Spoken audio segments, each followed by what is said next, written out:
Upon traversing into the world of beast tamers, Su Ze awakened a divine egg drawing system. This extraordinary system allows him to draw an egg once a day, with a chance of obtaining high-quality beast eggs. However, the methods of hatching these eggs are remarkably peculiar. In the Daxia Kingdom, at Beishan First High School, within Class 7 of the senior year. Have you all heard? Our class's belle, Su Yao, has contracted a golden-blooded Qingfeng butterfly. Golden bloodline. Truly, the disparity among people is infuriating. My father spent hundreds of thousands of summer coins hiring a beast hunter, and all I managed to catch was a bronze-blooded beast.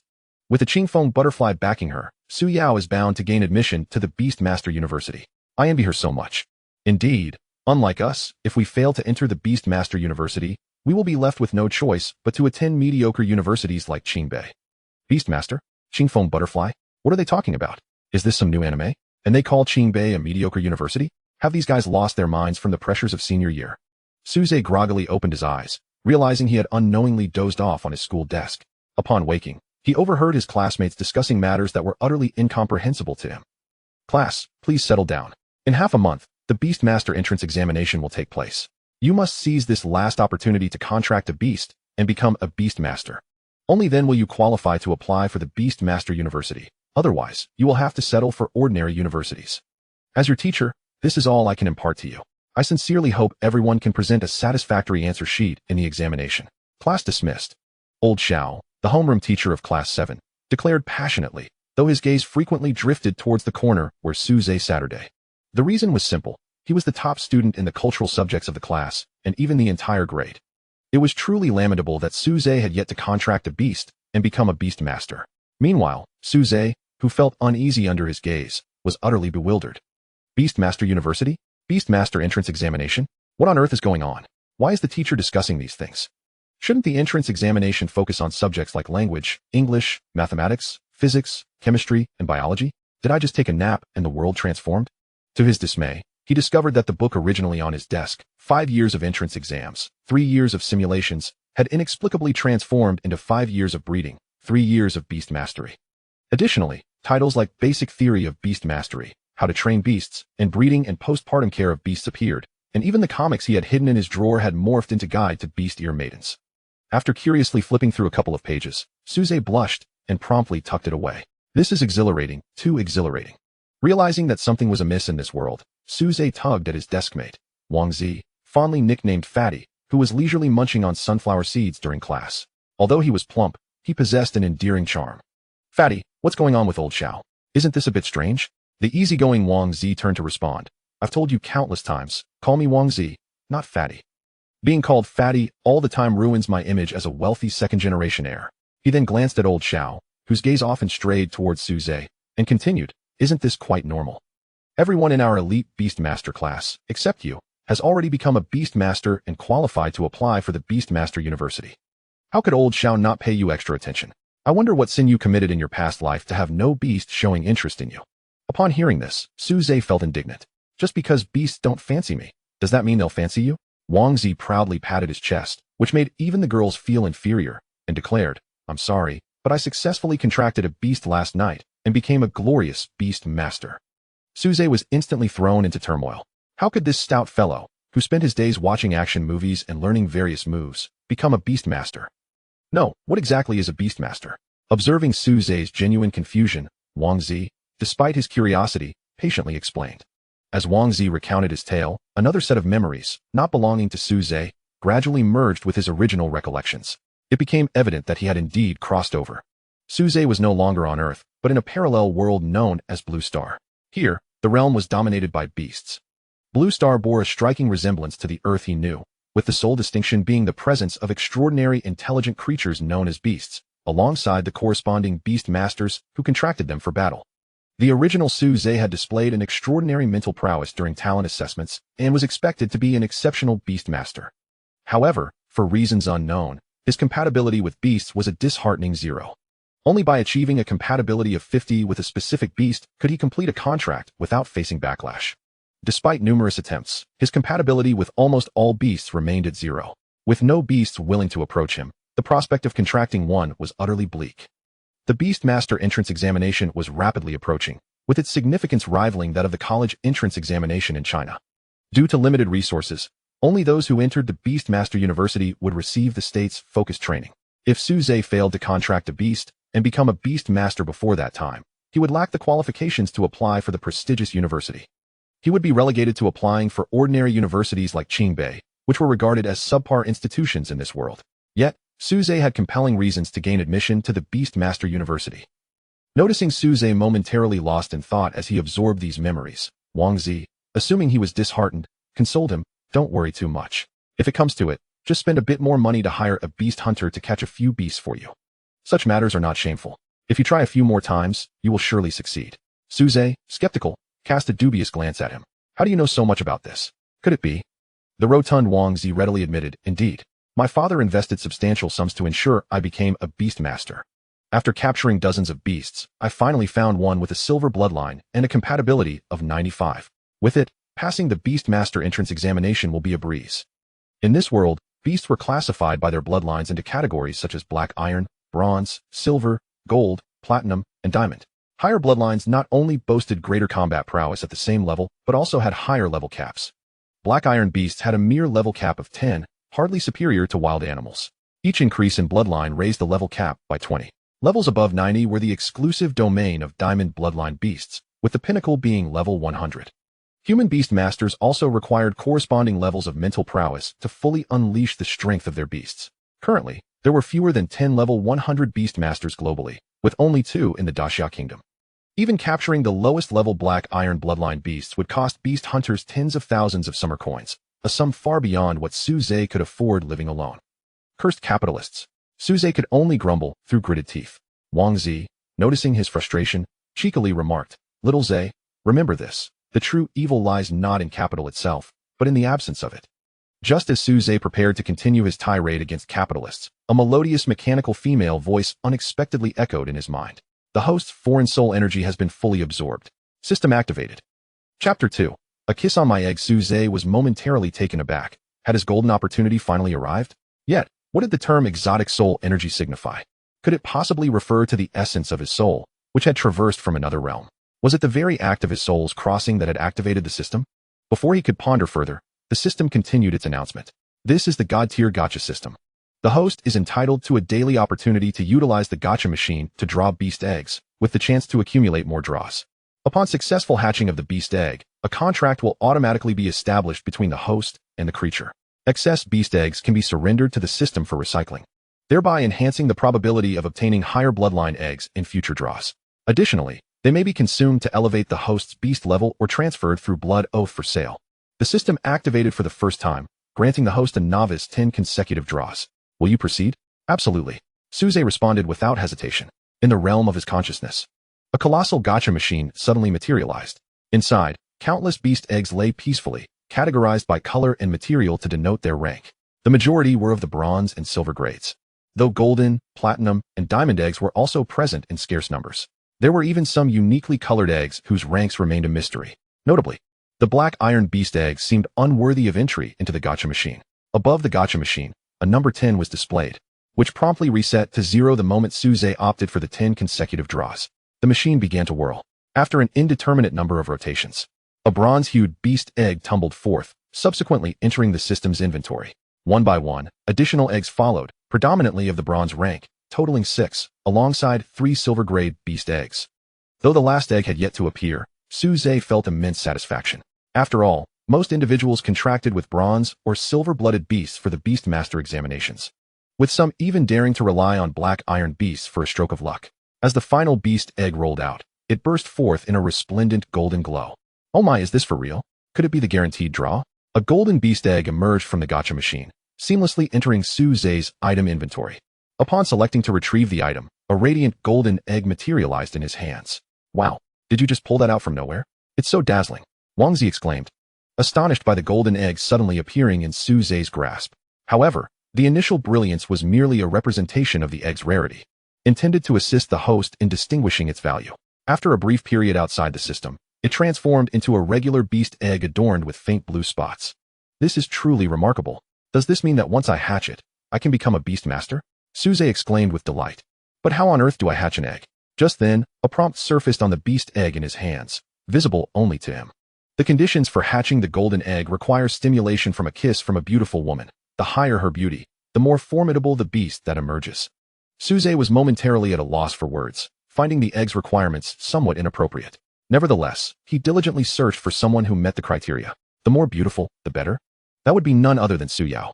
Su Ze gazed ahead at the school bell. Su Yao, who occupied the thoughts of many youthful admirers.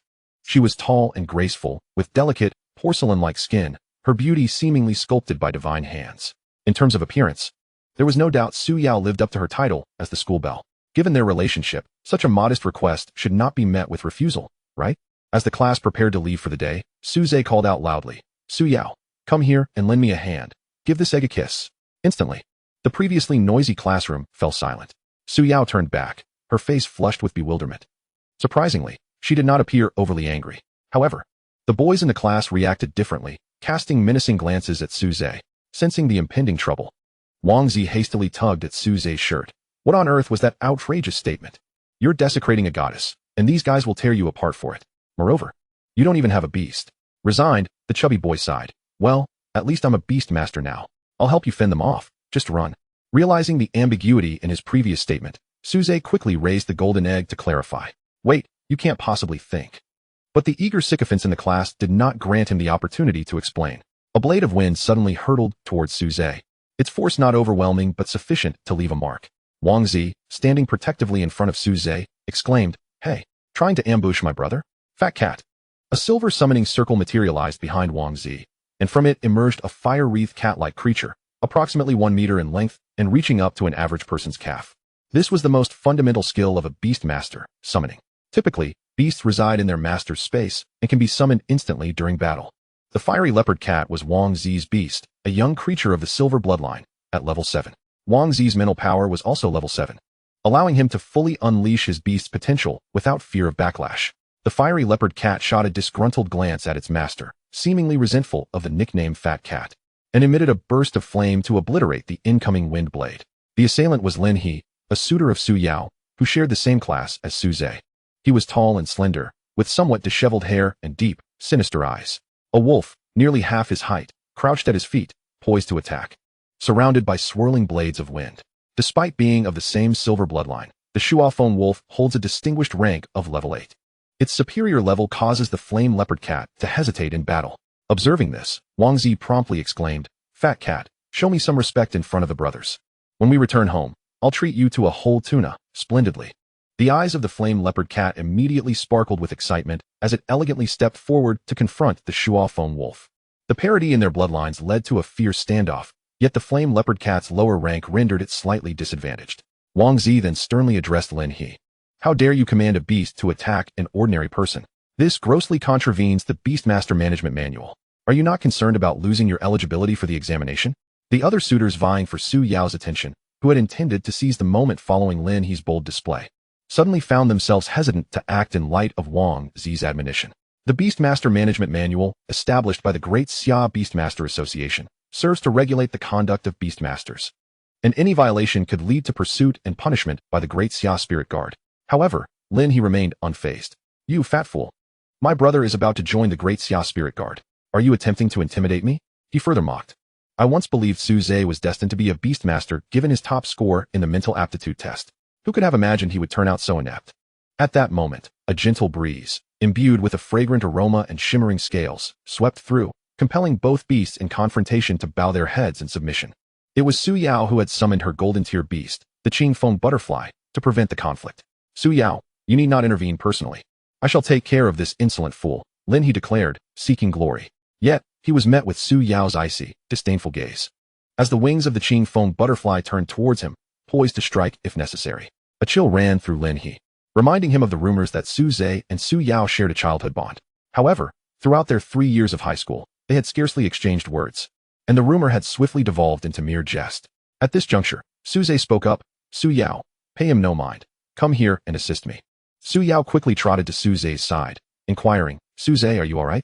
As for the assistance, she hesitated, her cheeks flushing. The thought of kissing Su Ze's egg before so many witnesses was daunting. To her surprise, Su Ze shook his head, raising the egg in his hand. "I'm fine. My previous words may have been ambiguous. I meant for you to kiss this egg, not." Su Yao, realizing her misunderstanding, blushed deeply and interrupted him, quickly bending down to plant a gentle kiss on the beast egg, leaving a faint lip mark. Is this your beast egg? I've kissed it. Now what?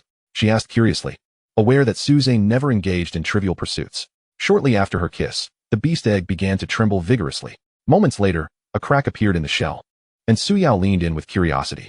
To her astonishment, a delicate little turtle head emerged from the egg, opening its mouth to release a stream of pure water. The water flowed in a graceful arc, splashing onto Su Yao's face, eliciting a gasp from the onlookers. This scene provoked a fierce jealousy in Lin He, who stood nearby. Chapter 3. The bed. Is this newly hatched turtle your beast companion? Have you become a beast master? Wang Zi inquired, approaching Su Ze as Su Yao wiped her face with a handkerchief. Given that freshly hatched magical beasts often exhibit a tendency to recognize their masters, no one found it particularly odd. The turtle had fully emerged from its eggshell and had climbed up Su Ze's arm to rest on his shoulder. Appearing no larger than a palm, its shell was adorned with intricate patterns that could easily overwhelm the senses, yet it seemed to lack a natural, unrefined aura.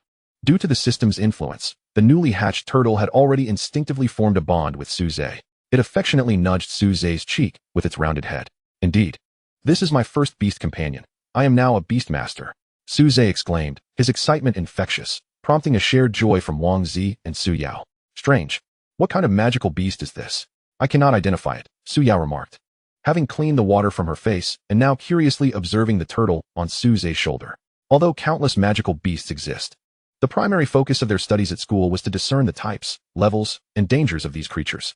Su Yao was particularly adept at this. Yet she remained unable to determine the species or lineage of the turtle, perhaps due to its hatching under Su Yao's affectionate kiss. The little turtle displayed a fondness for her as well. This incited jealousy in Su Yao's beast companion, the Qingfeng butterfly, which, wary of the situation, refrained from attacking. It was precisely because of the deep connection with her beast that Su Yao deduced that this magical creature was indeed extraordinary. At that moment, a panel displaying information about Su Ze's first beast companion appeared before him. Species: ethereal turtle, bloodline, golden, upgradable, level 10, skills: water jet, water prison, minor healing. Special skill: ethereal shield. Even a magical beast of golden bloodline typically hatches at a level ranging from 7 to 10. For instance, Su Yao's Qingfeng butterfly was only level 8 upon emerging from its chrysalis, having since matured to level 10. The fact that the ethereal turtle was born at level 10 signified the system's acknowledgement of Su Yao's beauty, as it was said that the higher the attractiveness of the one who bestowed a kiss, the stronger the magical beast would be. Although Su Ze had previously been unable to form a contract with any magical beast, he had never ceased cultivating his mental strength. Coupled with his exceptional talent, he had already attained level 10 in beast mastery.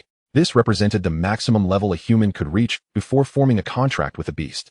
Further advancement necessitated harnessing the power of the beast itself, which had hindered Su Ze's progress. After years of accumulation, even with the newly formed bond with a beast, breaking through the level 10 barrier would be significantly more challenging for Su Ze than for an ordinary person, requiring external assistance. At this moment, Lin He spoke up. How laughable. Do you actually think you can call yourself a beast master just because you picked up some turtle from who knows where?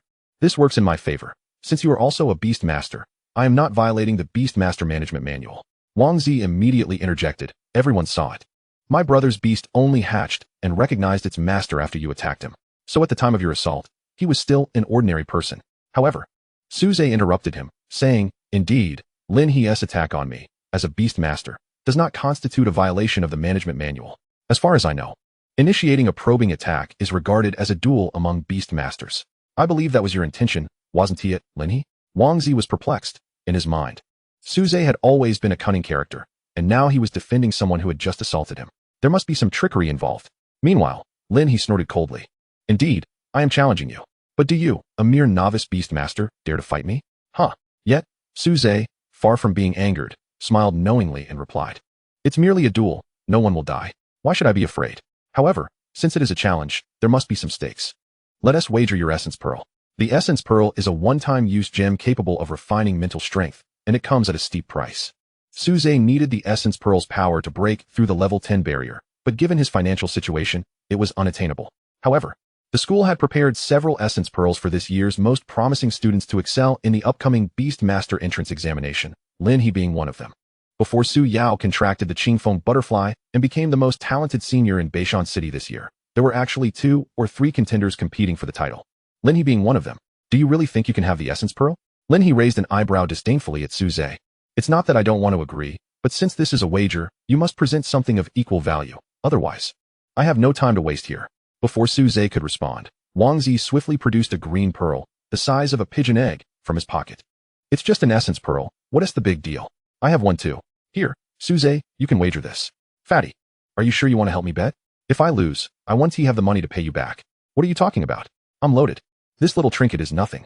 I play with essence pearls like marbles at home. Wang Zi waved his hand grandly. In reality, while the price of the essence pearl was indeed steep, the real issue was its scarcity. The vast majority of essence pearls were controlled by the authorities, reserved for nurturing talented beast masters and supplying the Great Xia Spirit Guard. The reason Beishan High School could offer a few awards to students was that they had applied to the authorities to procure them. There were very few essence pearls circulating in the market. This particular essence pearl had taken Wang Zi's father considerable effort to obtain. And if he were to discover that his son had so casually wagered it in a duel, a severe reprimand would surely follow. However, Wang Zi firmly believed that, based on his understanding of Su Ze, the latter would never act impulsively. The mere fact that Su Ze dared to propose a wager indicated he possessed at least a 98% chance of victory. Meanwhile, on the other side, Su Yao observed as Wang Zi took the initiative to produce the essence bead for the bet, compelling her to retract the item she had originally intended to unveil. Opposite them, Lin He gazed at the essence bead in Wang Zi's hand with gleaming eyes. Should he win this one along with his own? He was confident that he and his beast would ascend to level 10 before the Beast Master entrance examination. At that point, aside from Su Yao, he would be the strongest contender this year. Well, since there's a willing fool to back your wager, I shall accept your challenge. Let us meet on the arena at our school. Chapter 4. Want to play dirty? Xiao Ze, do you truly possess the confidence? Bear in mind, before Su, the campus bell, contracted the Qingfeng butterfly. This fellow was the foremost prodigy of our institution.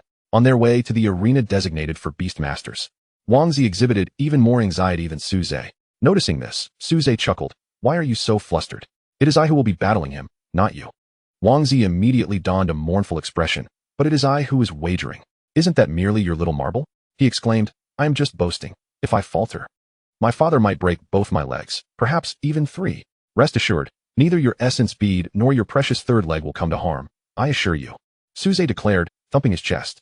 Wang Zi looked at the newly hatched turtle perched on his shoulder, hesitatingly nodding. Let us hope so. Soon, they arrived at the arena, accompanied by a throng of onlookers aside from the key participants. After all, it was quite rare to witness a wager involving essence beads, which translated to a betting sum of no less than several thousand. The crucial aspect was the scarcity of the essence beads, as there were no vendors in the outside world. The arena at Beisher High School was constructed entirely of wood, but not just any wood. It was made from ironwood, a relatively common plant-type beast. Its offensive capability was low, yet its defensive prowess was exceptional. Even attacks from beasts 10 levels higher struggled to leave a mark on the ironwood's trunk. Typically, a decade-old ironwood represented the most basic black iron-grade beast capped at level 10.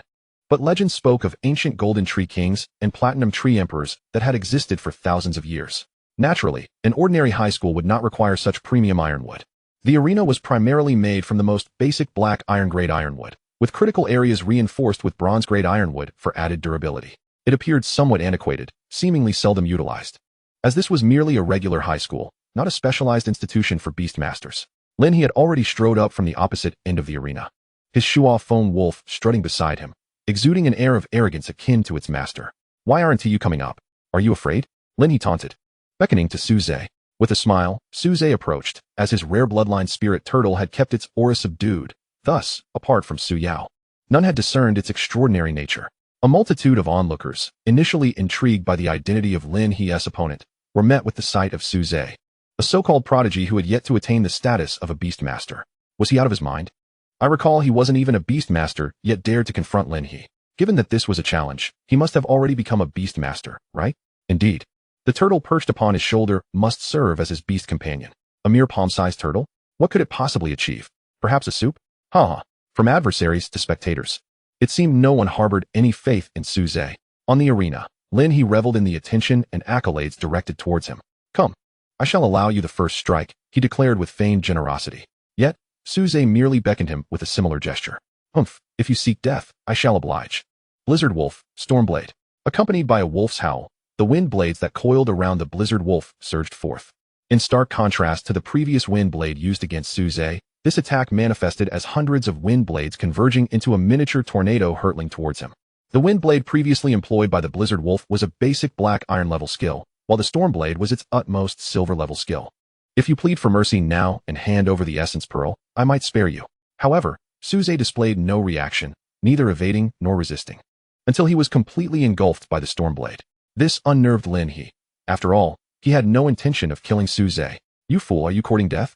Just as he prepared to dissipate the Stormblade and send Wang Zi to rescue him, he beheld a faint blue light shimmering at the storm's epicenter. I say, is your beast so feeble that it's merely polishing my shield? As the tempest subsided, an unscathed Su Ze emerged from its depths. Surrounding him was a circle of light blue shields adorned with mysterious patterns. Upon closer inspection, one could discern that the shields bore a striking resemblance to a turtle's shell. The ethereal shield, a gifted skill of the ethereal turtle, passed down through its lineage, continuously evolving in strength as its wielder's prowess increased. Only high-quality bloodlines of golden tier and above could inherit such gifted skills. Other beasts, aside from their innate low-tier abilities, could only acquire skills through skill tomes. The Stormblade struck the ethereal shield but inflicted no damage whatsoever, as the ethereal turtle utterly outclassed the Blizzard Wolf in bloodline, level, and skill grade. Yet, Lin He appeared oblivious to the current predicament. Is your turtle truly specialized in defense? Do you intend to waste time with that shell to achieve a stalemate? He seemed to doubt that a beast with such formidable defenses could possess any significant offensive capabilities. However, he would soon realize the error of his assumptions. Waste time? Have you overestimated yourself? Su Ze, for the first time, exhibited his disdain. Ethereal turtle, water gun barrage.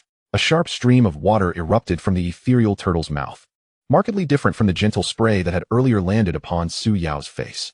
The torrent surged forth like an ever-elongating spear, propelling the Frostwind Wolf and its master, Lin He, into the air, crashing heavily against the ground. Both man and wolf were hurled backward by the relentless force of the water, only ceasing their tumultuous flight when the power of the water gun diminished. At that moment, Lin He found himself toppled from the arena, gasping for breath, water choking his mouth and nose, appearing utterly disheveled.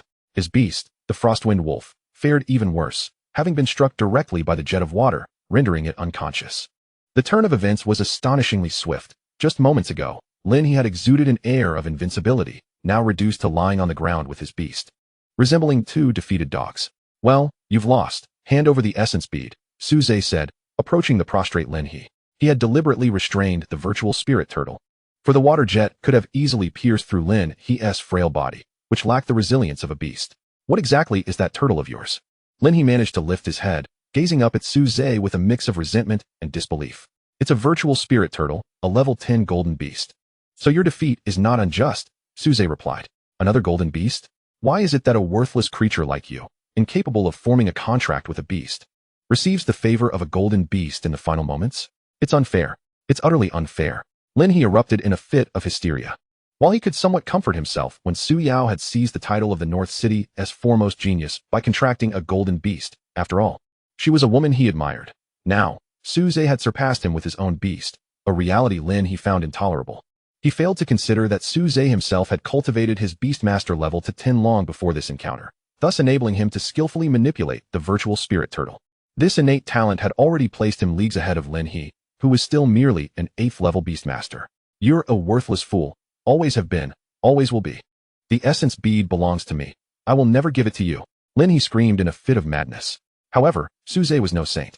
It was impossible for him to remain unperturbed after being insulted repeatedly. He seized Lin He's right hand and, amidst his agonized screams, broke 3 of his fingers, extracting the tightly clenched essence bead. Trying to cheat? A wager demands acceptance of defeat. Being a deadbeat is not an option. With that, he grasped the essence bead and departed from the arena. Chapter 5. Are you free this Sunday? Impressive, you sly dog. You silently contracted a golden-blooded beast. Truly, comparing people can be infuriating. As soon as Su Ze stepped down from the arena, Wang Zi rushed over, wrapping an arm around his neck. There was no trace of jealousy in his tone, only an abundance of admiration and excitement for Su Ze's remarkable achievement. Su Yao approached as well, though she appeared far more composed, merely offering a soft congratulation. Easy there, chubby, with your weight hanging on my neck, you'll surely snap it, Su Ze exclaimed, repeatedly patting Wang Zi's arm, feeling as though all his weight was pressing down upon him. After Wang Zisong released his grip, he cast a glance at Su Ze's ethereal tortoise and Su Yao's azure butterfly, both of which were enviable golden tier beasts. He then looked at his own blazing leopard cat, whose gaze seemed to convey a message. Look at yourself, and now look at them. The blazing leopard cat, not one to be outdone, elegantly leaped into the air, extending its sharp claws to adorn its master's face with a colorful mark. It was only after Wang Zisong promised to procure an additional tuna that the feline licked its claws and raised its head in resignation. Su Ze immediately stepped forward with a smile, utilizing the ethereal tortoise's minor healing skill to mend the wounds on his face. The cat's jealous antics were a testament to the profound bond between it and Wang Zisong. Although merely a silver-tier beast, it was destined for remarkable growth in the future. Besides the two of them, numerous unfamiliar faces gathered around Su Ze. It was no surprise that the prodigy who had once tested his mental prowess would attract such attention. I had always sensed he was extraordinary, and his brilliance had finally emerged. Indeed, I had believed in him from the outset. Su Ze, do you have a girlfriend? My sister is quite charming. The group exerted tremendous effort to break free from the throng, for delay could have led to a loss of dignity. In contrast, Lin had been gasping for breath, having choked on water and endured excruciating pain for quite some time before a kind-hearted individual lifted him and transported him to the infirmary. What a bunch of rascals. When have I ever seen them so enthusiastic? Su Ze remarked breathlessly. Their fervor is not directed towards you, but rather towards your beast, Wang Zisong observed astutely. He continued, my father once recounted that before our family rose to fortune, we sought assistance from 100 acquaintances only to find none. Yet, once wealth arrived, distant relatives emerged like mushrooms after rain. He reassured, rest assured, I can discern who is genuinely sincere. That's good. My father's driver has arrived to pick me up. I shall take my leave first. Farewell, my brother. May your beast excel in the upcoming examinations. Farewell. With their beasts, they were certain to gain admission to the Beastmaster University, barring any unforeseen circumstances. Thus, after a rather indifferent farewell, Wang Zisong leaned closer and whispered, don't blame me for not having the driver take you home today. Consider it an opportunity for you and the esteemed Su to enjoy each other's company. Seize the moment. He then slipped into his family's stretch limousine and departed. This fellow required no reminders from Wang Zisong. Once he had left, Su Ze promptly turned to the bewildered Su Yao and asked, shall we head home together? Yes, that sounds good. Su Yao appeared somewhat taken aback, but ultimately acquiesced. The two walked in relative silence, with Su Ze racking his brain for the right words to say. Ultimately, it was Su Yao who broke the silence. Su Ze, it's been a while since we walked home like this. Indeed, the rumors circulating in the school were accurate. Su Ze and Su Yao were childhood friends. Their bond once so strong that their families had even arranged a betrothal. Yet, everything changed when they turned 12. In this world, both Su Ze's and Su Yao's parents were researchers at the esteemed Qinglong Beastmaster University, one of the 5 prestigious institutions of the Great Xia. In a clandestine research endeavor, an unforeseen incident occurred, resulting in the disappearance of Su Ze's parents and Su Yao's mother, with only Su Yimming, Su Yao's father, surviving. However, the reasons behind the calamity remained shrouded in secrecy, as none of the officials disclosed any information to the bereaved families. This lack of transparency fueled Su Ze's determination to gain admission to the Beastmaster University, only by entering the esteemed Qinglong Beastmaster University, and thereby gaining proximity to or even direct involvement in the research, could he uncover the truth behind his parents' mysterious studies and their subsequent vanishing. The traumatic event instilled in the young Su Ze the belief that Su Yimming was responsible for his parents' demise, leading to an icy rift in his relationship with Su Yao. Yet, in his youth, Su Ze's understanding was limited, and as he matured, this conviction became deeply entrenched, fostering a steadfast suspicion towards Su Yimming. Now, as a time traveler, Su Ze stands from his current perspective, questioning the extent of Su Yimming's culpability. The failed experiment yielded him no benefits. Instead, it hampered his career progression for years. Furthermore, Su Yimming's beloved wife perished in the same incident, and he has yet to remarry. Thus, the time traveler Su Ze intends to mend his relationship with Su Yao, recalling that in his original world, their bond was extraordinary, truly one of profound intimacy. After years of contemplation, I have come to realize that I should not doubt Uncle Su without any evidence. Please convey my apologies to him. Since that fateful day, Su Yimming has avoided Su Ze, perhaps out of guilt or some other reason, making it impossible for Su Ze to have even a brief conversation with him. This avoidance further solidified Su Ze's suspicion of Su Yimming's guilt. However, Su Yao clarified, Brother Su Ze, you need not apologize. My father believes you have the right to know the truth about that incident, yet it is a matter of grave importance, and he cannot disclose anything, even at the cost of his life. Is that why Uncle Su has been evading me? Su Ze inquired. Indeed, my father feels that whenever he sees you, he is reminded of his concealment and feels remorseful, yet he finds himself powerless to act. Then I shall endeavor to gain admission to Qinglong Beastmaster University, step by step enhancing my worth to uncover the truth of that incident. Su Ze declared, his fist clenched with resolve. Having inherited the original owner's emotions and memories, he naturally embraced this mission. Su Yao echoed his sentiment. I believe in you, Brother Su Ze. You can undoubtedly achieve this. Then, as if recalling something, she asked, "By the way, Brother Su Ze, are you free this Sunday?" At that moment, Su Ze resumed his usual playful demeanor, shaking his head and replying, "Isn't a week a bit too long? I fear my back won't endure it. Perhaps we should choose another day?" Su Yao, blushing, retorted, "What are you talking about? I meant if you have time. Having just become a Beast Master, I need to register at the Beast Master Association to be eligible for the Beast Master exam. Coincidentally, I haven't registered yet, so I wanted to invite you along. Are you coming?" "Absolutely. I will definitely go. This Sunday, right?" "No problem at all. Today is already Friday. So Sunday is merely the day after tomorrow." As the two conversed, they strolled towards an aged apartment building. Upon reaching the third floor, Su Yao waved goodbye to Su Ze at the door of apartment 302. "I shall head home now. See you the day after tomorrow. See you then."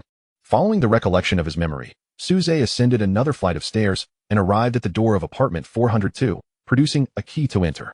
This building housed the faculty and researchers of Qinglong Beast University, providing them with accommodations. As compensation for a past misfortune, young Su Ze had not only received a substantial sum of money, but also the permanent right to reside in this unit. Over the years, the compensation had dwindled significantly, but thankfully, this apartment prevented him from becoming homeless. Upon illuminating the dimly lit room, Su Ze surveyed his modest abode of approximately 60 to 70 square meters. Aside from a reasonably sized living room, kitchen, and bathroom, there were merely 2 bedrooms, which sufficed for Su Ze's solitary existence.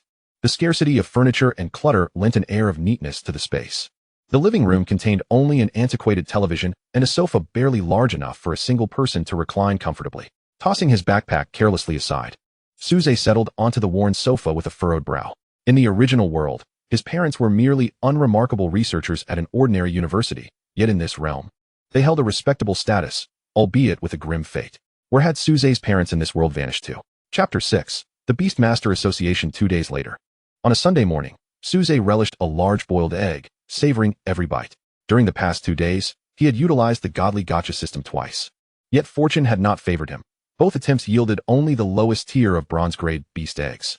With his current mental capacity, he could only contract a single beast, and it would only be after reaching level 10 that he could significantly enhance his mental strength to bond with a second beast. This was a testament to Su Ze's exceptional talent. For others, it would require breaking through level 20 to gain a second beast slot. Consequently, the surplus low-level beast eggs obtained from the system could not be hatched or contracted. Su Ze faced a choice. He could sell them for considerable wealth, allow the system to reclaim them to improve the odds of future pulls, or consume them as he was doing now. However, selling posed a challenge in explaining the source of so many beast eggs. Should he attract the attention of malicious individuals, he might find himself confined like a hen, forced to lay eggs daily. As for the system's reclamation, it operated on a specific progress bar. Silver-grade beast eggs could enhance this bar by 1% upon reclamation, while bronze-grade eggs only contributed a mere 1,000th, necessitating a gradual accumulation. Yet, upon filling the progress bar, the next gacha would guarantee a platinum-grade beast or higher, which was exceedingly rare. Thus, Su Ze opted to reclaim all silver-grade beast eggs while retaining the bronze-grade ones for consumption. Consuming beast eggs could elevate one's mental strength, and the beasts themselves would likewise benefit from the nourishment.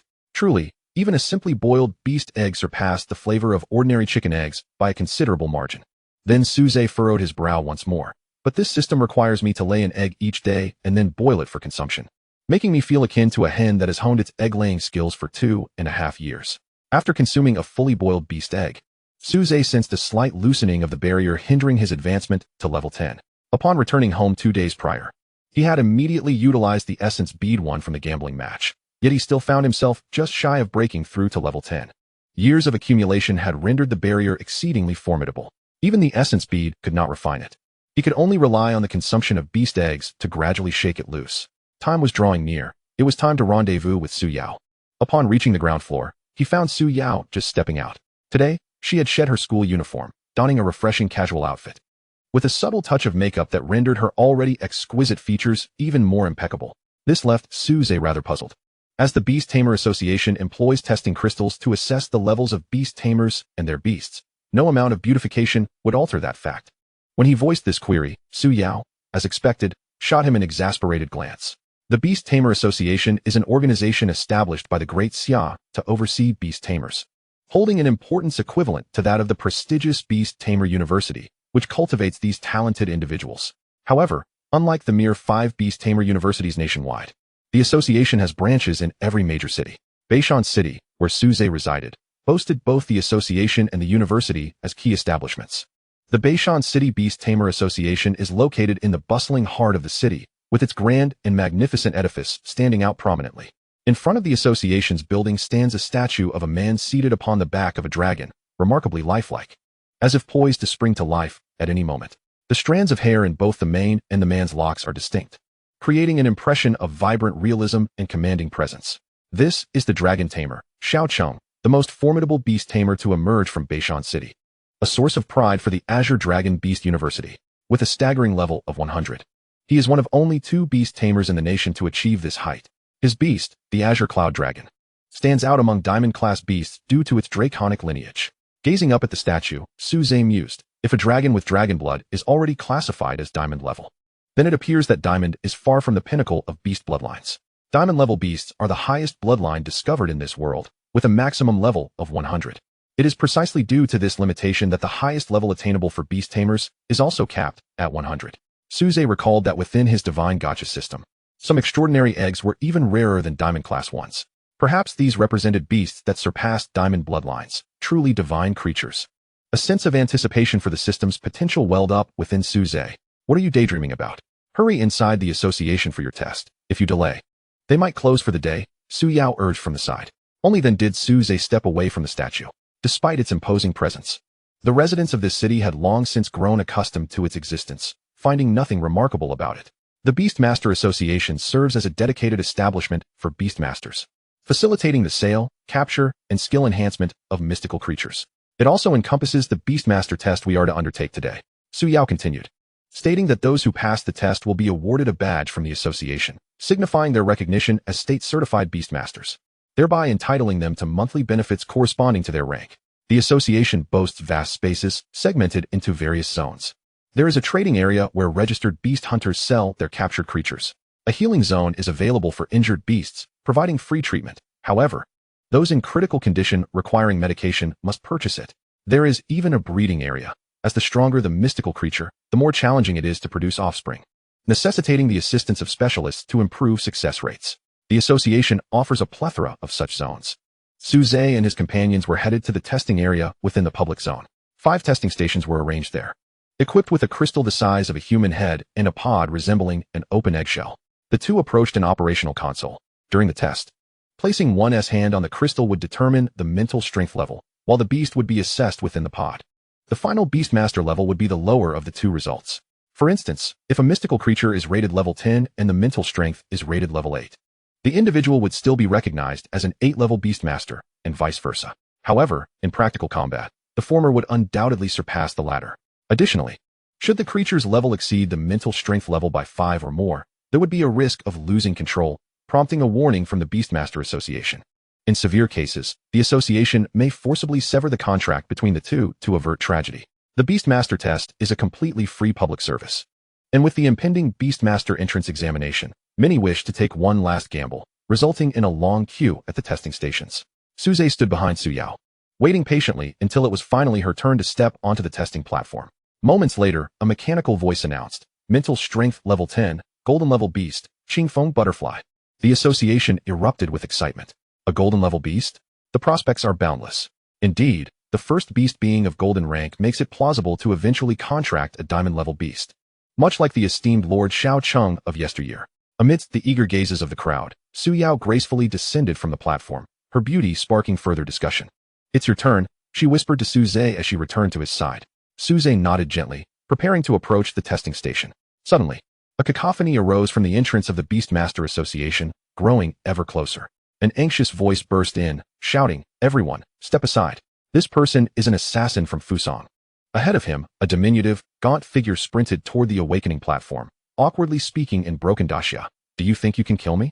I'll take down a Daxia genius right in front of you. Chapter 7. Daxia Spirit Guard. Little girl, I just saw you contract a golden level beast, didn't I? Hee. You look quite promising, but unfortunately, your fate is about to be sealed. As the dark sentinel from Fusang was pursued into the association, he chanced upon the breathtaking sight of Su Yao descending from the testing platform, drawing gasps of astonishment from the crowd. His identity had been revealed. Even though the formidable Daxia Spirit Sentinel trailing behind him posed no threat, he knew that when the might of Daxia was unleashed, his fate would be sealed. Thus, Amidst the chase, he intentionally fled into the Beastmaster Association, intent on taking the life of a Daxia prodigy as a sacrificial offering, determined to diminish Daxia's future strength. Before anyone could react to the sudden gust of wind, he had already arrived before Su Yao. Perish. His form was enveloped in a suit of gleaming silver armor, and with his right hand, he extended a short sword aimed directly at Su Yao's throat. Yet, with a resounding clang, Su Ze interposed himself before Su Yao, a pale blue energy shield robustly intercepting the lethal thrust. It was none other than the innate skill of the illusory spirit turtle, Illusory Shield. Despite the significant disparity in their levels, the substantial shield was penetrated halfway, yet it still effectively thwarted the attack. Thanks to Su Ze's intervention, the Daxia Spirit Sentinel behind him finally caught up.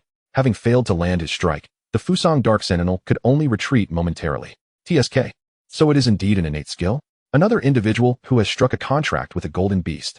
The Daxia Spirit Sentinel now stood resolutely before the crowd, appearing to be merely in his 20s. Clad in light armor and wielding a bright silver spear, he focused intently on his adversary. The weapon he held was transformed from his demon beast, employing the technique known as Beastmaster Weaponization, which allowed one to convert their beast into a unique weapon, dictated by the characteristics of the beast. For instance, should Su Ze's illusory spirit turtle undergo weaponization, it would undoubtedly manifest as a shield. Conversely, the silver armor donned by the Fusang Dark Sentinel utilized a similar beast technique called Beastmaster Armorization. Unlike the diverse forms that Beastmaster Weaponization could take, armorization consistently manifested as a unified suit of armor. The distinction lay in the fact that armorization enhanced the Beastmaster's overall capabilities, such as attack power, defense, and speed, while weaponization significantly elevated a singular ability. 4 high-level Beastmasters possessing numerous beasts. The optimal approach was to amalgamate various weaponized forms to create a comprehensive set of armor and weaponry. Given that the Fusang Dark Sentinel's prowess surpassed that of the Daxia Spirit Sentinel, he opted for an attack-focused weaponization to level the playing field, maintaining vigilance against his foe. He declared, "You cannot escape. Did you truly believe you could slip in while the high-level Beastmasters are preoccupied with clearing the examination arena? By the time they return, your demise will be assured." The crowd could sense powerful presences racing towards them from the distance. Yet, the Fusang Dark Sentinel, resolute in his death wish, boldly proclaimed, "And what of it? I shall slay you here, and take these 2 prodigious youths with me to the grave." He lunged forward, braving the onslaught of the silver spears wielded by the Spirit Guard, his relentless attacks drawing Su Ze and Su Yao into his combat sphere. With each strike, the Spirit Guard was compelled to evade, lest they face certain death. Su Ze, attempting to flee with Su Yao, found their escape thwarted by the relentless assault of the Fuso Shadow Guards. Even the ethereal shield was shattered, leaving him with grievous internal injuries. This predicament was untenable. Su Ze swallowed the taste of blood in his mouth. "We must assist him. Otherwise, we shall perish here before those advanced beast masters return." Su Yao, her garments torn in multiple places, leaned against Su Ze, furrowing her brow and asking, "How do we help? There's a disparity of at least 10 levels between us."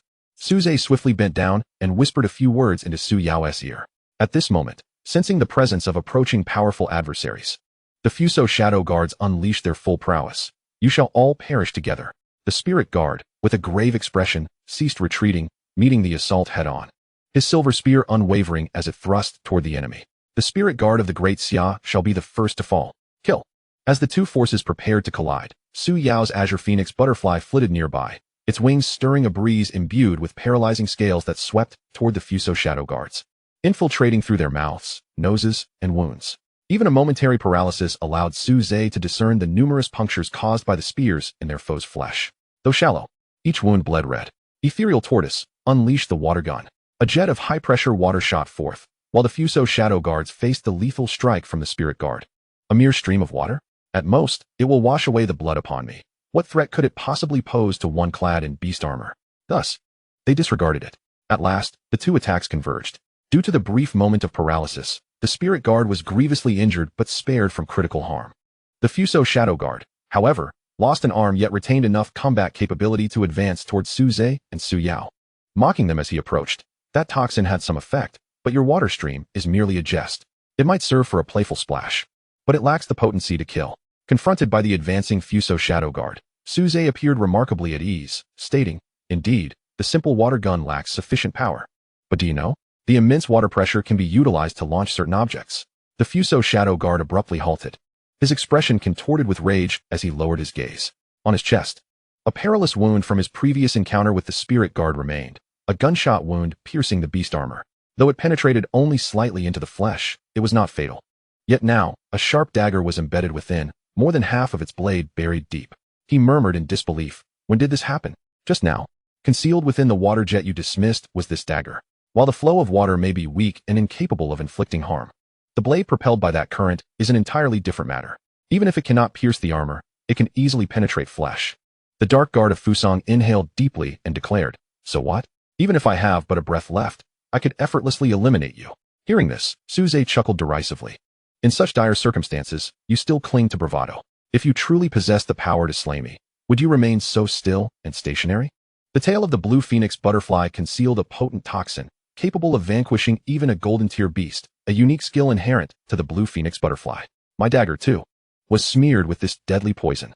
Just moments ago, he had viciously scraped the butterfly's tail with his blade, subsequently launching it with a torrent of water, striking directly at the opponent's vital wound. The dark guard of Fusang had long succumbed to the poison. He was little more than a corpse that could still utter a few words. Indeed, after a few utterances, his eyes widened in defiance before he fell, breathless. Dare to challenge our great Xia? You are unworthy. Chapter 8. Rewards. Did we truly win? Su Yao expressed her disbelief. For the disparity in levels between them and the dark guards of Fusang was immense. She was aware that their victory was partly due to the grievous wounds sustained by the dark guard during his skirmish with the spirit guard army. Had he been in pristine condition, no amount of strategy would have sufficed to breach his defenses and allow the poison to take effect. Cough, I am Wang Cheng. From the 7th Squad of the 3rd Brigade of the Eastern Corps of the Great Xia Spirit Guard. I am eternally grateful for your salvation. The severely wounded Spirit Guard soldier limped forward, his body smeared with blood, and even as he spoke, he coughed up more, indicating the severity of his injuries. His once silver spear had transformed into a serpentine creature adorned with azure eyes and silver scales, its scales nearly all shed, languidly flicking its tongue. Nonsense. Were it not for Brother Wang Cheng standing in our way, we would have perished at the hands of this Fusang scoundrel long ago. Su Ze promptly supported him. Su Yao echoed, Indeed, we ought to express our gratitude to Brother Wang Cheng for his life-saving intervention. However, Wang Cheng immediately responded with a grave tone. As members of the Great Xia Spirit Guard, we live by the creed of prioritizing the fallen. When we joined the Spirit Guard, this principle became our unyielding code. We must always stand before the common people, so there is no need for thanks in such matters. After coughing up more blood, he continued, You have slain the infiltrating dark guard of Fusang. A commendable feat. When the leaders return, I shall advocate for your merits. No sooner had he finished speaking than 2 elderly men with silver hair materialized in the hall of the Beastmaster Association. They hovered in midair, their formidable presence enveloping the entire space. One elder bellowed, Which fool dares to cause a ruckus in my association? Are you courting death? He was none other than Yu Shenghua, the president of the North City Beastmaster Association, known as the White-Haired Angry Lion. Despite his advanced age, his temper was fierce, surpassing that of many a youth. Beside him stood Guo Linshan, the captain of the 3rd Brigade of the Eastern Corps of the Great Xia Spirit Guard. The 3 most powerful figures of North City, aside from the president of the Azure Dragon Beastmaster University, had all gathered, their might ensuring they returned as swiftly as possible. The principal, tasked with overseeing the examination venue for beast tamers, opted not to return. Upon his arrival, Guo Linshan happened to encounter the severely injured Wang Cheng, to whom he inquired, I recall you are a member of the 7th team. Please enlighten me about the events that transpired here. Wang Cheng promptly recounted the happenings in their entirety. What? 2 young golden-level beast tamers emerged here? And they even managed to eliminate a formidable member of the Fuso Shadow Guard? The 2 gazed in astonishment at Su Ze and Su Yao, marveling not only at their prodigious talents, but also at the audacity of these fledgling beast tamers in vanquishing an adversary far above their level. To describe their emotions as excitement would be an understatement. Yu Xinghua interjected, Given your age, are you here to test your beast taming level in hopes of participating in this year's examination?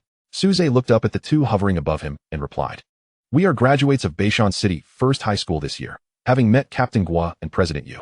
Flight is a skill that one can only master upon reaching level 60 or above. Of course, certain flying-type beasts, when transformed into beast armor, come equipped with wings, granting their tamers the ability to ascend into the skies. Realizing that conversing from the air posed challenges, they descended to the ground. Yu Xinghua, visibly pleased, observed Su Ze and remarked, There's no need for formality. You may call me Old Yu and him Old Guo. The more he scrutinized Su Ze, the more satisfied he became. Indeed, quite impressive. Yu Xinghua personally conducted the unfinished test for Su Ze and subsequently presented them with 2 badges, which he affixed to their attire.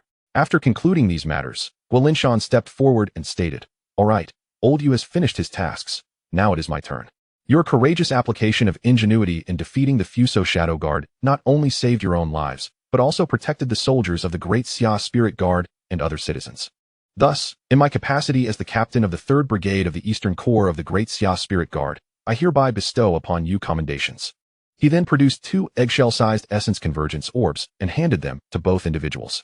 These orbs, superior in both size and quality to those Su Ze had won from Lin He, are high-grade essence convergence orbs exclusively reserved for military use. Seldom seen in the outside world and nearly impossible to procure. Su Ze and Su Yao exchanged excited glances and bowed in unison, expressing their gratitude. Thank you, Captain Gua. Initially, they had only aimed to preserve their own lives, never anticipating such a grand reward.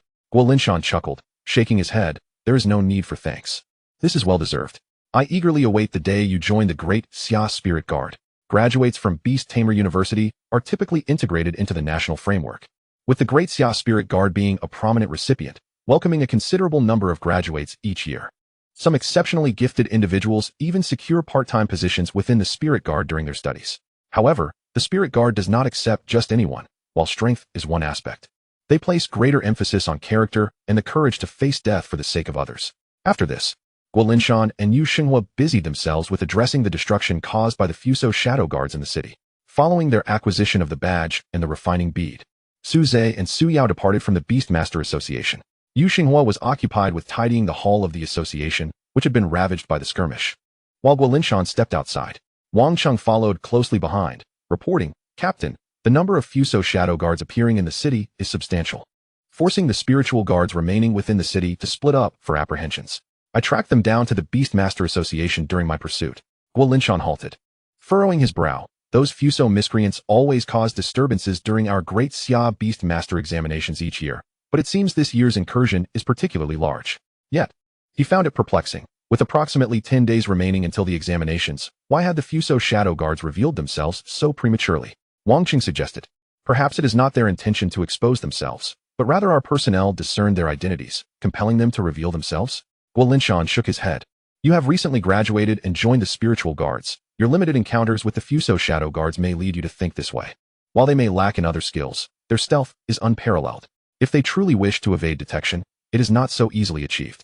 He then gazed into the distance, advising, this time, the higher-ups have chosen a particularly severe environment for the Beastmaster examination, and with so many exceptional students participating, we cannot afford any mishaps. Relay the message. On the day of the examination, concentrate all forces to protect the examination venue. I will seek assistance from Lao Yu.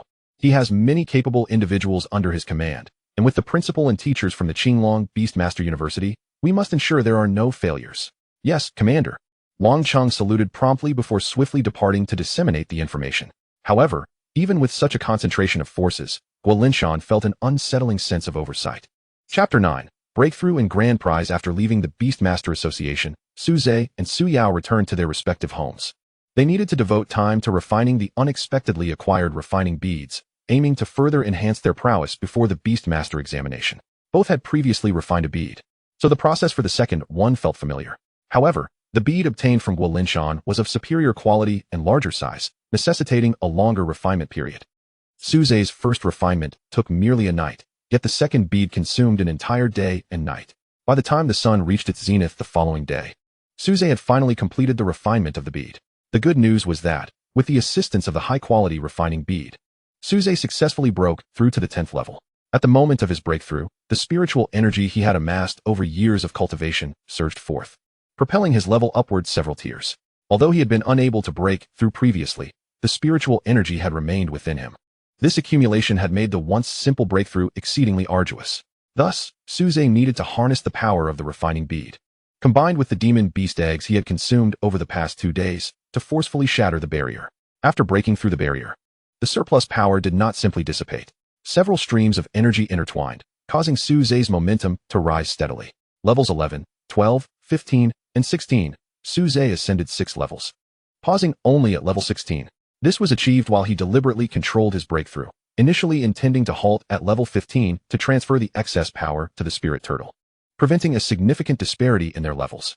Ultimately, however, both their strengths converged at level 16, illustrating the immense potency of his accumulated spiritual energy combined with the power of the refining thought bead. That was quite an overwhelming leap in levels. I need some time to adapt to fully harness my newfound strength, Su Ze remarked, exhaling a breath of turbid air as he opened his eyes. The sudden surge of colossal spiritual energy left him feeling somewhat dizzy. In contrast, the spirit turtle, which had also advanced 6 levels, appeared only slightly larger and with a darker shell, showing no signs of discomfort. For a magical beast, leveling up was merely a natural progression. However, in a natural environment, growth for these creatures was exceedingly slow.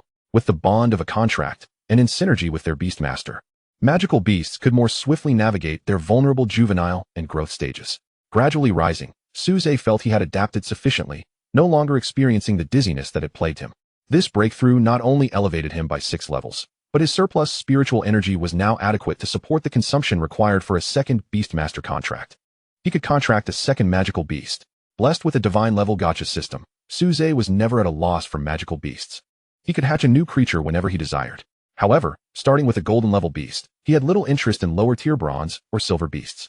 With only 10 days remaining until the Beastmaster examination, he could utilize his Divine Gacha System to pull 10 times. He hoped to draw another golden level beast before the exam. Su Ze decided to save today's drawing opportunities, aiming to accumulate 10 for a 10-fold draw. Based on his past experiences with card drawing games, he believed that a 10-fold draw typically yielded better results. The only downside was that he could not draw from magical beast eggs during these 10 days. But since he could not fully complete the progress bar anyway, it was not a significant loss. In the following days, Su Ze largely remained indoors, acclimatizing to his sudden surge in power. During this time, only Su Yao approached him once. After spending 2 days and nights refining the refining thought bead, she had successfully elevated her spiritual energy by 3 levels, reaching level 13. She also shared some of her newfound strength with the Azure Phoenix butterfly, raising it to level 12. Such achievements were commendable, as consecutive breakthroughs were the hallmark of a genius. Consequently, Su Yao sought out Su Ze to spar, hoping to familiarize herself with her own capabilities. As Su Ze opened the door, he was greeted by the sight of the Azure Phoenix butterfly perched on Su Yao's shoulder, proudly fluttering its wings. It sought to teach a lesson to the audacious human who dared to vie for its master's affection. Then, the ethereal turtle perched atop Su Ze's head, subtly revealing its aura, causing the Azure Phoenix butterfly to wilt. Under the same bloodline, a 4-level disparity was akin to a chasm. Seeing this, Su Yao could not help but remind, Brother Su Ze, if the level of your beast exceeds that of its tamer by too great a margin, it could be perilous. You must exercise caution. She assumed Su Ze had primarily bestowed the power of the refining bead upon the ethereal turtle, which had enabled its significant elevation in rank. Su Ze chuckled. I appreciate your concern, but I am currently at the same level as the ethereal turtle, so it is not yet dangerous. Same level? Su Yao was momentarily perplexed. This implied that Su Ze was now an unequivocal level 16 beast tamer. It was noteworthy that just 3 or 4 days prior, he had not even been a beast tamer. Such an acceleration in progress was unprecedented. This inadvertently instilled in Su Yao a sense of urgency, as if she might be left far behind in an instant. Thus, after that day, Su Yao refrained from seeking out Su Ze, seemingly engrossed in meditative practice within her own chamber. 10 days later, on the very morning of the beast taming examination, having finally accumulated enough for 10 consecutive draws, Su Ze entered the system space early on. Within the system space, the gacha machine, dormant for 10 days, resumed its operations. Su Ze watched with anticipation as a multitude of beast eggs tumbled within. As before, after an unknown number of rotations, a bronze egg rolled out, followed closely by a silver one. Yet Su Ze remained unmoved, eagerly awaiting the emergence of that glimmer of gold. He continued to wait, and upon reaching the 8th egg, he was met with a series of bronze and silver. Disappointment began to creep in.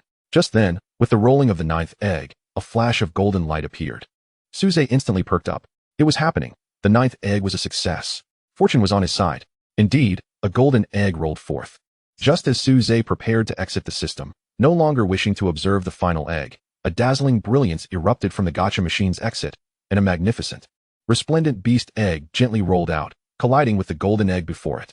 Su Ze was left momentarily speechless. The once satisfying golden egg now paled in comparison. This was the true grand prize. What was a golden egg worth? I knew that a cheerful boy would not have poor luck, for that egg was a diamond egg, representing the potential to transcend to the ultimate level of 100 in diamond-class beasts. Chapter 10. Stringent Hatching Conditions. Diamond-class beasts, the currently known pinnacle of bloodline rankings, capable of reaching the 100-level limit. Su Ze hurriedly, in a state of excitement, retrieved the diamond egg from the system. Once the dazzling luster of the diamond faded, he cradled in his arms an egg the size of a human head, adorned with 3 fiery red patterns. Surely, the hatching conditions for a diamond-grade egg must be more stringent. With trepidation, Su Ze examined the hatching conditions for the diamond-grade beast egg in his hands. The conditions for hatching a diamond egg require an environment of elevated temperatures, absorbing a substantial amount of heat during the incubation process. The greater the heat absorbed, the mightier the summoned beast will be upon hatching. Elevated temperatures? Su Ze furrowed his brow. He was uncertain what the system deemed as high temperatures. In any case, submerging the egg in boiling water was highly unlikely to yield results. Never mind, let us first examine the hatching conditions for the golden egg. If they remain consistent with previous findings, he would continue seeking assistance from Su Yao. Su Ze stored the diamond egg in the system's space and retrieved the golden egg. The beast eggs acquired from the system can be kept in the system's space until they hatch. Once they transform into summoned beasts, they must be moved to the beast space. Regrettably, the hatching conditions for the golden egg of the same grade were not uniform. The golden egg requires the absorption of precious gold for incubation. The more gold absorbed, the stronger the summoned beast will be. These two golden eggs, one greedy and the other lustful, Su Ze lamented. For him, the hatching conditions for the golden egg were, in some respects, even more challenging than those for the diamond egg. If all else fails, he could consider selling a few beast eggs. A single silver-grade egg could fetch several million xia coins, which should suffice to purchase gold. However, Su Ze remained apprehensive, for his current strength could hardly be deemed formidable. It was rather weak. Given the rarity of beast eggs, selling just one or two would be manageable, but over time, he would undoubtedly attract unwanted attention. The consequence would be being captured and relegated to a fate of daily egg-laying. Just as Su Ze was engrossed in his turmoil, a sudden knock echoed through his door. Upon opening it, he found Su Yao standing outside, clad in a sharp, athletic outfit. "Is something the matter?" he inquired. "What is the matter? Did you forget about the summoning beast entrance exam today? We agreed to attend together," Su Yao exclaimed incredulously, seemingly astonished that Su Ze could overlook such a momentous event. It was then that Su Ze's eyes widened in realization. He had been so overwhelmed with joy over acquiring the diamond-grade beast egg that he had nearly forgotten the day's most important affair. "Wait for me a moment. I'll change my clothes," he responded hastily. Su Yao nodded. "Yes, please be quick. Fortunately, we need not rush. Have you seen the examination site in the east? It was announced just a couple of days ago, located not far from our city, in the scenic Tianyun volcano area." Indeed, Su Ze had neglected this matter over the past few days, only just learning about the examination site from Su Yao. Today, for summoning beast universities were conducting simultaneous exams, with only the Western White Tiger Summoning University experiencing a slight delay due to unexpected incidents during the examination site preparations. Unlike the previous World S College entrance examinations, where students selected their institutions based on scores, there were only 5 summoning beast universities in the Great Xia. Typically, candidates would participate in exams at the nearest corresponding university. Given that only a limited number of individuals qualify to become summoning beast masters, the number of participants in the summoning beast entrance exam was significantly lower than that of ordinary college entrance examinations prior to his transmigration. All candidates within a designated area would be gathered at a single examination site for a unified selection process. The examination site chosen by the Azure Dragon Summoning University was the Tianyun volcano, where all candidates would be tested at the foot of the volcano. Success would grant them entry, while failure would result in elimination. Tianyun volcano? Su Ze murmured the name, and his eyes sparkled with excitement. Tianyun volcano is a level 7 supervolcano. The volcanic explosivity index classifies the eruption levels of volcanoes, akin to the magnitude scale of earthquakes. The higher the index, the greater the energy released by the volcano. With each unit increase in the index, the energy released escalates by nearly an order of magnitude, rendering the eruption's power tenfold compared to the previous level, with a maximum rating of only 8. Levels 5 to 6 signify strong volcanoes, while levels 7 to 8 denote supervolcanoes. The force of a level 7 eruption is equivalent to a magnitude 9.8 earthquake, capable of causing a year without summer. Historically, Tianyun volcano has experienced an eruption reaching level 7, and it currently lies dormant, possibly accumulating energy equivalent to a level 5 strong volcano, suggesting a considerable interval before the next eruption. Therefore, conducting examinations in the vicinity of Tianyun volcano is entirely safe, provided one refrains from recklessly approaching the caldera. Yet, there are always those willing to take risks. If only I could cast the egg into the volcano, it would surely hatch. Although Su Ze was uncertain about the necessary heat to incubate this diamond egg, the volcano was undoubtedly the most substantial heat source available to him at that moment. He promptly donned his attire and, accompanied by Su Yao, set forth towards Tianyun volcano. Despite its proximity to Beishan City, traversing the distance on foot would likely take an entire day. Thus, a special flying beast was arranged in the city center, featuring large, albeit not particularly swift, beasts capable of carrying multiple passengers, all at levels around 20 to 30. These were freely available to the beast tamers participating in the examination. Just in time, Su Ze and Su Yao boarded a griffin poised for takeoff. Though merely a bronze-level beast, the griffin's large size enabled flight, possessing little else in terms of remarkable traits. It comfortably accommodated over 20 passengers, appearing unperturbed by the weight. "Everyone, please secure yourselves. We are about to take off," called the beast tamer positioned at the griffin's head. Not all graduates from the Beast Tamer University joined the Spirit Guard. Many, like him, with limited talent, were overlooked by the military and thus sought alternative paths, utilizing the power of beasts to enhance their daily lives. In this world, technology may not be highly advanced, yet the strength of magical beasts affords individuals a quality of life that rivals that of more developed societies. The griffin flapped its wings, lifting everyone into the air, and they soared toward the Tianyun volcano region. A faint air shield enveloped them, preventing the gusts from toppling them, albeit at the cost of the griffin's speed. As they approached the volcanic area, the temperature gradually rose. By the time the griffin began its descent, Su Ze felt a light sheen of perspiration. A multitude of people had already gathered at the site, and from above, it resembled a sea of dark heads, with a few glinting in the sunlight. As soon as they landed, he spotted the unmistakable large figure of Wang Zi, who also recognized him and made his way over. Upon noticing Su Yao beside Su Ze, he winked at him and playfully nudged him with his shoulder. "You rascal, I never realized you had such prowess. Have you already paired up?" Before Su Ze could respond, a cold, gritting of teeth snort pierced the air. He looked up to find his nemesis, Lin He, whose fingers, previously broken by Su Ze, were still encased in plaster. However, after a mere disdainful huff, Lin He wisely chose to walk away, avoiding any further trouble. Otherwise, Su Ze, now at level 16, might have left him in shock, potentially necessitating his own plaster cast. Chapter 11. The Beast Master examination commences. This lad certainly possesses some sense. Over the past few days, I have refined the spirit bead and dedicated myself to rigorous training, resulting in a remarkable ascent of 2 levels in a short span. I am now a level 9 Beast Master. If this fellow dares to provoke me again, I shall gladly handle him, Wang Zi declared with unshakable confidence. His advancement to level 9, powered by the spirit bead, was commendable according to the previous year's results in the Beast Master examination. Typically, breaking through to level 10 would allow one to vie for the top position, while few like Su Yao, who managed to reach level 12 using 2 spirit beads, existed. Were it not for the unexpected emergence of Su Ze this year, Su Yao would likely have claimed the title of champion in the eastern region. Since Lin He lost his spirit bead to Su Ze, he had only managed to reach level 9 through self-training over the past few weeks. This was the very reason Wang Zi felt emboldened to challenge him. After Lin He retreated, Wang Zi, feeling somewhat disheartened, inquired about Su Ze's experience riding the griffin. "It is quite similar to flying on an airplane, perhaps offering a broader perspective," Su Ze replied. Wang Zi's interest waned immediately. "Is it truly that mundane? I was hoping to have my father procure a flying beast for me when I break through to level 20 and can contract a second beast." Su Ze, intrigued, asked, "Did you not arrive on a griffin?" He recalled that during his descent, there had been no visible roads below. It was inconceivable that Wang Zi had walked there. "No. My father insisted on accompanying me for the exam, but he suffers from motion sickness on the griffin. In the end, we were driven here." Wang Zi pointed to a nearby, mud-splattered luxury limousine.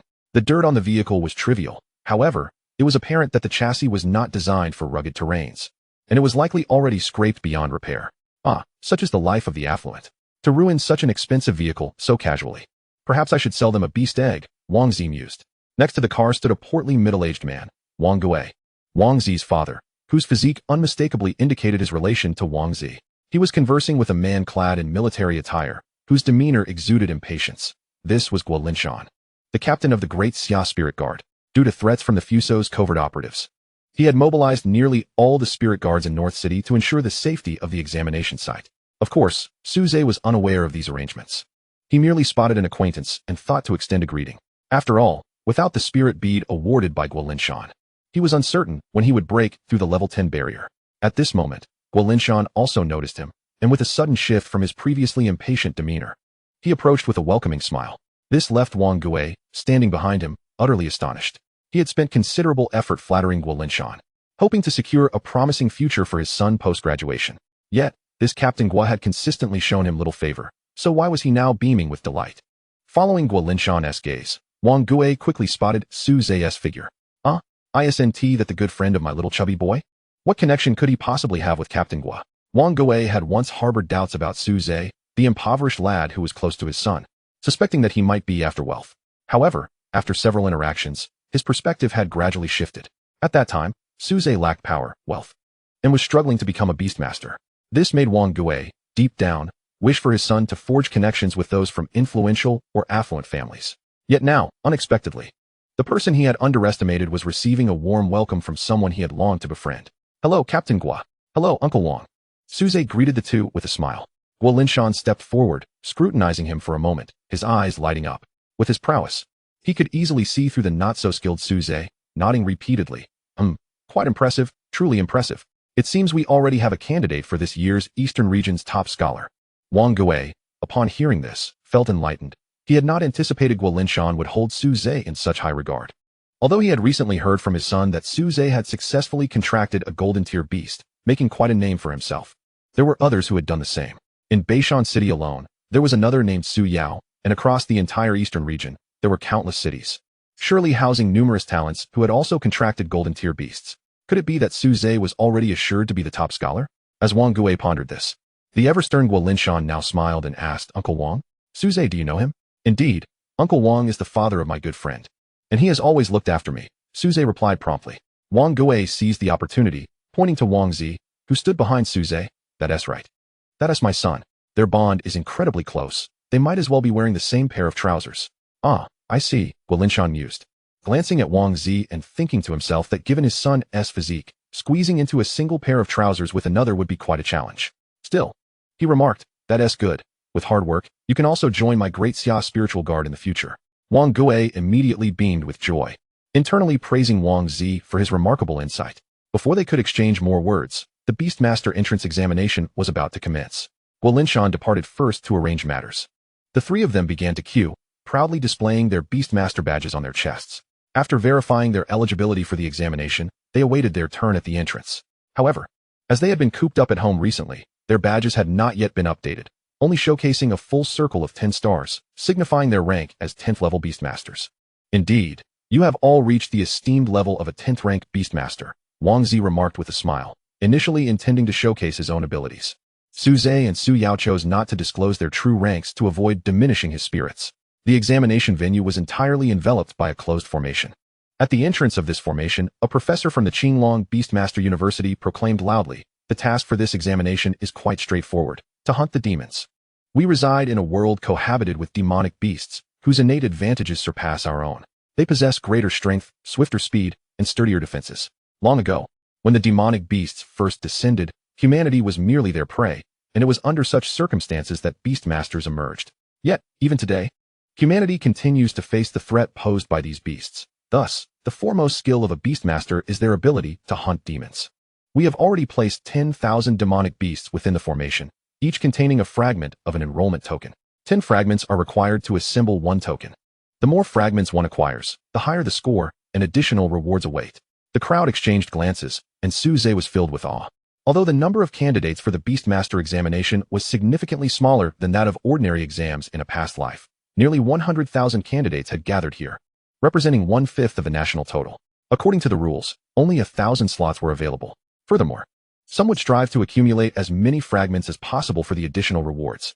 It was likely that only 500 or 600 would secure a place, making the competition exceedingly fierce.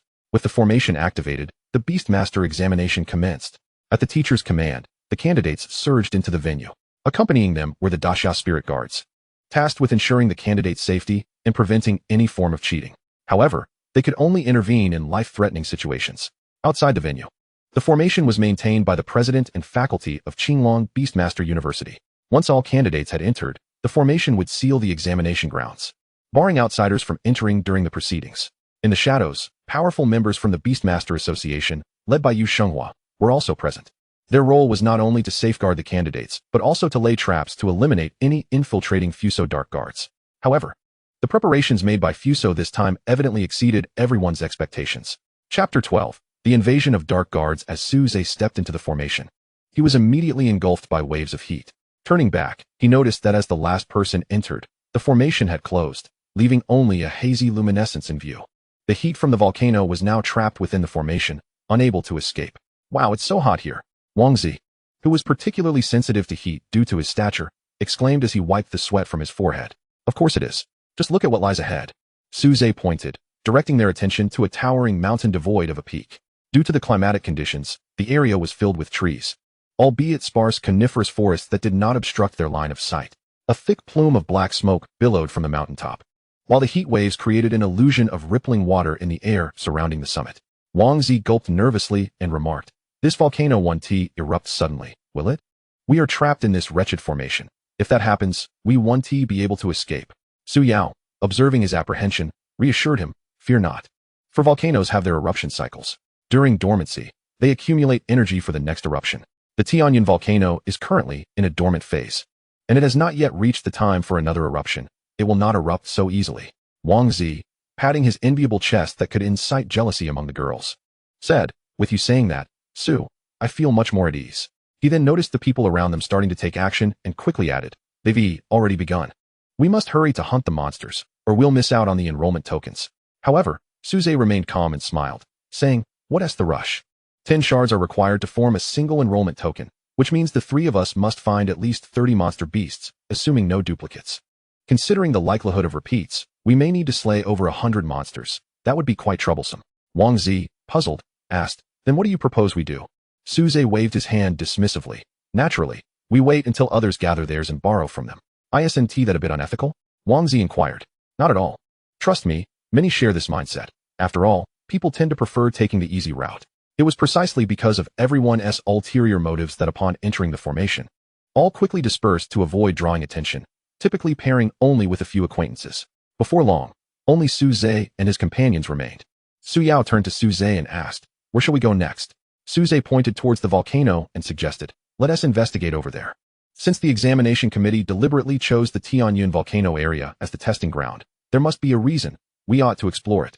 Su Yao nodded in agreement. As she too found it perplexing why this location had been selected, Wang Zi hesitated momentarily, but ultimately steeled himself and followed. Shortly after everyone had ventured off in search of monster beasts, a hole suddenly appeared at a distance from the formation's entrance, resembling molten glass. A group of mysterious figures clad in black hoods, shrouded in shadows, infiltrated the formation, the last of whom carried an extraordinary copper mirror. The mirror gleamed with dazzling light, and it was under this illumination that the formation silently opened, unnoticed by the principal and teachers maintaining its operation. Upon entering, the individual immediately stowed the mirror away. Without its radiant barrier, the formation resumed, sealing the breach. They then conversed in the language of Fusong, saying, "The formations of the Xia kingdom are hardly impressive. Let us not be too complacent. Our ability to breach the formation relied solely on the power of the 8-foot mirror. From here on, we must rely on our own wits to navigate past the great Xia spirit guards within the formation." One of the members assured, "Rest assured, Captain. While our Fusong shadow operatives may not match the great Xia spirit guards in other aspects, in terms of stealth, they are certainly no match for us." Subsequently, a group of individuals concealed themselves within the shadows, advancing towards the Tianyun volcano like phantoms. Outside the formation, Su Yiming, a professor at the Qinglong Beast Taming University responsible for maintaining the array, emitted a soft exclamation. "What is it, Professor Su?" Su Yiming replied, "Just a moment ago, I sensed a slight disturbance in the part of the formation I oversee, but it appears to have resolved itself now. Perhaps it was merely an illusion." Upon hearing this, the other teacher shook his head, intending to let the matter rest. However, at the center of the formation, a middle-aged man exuding an air of authority opened his eyes and remarked, "An illusion? The Beast Taming College entrance examination is a matter of national significance. Such nonchalance is unacceptable. Professor Su, how many errors have occurred due to your laxity? Contact the Beast Tamer Association immediately and have them inspect the perimeter of the formation for any suspicious activity." Su Yiming, filled with trepidation, lowered his head in acknowledgement. "Understood, Principal." The middle-aged man was none other than Xiao Su, the principal of Qinglong Beast Taming University, who had previously remained in the shadows. He was also the youngest among the 3 great powers of Beishan City and possessed the finest talent. Following an unfortunate incident, he had voluntarily stepped in to replace the dismissed former principal, a position that seemed somewhat beneath his capabilities. After organizing personnel to investigate the formation surroundings, he closed his eyes once more, focusing intently on maintaining the array. "Wait for me. I can hardly endure this wretched place. The moment I move, I am drenched in sweat." Soon, the group discerned the rationale behind selecting the volcano as the examination site. At that moment, Wang Zi's fiery leopard cat unleashed a flame blade, cleaving a completely crimson scorpion in two, perhaps influenced by its master. The fiery leopard cat had gained considerable weight over the mere span of days. Its once slender and agile form now appeared rather cumbersome and lacking in grace. Observing this, Su Ze remarked, "Wang Zi, why has your cat taken on such girth?" Wang Zi approached the scorpion's remains and retorted, "You are the one resembling a pig." The fiery one is merely a plump cat. Su Yao interjected. However, feline-type demon beasts excel in agility. Excessive bulk can hinder their performance. It would be prudent to keep this in mind. Wang Zi responded with a smile. I shall heed the advice of the esteemed Su, the campus beauty. Yet, the fiery one does tend to eat quite a bit. Perhaps that is why our bond is so profound. As he spoke, he discovered a shattered token amidst the scorpion's body and retrieved a piece of dried fish from his pocket, tossing it as a reward for the fiery leopard cat. The cat quickly devoured the fish and affectionately rubbed against Wang Zi's pant leg, a stark contrast to its previous behavior when it had scratched his face. This marks the 5th demon beast we have encountered, yet we have only found a single fragment? Wang Zi remarked, shaking off the viscous residue from the token. Su Ze pondered for a moment and replied, the teacher made it clear when we entered. They released 10,000 demon beasts with tokens.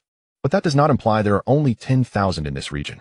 The expanse of Tianyan volcano is vast, and the fire attribute energy emanating from the volcano makes this area a natural habitat for fire-type demon beasts, numbering far beyond 10,000.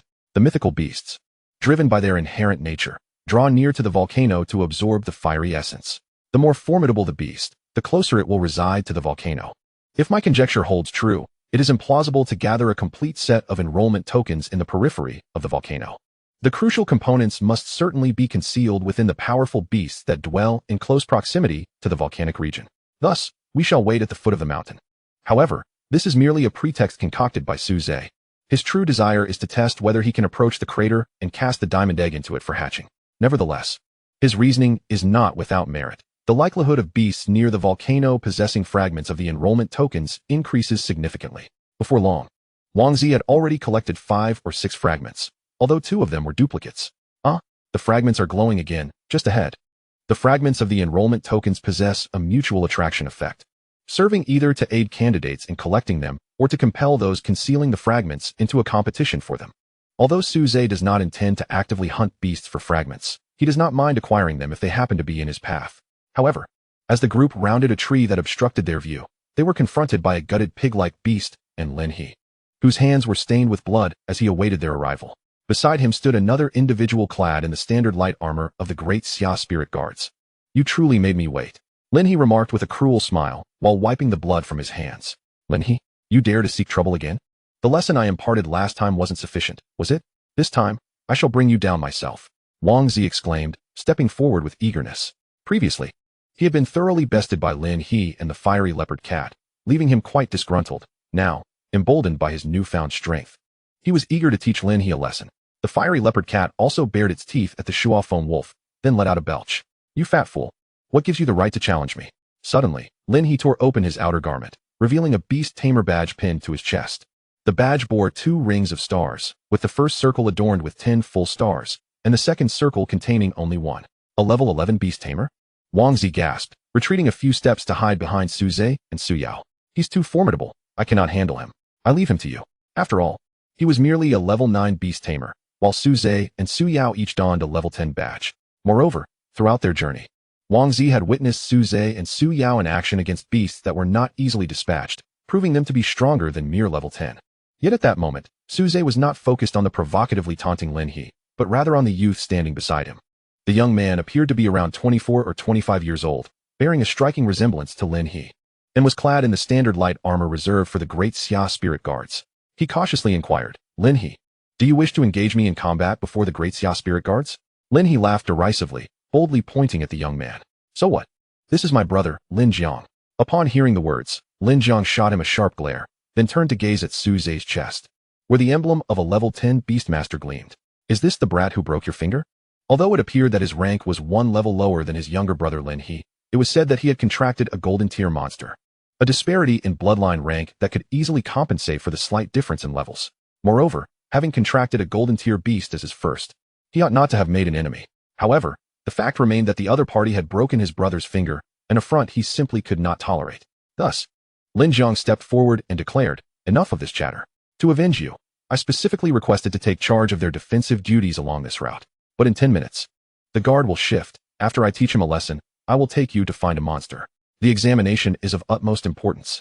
Lin He, feeling a sense of dissatisfaction, clenched his teeth and finally said, Brother, make sure to hit him hard, preferably breaking a leg and an arm. Lin Jiang hesitated but eventually nodded in agreement. A robust bull, enveloped in crackling lightning, emerged slowly from his Beastmaster space, transforming in his hands into a silver short staff, the ends of which emitted intertwining arcs of electricity. Su Ze's expression turned grave as he observed the weapon forged from the beast. A level 20 Beastmaster. This was one of the recruitment criteria for the Great Xia Spirit Guards, indicating that Lin Jiang was at least a level 20 Beastmaster. Additionally, the transformation of beasts into weapons and armor was part of the curriculum at the Beastmaster Academy, a knowledge Su Ze lacked access to, further widening the chasm of strength between them. With a flash of brilliance, a bolt of lightning surged forth from the short staff, hurtling directly towards Su Ze. The speed of the lightning was such that he had no time to evade. Fortunately, the ethereal turtle upon his shoulder instinctively activated the ethereal shield, positioning itself in defense. Su Ze strained with all his might to maintain the shield against the onslaught of lightning, but after a moment, his expression shifted slightly. He murmured, "It doesn't seem so strong after all." Beside him, Lin He watched with glee as Su Ze endured the lightning strike. Eagerly anticipating the moment he would see him fall, smoke billowing from his body. However, Lin Jiang furrowed his brow, observing Su Ze's adept manipulation of his beast. And he did not concur with Lin He's perspective. Yet, he found himself in a predicament, unable to retreat. Su Ze, having dispelled the ethereal shield, turned to Lin Jiang and remarked, "You have yet to reach level 20. Otherwise, I would not have been able to withstand your recent assault so effortlessly. Are you merely a reserve member of the Great Xia Spirit Guard?" Lin Jiang did not deny it, responding, "Indeed, I am still a level 19 Beastmaster. Merely a step away from becoming a full-fledged member of the Great Xia Spirit Guard, but that is sufficient to contend with you." This time, in response to the Fuso Dark Guards, the entire Spirit Guard of Beishan City was mobilized, including their reserve team. Otherwise, the expansive Tianyun volcano region would render a comprehensive defense utterly impossible. At that moment, Su Ze finally comprehended why Lin He had managed to swiftly break through to level 11, despite having lost the refining orb to him. As a member of the reserve Spirit Guard, Lin Jiang must have been bestowed a refining orb to facilitate his progression. He had chosen to pass this orb to Lin He. Su Ze and Su Yao had both experienced military-grade refining orbs, which far surpassed the standard ones distributed by schools. Hence, Lin Jiang could leap 3 levels from an 8th-level Beastmaster. This news brought hope to Su Ze and his companions. The elevation of a Beastmaster's rank represents a qualitative transformation every 10 levels, and since Lin Jiang had not yet attained level 20, the gap between them could indeed be bridged by bloodline prowess. Lin Jiang's beast was also of silver grade, granting him a fighting chance. Yet, it seemed Lin Jiang had seen through Su Ze's thoughts, exclaiming, "Do you think my lack of a level 20 breakthrough renders you safe? How naive." With the thunder short staff in hand, lightning flickering at his feet, he swiftly approached Su Ze, delivering a strike against the ethereal shield that Su Ze had hastily conjured. The light barrier trembled violently, nearly shattering. The residual lightning that seeped through struck Su Ze, contorting his expression in agony. "Kid, do you comprehend now? The disparity between us extends beyond mere levels. There is also a gap in technique." Lin Jiang's beast apparatus was inherently offensive in nature, and despite being only at level 19, he possessed combat prowess that could easily surpass that of a level 20. "Impressive, brother. Shatter his shell, and let me witness his expression." Lin He cheered, witnessing Su Ze's contorted face through the light shield. Su Yao, seeing this, attempted to assist, but was obstructed by the Shuo foam wolf controlled by Lin He, which swiftly positioned itself in front of her. Behind the wolf, Lin He wore an unmistakable grin, saying, "Su Yao, where do you think you're going?" Su Yao shot him a disdainful glance, retorting, "Get out of my way. I refuse to yield." "What will you do about it? Be gone." Before Lin He could finish his words, the Shuo foam wolf was sent flying by the Qing foam butterfly from behind Su Yao, crashing heavily into him, and both were propelled away again. This scene bore an uncanny resemblance to when he had been blasted away by Su Ze's water gun. "Your strength. This is impossible." Lin He spat blood. He had initially believed that with the high-quality refining orb bestowed by his brother, he could bridge the gap in levels with Su Yao, thinking that the only disparity lay in their beast bloodlines. Blocking her momentarily posed no issue. Yet, in the very instant he was attacked, he realized his mistake. The disparity in their levels, rather than diminishing, had only widened. This unforeseen turn of events compelled Lin Jiang to abandon his pursuit of Su Ze. As he rushed to Lin He's side to assist him, "Brother, are you alright?" Su Yao seized the opportunity to approach Su Ze. "This time, it's different. Even if we join forces, we 1T stand a chance against him. I will hold him off. You take Wang Zi and flee to find other Xia Spirit Guards to expose him."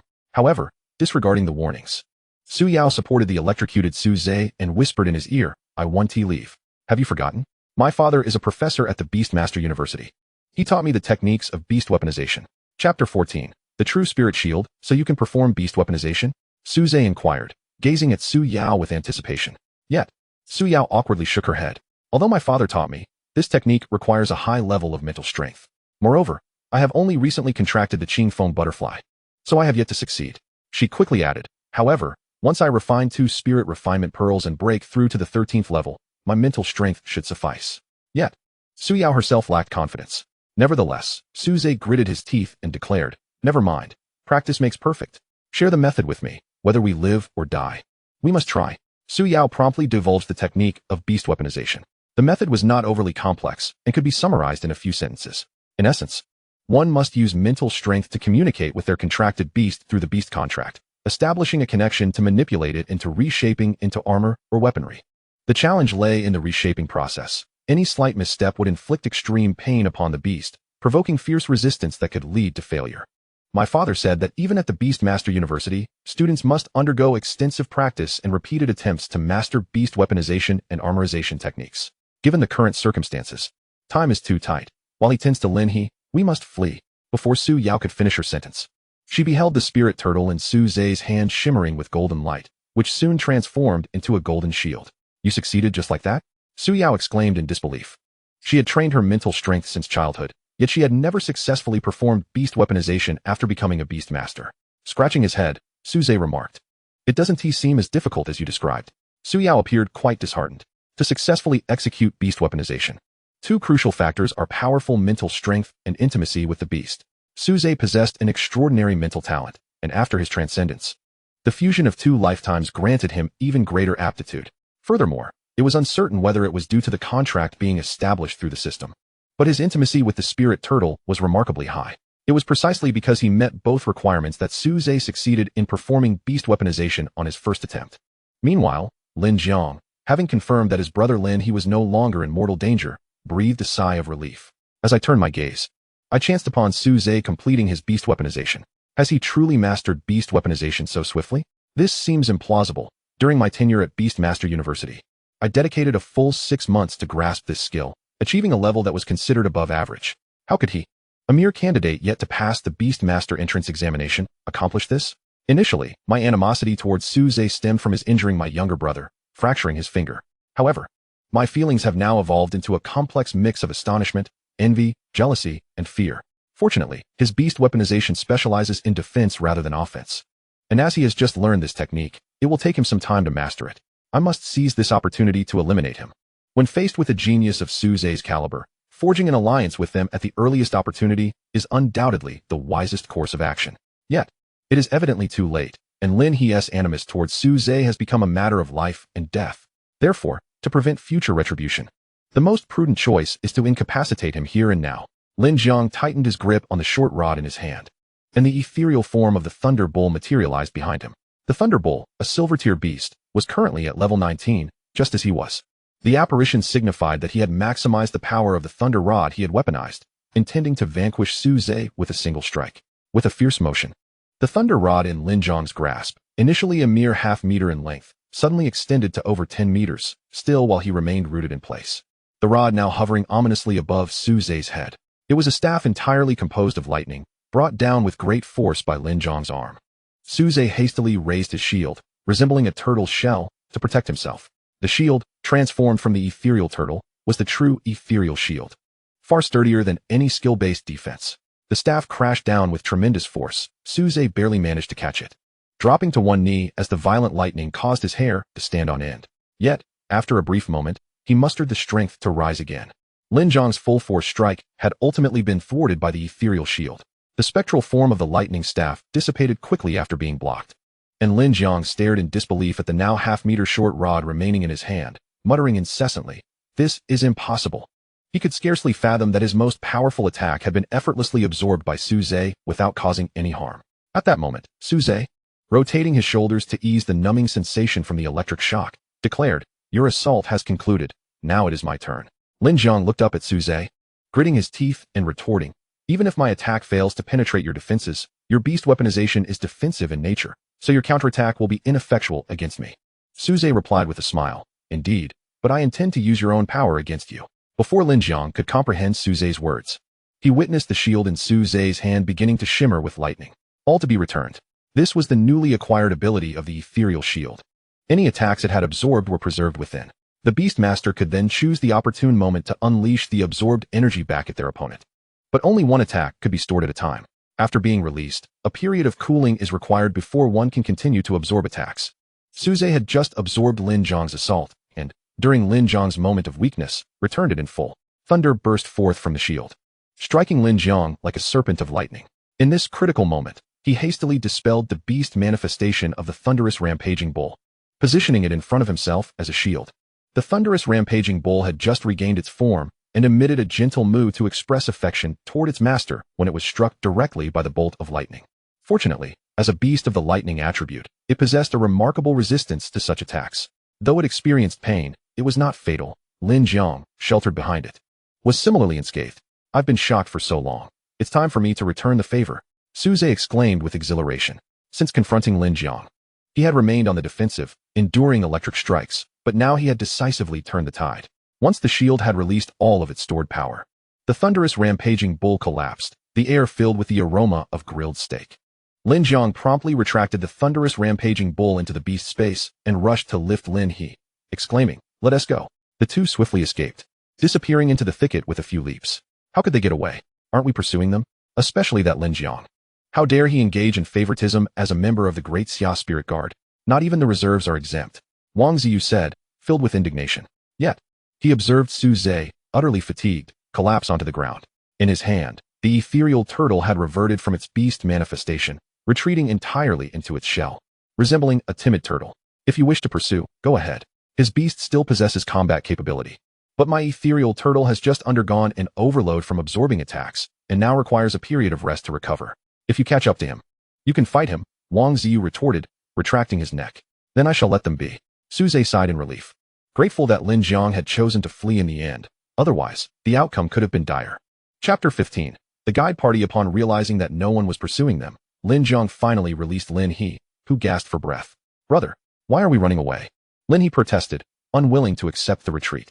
Lin Zhang replied curtly, why would we stay? To battle them to the death? Brother, you aren't afraid, are you? That kind of ability surely cannot be used again in such a short time. We can still return. Lin He began to argue, but Lin Zhang seized his collar, lifting him off the ground. Can you guarantee that fellow has no other means at his disposal? Huh. If you dare, I will return with you, Lin Zhang admonished. Let us not forget that our most critical task today is the examination, not avenging you. Your performance directly impacts our futures. It cannot be wagered. Recently, upon learning that Lin He had lost the refined thought beads issued by the school in a gamble, Lin Zhang had decisively given his own refined thought beads, intended for his own advancement, to his brother. However, Lin Zhang was not without self-interest. Military-grade refined thought beads could elevate Lin He to a higher level, enabling him to achieve superior results in the beast examination. As long as he entered the top 10, the least reward would be high-quality refined thought beads, which would be superior to military-grade ones. Thus, he essentially engaged in an exchange with Lin He, utilizing his own tempered beads to aid him in ascending to a higher level and obtaining rewards, which he would subsequently claim to successfully break through to level 20 and join the Great Xia Spirit Guard. However, should he continue to linger with Su Ze, all his previous efforts might be rendered futile. Observing Lin He's silence, Lin Zhang comforted him, saying, Brother, you must understand that the Beast Taming College entrance examination is of utmost importance now. That young man can wait until you become a formidable beast tamer to seek revenge. Yet, internally, he was plagued by doubt. Since Su Ze could ascend to a level 16 beast tamer in such a short time, it was conceivable that it would not be long before he surpassed Lin Zhang. They had missed this opportunity today. Would there truly be a chance for retribution in the future? He feared that by then, it would be Su Ze coming to exact vengeance upon them. As Lin Zhang's thoughts swirled, he heard the soft sound of footsteps behind him. Who could it be? He initially assumed it was Su Ze pursuing him and turned swiftly. However, what met his gaze was a group of mysterious individuals clad in black hooded cloaks. Lin Zhang paused momentarily, then quickly recognized their identities and hastily retrieved a flare gun from his pocket, preparing to fire it off. Yet, a swift-moving figure in black subdued him, snatching away the flare gun in the process. This was partly due to the injury he had sustained from Su Ze earlier. Otherwise, he would have had time to release the signal before being captured.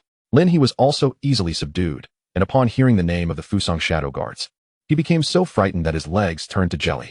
Lin Zhang was forced to the ground, his right cheek pressed against the earth. Yet he feigned calmness as he spoke. You are the Fusang Shadow Guards? Release me at once. Our Great Xia Spirit Guard in Beishan City is currently all within the formation, waiting for you to walk into our trap. Surrender quickly. Huh. What bluster from a Great Xia brat. Your life is now in our hands. Do you still have the audacity to threaten us? Mocked one of the Fusang Shadow Guards. Speaking in heavily accented Great Xia, the leader of the Fusang Shadow Guards squatted before Lin Jiang, confirming a critical piece of information. You just claimed that the Great Xia Spirit Guard in Beishan City is all here. Is that true? Indeed, it is true. Are you frightened now? Lin Jiang believed he glimpsed a glimmer of hope and spoke with a feigned ferocity. However, the leader merely chuckled with delight. Good, good. It seems our earlier inducement was effective. They indeed concentrated all their defensive forces here for this examination. Our mission is already half accomplished. Now, we just need to eliminate them. Lin Jiang's expression changed abruptly as he realized he had spoken too soon. Little brat of Great Xia, I ask you. The captain of the Fusang Dark Guard sighed. It must be done. I have long heard of the strict discipline of the Great Xia Spirit Guards, renowned for prioritizing the fallen in the presence of the populace. With a gesture, he signaled his subordinates to eliminate Lin Jiang and Lin He. At that moment, Lin He's cries echoed. Please, I beg you spare me. I can persuade him on your behalf. Turning to Lin Jiang, he pleaded, Brother, speak up. I don't want to die. I truly do not wish for my life to end. After all, you are not yet a full member of the Great Xia Spirit Guards. Merely a reserve, and your oath is not binding.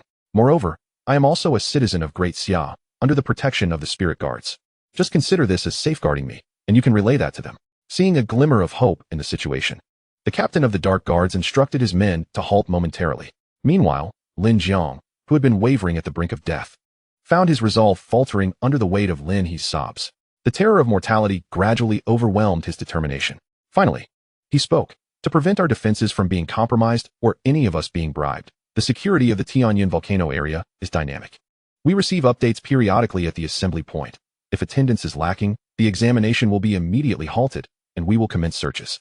If all are present, we will receive notifications regarding our new defensive zones, which we can select ourselves. Lin Jiang had discerned the direction in which Su Ze and his companions were heading, and during the next assembly, he opted for the defensive area ahead of them, fortuitously aligning with their path. So, if I do not release you, the absence of one during assembly will trigger an immediate search? He queried. Indeed, if you wish to approach the volcano without raising alarms, you must not kill me. The captain of the Dark Guards promptly indicated for his men to release their grip. Under these circumstances, Lin Jiang's life was indeed spared. However, he continued, yet, since your defenses are entirely erratic, and you do not know how to circumvent others to reach the volcano, what purpose does your survival serve to me? Lin Jiang swiftly replied, but I know the timing of the assemblies and the location of the assembly points. As soon as I receive word, it indicates that others must rush to the assembly point. At that moment, all you need to do is bypass the assembly point and head directly to the volcano. The captain of the Dark Guards, pleased, clapped Lin Jiang on the shoulder. Excellent. Once you receive the news, inform us of the assembly point's location, and we shall grant you your freedom. Just as Lin Jiang was about to rejoice, he heard the captain add, however, to prevent any deception on your part, I must keep him as leverage. He then pulled Lin He closer, and Lin Jiang reached out, but ultimately relented. Captain, since my brother and I are cooperating so well with you, could you grant me a small request? Lin He, now displaying less fear and a more daring demeanor before the captain of the Fusang Dark Guards, boldly inquired. You, as captives, wish to negotiate terms with us? A Dark Guard was about to rebuke, but the captain silenced him with a gesture. He inquired with great interest, Speak, what conditions do you desire? Lin He cautiously replied, I seek your assistance in eliminating an individual, not a prominent figure, merely an ordinary candidate from this examination. The captain immediately clapped his hands and laughed. How intriguing indeed. No problem, I consent to your request to eliminate a candidate. What he did not articulate was that if the plan proceeded smoothly, all the candidates here would meet their demise. Chapter 16. The final signal flare after repelling Lin Jiang. Su Ze and his companions took a brief respite before setting out once more. Meanwhile, the ethereal tortoise remained in a dormant state, unawakened. Although it is said that a powerful beastmaster can influence the very fabric of nature with their mental prowess alone, rendering mountains to crumble, for a novice like Su Ze. Devoid of a beast, he was scarcely more formidable than an ordinary person, rendering their situation perilous in this realm teeming with monstrous beasts. Fear not, little Ze. Until your little tortoise awakens from its slumber, your safety shall be my responsibility. Wang Zi assured, thumping his chest with determination. He and Su Yao flanked Su Ze, shielding him in the center.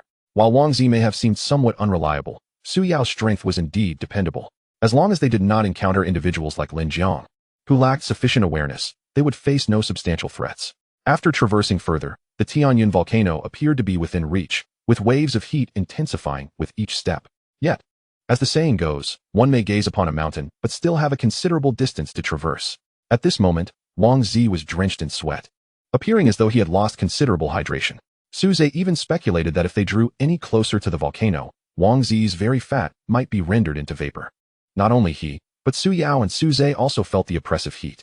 Wang Zi gasped, "I must say, little Ze, we have indeed observed that the deeper we venture, the stronger the beasts become, each bearing fragments.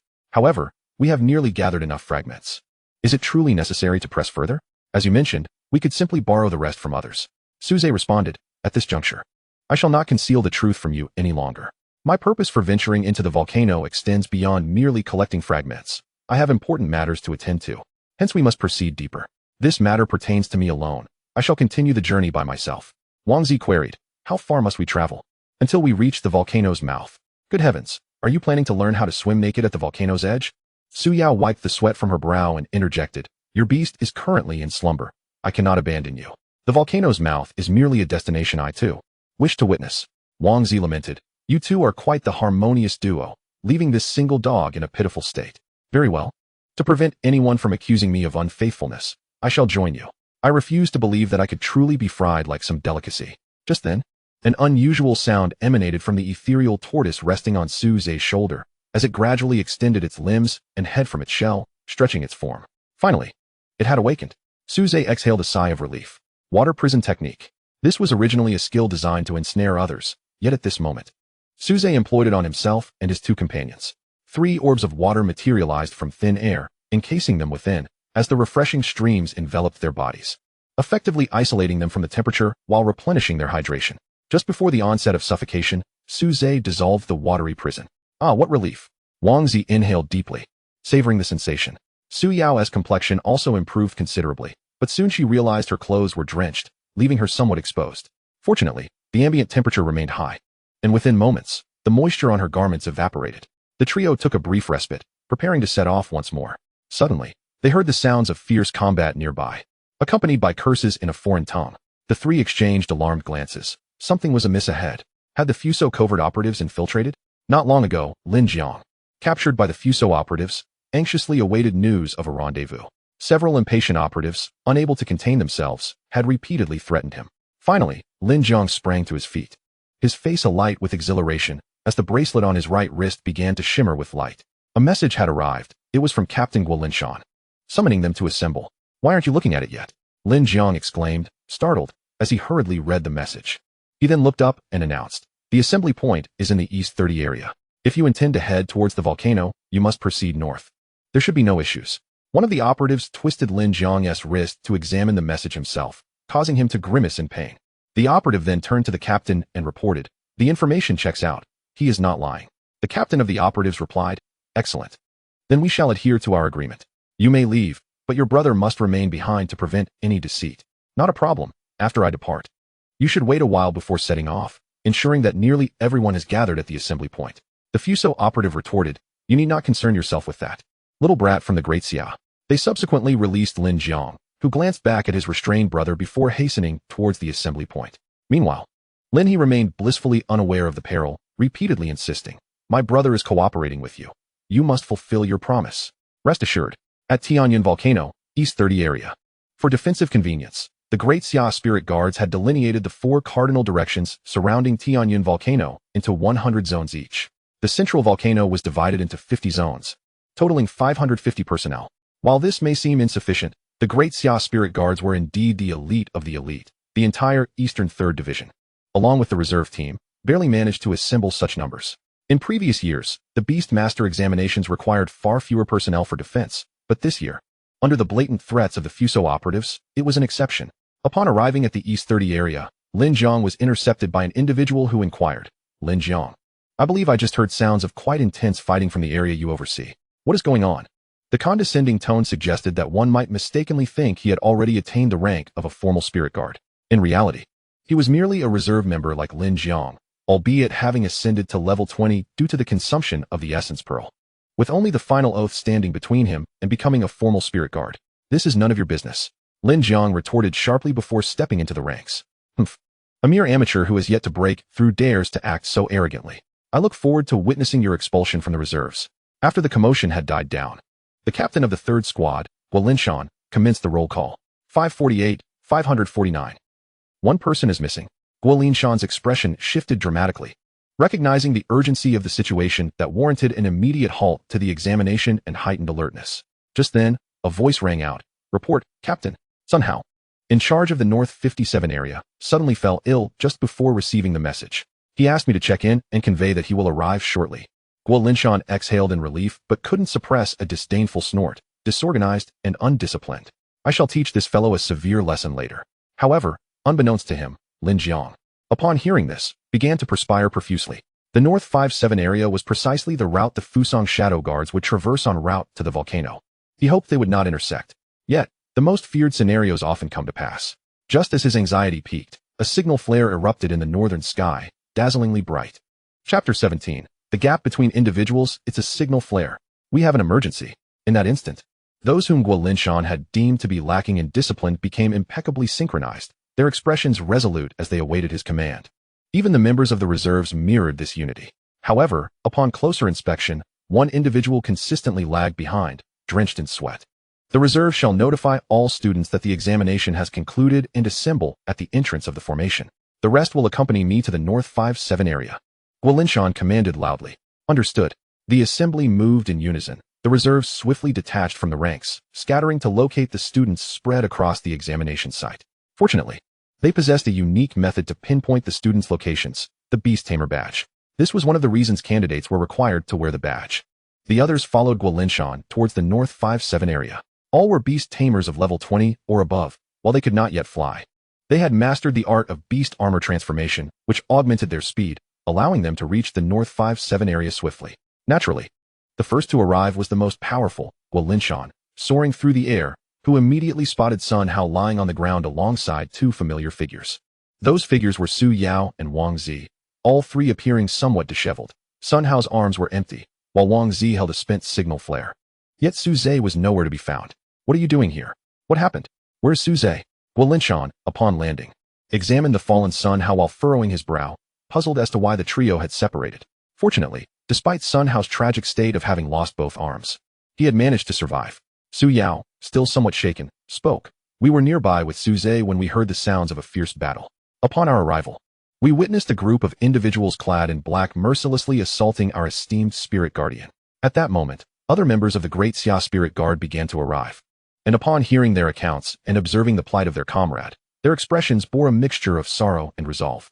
It was undoubtedly those despicable Fusang Shadow operatives. They must have found some means to infiltrate our ranks. Su Yao continued. Those assailants were formidable. Our spirit guardian was utterly overwhelmed, and we dared not reveal our presence, hiding quietly in the shadows. Moreover, it seemed as though they had prior knowledge of the location of the signal flare concealed within the guardian's grasp, as they swiftly dislodged it from him. Fortunately, they appeared to be in a great hurry. After delivering a lethal blow from a distance, they turned and fled. In that fleeting moment, Su Ze positioned himself before the spirit guardian, utilizing his beast mastery skills to shield him from the residual force of the attack. The guardian was gravely injured, yet still mustered the strength to guide us in launching the signal flare. Following that, Su Ze ventured forth alone. In truth, the scene was far more harrowing than Su Yao had recounted.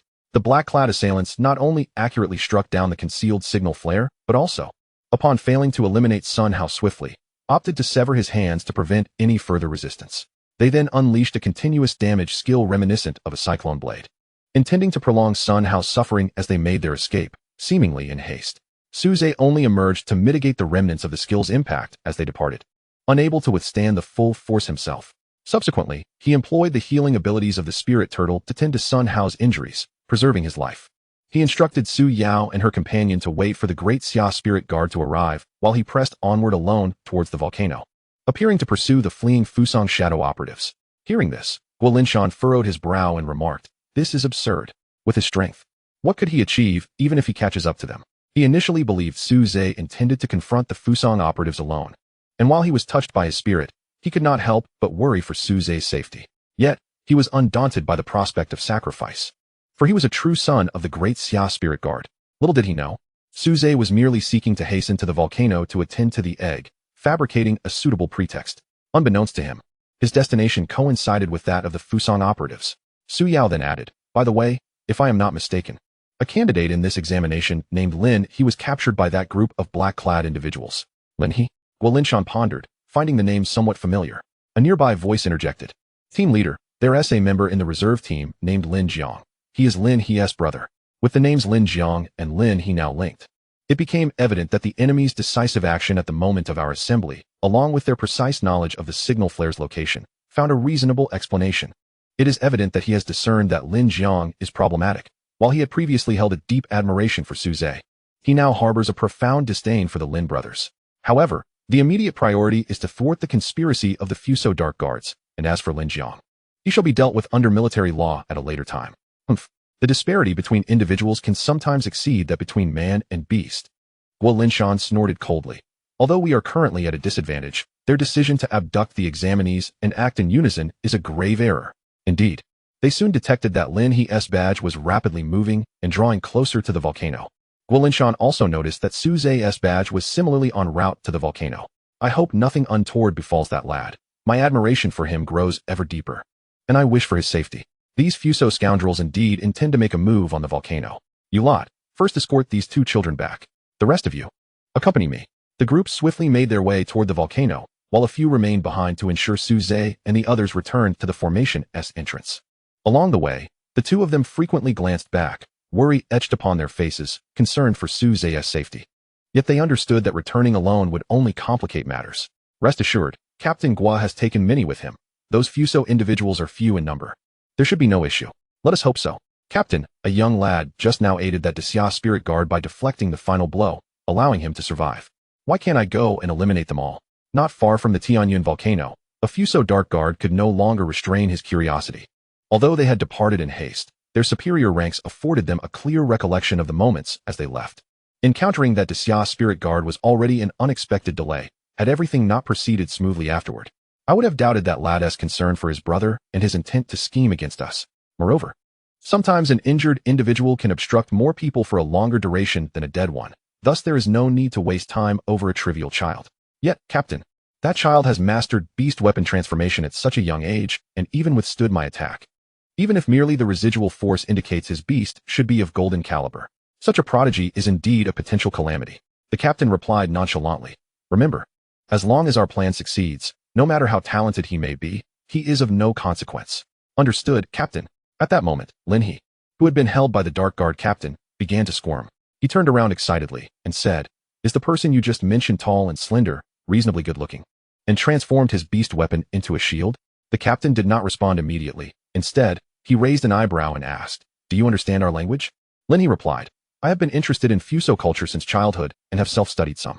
Upon hearing this, the captain appeared pleased. "Excellent. By the way, your description was indeed accurate. That person is as you have described." Lin He's expression twisted in realization. "It's him, Su Ze. Captain, you promised you would help me kill him. Why did you let him go just now? It appears one has forgotten that their very life now rests in another's hands. How dare you address our captain in such a manner? It is your brother whose misguided directions have led us astray, yet now you expect our assistance." Before he could finish his words, the captain interjected, "One must not speak so lightly. Although we encountered a minor mishap, it is through their brother that we have navigated this situation with greater ease." He then released Lin He, stating, "I shall fulfill my promise to you. But do you not find it far more intriguing to personally end his life?" Lin He, realizing the implication in the captain's words, responded eagerly, "But he is significantly stronger than I am. Do you mean you can assist me in this endeavor?" "Certainly," the captain replied, gesturing, "Look here." He produced the 8-foot mirror that had previously shattered the formation to bring them here, encouraging Lin He to gaze into it. Streams of dazzling light surged into Lin He's eyes, rendering his gaze increasingly vacant. Chapter 18. The Crimson Crystal Core. The group of Fusang Shadow Guards had seemingly headed towards the Tianyun volcano. Or were they plotting? An unsettling feeling grew within Su Ze. He feared that only by hatching the diamond-tier beast in his possession could he find some semblance of peace. After all, even in their juvenile stage, such beasts possess strength equivalent to levels 30 or 40, and with the suppression of their bloodline, they could even triumph over golden beasts of level 50. He hastened his pace toward the volcano. Upon finally reaching the base of the Tianyun volcano, preparing to ascend, he was suddenly met with the sounds of fierce combat echoing from halfway up the mountain. What could have occurred now? Su Ze murmured to himself. Standing at the foot of the mountain, he surveyed the scene, noticing that the shadow guards from Fusang had been intercepted once more, but this time, they found it far less easy to advance. Before them stood more than a dozen elite warriors from the Beastmaster Association, led by Yu Shenghua. "At last, we have you cornered, little devils from Fusang," Yu Shenghua declared, positioned at the forefront of the intercepting force. Their response was quicker than that of the Daxia spirit guards, as they had previously been stationed at the formation's periphery. After Su Yiming sensed something amiss with the formation, the president of Beastmaster University, Xiao Su, had ordered a thorough search of the area surrounding the formation. They indeed discovered traces of someone having concealed themselves there and promptly summoned all members. Coincidentally, a request for aid from within the formation had just arrived, prompting them to open a breach in the formation and hastily make their way to the Tianyun volcano. Little did they expect that in order to deal with us, not only had Guo Linshan been dispatched, but also Yu Shenghua, coupled with Xiao Su, who maintained the formation. The three greatest masters of Beishan have gathered here today. The Shadow Guard captain chuckled, seemingly unfazed by the strength of their adversaries, instead appearing somewhat exhilarated. Yu Shenghua, having arrived in a state of exhaustion, gasped. We must take the personal involvement of Captain Yano Takashi from the 5th Squad of Fusang's Shadow Guard seriously. However, what of your ever-present deputy? Surely you are not merely waiting at home to take over your position, she exclaimed. She has far more significant tasks at hand, so there is no need for your concern. Everyone, prepare to break through, Takashi Yano shouted. As the leader of the 5th Squad, Yano had spent recent years disrupting the normal conduct of the Daxia Beastmaster examinations, establishing himself as a formidable adversary. Both sides had experienced victories and defeats, and indeed, many talented candidates had fallen victim to their schemes. However, previous skirmishes were merely small-scale. This time, mobilizing an entire elite unit was unprecedented.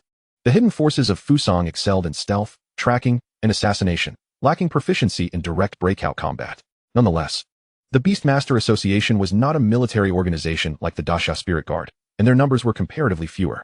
Therefore, they were not entirely without the opportunity to ascend the mountain. Yu Xinghu and his comrades merely needed to obstruct the Fusang shadows while awaiting the arrival of the Daxia Spirit Guard behind them. This was a race against time. As Yano and Yu soared into the sky in perfect synchrony, those remaining on the ground summoned their beast companions and engaged in battle. Beastmasters of level 60 and above not only gained the ability to fly, but also experienced a profound transformation in combat prowess. Generally, confrontations of this caliber took to the skies to avoid collateral damage to their own side. In such elevated clashes, Lin He appeared as a rootless water plant. He shouted, "Do not strike me. I am a candidate abducted by these Fusang people. Please save me." The members of the Beastmaster Association were indeed aware from communications with the Daxia Spirit Guard that a candidate had been kidnapped. Thus, they deliberately steered their attacks away from Lin He, urging him to flee toward the mountain's peak. Cautiously, Lin navigated through the heart of the conflict, reaching the rear of the Beastmaster Association's side. Yet, feeling insufficiently secure, he continued running toward the summit. The onlookers assumed he was merely frightened and found nothing particularly strange. However, Su Ze at the foot of the mountain observed clearly that Lin He had distanced himself from the battlefield, yet continued to sprint fervently toward the peak, showing no signs of slowing down. This fellow certainly harbored some ulterior motive. Although unsure of Lin He's intentions, Su Ze was acutely aware that the Tianyun volcano was crucial to his egg-hatching endeavor, and he wished for no unforeseen mishaps. Unfortunately, the battlefield before him was tightly sealed, and any attempt to ascend the mountain would necessitate traversing the Fusang front lines, which would be tantamount to courting death. Just as he found himself at a loss, he heard the sound of rushing air behind him. He looked up to see Guo Linshan, arriving in haste, hovering in the air with a serious expression. "So, you are indeed here. This battlefield is no longer suitable for your involvement.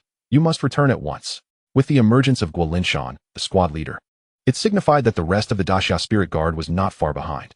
Indeed, moments later, Su Ze heard the thunderous sound of synchronized footsteps. A line of warriors, moving in perfect unison, dashed past him, charging toward the battlefield on the mountainside with lethal intent.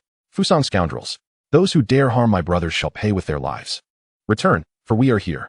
Guo Linshan imparted one final instruction before soaring towards the battlefield above.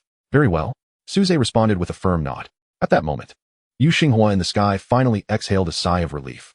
Although his prowess matched that of Yano Takashi, his advanced years rendered him somewhat weary after prolonged combat. However, with Guo Linshan's intervention, the tide of battle swiftly turned in their favor.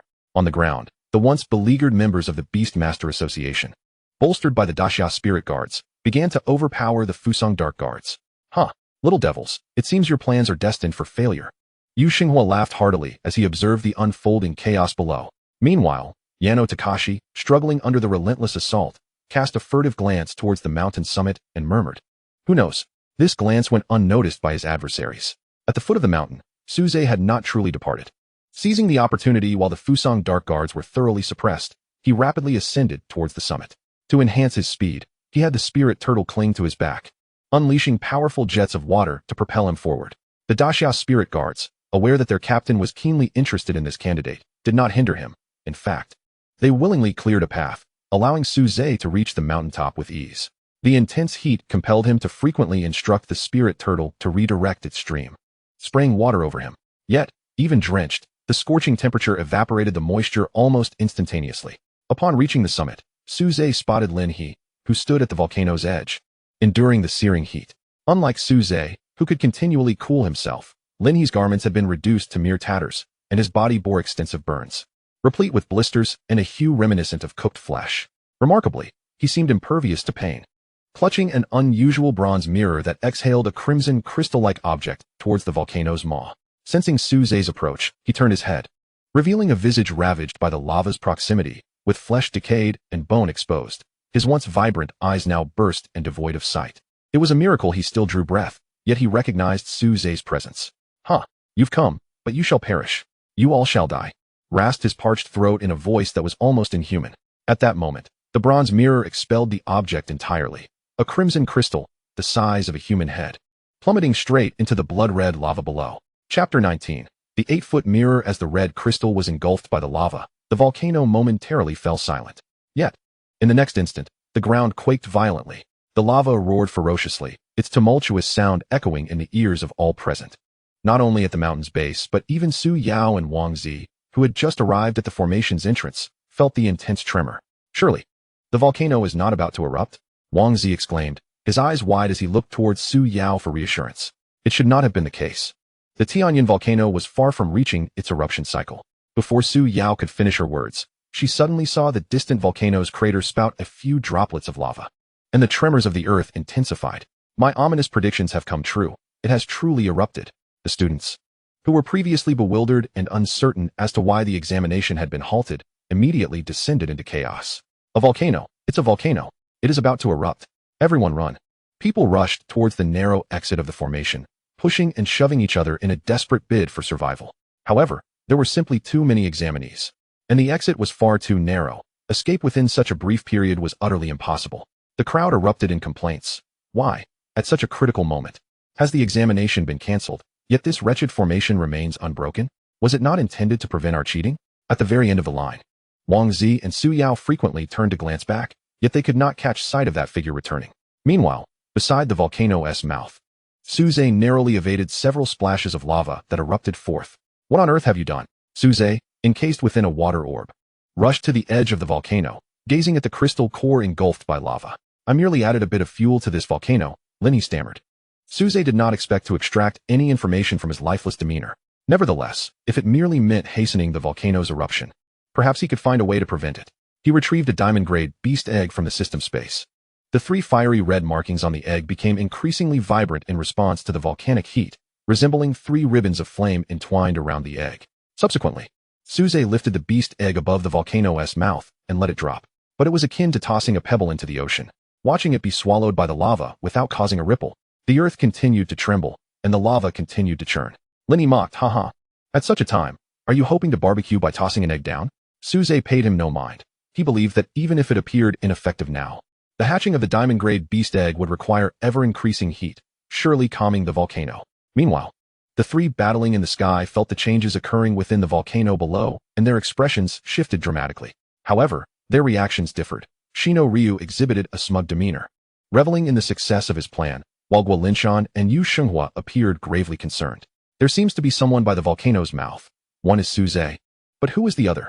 Guo Linshan inquired, glancing towards the volcano's mouth behind him. "It is Lin He. Before you arrived, we rescued Lin He, who had been abducted by the dark guards, and afterward, he seemed to have ascended the mountain." Guo Linshan glared at the already subdued Shino Ryu, demanding, "What have you done?" Shino Ryu wiped the blood from the corner of his mouth and replied, "Heh, with your nation's defenses so stringent, we could only rely on your own people to approach the volcano. As for what we have done, I merely assisted your Tianyan volcano in charging up. You see, a level 80 fire attribute platinum-grade beast core, which we certainly paid a considerable price for." Takahiro Yano was acutely aware that the Great Xia would undoubtedly implement stringent measures to prevent them from approaching the volcano. Perhaps only the citizens of Great Xia possessed the means to do so. Thus, at the moment he harnessed the power of the 8-foot mirror to control Lin He. He had already devised a plan to have everyone shield the ensnared Lin He in order to accomplish their mission, even going so far as to place the 8-foot mirror upon his very being. At that moment, Guo Linshan and his companion were visibly alarmed. You truly are willing to part with an 80-level crystal core. They instinctively glanced back at the volcano, and Takahiro seized the opportunity to wave his hand. The 8-foot mirror, having completed its task and hovering beside the volcanic crater, suddenly transformed into a streak of light and swiftly descended into Takahiro's grasp. The instant the bronze mirror departed, Lin He appeared to lose the very essence that sustained his half-living state, emitting an excruciatingly piercing scream before plunging into the molten lava before him, leaving behind nothing but a fleeting scent of charred flesh and not even a handful of ashes. Not good. Guo Linshan and Yu Shenghua simultaneously turned to grasp the returning bronze mirror, but they were ultimately a moment too late. The 8-foot mirror fell into Takehiro's hands, radiating a dazzling brilliance that repelled both of them. Is that the 8-foot mirror? You actually brought along the artifact capable of suppressing the national fortune. Guo Linshan was utterly bewildered. Even if they succeeded in completely disrupting the Beast Tamer examination at the Qinglong Beast Tamer University, there were still 4 other Beast Tamer universities in Great Xia. It was impossible to sever the lineage of young Beast Tamers in Great Xia, and there was even a risk of the artifact being left within their borders. Was this truly worth it for Fusang, or did they have ulterior motives? Guo Linshan had no time for deep contemplation, as he was forced to retreat repeatedly under the divine light emitted by the 8-foot mirror in Takehiro's grasp. He crossed his arms over his chest to fend off the encroaching divine radiance, but before long, the beast taming armor upon his arms was completely dissolved. Yu Shenghua, possessing a longer life and broader experience, interjected, "This cannot be the genuine 8-foot mirror. If it were, we would have perished long ago. It would be utterly insurmountable." Takahiro candidly replied, "Indeed, I am not yet capable of wielding the true artifact, the 8-foot mirror. This is merely a replica. However, it suffices to deal with you." Though it was merely a counterfeit, it had absorbed considerable power from the authentic 8-foot mirror, allowing it to momentarily radiate divine light. Thus, it could muster approximately 50 to 60% of its potential strength, sufficient to suppress the power of an 80-level beast crystal core. However, it could only wield power without replenishing it. After breaking the formation and expending energy to suppress the crystal core, it could currently only exhibit about 30 to 40% of its might. The complexity of the situation stemmed from the need to prevent the 8-foot mirror from falling into the hands of Great Xia. Takahiro then redirected the mirror's surface towards the ground, aiding his subordinates in escaping the joint suppression of the Great Xia Spirit Guards and the Beast Tamer Association. Our mission is complete. Everyone, commence the retreat. Those who can escape, do so. Upon hearing the command, the Fusang Dark operatives seized the opportunity to hastily withdraw from the battlefield, rapidly making their way towards the foot of the mountain. After issuing the command, Takashi Yano cautiously raised the imitation 8-foot mirror while keeping a vigilant eye on Guo Linshan and his companion as they began to slowly retreat. Being a consumable, he had no intention of utilizing the mirror's power to eliminate the two before him. Guo Linshan chose not to pursue them, but instead addressed the elder Yu, saying, "I must trouble you and the Beastmaster Association to intercept these individuals. Due to the fortification of the array, they can only exit through this passage. But the candidates have yet to fully withdraw, and their safety must be ensured." Yu Shenghua replied, "No problem. I assure you that I will not allow any harm to befall these youngsters. But what about you?" He was naturally referring to Guo Linshan and the solemn Daxia spirit guards below, who were awaiting his orders with grave expressions. Guo Linshan, with a serious demeanor, responded, "We must find a way to prevent the volcanic eruption.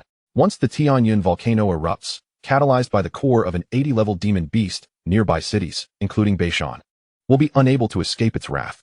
As members of the Daxia spirit guards, we shall not permit such a calamity to occur." Yu Shenghua then gazed at the array, which loomed like a colossal bowl, increasingly fortified, and remarked, "You may be underestimating this young man's ruthlessness. This array appears not merely designed to prevent candidates from cheating."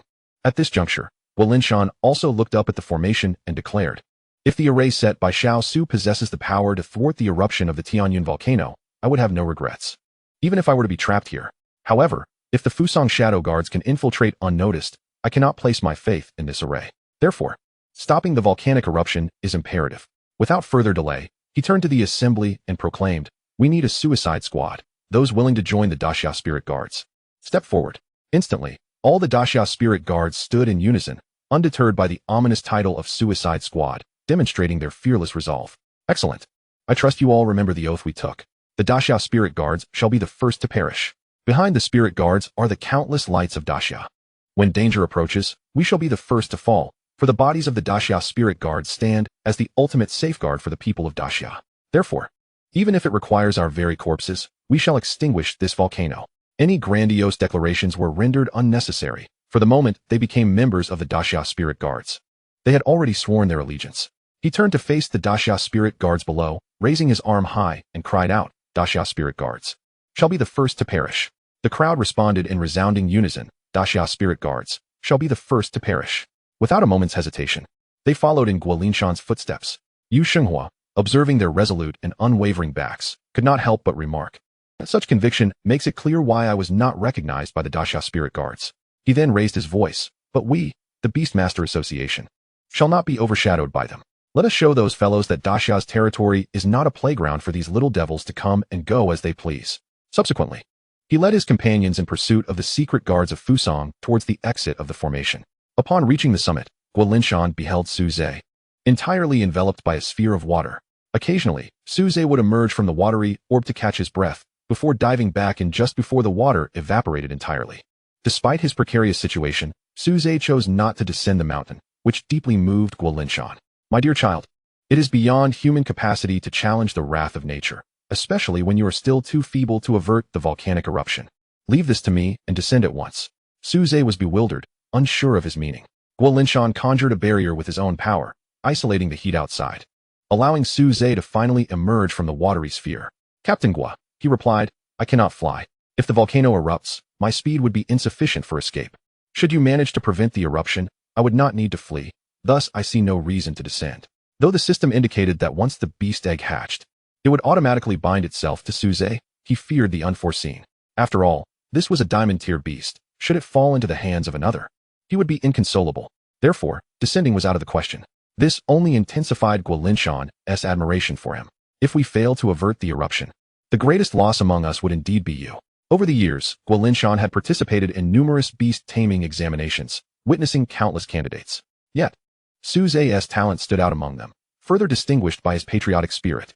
As they conversed, the remaining members of the Great Xia Spirit Guard reached the summit.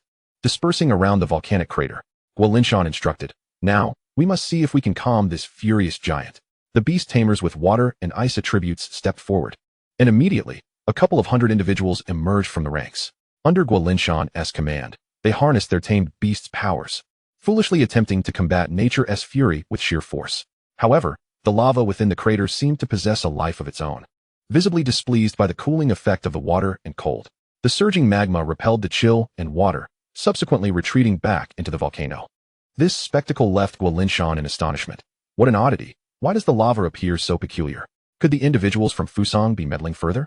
If he were to glance beside him, he would find Su Ze wearing a guilty expression, for he had witnessed clearly that within the lava lay a fiery red egg, controlling the magma's reaction before it fell back. Is it capable of manipulating lava, even before fully hatching? Su Ze pondered. Its resistance must stem from the perceived drop in temperature, which jeopardizes its hatching.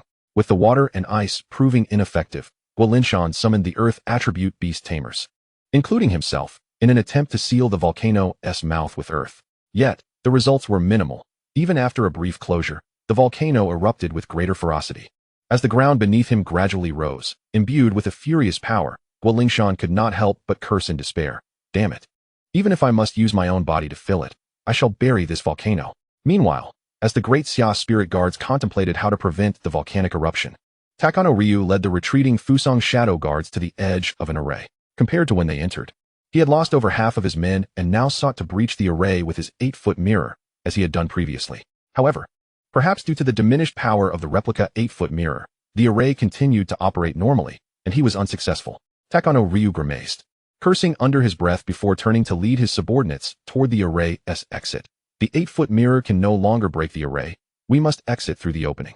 He was acutely aware that, due to the delay, Great Xia had undoubtedly stationed personnel at the exit to prevent their escape. Yet, upon reaching the exit, he could not conceal his excitement. Old you, why are only you and these youngsters here? Where are Guolinshan and the Great Xia Spirit Guards? Yu Xinghua snorted coldly. For dealing with you remnants, we have more than enough. Takano Ryu, sensing something amiss, glanced back towards the volcano and mockingly remarked, Doesn't he intend to stop the volcano from erupting, does he? Huh, what utter foolishness. Is this the so-called might of the Great Xia Spirit Guards? It appears to be nothing more than a farce, led by such imbeciles. Upon hearing this, Yu Xinghua coldly retorted, soaring towards Takano Ryu. You, devoid of faith and principles, cannot comprehend this spirit. But it is precisely this reason that allows our great Xia spirit guards to be the foremost military force in the world, adorned in golden beast-armored attire. The heart-shaped breastplate depicted a roaring lion. His flowing white hair resembled flames and the mane of a mighty lion. As the two clashed, Takano Ryu immediately sensed something was amiss. Yu Xinghua's techniques had transformed into a vigorous and powerful force, evoking the vigor of his youth. Old Yu, have you burned your own vitality? Are you not afraid of perishing mid-fight? Takano Ryu exclaimed in shock. Yu Xinghua, unfazed, laughed. In my youth, my greatest regret was not joining the great Xia spirit guards. Today, I wish to experience the sensation of standing for the fallen. As he struggled to withstand Yu Xinghua's onslaught, Takano Ryu cursed. Madman, you great Xia folk are all madmen. Chapter 21. The ceiling array faced with the resurgent Yu Xinghua. Takano Ryu could only rely on the remaining power of the replica 8-foot mirror to contend with him. On the battlefield, the Fusang Shadow Guards, benefiting from their numerical superiority, pressed towards the array's exit. Fortunately, most of the candidates had already evacuated. From an original 100,000, only around 5,000 remained. Su Yao and Wang Zi were among them, positioned at the rear of the group, preparing for their final departure. As most individuals, gripped by the looming threat of the Fuso Dark Guards, urgently sought to escape, they could not help but glance back at the battlefield slowly advancing before them. Even the Beastmaster Association and the Fuso personnel had begun their retreat. Why had Brother Suzy not yet returned? Su Yao voiced her anxiety. Wang Zi reassured her. Do not worry, the great Xia spirit guards have yet to return as well. Perhaps Suzy is currently with them. Their captain Gui seems to hold him in high regard. So you need not fret. Hoping for the best, Lin Jiang, who was also looking back, observed the disorganized candidates being evacuated by the Spirit Guard reserve team. He noted the absence of Lin He among the Fuso Dark Guards and murmured, little he and tea with them. Has he been left behind? Or Lin Jiang was acutely aware that the likelihood of the latter was greater, as no one would burden themselves with an unrelated liability while fleeing for their lives. At that moment, as the ground shook violently once more, a clamor erupted from the exit of the formation. Is it my imagination? Or does the entrance seem to be constricting? Is it about to close? Wait, we haven't exited yet. The news of the formation's imminent closure instantly unsettled the formidable members of the Beastmaster Association, who were not as resilient as the great Xia Spirit Guards. Seizing the opportunity, the Fuso Dark Guards unleashed a remarkable surge of strength driven by their will to survive, breaking through the defensive line. They soon became entangled with the candidates who had yet to evacuate and the reserve Spirit Guards at the entrance. Su Yao and Wang Zi were no exception. Positioned at the rear of their group, they were the first to encounter the enemy. In a mere exchange, Su Yao and Wang Zi were each hurled out, clutching their severely injured beasts. Fortunately, having endured numerous battles, the Fuso Dark Guards were now battered and exhausted. Although the candidates were significantly inferior in strength, their sheer numbers managed to hold them at bay. The members of the Beastmaster Association seized this moment to regroup, their resolve now solidified. They shouted, remaining candidates, hurry and withdraw. Escape as many as you can. Leave this to us. However, with each violent tremor, the speed at which the formation was closing intensified. As the entrance shrank to accommodate only one individual, nearly 1,000 candidates remained trapped within the formation. The exit was on the verge of sealing completely. The candidates crowded at the exit fought desperately for that last spot. It was uncertain who ultimately managed to slip through. As the formation sealed shut, a profound silence enveloped the scene, even halting the clash between the two sides momentarily. In the air, Yin Yilong, having once again deflected the residual flames with his 8-shaka mirror, proclaimed, it seems you have been abandoned. Come, join me in death, ha. Amidst his laughter, the ground trembled violently, and a thunderous roar erupted from the volcanic crater. In despair, people leaned against one another. As the situation escalated, Su Yiming anxiously approached Xiao Su, who was preparing to seal the formation. Principal, there are still many candidates yet to emerge, including Captain Gui's Spirit Guard and the Beast Tamers led by Elder Yu. Is it truly appropriate to seal the formation now? Xiao Su cast a fleeting glance at him and replied, this formation should have been sealed long ago. I have granted Guo Linshan and the others ample time, but they have still failed to prevent the eruption of the Tianyun volcano. This formation serves as our last line of defense, designed to protect all nearby cities. If we do not seal it, what use is it to let them out? Unless they are beast tamers of level 50 or above, they will perish in the face of the erupting volcano. Su Yiming recognized the validity of his words. Understanding that as a mere individual, he could not alter the outcome. He could only silently pray that his daughter Su Yao and the child of his late friend, Su Ze, had successfully evacuated.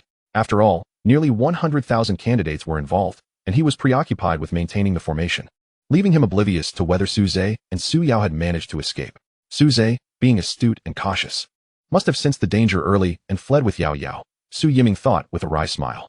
Meanwhile, near the volcano's mouth, Su Ze unexpectedly sneezed. Strange. Can I really catch a cold in such a hot place? Before him, Guo Linshan had exhausted every method to no avail. Everyone, it is time to fulfill our original vow. As members of the Great Xia Spirit Guard, we must stand before the ordinary citizens of Great Xia, shielding them from pain and harm. This is the essence of honoring those who have fallen. Su Ze did not quite grasp the meaning of his words, only to witness the entire Great Xia Spirit Guard moving resolutely toward the volcano's mouth, leaving him behind. They braved the intense heat emanating from the volcano, enduring the searing touch of the lava. Channeling their purest spiritual energy as beast tamers, they sought to seal the volcano's mouth and suppress the energy within. The collective mental strength of hundreds of beast tamers coalesced, taking on a palpable form. Su Ze vaguely perceived a translucent shield enveloping the volcano's opening. As they advanced, the protective barrier formed by their spiritual energy gradually shrank and solidified. However, with each step closer to the volcano, Guo Linshan found himself perilously close to the lava. Su Ze yearned to shout a warning, yet the expressions on their faces suggested that even if they were to plunge into the lava, nothing would deter their advance. Fortunately, it seemed that the volcano was finally yielding, gradually stabilizing, and the surging lava within began to calm. Have we succeeded at last? Guo Linshan exhaled in relief. He feared not death itself, but rather a death devoid of purpose. He was willing to sacrifice their lives to fill the volcano's void if it could prevent an eruption. Yet he dreaded a fate where their sacrifice bore no fruit. Suddenly, a formidable force surged within the volcano, and the tumultuous magma violently struck against the barrier formed by their mental energy, wave after wave, quickly creating fissures. Guo Linshan, leading the Xia Spirit Guards, attempted to advance further, hoping to fill the cracks with their bodies.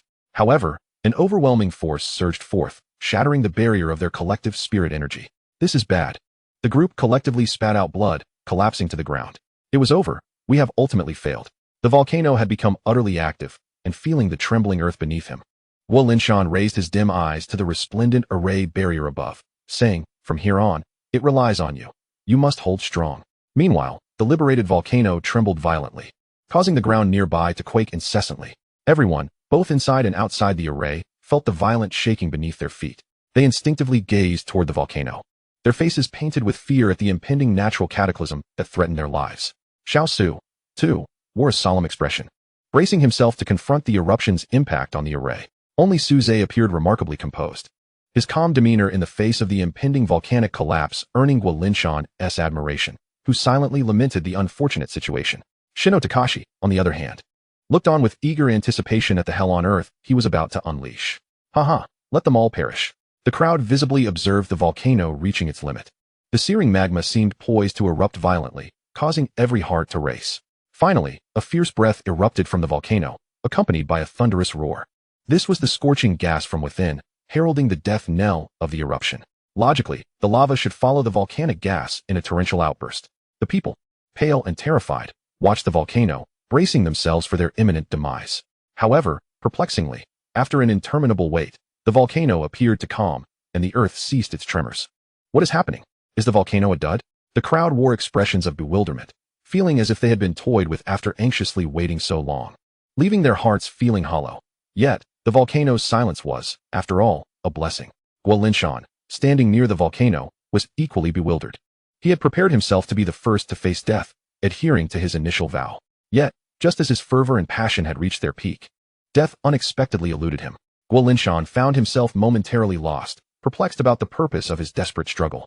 Even Shino Takashi's cruel smile had frozen on his face. This sensation was akin to having taken a laxative and desperately seeking a restroom, only to find oneself ready to give in, only to discover it was merely flatulence, a false alarm. And Takashi was the one who had administered the laxative, surely now feeling he had been duped by a counterfeit remedy. As the crowd collectively exhaled in relief, a brilliant streak of crimson light erupted forth, soaring skyward like a comet defying gravity, crashing against the barrier of the formation. The formation held for but a fleeting moment before being utterly breached by that radiant flash. A resplendent bird, adorned in shimmering gold and red, with flames enveloping its form and elongated tail feathers, unfurled its magnificent silhouette in the air, releasing a piercing cry that resonated through the atmosphere. Chapter 22. I am your father. The onlookers gazed in astonishment at the soaring phoenix. Outside the formation, Xiao Su, initially troubled by the breach, found himself captivated by the avian spectacle. A voice broke through the silence, exclaiming, Is that a phoenix? Is there truly a phoenix within the Tianyun volcano? Yet, Su Yiming, trembling as he adjusted his spectacles, nearly jabbing himself in the eye, fervently declared, "No, that is not a phoenix. I recall seeing this creature in a tome at the school library, the golden feathered phoenix. It is a diamond-grade beast with the bloodline of divine creatures, on par with the esteemed pet of the dragon tamer, Xiao Cheng, the azure cloud flood dragon. However, he then pondered aloud, yet, judging by its size, it appears to be a juvenile phoenix. It should not possess the strength to breach the formation set by our entire faculty." At that moment, Xiao Su sat up, his eyes alight with fervor, stating, "This is not surprising. Creatures of divine lineage, such as this one, are particularly vulnerable when they first emerge from their shells, often becoming the target of covetous entities. Hence, they accumulate formidable power prior to hatching, allowing them to wield transient strength upon birth to confront formidable foes. This is also why the incubation period for more powerful beasts is considerably longer." Coincidentally, to instigate the volcanic eruption, the dark agents of Fusang deployed an 80-level beast crystal core. Xiao Su understood well that neither the mere 80-level beast crystal core nor the volcanic forces could breach the formation he had meticulously established. However, the golden feathered phoenix had the unique ability to harmonize the powers of both, thereby shattering his formation in one fell swoop. Yet, the others had begun to discern the underlying implications of Xiao Su's words. The diamond-grade beast, the golden feathered phoenix, was a newly hatched creature. The rarity of beast tamers capable of forging contracts with diamond-grade beasts stemmed from the formidable combat prowess of such creatures, making them exceedingly difficult to capture. Furthermore, their noble bloodlines often rendered them reluctant to acknowledge human contracts. Currently, there exist two known methods to forge a bond with diamond-grade beasts. The first involves the elevation of one's bloodline. It is said that Xiao Cheng's azure cloud flood dragon was not originally a diamond-grade beast, but rather a golden-grade azure-scaled golden pattern python. After sustaining grave injuries in a fierce battle, the python awakened its ancient dragon bloodline, subsequently undergoing 9 molts to transform into the azure cloud flood dragon. However, such opportunities are rare, with Xiao Cheng being the only documented case. Others resort to the second method, leveraging the hatching phenomenon of the beasts. The so-called hatching complex refers to the phenomenon where highly spiritual beastlings recognize the first creature they see upon hatching as their parent. This significantly enhances the likelihood of a beast master forming a contract with them. Naturally, this method does not guarantee success. After all, beasts do not possess the same familial instincts as humans. Many of these creatures lack any concept of kinship, with some instinctively inclined towards violence upon opening their eyes. Among them, avian beasts exhibit the most pronounced hatching complex, boasting the highest success rate. Before them stood the golden feather phoenix, a freshly hatched diamond-tier beast, and their gazes ignited with fervor akin to that of Xiao Su. However, they were acutely aware that with formidable figures like Xiao Su, Guo Linshan, Yu Xinghua, and even Yasuno Takashi from Fusang present, they stood no chance. Within the gradually disintegrating formation, Yasuno Takashi, initially vexed by the failure of his mission, now looked up at the sky with renewed excitement. It dawned on him that the failure was due to this beast absorbing all the heat within the volcano. This creature had hatched from the crystal core I provided, and it rightfully belonged to our nation, Fusang. At this moment, Yu Xinghua, having concluded the burning of his own life force, appeared significantly older, gasping as he exclaimed, "What nonsense! This beast appeared on the territory of our great Xia. It has nothing to do with your Fusang." With a huff, the two men soared into the air, pursuing the phoenix, while a distant streak of light sped towards it, faster despite the greater distance. Meanwhile, Guo Linshan, positioned closest to the volcano's mouth and ostensibly with the best opportunity, remained motionless, entirely unaware of the unfolding events. All he knew was that the volcano had not erupted, which was a positive sign. He soon deduced that the fiery bird had just been engaging in a battle of wits with him within the lava. Now, lying on the ground and observing it, he was filled with frustration. What are these three up to? Do they intend to contend for this bird? Guo Linshan pondered, bewildered by the sight of them flying towards the firebird. Just then, as Yu Xinghua soared above him, he shouted, "Captain Guo, why are you still dazed? This is a newly born diamond-tier beast. We must not let that Fusang fellow contract it." Instantly jolted into action, Guo Linshan sprang to his feet. Good heavens! A diamond-tier beast? How could such a creature exist in Tianyun volcano? Though puzzled, he quickly took to the skies in pursuit. In the air, for powerful figures transformed into streaks of light, entangled in a fierce struggle. Aware of his own age and recognizing that even if he succeeded in contracting the diamond-tier beast, it would be a futile endeavor, Yu Xinghua had no intention of competing and instead focused on obstructing Yasuno Takashi. Guo Linshan, being the closest, found his beast to be of the earth attribute, heavy and ill-suited for flight. Thus, it was Xiao Su, who had come from the farthest distance, now nearing the phoenix. feeling its searing heat and his own racing heartbeat. Should he succeed in forming a contract, he would have the chance to become the third-tier, 100 powerhouse of Great Xia. At this moment, the golden-feathered phoenix joyfully stretched its body in the air, emitting a series of resounding cries to celebrate its birth into this world. It then cast a perplexed glance at the strange human before it, whose face was alight with excitement, yet strived to appear amiable, a smile gracing his lips. "Dear child, I am your father. Come, let us forge a pact," spoke Xiao Su, his face adorned with a kindly smile as he cautiously addressed the creature. However, upon hearing his words, the phoenix's eyes widened in fury, and a surge of anger enveloped her as she replied in a melodious, youthful voice, "Pa, you wish to take advantage of me? I am your mother. You may perish." With that, she lunged forward, pecking Xiao Su, who stood momentarily stunned, having been unexpectedly struck.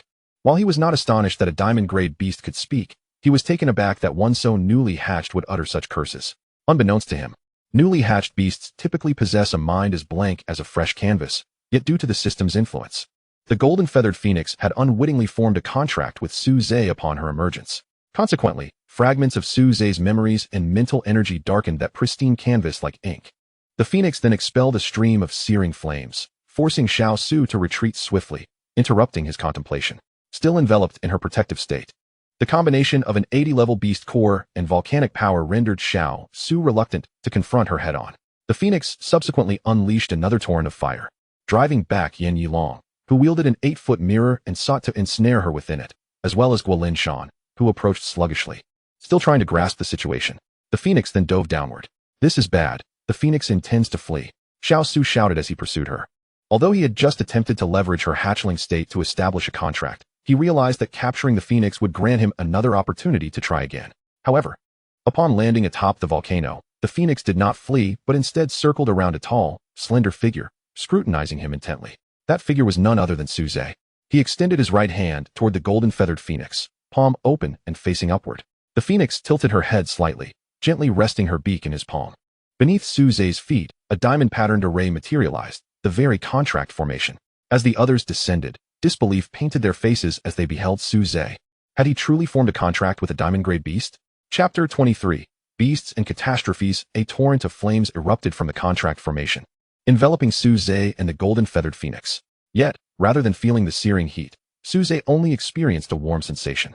Accompanying the flames was an immense force, coursing through the beast-taming contract into Su Ze, hastening the enhancement of his mental prowess. Yan Yilong was the first to step forward, declaring, "This is impossible.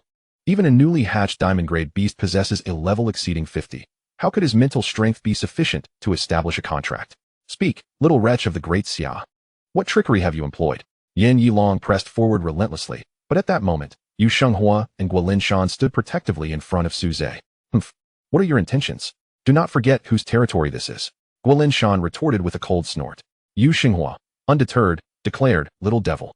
I advise you not to ponder too much. Our battle is far from over." It was at this moment that Yano Takashi became acutely aware of his predicament. Surrounded by 3 formidable adversaries, the presence of Xiao Su behind him filled him with an unsettling chill. Regaining his composure, Yano Takashi quietly retreated, then leaped into the air, preparing to flee. "You can't escape, little devil." Yu Xinghua relentlessly pursued him. However, he was the only one giving chase. Although he harbored no interest in the Jin Yufeng bird, others certainly did. Xiao Su remained fixated on the Jin Yufeng bird and Su Ze, his expression a tumultuous blend of struggle and distortion. The position of principal at the Beast Taming University appeared prestigious, yet in reality, it was merely a retirement role. Xiao Su possessed greater strength than Guolin Shan and Yu Xinghua, and being younger, he had a promising future ahead.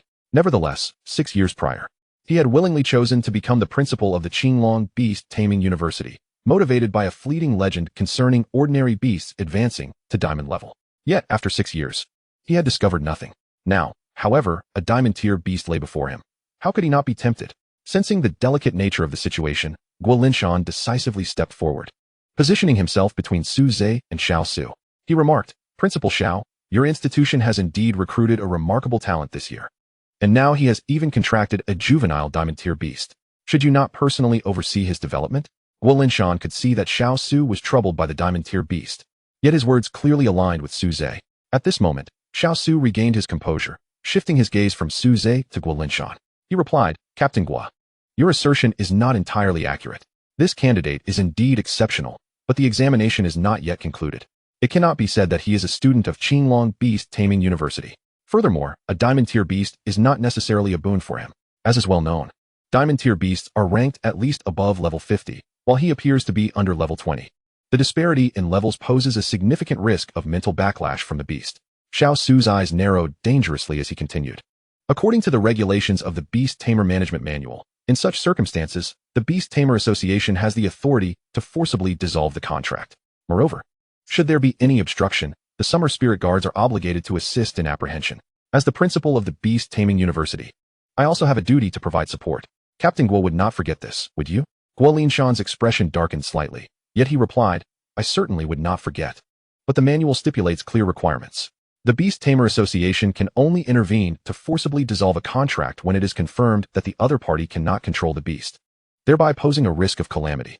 Otherwise, it merely requires careful observation. This, too, Principal Xiao must recall. Naturally, Xiao Su said, quietly awaiting the unfolding events.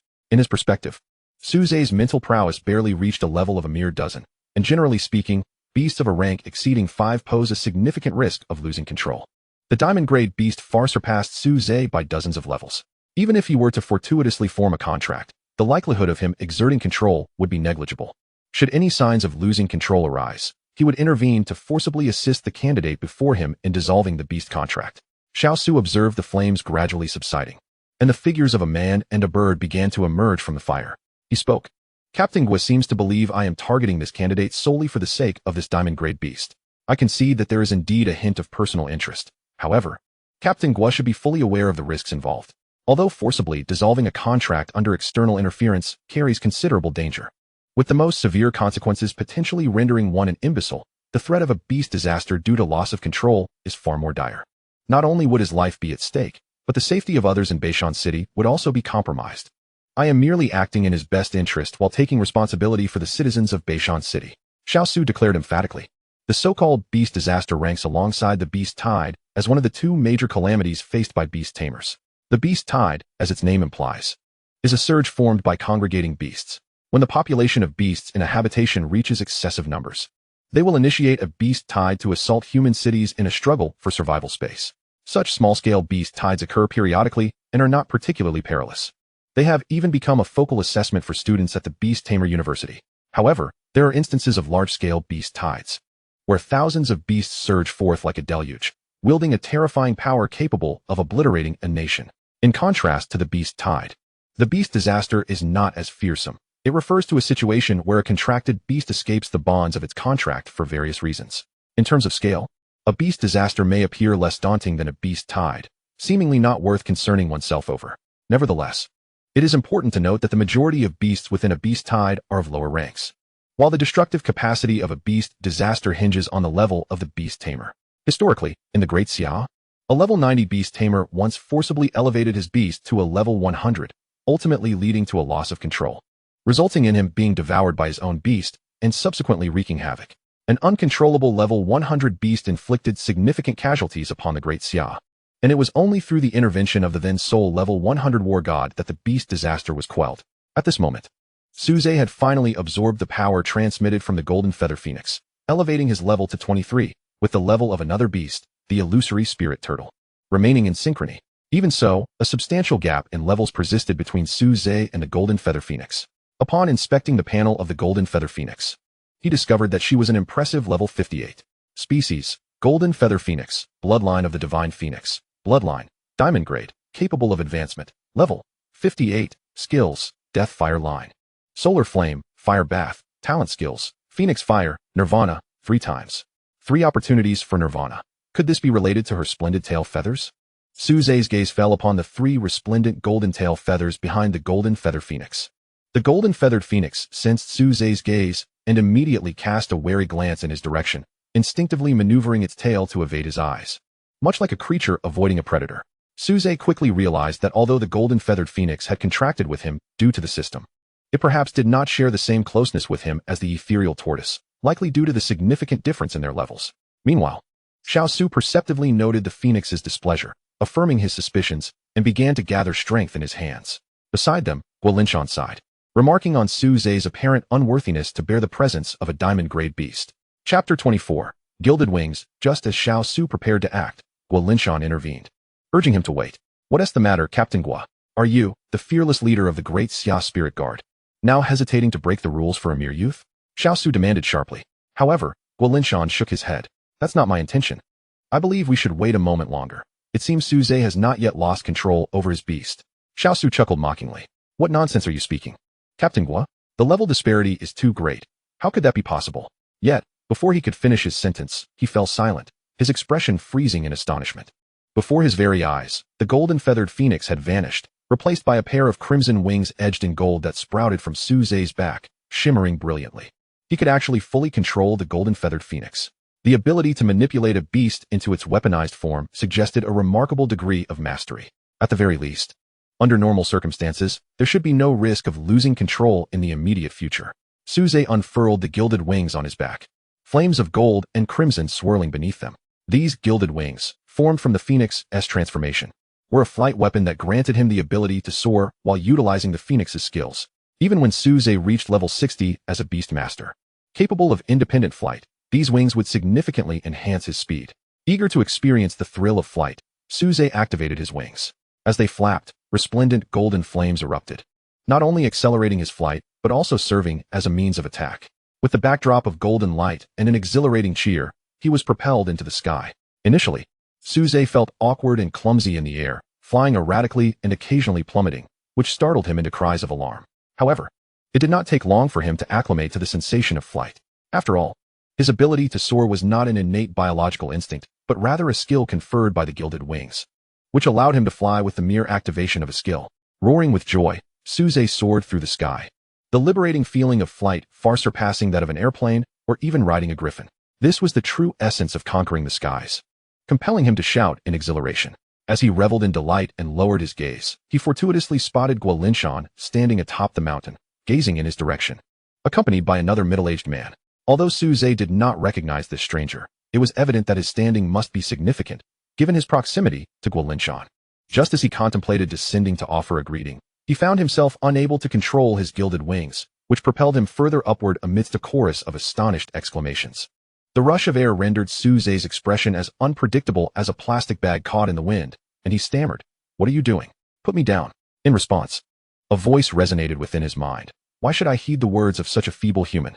The tone was crisp and melodious, imbued with an unmistakable arrogance. This disparity in their ranks stemmed from the innate pride of the golden feathered phoenix, a creature born of divine lineage, which rendered her reluctant to submit to a lesser being. Fortunately, Xiao Su below remained oblivious to Su Ze's current predicament, mistakenly interpreting it as a display of his newfound flying prowess, or else he might have deemed him at risk of losing control. In reality, the system contract imposed a binding constraint far beyond that of a typical agreement, allowing the golden feathered phoenix to create mischief without outright disobedience, thereby keeping the prospect of chaos at bay. Observing Su Ze ascend higher, Guo Linshan wore a beaming smile, appearing as though he were the one bound to a diamond-tier beast. Principal Xiao, since Su Ze has already managed to establish a bond with the golden feathered phoenix, I believe there is no need to forcibly dissolve the contract. Xiao Su lifted his gaze, his expression grim, yet he inhaled deeply and replied, "That is indeed the case. But we must remain vigilant. Should the golden feathered phoenix go awry, none but the three of us would stand a chance. Fortunately, as a student of the Beastmaster University, I can monitor his every move within the confines of the school." Upon hearing this, Guo Linshan's expression shifted slightly as he regarded Xiao Su. "Did you not just state that Su Ze could not be considered a student of the Beastmaster University?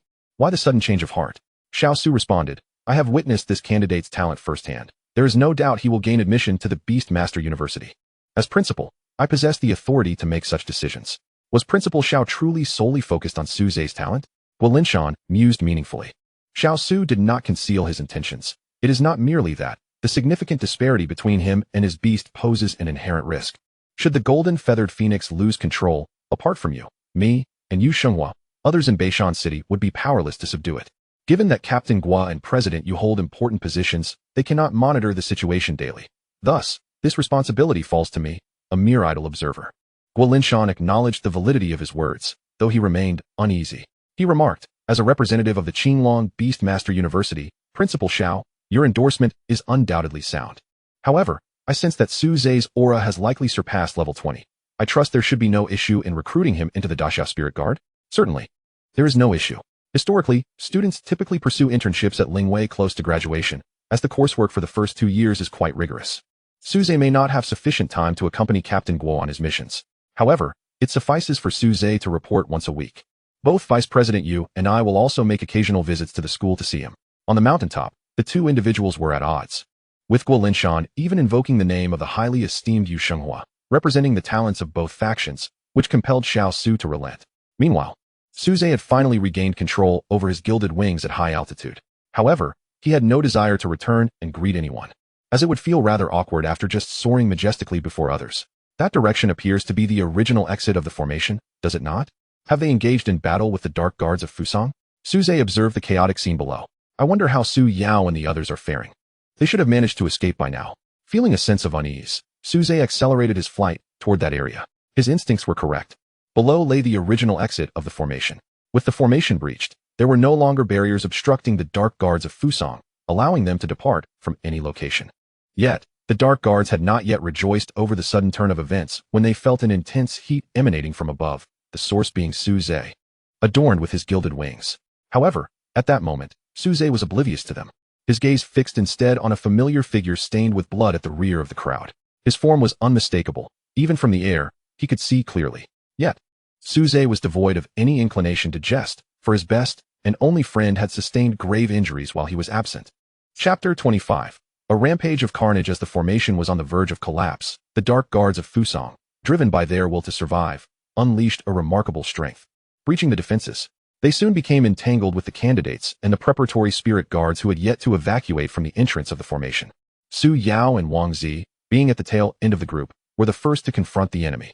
In a mere exchange, both were grievously injured. Su Yao's originally fair complexion had turned pallid due to excessive blood loss, evoking deep sympathy. However, Wang Zi's injuries were more severe, his body marred with crimson stains.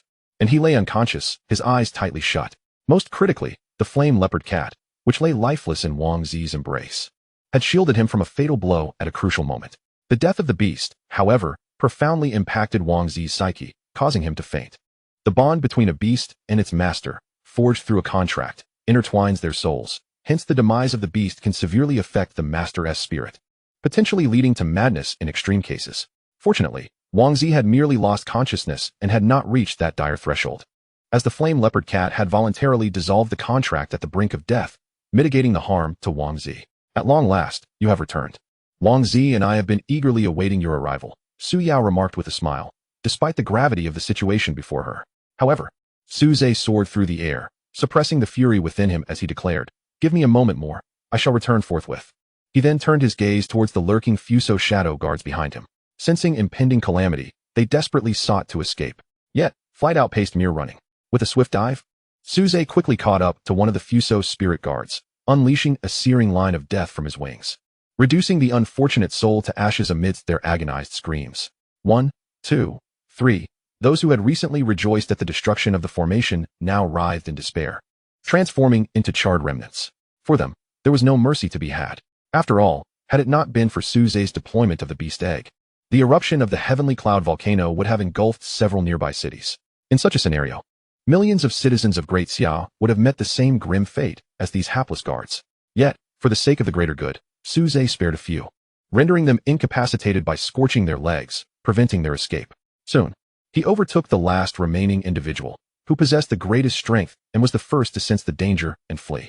Ultimately, however, Su Ze unearthed him from the cover of a shadowy grove, akin to an eagle soaring high, snatching a rat from its dark, damp burrow.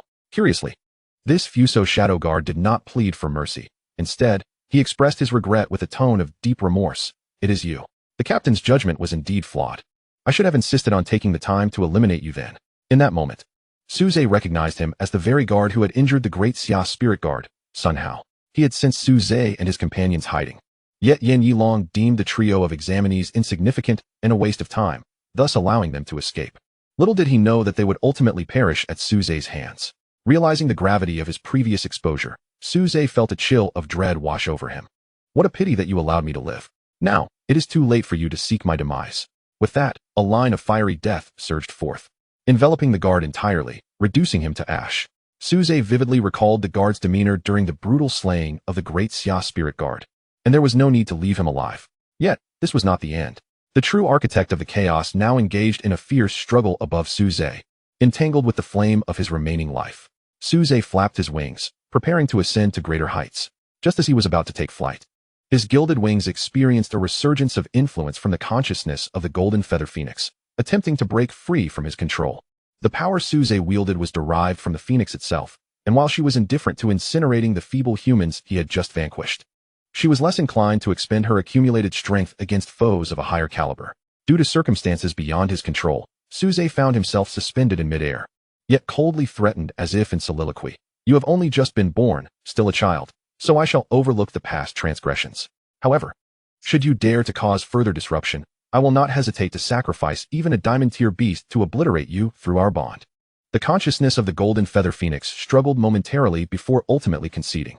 Through their contract, she was linked to Su Ze's soul, enabling her to sense his current emotions and assuring her that he would act on his words. Regaining control, Su Ze was enveloped in golden flames as he charged directly towards Takashi Yano, who felt an ominous dread wash over him. Just as Yano had seized an opportunity to counterattack, he was suddenly gripped by a chilling sense of impending doom from behind. He could only muster the remaining strength of the imitation 8-span mirror to form a defense while maintaining pressure against the counteroffensive of the remaining fire. Yet, he clearly overestimated the power left in the 8-span mirror or underestimated Su Ze. The golden flames that engulfed him were one of the golden feather phoenix's innate abilities. The phoenix fire. This divine flame from the mythical phoenix was precisely capable of incinerating the residual divine power within the imitation 8-span mirror. The mirror could only withstand for a fleeting moment before shattering into a myriad of crystalline fragments that cascaded downward, and in an instant, the golden flames surrounded Takashi Yano. The remaining fire retreated from the intense heat, leaving only a vague outline of two figures engaged in combat. But the searing temperature of the phoenix fire deterred him from approaching. That boy won't come to harm, will he? At that moment, Xiao Su and Guo Linshan flew over together, with the former asserting, "No, that is phoenix fire, the flame of a divine beast. Even if we were to intervene, we would be scorched as well." He then remarked with surprise, "The power of this phoenix fire indicates that the golden feather phoenix must have expended its accumulated life-saving strength to unleash it. How could it have reached such a level of mastery over beast taming?" Little did he know, the golden feather phoenix was complying out of a threat to its own existence. Just then, Guo Linshan spotted a figure gradually collapsing within the sea of flames and could not help but exclaim, "Su Ze, spare his life. I have much information to extract." But scarcely had he finished speaking when Su Ze extinguished the phoenix fire, emerging with a charred corpse in hand. "Is it too late to say that?" Su Ze shook his head. "It is not too late. I did not kill him. He poisoned himself." Within the inferno, Takashi Yano, realizing his escape was impossible, had bitten into a poison pouch concealed in his teeth. The nature of the toxin, unknown to Su Ze, was so potent that even a high-level beast master like Yano perished in an instant, leaving Su Ze no time to intervene. After casting Yano's lifeless body to the remaining fire, Su Ze intended to honor his promise to Su Yao and return. "Wait for me. I shall be back shortly." Yet, before he could soar far, he suddenly lost consciousness and plummeted downward. The golden feather phoenix, of a significantly higher rank than Su Ze, demanded an immense expenditure of spiritual energy to wield her power, and it was precisely this depletion that caused him to lose awareness. As Guo Linshan prepared to take flight for a rescue, he noticed that the dual wings behind Su Ze transformed into a streak of luminous light, subsequently morphing into a magnificent phoenix that gently carried him upon its back and safely descended to the ground. However, as soon as they landed, the golden-feathered phoenix disdainfully shook Su Ze off its back. This scene caused Xiao Su to raise an eyebrow, suggesting that the bond between Su Ze and the golden-feathered phoenix was not as intimate as it might seem. In the original location of the formation's exit, the great Xia spirit guards returning from the volcano and the teachers arriving from outside were tending to the injured. The specialized healing ointments carried by the great Xia spirit guards proved remarkably effective. Additionally, many wood and water attribute beasts possessed healing abilities. Yet, they were utterly powerless against the psychological wounds inflicted upon Wang Zi due to the death of his beast. Su Yiming, visibly anxious, searched among the injured for his daughter, Su Yao. Upon finding her unharmed, he sighed in relief. However, upon observing her weakened state post-injury, his heart ached with concern. "Come, I shall take you to find the teacher of the healing class at school to assist you," he urged. Yet, Su Yao declined, saying, "Dad, wait a moment. I have made an agreement with Su Ze to wait for his return." "Su Ze? What has he gone to do?" Su Yiming suddenly realized that he had not seen Su Ze since the incident. He went to hunt down the Fusang Shadow Guard to avenge Wang Zi, Su Yao recalled, her heart fluttering at the memory of Su Ze bravely summoning flames to incinerate the Fusang Shadow Guard. Yet, a tinge of worry crept in. Fearing that the distance between them might grow, Su Yiming, incredulous, exclaimed, "He is pursuing the Fusang Shadow Guard? This is sheer folly. They are renowned on par with the great Xia spirit guards. How could Su Ze?" Before he could finish his sentence, a shadow loomed overhead, and looking up, he beheld a colossal phoenix gently descending, clutching a diminutive figure in its beak. Upon landing, it tossed the figure before Su Yao. The figure transformed into a splendidly attired young girl of about 12 or 13, clad in resplendent gold and crimson garments. Her long, dark hair, interspersed with strands of red, cascaded down to her bare ankles. She appeared exquisitely delicate, her porcelain-like complexion surpassing even the purity of snow, with finely chiseled features reminiscent of a porcelain doll. Her head was held high, revealing a snow-white neck akin to that of a proud swan. Yet, in truth, she was a small phoenix, even prouder than a swan, having taken the form of the golden-feathered phoenix. The powerful beast, still somewhat unsteady in its new form, approached Su Yao with a shaky gait. "This fellow's last thought before fainting was to return and honor your agreement. I have fulfilled that for him. Remember to tell him when he awakens not to threaten me so easily. My power is quite precious," it concluded, a hint of grievance evident in its tone. With a pained expression, it then opened Su Ze's beast-controlling space and dove inside, casually tossing aside the slumbering spirit turtle, for as a proud phoenix, it would not share its dwelling with a turtle. As the ethereal tortoise was struck to the ground, it groggily extended its head from its shell, surveying its surroundings with a bewildered expression. Firstly, it had not provoked anyone, and at that moment, Su Yiming comprehended why Su Ze was able to pursue the Fuso's dark guards. It was Su Ze who had ultimately contracted the golden-feathered phoenix. One could only wonder what Principal Xiao was feeling at that moment. Before Su Yiming could finish his thought, he fell silent once more, as Xiao Su and his companions swiftly returned, trailing closely behind the golden-feathered phoenix. "Father, what has happened to Su Ze? He appears uninjured, yet he is unconscious," Su Yao inquired with concern, tugging at Su Yiming's sleeve. Su Yiming experienced a fleeting sense of the urgency of youth slipping away. Yet he lowered his hand from his mouth and replied, "He is fine. It is merely exhaustion of mental energy. Given that he has reached the 23rd level, it is not surprising that he could not control the diamond-grade golden-feathered phoenix. Such a depletion of mental energy leading to unconsciousness is quite normal. He merely requires some rest." With this, Su Yao felt reassured. Meanwhile, the returning trio immediately busied themselves with their respective tasks. For the aftermath of the Fuso Dark Guard's disruption of the Beast Master entrance examination had left a considerable mess to address. Guo Linshan promptly summoned all the great Xia spirit guards to assemble and began to tally their numbers. They had incurred significant casualties, yet it remained within an acceptable range. The names of the fallen would be recorded, and the state would provide adequate compensation for their families. Although death is irrevocable, at least it ensures that those who remain are cared for. As for the injured, decisions would be made based on individual circumstances regarding retirement or reassignment to administrative roles. Among them, Sun Hao would certainly be unable to continue fighting on the front lines. Next came the imperative task of clearing the ranks. Even the reserve team must adhere to the discipline of the great Xia spirit guards. However, at that moment, Lin Jiang was conspicuously absent from the lineup. Where is Lin Jiang? He is suspected of collusion and leaking sensitive information. Those who remain silent are deemed accomplices, Guo Linshan bellowed.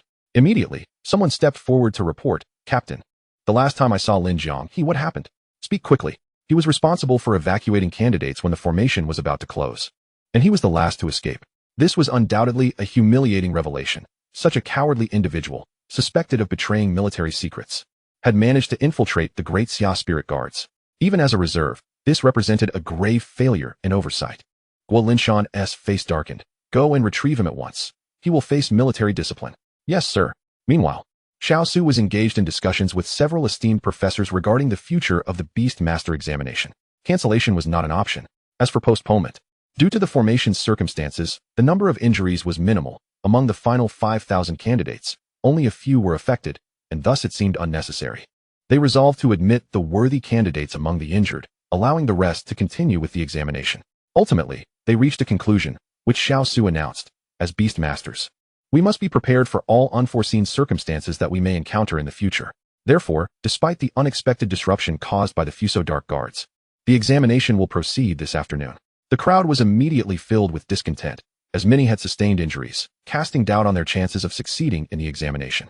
Xiao Su then added, "To reward the courageous behavior exhibited by some candidates in the face of adversities, they will be exempt from the forthcoming examination. We shall directly admit them, adopting the highest educational standards." He subsequently announced a list, which included Su Ze and Su Yao. As for Wang Zi, he had regained consciousness, clutching the fiery leopard cat in a state of profound sorrow. Logically, Having lost his beast companion, he should no longer qualify for the examination. However, Xiao Su still preserved an opportunity for him, provided he could secure a contract with a beast of bronze rank or higher before the conclusion of the afternoon examination. He would be granted admission. Upon hearing this, Wang Zi's father immediately contacted beast hunters, vowing to spare no effort in helping his son find a suitable beast. It appeared that the influence brought by the Fusang shadow guards had waned, and the beast examination was poised to return to its normal course. The three, having resolved their respective issues, regrouped in the air for monitoring. Xiao Su spoke first. It seems the matters here have been handled. Shouldn't Captain Gua and President Yu return? To my knowledge, the Beastmaster Association appears to be facing some troubles. Yu Shenghua replied. There is no need for Principal Xiao to concern himself with the association's troubles. However, this group of little devils has gone to great lengths, even resorting to detonating a high-grade crystal core to delay us at Tianyun Volcano. It seems their ultimate goal is the secret of your Qinglong Beast University? Xiao Su sighed calmly, turning his gaze toward the school. Indeed, a secret, one that even I, the principal, am unaware of, and one that does not require my concern. Guo Linshan nodded in agreement. True. Who would have guessed he remained at the school all this time? He then cast a curious glance at Xiao Su, with him around. Wouldn't Xiao Su's position be rather awkward? Just as the volcano caused the ground to tremble for the first time, the residents of Beishan City felt the unmistakable vibrations beneath their feet.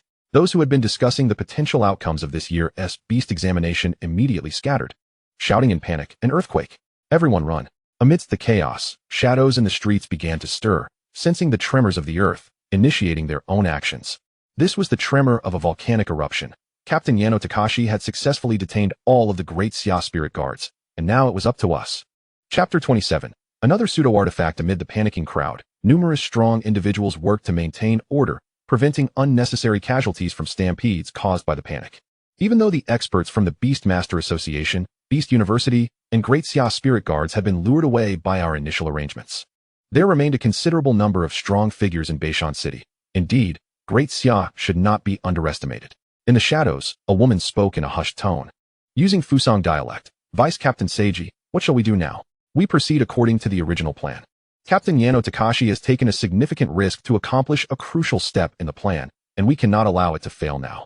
Subsequently, she produced a long object wrapped in cloth from behind her and handed it over, stating, "You should take this." One of the individuals nearby accepted it and remarked, "But Deputy Captain Jinko, what will you do in case of an unforeseen situation without it?"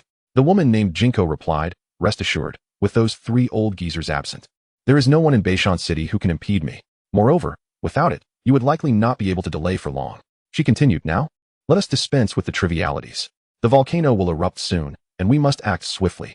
Yes, the group swiftly divided into two teams, vanishing into the shadows. One team consisted solely of the deputy captain, while the other comprised dozens of individuals. They moved with great agility, slipping into another darkened area before being detected. Within the Beishan City Beastmaster Association, a faint array gradually rose, stabilizing the region and halting the tremors affecting the buildings and people. Most of the association's powerful members had been summoned away due to the imminent eruption, leaving only a few stewards to oversee the evacuation of personnel and the safeguarding of valuable items. They endeavored to usher the panicked crowd into the protective array as efficiently as possible. This tremor does not resemble an earthquake. It feels more akin to the eruption of the Tianyun volcano, remarked Steward Zhao Jin, while directing citizens toward the array for safety. "Steward Zhao, please do not frighten me. The Tianyun volcano is still in its dormant phase, isn't it? Furthermore, our array can withstand seismic vibrations but cannot endure lava. I hope my instincts are mistaken."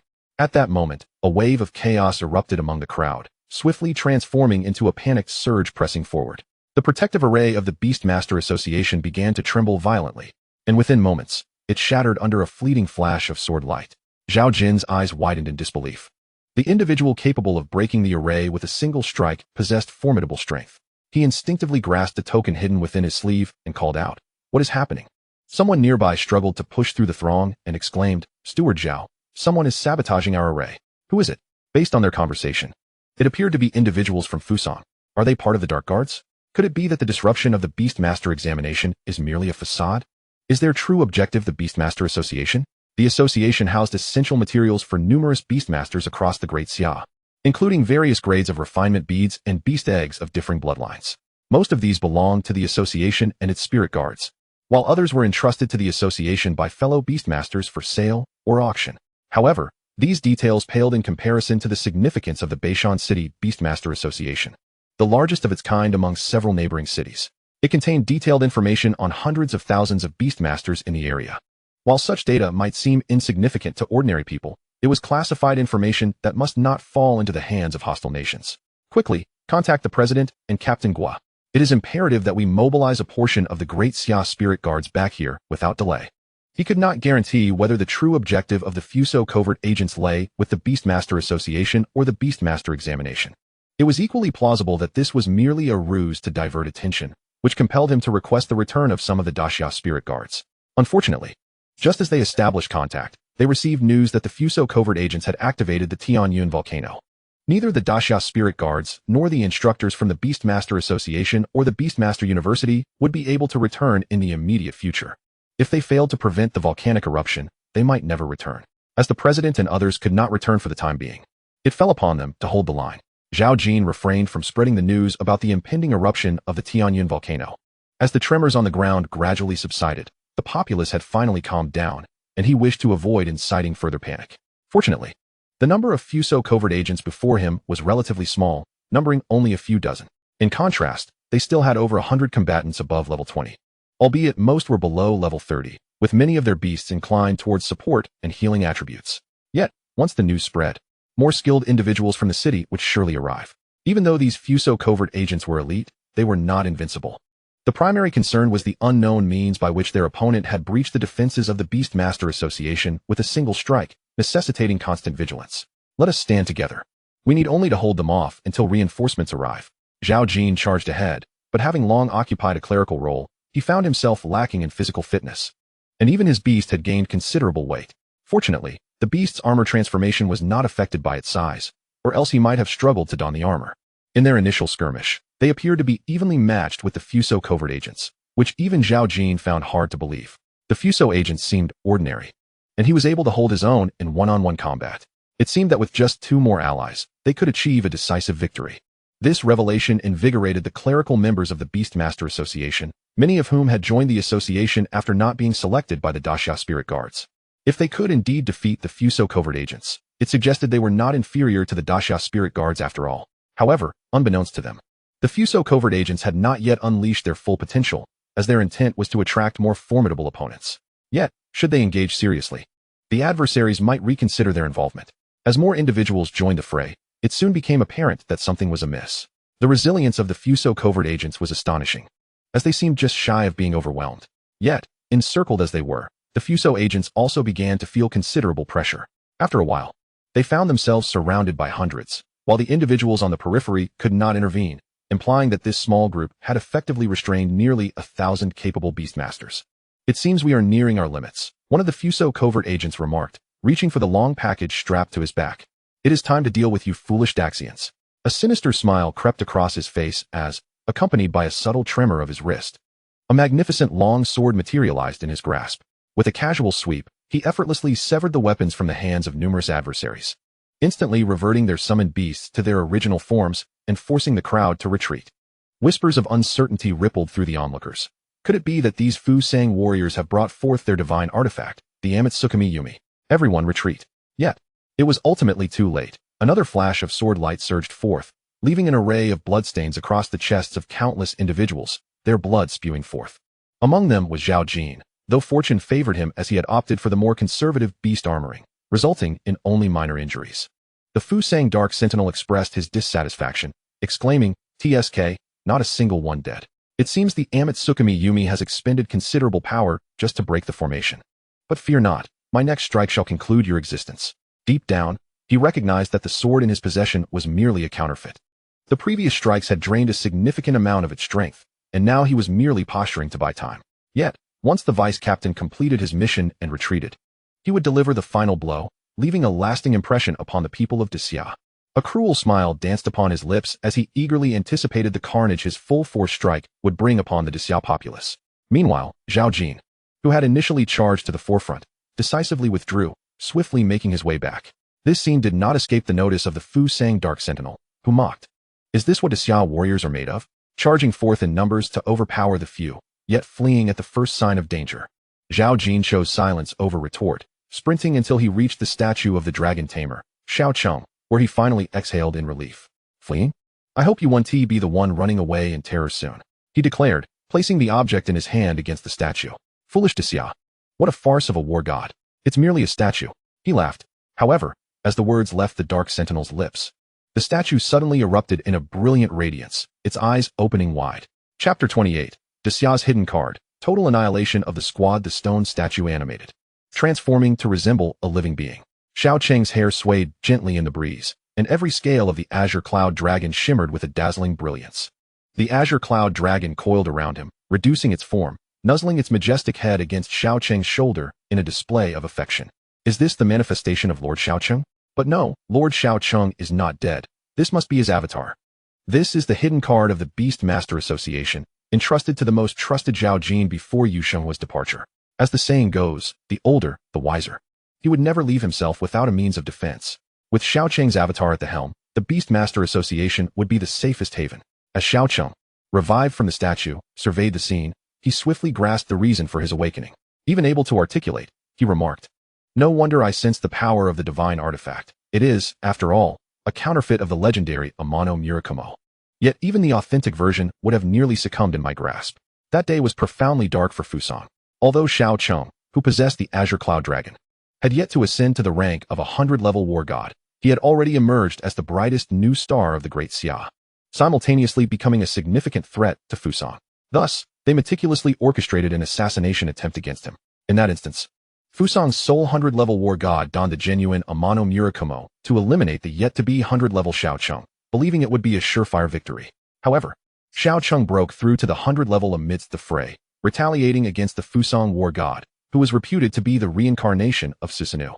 And together they transformed the sky above Fusang Island into a torrential downpour of blood, tainted with the essence of their lifeblood. Moreover, he nearly shattered the Fusang divine artifact, the Amano Murakumo, which had been passed down for millennia. Fortunately, at the critical moment, the resonance of Fusang's 3 divine artifacts preserved its integrity. Severely injured, Xiao Cheng refrained from taking reckless risks.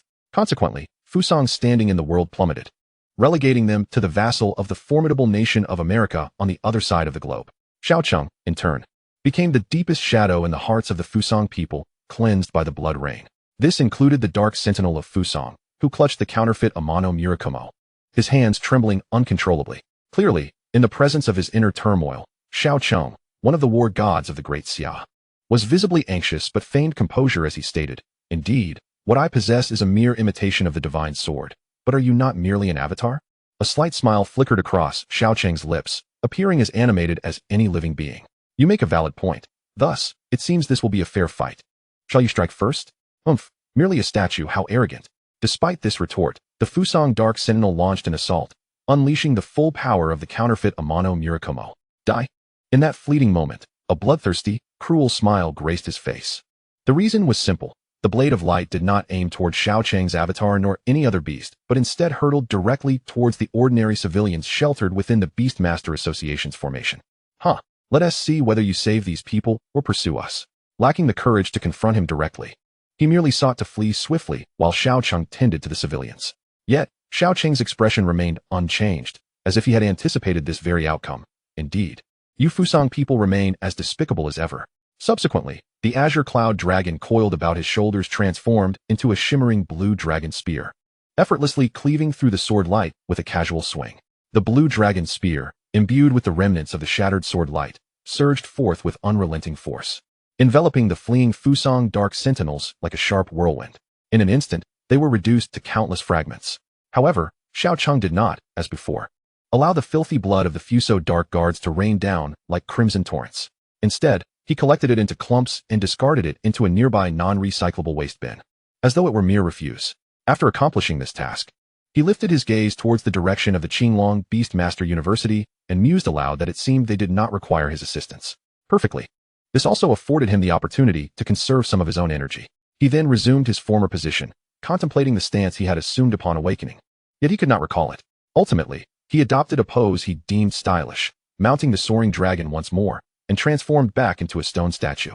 The events unfolded with such swiftness that it took a moment for those present to grasp what had transpired.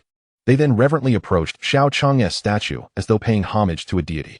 Meanwhile, the solitary Jingzi arrived at the Qinglong Beastmaster Academy. After meticulously verifying her map multiple times, she stepped into a dilapidated courtyard. Adjacent to the courtyard stood a greenhouse, emanating an unbearable stench from the excrement of the lowly beasts housed within. This place was designated for the breeding of inferior magical creatures. Although only beast masters were permitted entry, the school's experiments and students' practical exercises necessitated the use of live beasts. Thus, some low-level creatures were kept here, and those that perished during dissections or battles were sent to the cafeteria for repurposing.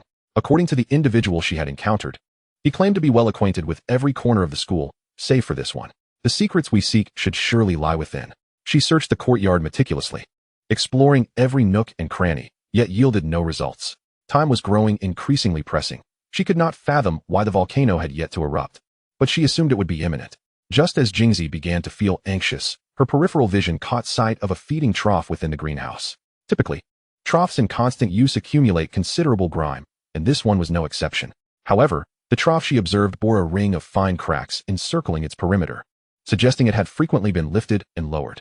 With a spark of realization, Jingzi eagerly approached, unperturbed by the filth as she examined the trough meticulously.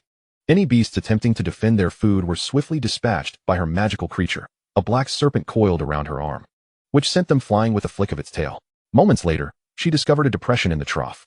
Pressing down with force, one end of the trough gradually lifted, revealing an opening beneath. Unable to contain her smile, Jingzi quickly regained her composure and seized the opportunity to enter. After traversing several flights of stairs, she found herself in a dimly lit corridor, the sound of shuffling emanating from the far end.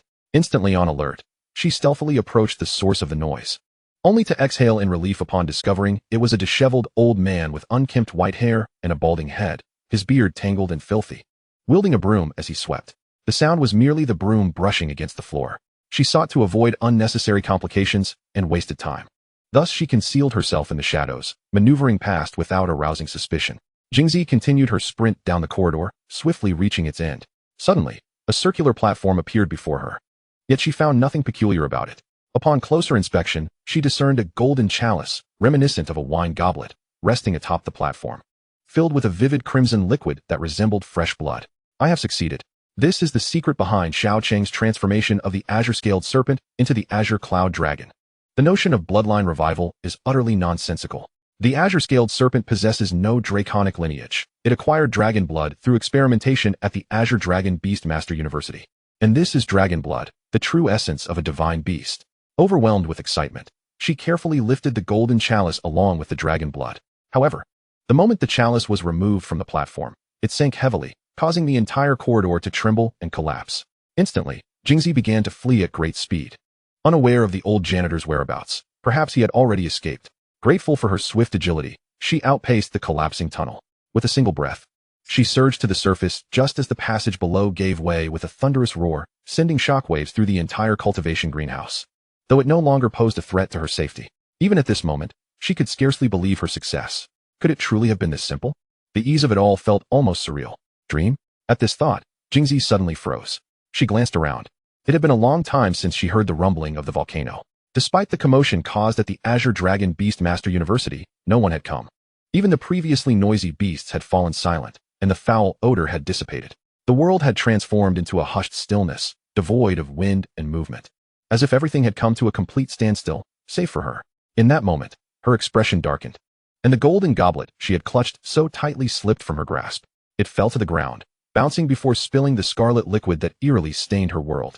Indeed, in such a secretive place, how could they assign an ordinary, disheveled old man to clean? Was I dreaming from that moment on? In the stillness of the crimson world, no one answered her. Meanwhile, a scruffy, white-haired, balding old man, holding a wine jug in one hand and a broom in the other, gazed at the sleeping woman on the ground, revealing a sinister smile that appeared quite lecherous. He reached towards her upper body, then seized the slumbering black serpent draped over her shoulder. With a forceful squeeze, he extracted its gallbladder, tilted his head back to swallow it, and immediately followed with a gulp of wine, his Adam's apple bobbing as he swallowed. The beast's gallbladder, having served its purpose, was carelessly discarded aside. The old man, after letting out a satisfied belch, spoke. What a lovely little girl, it is truly a pity. Nightmare, cease her torment, and bring her dreams to a definitive end. As soon as the words left his lips, the shadow of the old man suddenly sprang into action.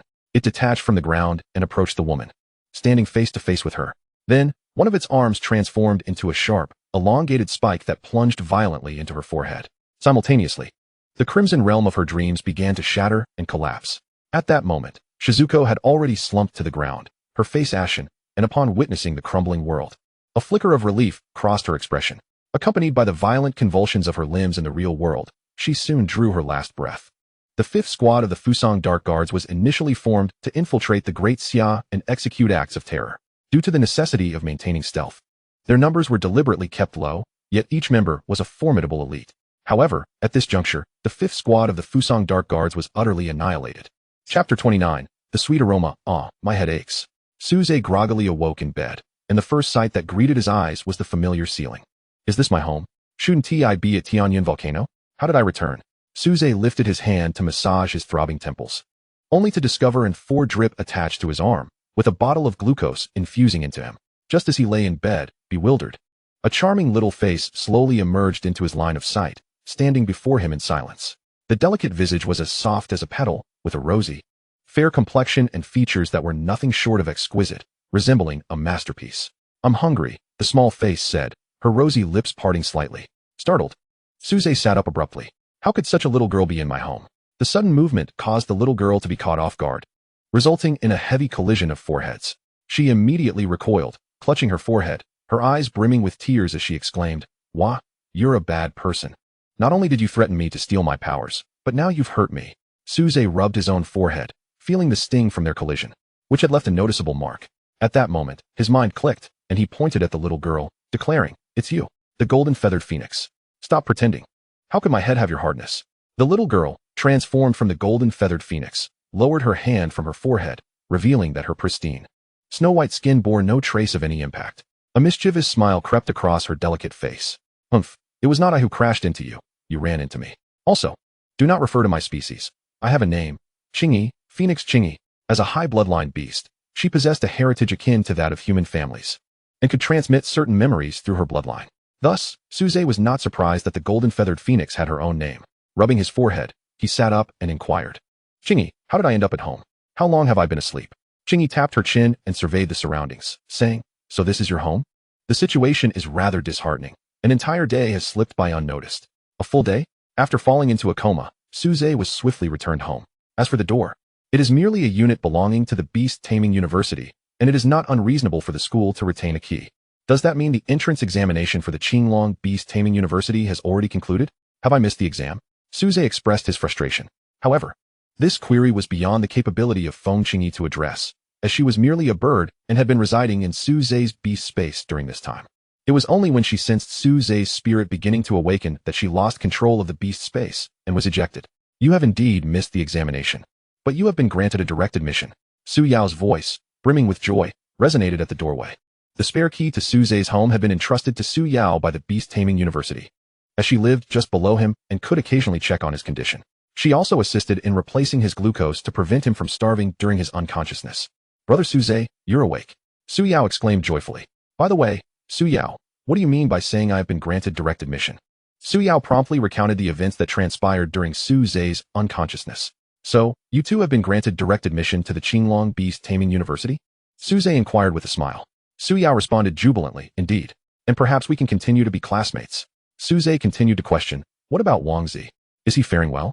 Su Yao's smile abruptly faltered, and with a hint of resignation, she replied, "Uncle Wang has done his utmost. He spent considerable resources to help Wang Zi search for a beast, but after losing his beast, Wang Zi's mental prowess was severely weakened, making it exceedingly difficult to attract a beast for a contract. Ultimately, he was unable to successfully contract a beast before the examination concluded, thus losing his qualification to participate." Upon hearing this, Su Ze sighed in resignation. Without the assistance of the system, he would be in no better position than Wang Zi. Unable to contract a beast, he too would be barred from the examination. Wait a moment, the system.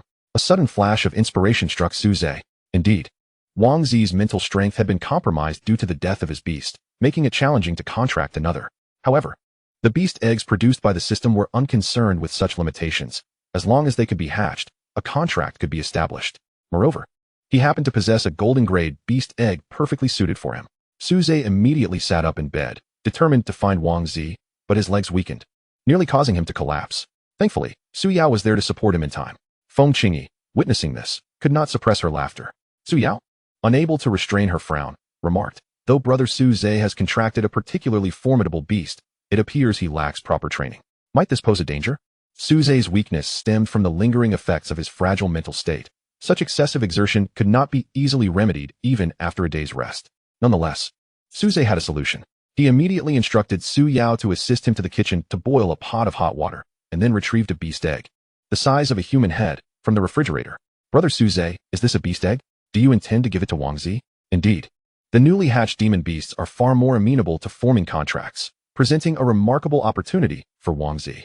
However, what perplexes Su Yao is the recent abundance of demon beast eggs in Su Ze's possession. She had witnessed the hatching of the previous void spirit turtle from its egg. Furthermore, why on earth are these precious demon beast eggs stored in a refrigerator? It is akin to preserving ordinary chicken eggs. And one must remember that demon beast eggs are exceedingly valuable. Before Su Yao could fully process her thoughts, she was left astounded as Su Ze casually tossed one of the demon beast eggs into a pot of boiling water and promptly covered it with a lid. Su Ze, what are you doing? That is a demon beast egg, she exclaimed. Su Ze, with an indifferent expression, replied, yes, I am aware. Demon beast eggs greatly assist in restoring mental energy, and they are particularly delightful when scrambled or fried rice is prepared with them. Unfortunately, I have been feeling unwell all day, and the leftover rice at home has been sitting for 2 days, so I cannot make fried rice for you. You will have to settle for a boiled egg. But rest assured, a demon beast egg is still a demon beast egg. Even a simple boiling will render it exceptionally delicious.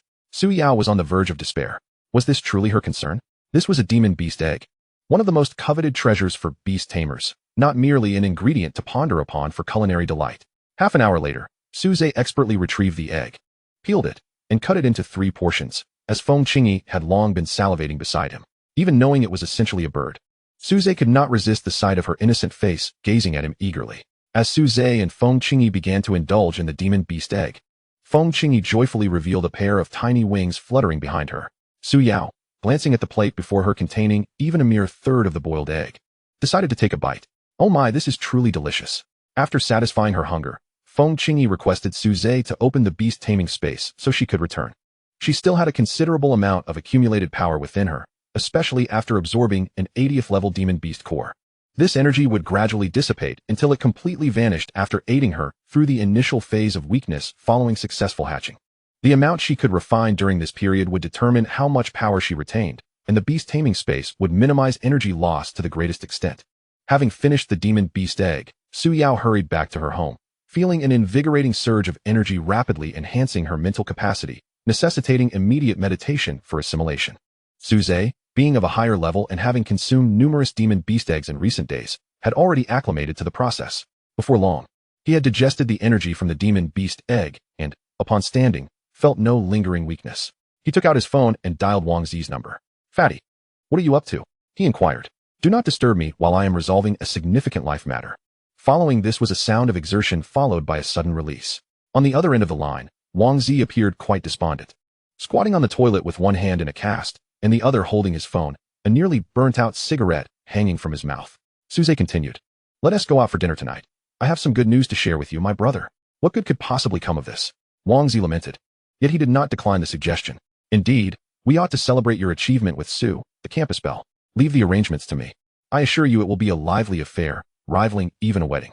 Su Ze, aware of Wang Zi's misunderstanding, quickly interjected, no, she is unable to attend today. She just finished a meal, and now she needs to digest. It will be just the 2 of us. Let us meet at our usual spot. What are you babbling about? I seriously suspect that Su must endure your torment daily, suffering under your whims. What precisely do you want from me, cloaked in such mystery? Su Ze whispered. It pertains to a matter of great significance that will allow you to continue as a beast master. Are you serious? Wang Zi abruptly sprang from the toilet, emitting a wail that startled Su Ze on the other end of the line. What is wrong with you? Why such a dreadful scream? Did you strain yourself too much and cause a mishap? Wang Zi trembled as he replied, let us not discuss it. I got so excited I dropped my cigarette, and it fell right down onto my, faced with such an embarrassing revelation. Even Su Ze found himself at a loss for words. After a prolonged silence, he finally responded, you truly are considerate, even remembering to give your brother a puff. Wang Zi. That night, Su Ze arrived as promised at a barbecue restaurant adjacent to Bayshore City No. 1 High School. He walked directly into a small booth where Wang Zi was already waiting. His right arm was in a cast while his left hand eagerly skewered meat, his mouth glistening with grease. My friend, I've been feeling down lately, which has affected my appetite, but your call has rejuvenated my spirits. I couldn't wait for you to start eating. Su Ze chuckled. Is it only your appetite that has revived? Do you have such faith in me? Remember, your uncle has sought help from many, yet none succeeded. Wang Zi looked at Su Ze earnestly, stating, after all these years as brothers, we have never deceived one another. So I trust you. This declaration made Su Ze feel a twinge of guilt, for in a sense, the Su Ze who truly connected with Wang Zi was no longer present. He promptly retrieved a basketball-sized beast egg adorned with golden scales from his bag and placed it on the table. Since you trust me, I shall not withhold this from you. This is the key that will allow you to remain a beast master. Wang Zi's attention was drawn to the beast egg. He examined it, then glanced at Su Ze, not wishing to dampen his enthusiasm. Although he had previously attempted to hatch a beast through a contract without success, he appreciated Su Ze's goodwill and managed to smile. Very well, I shall take your words to heart. However, the exams for this year have concluded, and I fear I must wait until next year to become your junior. Su Ze shook his head. No need for that. This year, the Western White Tiger Beastmaster University postponed their exams by a week due to an encounter with a high-level beast while clearing the grounds. There are still a few days left. You can make it to their exam if you hurry. Wang Zi paused, taken aback by Su Ze's thoughtful consideration. Could he truly still become a beastmaster? He gazed at the beast egg Su Ze had presented, uncertain of what to decide. At that moment, Su Ze seemed to recall something, drawing forth a knife that left Wang Zi staring in bewilderment as he cut into his own finger, allowing droplets of blood to fall upon the beast egg. What are you doing? Wang Zi exclaimed, hastily retracting his hand, intending to suck on his finger to stem the bleeding. However, having just consumed extremely spicy barbecued food, he let out another pained cry as he placed his finger in his mouth. Su Ze replied nonchalantly, it's nothing. This is merely the procedure for transferring the egg to you. Each beast egg produced by the system inherently belonged to Su Ze, and even if others hatched them, a contract would automatically bind them to him. Only by first severing all ties could others bind themselves through blood, allowing the subsequently hatched beasts to contract with them. At this juncture, Su Ze sat down, continuing to eat his barbecue while saying, when you return home, remember to place this egg alongside a substantial amount of gold. If there isn't enough at home, you can ask your uncle to procure some more. Wang Zi responded, that won't be an issue. My family has a vault. My father has always believed that gold is the most stable asset, so a considerable portion of our wealth has been converted into gold and stored there. I'll ensure it is locked away in the vault upon my return. A vault? Su Ze glanced at the beast egg resting on the table. Its hatching conditions required the absorption of a significant amount of gold. More was better. Storing it in the vault was undoubtedly the optimal method. However, one could only hope that in Wang Uncle's eyes, his son would be more valuable than gold. Wang Zi then inquired about the price of the beast egg. For such items were undoubtedly expensive, and Su Ze's family circumstances were not particularly affluent. Yet, Su Ze merely stated, just treat me to this barbecue today. That is sufficient. Wang Zi could only shake his head in resignation, a smile breaking through. After finishing their meal, the two of them left with their arms slung around each other's shoulders. Upon returning home, Wang Zi immediately sought out his father for the key to the vault, placing the golden scale egg inside.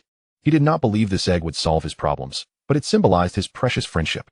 Once Su Ze and Su Yao entered the Beastmaster University, he feared he would inevitably drift away from them, as they would no longer share the same world. With a sense of melancholy, Wang Zi locked the vault door, oblivious to the fact that the gold nearest to the golden scale egg had transformed into molten gold, which it began to absorb. Chapter 31. The golden scale pig. The gold within the vault continued to melt into liquid gold, flowing towards the golden scale egg, which absorbed it eagerly.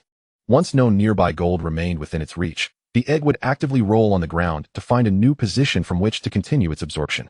Thus, a night passed, and after countless amounts of gold had been consumed, the golden scale egg finally broke free from a fissure, shedding its shell piece by piece. The next day, Wang Zi appeared even more despondent, causing his father, Wang Gui, to furrow his brow in concern. What are you so gloomy about? Can't you live if you don't become a beastmaster? Wang Gui reprimanded. Since you can't get into the Beastmaster University, there's no need to attend a mediocre institution like Qingbei. I'll provide you with some seed money to start a business. Once you make a name for yourself in the commercial world, it will be no less than being a beast master. Wang Zi remained noncommittal. In this realm of beast tamers, even engaging in commerce favored those with the skills of a beast tamer. It was rare for an ordinary individual like Wang Gui to ascend to the status of a prominent entrepreneur. However, Wang Zi harbored little confidence in his business acumen. This was the source of his distress. Should he fail to achieve any success on the path of a beast tamer, he would inevitably have to return to inherit his father's fortune. Even without a keen business mind, one could hardly squander it all. How vexing. Wang Gui then produced the key to the vault, stating, however, our liquid assets have dwindled considerably these past few days. We must retrieve some gold from the vault to serve as startup capital. In his efforts to assist Wang Zi in reclaiming his status as a beast tamer, Wang Gui had expended a significant amount of money recently. This included hiring beast hunters to capture magical beasts and enlisting specialists to aid Wang Zi in healing his mental injuries. The two made their way to the vault, and just as Wang Gui was about to unlock the door, they heard faint rustling sounds emanating from within. Is there noise coming from inside the vault? Xiaozi, did you remember to lock it when you left yesterday? Wang Gui inquired, his tone laced with anxiety as he turned to question his son. The vault contained a substantial portion of their family's wealth. While it might not lead to bankruptcy, any incident could severely undermine their foundation. Surely it was locked. Wang Zi stammered, his uncertainty evident. Observing his son's distress, Wang Gui hastily inserted the key, fumbling due to his anxiety. After several attempts, he finally succeeded in unlocking the door. Upon flinging it open, both rushed inside, only to have their expressions fall in dismay. The iron racks that once held the gold lay askew, and most alarmingly, the gold bars had vanished without a trace. A cursory glance was enough for Wang Gui to ascertain that at least half of his gold was gone. What on earth did you do yesterday, you little rascal? He thundered, his temper flaring. Wang Zi, avoiding his father's fiery gaze, replied, I merely placed a beast egg inside. By the way, where's my egg? Just as he prepared to search the vault, he noticed a golden, rotund figure struggling to emerge from beneath a toppled rack. What is that? Both father and son were suddenly on high alert. They were no longer beast tamers, and in a world teeming with magical beasts, danger lurked around every corner. They then beheld a plump, golden piglet, half a meter in height, length, and width, trotting over to Wang Zi and affectionately nudging his pant leg. The piglet was devoid of fur, its body covered instead in fine golden scales, reminiscent of the magical beast egg that Su Ze had given to Wang Zi. Is this a magical beast? Did the egg Su Ze gifted me hatch overnight? Wang Zi pondered. Wait a moment, little creature. You couldn't possibly be responsible for this chaos in my vault, could you? Wang Zi lifted the piglet, discovering a half-eaten gold bar lodged in its mouth. The piglet gazed longingly at the gold, drool trickling from its mouth, yet it did not attempt to snatch it back, instead showing great affection towards Wang Zi. The moment Wang Zi made contact with the golden pig, a resplendent contract formation materialized beneath his feet. Staring at this spectacle, Wang Zi was momentarily taken aback, but soon, unable to contain his excitement, he turned to his father and exclaimed, Dad, did you see that? It's a contract formation. I am once again a beast master. Xiaozi did not deceive me. The egg he gifted me truly embodies my hope to reclaim my title. Wang Gui gazed in disbelief at the scene before him, particularly at the golden-hued piglet in Wang Zi's hands, so engrossed that he momentarily forgot the missing half of the gold in their vault. Did you just say this magical beast was given to you by Su Ze? Yes, Wang Zi replied, when he presented it to me. It was merely a beast egg, and yet it hatched overnight. What is the matter? How could that be? Such a rare and precious beast. And he just gave it to you. Seeing his father's bewildered excitement, Wang Zi curiously inquired, Dad, I barely recognize this little pig despite my years in high school. How do you know it? Wang Gui, still earnest, responded, That's because you weren't attentive in class. You know your father is not a beast master. So my understanding of magical beasts is limited. However, there is one type I have always been particularly fond of, called the golden scale pig. Are you suggesting that this is a golden scale pig? It appears rather rotund and lacks any combat prowess. What makes it so special? Wang Zi asked, raising the golden pig in curiosity. Indeed, it is special. The golden scale pig is exceptionally rare. Legend has it that it feeds on gold bricks and drinks liquid gold.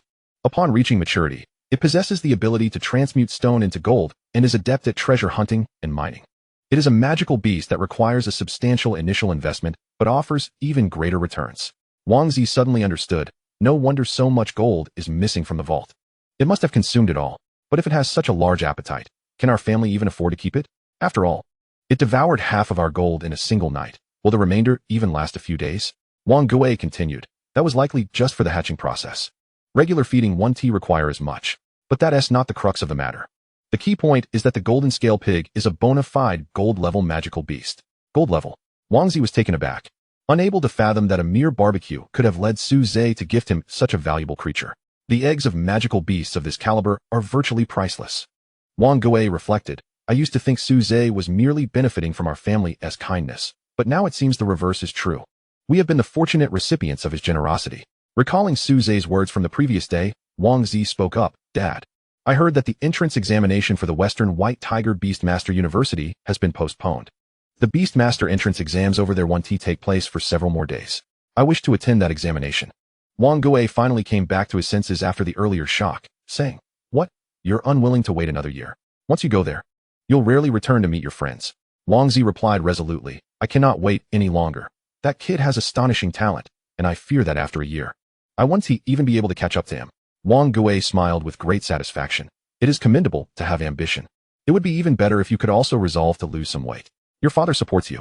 After all, the initial capital I prepared for you has already been consumed by your beast, so consider it an investment on my part. Throughout my business endeavors, I have never suffered a loss. I hope you will not disappoint me this time. Before departing from the treasury, Wang Gui also took out a portion of gold. After all, until the golden scale pig matures to the point of transmuting stone into gold to sustain itself, it requires gold for nourishment. If it were someone else, even with a contract, they would likely be unable to afford such a creature. In order to prevent any unforeseen circumstances, Wang Zi booked a flight for the same day and set off that night to prepare for the examination. Meanwhile, in a dimly lit corner of Beishan City, two figures were quietly conspiring under the faint glow of light. One of them, speaking in broken Dian dialect, growled softly, Xiao Jun, there is an issue with the intelligence you provided. As the principal, why did you not inform us that there is a master hidden within the Qinglong Beast University? Opposite him, illuminated by the dim light, Xiao Su's face was barely visible. Chapter 32, Dream Demon, Mr. Tianzhong. I believe your demeanor should be more courteous. After all, we are now in a cooperative relationship, not a hierarchical one. Please refrain from addressing me in a tone reserved for subordinates. Xiao Su remarked bluntly. The man before him was Tianzhong Kanzuya, a significant figure within the Fusang secret guards. Even Yano Takashi was merely a squad leader, while Tianzhong Kanzuya was his direct superior, the commander of the 4th squad of the Fusang secret guards. In terms of status and power, he was indeed a notch above Xiao Su. However, in the face of his sudden display of pressure, Xiao Su exhibited no signs of panic, save for his hair swaying in the breeze. Observing this, Tianzhong Kanzuya's anger dissipated in an instant, leaving one to wonder whether he was genuinely angered or merely testing Xiao Su's composure. Like a master of disguise, he swiftly donned a smile and said, Mr. Xiao, possessing such strength yet willing to remain hidden within a mere beast university suggests you must have grand ambitions. It is unfortunate that our collaboration has faltered this time. I believe I am entitled to a reasonable explanation. Seeing the other party's politeness, Xiao Su's expression softened as he replied, I understand your suspicions that I orchestrated this trap, especially considering the complete annihilation of an entire 5th squad of the Fusang secret guards within Dian territory, an occurrence that has not happened in a long time. The last time such casualties were endured in your country was during the encirclement of Xiaocheng, so I can comprehend your dissatisfaction. He then shifted his tone. However, the appearance of that old fellow was also unexpected for me.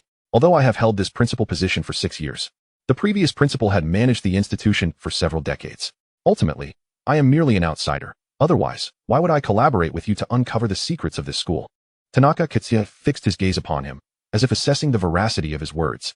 Before finally speaking, are you implying that the formidable master in question is the former president of the Qinglong Beastmaster University, and you are unaware of his whereabouts? Xiao Su replied, Indeed, it could only be him. After his dismissal, the old president vanished without a trace, and I never imagined he was hiding right under my nose. It makes sense, after all. He was the one who initially oversaw this project, and it is likely he would not easily relinquish it. Tanaka Kitsuya remarked, So, if we eliminate this old specter, we can uncover the secrets of the Qinglong Beastmaster University? Xiao Su cast a disdainful glance at him and replied, Old specter? It seems your intelligence work within Fusang leaves much to be desired. Allow me to remind you. The old president once held a notorious title in your land. He is known as the Dream Demon. Upon hearing this name, Tanaka Kitsuya's expression shifted dramatically. The Dream Demon? He is the very Dream Demon? The mentor of the dragon tamer Xiaocheng? Noticing his panic, Xiao Su let out a derisive chuckle. Indeed. Do you still believe you can easily dispose of this old fellow? Beast masters who possess such titles are exceedingly rare. They are typically powerful individuals or those who have accomplished remarkable feats, gaining recognition from others. The title of Dream Demon stems from the latter. He was once Xiaocheng's mentor and protector. After Xiaocheng's azure-scaled serpent ascended to become the Azure Cloud Dragon, he faced numerous assassination attempts from various nations, with Fusang being the most aggressive. All these attacks were thwarted by the old president, who had yet to earn the title of Dream Demon. Consequently, he temporarily abandoned his role as president to focus on safeguarding Xiaocheng. This is why Fusang's dark guards failed to uncover his identity as president, mistaking him merely for a protector assigned to Xiaocheng. The incident that led to him obtaining the title of Dream Demon was a calculated move to intimidate Fusang. In a single night, he caused 5 cities in Fusang to fall into an eternal slumber from which none awoke. It can be said that before Xiaocheng unleashed a deluge of blood upon Fusang, the Dream Demon was their most profound psychological terror. Many resorted to propping their eyelids open with bamboo sticks, even drawing blood, fearing that if they fell into a deep sleep, they would never again see the dawn. Shortly thereafter, his student, Xiao Cheng, would cast upon them a new layer of psychological dread through another bloody storm. Xiao Su continued, "Now you understand, do you not? Unless your captain possesses at least one genuine artifact, do not even think of breaching the location of the secret. Furthermore, once you initiate combat, the scene will undoubtedly be cataclysmic. By the time Xiao Cheng arrives, even if you win, none shall escape." Tanaka Kitsuya recognized the truth in Xiao Su's words and took a deep breath, saying, It seems this has transformed into an impossible task. However, since you, Xiao, invited me here in the dead of night, it must not solely be to discuss matters of capitulation, correct? Xiao Su smiled, "Certainly. My intention is merely to convey that through this exploratory venture, we have come to realize that this path is fraught with difficulty. Why not take a different path?" Upon hearing this, Kitsuya Tanaka felt the muscles in his forehead twitch slightly, realizing that even if Xiao Su was unaware of the existence of the dream demon, he must have surmised something. Thus, he referred to this as a path of exploration, one that would be forged at the cost of the lives of all members of their fifth Shadow Guard. He suppressed his rising anger and asked in confusion, "A different path? If there were an easier way, we would have taken it long ago. What does Xiao Jun imply?" Xiao Su replied, "Because this path has only just emerged, discovered through a student named Su Ze. Oh, I have also heard of this individual. It is said he has contracted a diamond-tier beast, correct? He is likely to become the next Dragon Master, Xiao Cheng. We are already preparing an assassination plan against him within our nation." Xiao Su chuckled softly. "You are reluctant to even bring a true artifact off the island. And an old man cannot resolve this. It is hard for me to believe your assassination plan can succeed." Just as Kitsuya Tanaka prepared to express his anger, Xiao Su raised a hand to stop him and continued, "Mr. Tanaka, please do not be hasty. Kindly inform the dignitaries of your nation to refrain from acting against Su Ze in haste." Once seated again, Tanaka inquired, "Xiao Jun, provide me with a justification for allowing a formidable threat to grow unchecked. Otherwise, I find it difficult not to question your stance." Xiao Su leaned back in his chair and replied, "The Golden Feather Phoenix, possessing the bloodline of the Divine Phoenix, is among the most formidable even among diamond-tier beasts. Therefore, we should resolve this matter before it matures, should we not?" Xiao Su shook his finger. "No, this implies that if given the opportunity, its inner Phoenix bloodline could be activated to the extent you require." Tanaka's eyes brightened momentarily, then he shook his head. "No. Activating a divine beast bloodline is not as simple as you suggest. If the Great Xia could achieve this easily, it would already be the most powerful nation in the world. You are correct, yet there are indeed those who have accomplished it, are there not? They have even become the nightmares in your hearts." Tanaka's face darkened. "He is merely an anomaly. That does not signify anything." Xiao Su interrupted him once more. "What I can tell you is that this young man holds an extraordinary position with the Dream Demon. Only through him can you replicate what transpired with Xiao Cheng." Tanaka appeared conflicted, and after careful consideration, he said, "I will convey your words to the higher-ups. As for the outcome, await my notification." Xiao Su shrugged. "I am indifferent. But I hope you can make a decision swiftly, for we are not the only ones eyeing that young man. Should the Golden Feather Phoenix fall into the hands of those prominent families, it would become quite challenging to act." Tanaka nodded and then vanished as if he had melted into his own shadow, leaving Xiao Su alone, tapping his fingertips lightly on the table beneath the dim light. Below where he struck, 2 personal profiles lay in a drawer. The photographs of a man and a woman were affixed, both appearing to be in their 30s. The man wore glasses, had an average appearance, and bore a somewhat reserved expression. In comparison, women exude a remarkable sense of competence, sporting short hair and possessing an appealing appearance. Both individuals bear large stamps emblazoned with the word missing on their profiles. Chapter 33. Enrollment before the gates of the Qinglong Beastmaster University. A multitude of individuals gathered, burdened with various pieces of luggage. In addition to the students, their parents were present, their faces radiating an uncontainable joy. However, the scene at Qingbei University was starkly different. Parents were reluctant to show their faces, fearing the loss of dignity. Only Su Ze and Su Yao were together, as Su Ze's parents were nowhere to be found, and Su Yao's father was preoccupied with research. Thus, the two of them ventured forth as companions. At that moment, Su Ze stood amidst the crowd, a smile gracing his lips as he glanced at the messages on his phone. Beside him, Su Yao nudged him with her elbow and inquired, "What are you smiling about?" "We are about to register." "I'm just reading a message from Wang Zi," he replied. "It seems he made a hasty retreat to the Baihu Beastmaster University last night, and will be participating in their Beast Mastery examination in a couple of days." Curiosity piqued, Su Yao turned to him and asked, "Has he resolved his issues?" Su Ze replied noncommittally, "Perhaps." Before Su Yao could pose further questions, the teacher in charge of registration called out her name. "Su Yao." She immediately turned, raising her hand above her head, and exclaimed, "Teacher, I am here." The teacher regarded her with a smile and remarked, "Ah, you must be old Su's daughter. I remember holding you when you were just a child. It's hard to believe how much you've grown. You are quite sought after. Many teachers wish to take you as a student, but who could compete with your father? Go report to teacher Su Yiming. With a sweet smile, Su Yao responded, all right, teacher. The Beast Master University operates differently from regular universities. Its teaching methodology resembles a traditional apprenticeship system.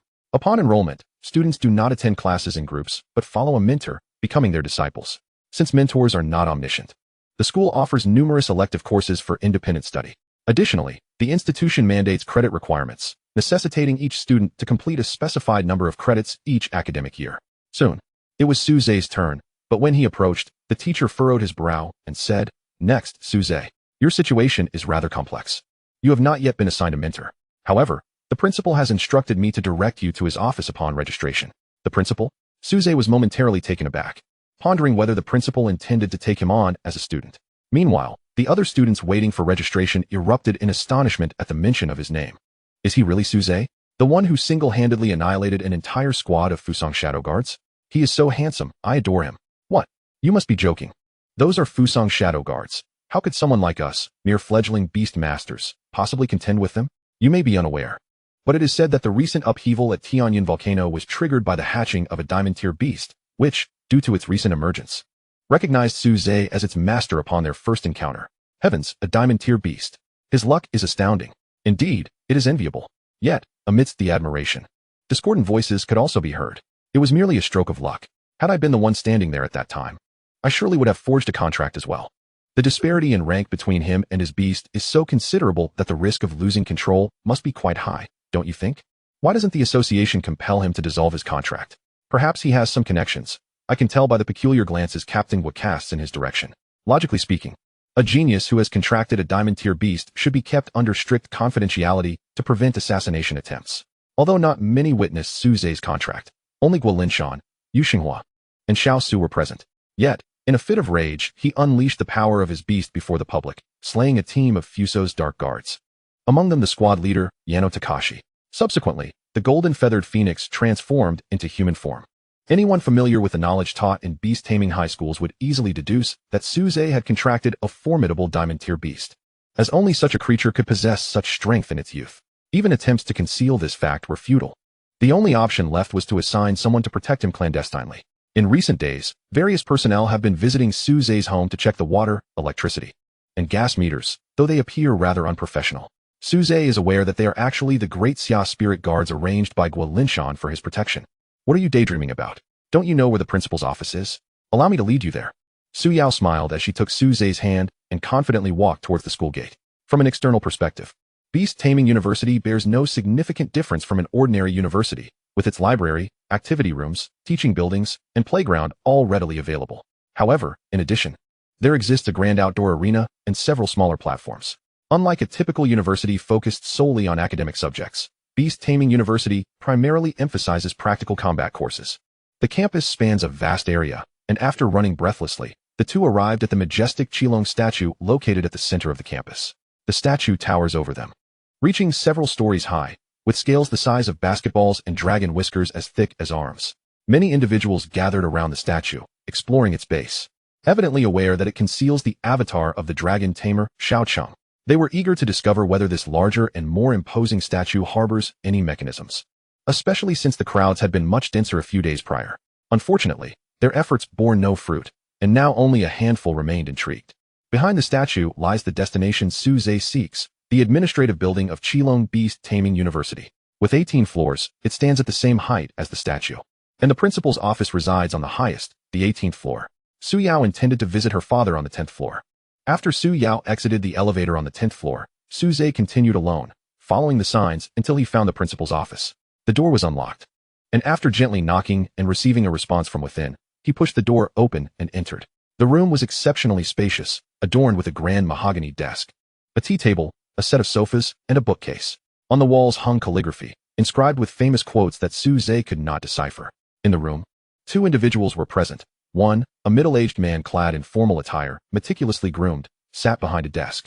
The other was a disheveled old man in cleaning attire, reeking of alcohol, leaning against the chair before the desk, nonchalantly crossing his legs. The middle-aged man, observing Su Ze with a smile, said, "Su Ze, you're here. Please, find a place to sit." Su Ze replied, Ah, certainly, and somewhat awkwardly settled onto the sofa. He recognized the middle-aged man as the one who had stood beside Guolinshan on the volcano that day. Due to Feng Qingyi's interference, he had missed the opportunity to greet him. Su Ze felt a twinge of anxiety, hoping not to leave a negative first impression.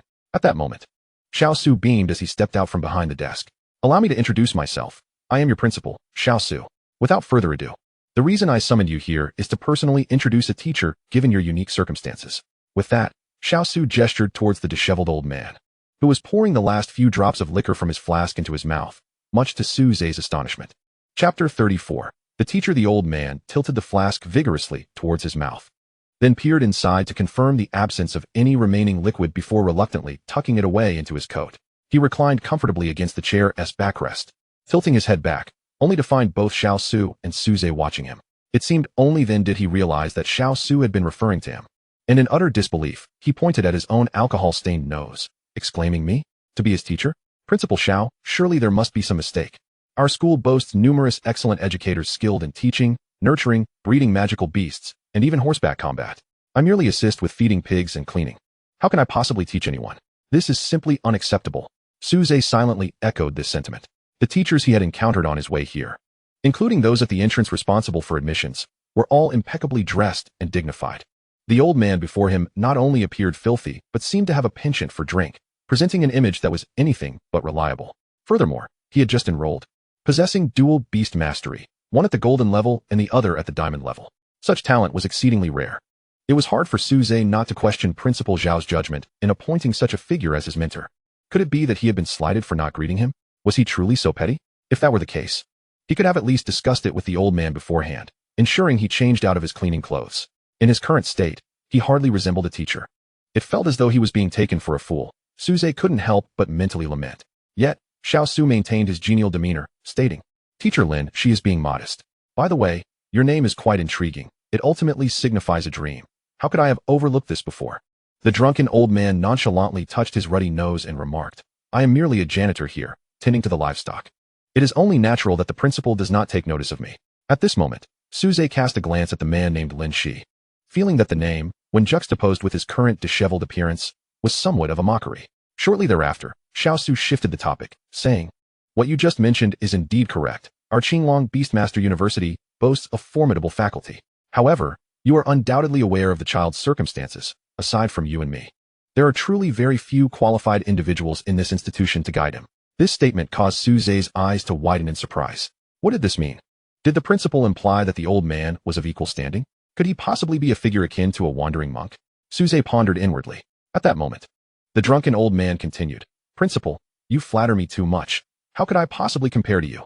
Furthermore, I shall be retiring in a year. And given that this university spans 4 years, I will not have the opportunity to teach this young man." Xiao Su maintained his smile as he replied, "Rest assured, Lin Lao, the most challenging graduation requirements have already been met by this child upon his entry into the university. As for the cultural courses, Beastmasters do not place significant emphasis on them. With some effort, he will complete them within a year, which will not hinder your retirement. Like any ordinary university, the Beastmaster University follows a 4-year curriculum, extendable to 6 years at most. In addition to fulfilling the basic credit requirements, students must also meet the stringent requirement of achieving level 20 as a Beastmaster to graduate. Those who fail to meet the graduation criteria within 6 years will only receive a certificate of incomplete study, which many official organizations related to Beastmasters do not recognize, leaving them to compete for jobs with ordinary individuals." The drunken old man wished to say more, but Xiao Su interjected, "By the way, Lin Lao, I recalled something.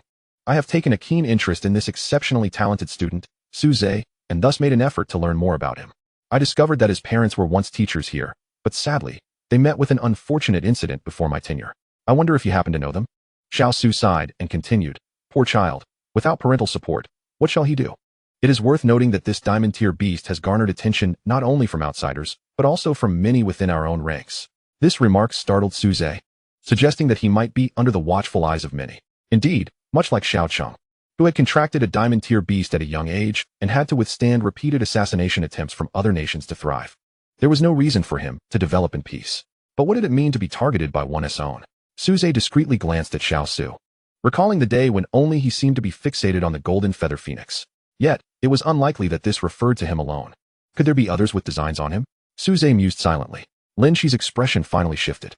His previous inebriation dissipated momentarily as he fixed his gaze intently on Xiao Su, who wore a beaming smile. Ultimately, he returned to his drunken demeanor, slumping in his chair and declaring, "Since the principal is unafraid of leading astray the youth, what do I have to fear?" However, upon hearing the mentor's words, I realized I would need to take on 2 jobs. Is it too much to ask for a raise? With a beaming smile, Xiao Su replied, "No problem. Your original salary will remain unchanged, and I shall add the mentor's salary to it." "Excellent. Since that's the case, I have no objections," said Lin Shi, as he unsteadily rose from his chair and beckoned to Su Ze, who was frowning in contemplation behind him. Su Ze, startled from his reverie, responded, "Ah, all right." The conversation between the two had not eluded him. He sensed an underlying intrigue. The reason the drunken old man Lin Shi had changed his attitude and agreed to be his mentor was because Xiao Su had mentioned Su Ze's parents. It was evident to Su Ze that Lin Shi's emotions had shifted at that moment. Could it be that this seemingly eccentric elder held some knowledge regarding the disappearance of his parents? The thought unsettled Su Ze deeply. His primary motivation for gaining admission to the Qinglong Beast Taming University was to uncover the truth behind their disappearance and, ideally, to reunite with them. Now it seemed, on the very first day of reporting, a clue had presented itself, a promising omen. Observing the swaying figure of the old man ahead, Su Ze was about to inquire about what he knew when he noticed Lin Shi bending over just 2 meters from the principal's office door, followed by a violent bout of vomiting. The acrid scent of cheap alcohol quickly permeated the hallway. "Ah, it certainly feels much better to expel it. This fake liquor does indeed pack a punch. Once I receive my doubled salary, I shall indulge in some fine wine." "Kid, this is all thanks to you," he exclaimed, leaning toward Su Ze. Overwhelmed by the stench of alcohol and the unsightly stains on Lin Shi's clothing, Su Ze instinctively recoiled. The old man shot him an annoyed glance. "Am I not to be your master from now on? Can't you lend me a hand?" With that, he strode purposefully toward the elevator, his gait no longer betraying any signs of drunkenness, perhaps due to having just emptied his stomach. Su Ze hurriedly followed suit, enduring the noxious odor as they descended in the same elevator, leaving behind a cleaning lady who passed by, cursing at the mess on the floor. Chapter 35. Have you fallen into the latrine? After departing from the administrative building, the unlikely duo strolled along the campus's broad, tree-lined path, dappled sunlight filtering through the leaves and casting a warm, yet silent ambience over them.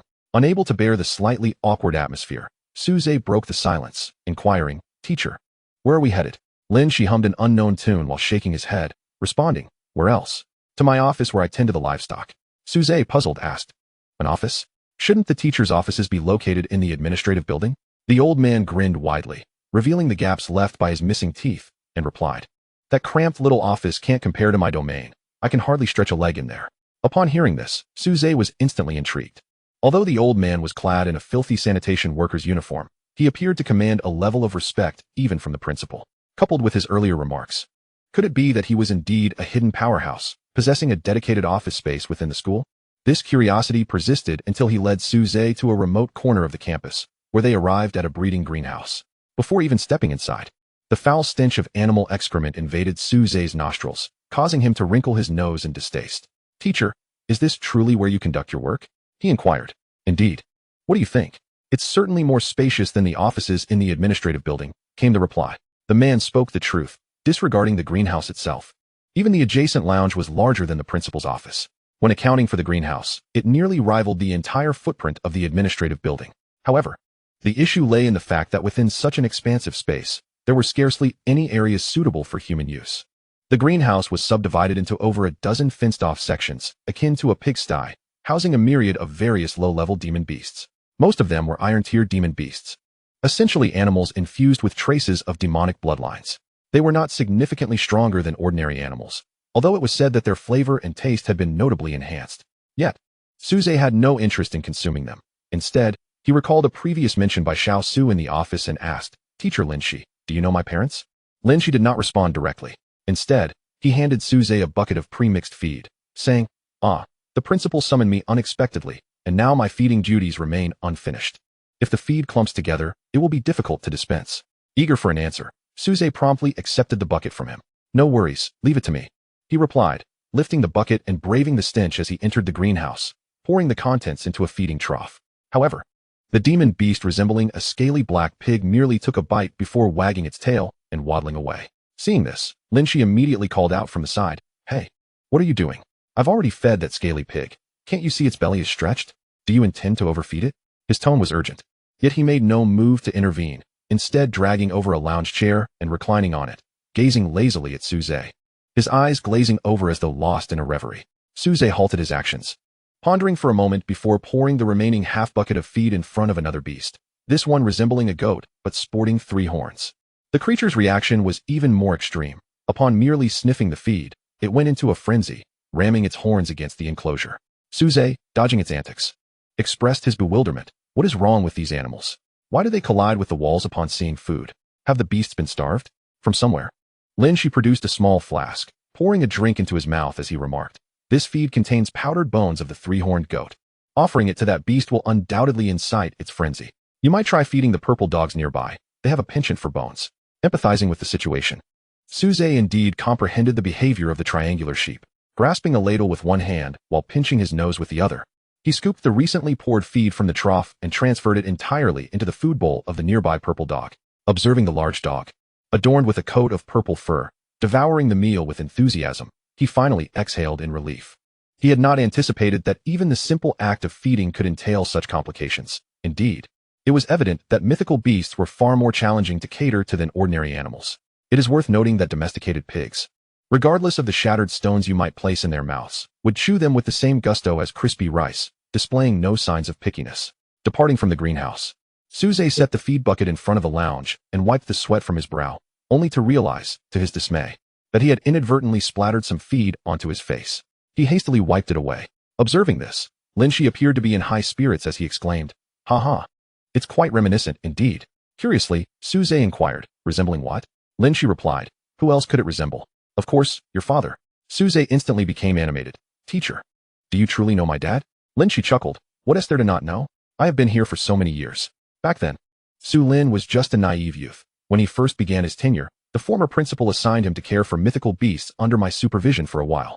He then seemed to drift into fond memories, adding with a smile, "Just like you. Both were rather clumsy." This was the first time Su Ze heard someone recount tales of his parents during their working days, and a smile involuntarily graced his face. "Why did the former principal make it so difficult for my dad?" She paused momentarily. "Why do you perceive it as difficult?" Su Ze retorted, "Isn't it a challenge to have my dad feed these lower-tier mythical beasts?" She chuckled. "Could it not also be that he valued him? Just as you are valued now." However, Su Ze furrowed his brow, feeling that he was indeed being put through a trial. But what happened afterwards? He pressed on. "After that, he was formally appointed, became a researcher at the school, met your mother, and married her," Shi recounted. With a sigh, he expressed a tinge of regret. "Alas, it is a pity, such a young age," and then tragedy struck. Su Ze hastily inquired, "Do you know what the tragedy was? What exactly happened?" Shi stood up and shook his head. "How would I know about the matters of those researchers? I am only responsible for managing the breeding and sanitation in this area. If it wasn't an experiment occurring right under my feet, how could I possibly be aware of what transpired?"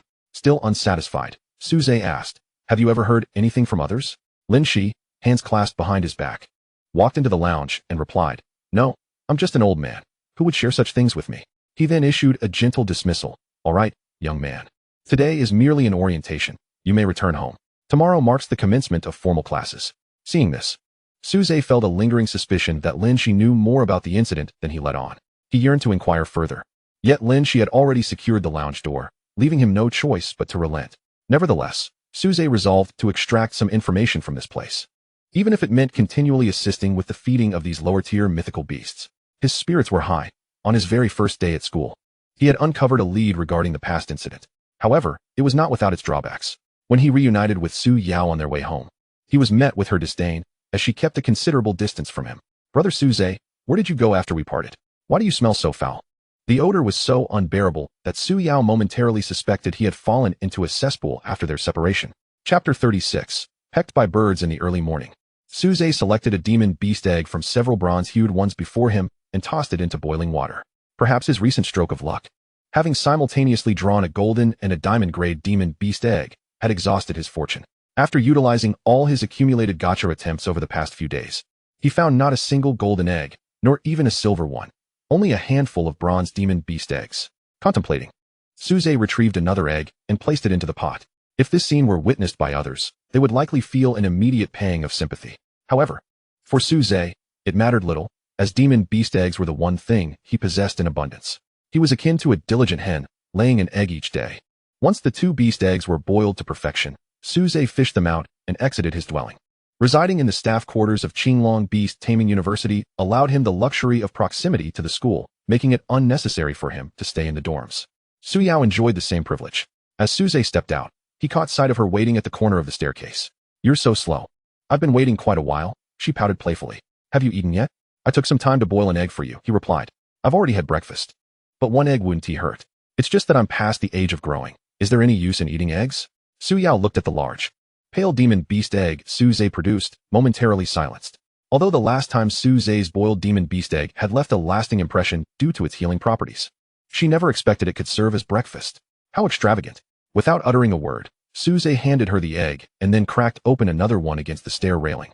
Peeling off the shell, he reminded her, "What are you dawdling for? Eat up. This is a fine delicacy. It will keep you energized all day and enhance your mental acuity without the need for meditation." Gazing at the two already boiled demon beast eggs in their hands, Su Yao felt an inexplicable numbness. Su Ze, noticing her reaction, spoke with a hint of pride. "It's a pity we're out of stock now. We should try the taste of a golden grade demon beast egg together another day." This statement would typically lack credibility in the ears of others. Yet Su Yao inexplicably nodded in agreement. A demon beast egg the size of a human head? Even a famished Su Ze could hardly consume one in a single sitting, let alone Su Yao, who had already had breakfast. Thus, Su Ze summoned Feng Qingyi from the Beastmaster space, presenting her with the peeled egg in his hand. While he indulged in the same beast egg alongside Su Yao, Feng Qingyi shot a glance of disdain at Su Ze but did not refuse. She extended her hand to accept the beast egg. The Beastmaster's space is imbued with exceptionally abundant spiritual energy, which is one reason why contracted beasts level up faster than their wild counterparts. Within this space, beasts can survive solely on spiritual energy, and Feng Qingyi generally looked down upon ordinary food. However, the beast egg was different. For a diamond tier being like her, it was a rare delicacy. The rich, pure energy contained within was a substantial boon for newly hatched beasts, and Feng Qingyi was astonished that this inexplicably generous master could produce so many of them. Although she was bound by a system-enforced contract, her subordinate position rendered her unaware of the system's presence, only vaguely sensing the formidable constraints of the binding contract. Observing the satisfied expression on Feng Qingyi's face, Su Ze, almost instinctively, reached out to pat her on the head. After all, in his recollection, pets like cats and dogs would often respond positively to such gestures, and surely birds would be no exception. However, before his hand could descend, it merely brushed against a feather-like strand of her hair when Feng Qingyi's expression suddenly shifted. She evaded Su Ze's hand and transformed into her phoenix form, delivering a sharp peck to his hand before snatching the beast egg with her talons and soaring back into the Beastmaster space. Su Yao, witnessing the incident, hurried over. Su Ze's right hand was stained with crimson, a small wound oozing blood. "Brother Su Ze, what just happened? Why did your beast suddenly attack you? Is there any danger?" Su Yao inquired with concern. Being close to Su Ze, she understood the considerable level disparity between him and the golden feather phoenix. Such a situation was indeed perilous. Although the phoenix had merely pecked him, it was difficult to dismiss as a mere whim. "It's all right. She was just throwing a little tantrum. She won't cause any real trouble," Su Ze reassured her while the exiled spirit turtle used light healing to mend his wound. He knew that the golden feather phoenix, due to the system's influence, could not possibly spiral out of control, yet her disobedience was quite vexing. After all, if this continued, Su Ze would be unable to rely on her power in battle. How could he foster a better relationship with her? Su Ze pondered, somewhat distressed. Currently, Feng Qingyi had only shown interest in the beast eggs. Did that mean he would have to feed her all the remaining eggs? This notion troubled him not only because he was reluctant, but also because if she developed a habit of this, Su Ze, who might only acquire one egg a day, would find it insufficient. Thus, as he reached the school gate, Su Ze had yet to devise a suitable plan. "Brother Su Ze, I'll go look for my father now. We'll meet again after school." After parting ways at the school gate, they each headed towards their respective mentors. In fact, with the exception of Su Ze, all the new arrivals were bound for the administrative building. Only he was headed towards the breeding shed. Upon catching a whiff of the familiar pungent odor, Su Ze soon spotted Lin Shi lounging in a rocking chair, swaying leisurely. While pouring alcohol into his mouth, he remarked, "Ah, you finally made it, kid. Go and feed the green cranes over there. They've been squawking since dawn, giving me a headache." This time, Su Ze had learned from experience to spare his clothes from absorbing the odors of the breeding shed. He first changed into a worn outfit he had brought along in the lounge, before picking up the heavy iron bucket filled with grains. Weighing it in his hands, he replied, "If you fed them all, wouldn't that quiet them down for you?" Lin Shi chuckled with satisfaction. "Haha, if that were the case, you'd have nothing to do. I've figured it out. If I just recline here, I can earn double the wages. I should have agreed to this long ago." Upon hearing this, Su Ze glanced back at him, feeling somewhat swayed. He quickly averted his gaze, repeatedly convincing himself. He is a concealed expert, undoubtedly.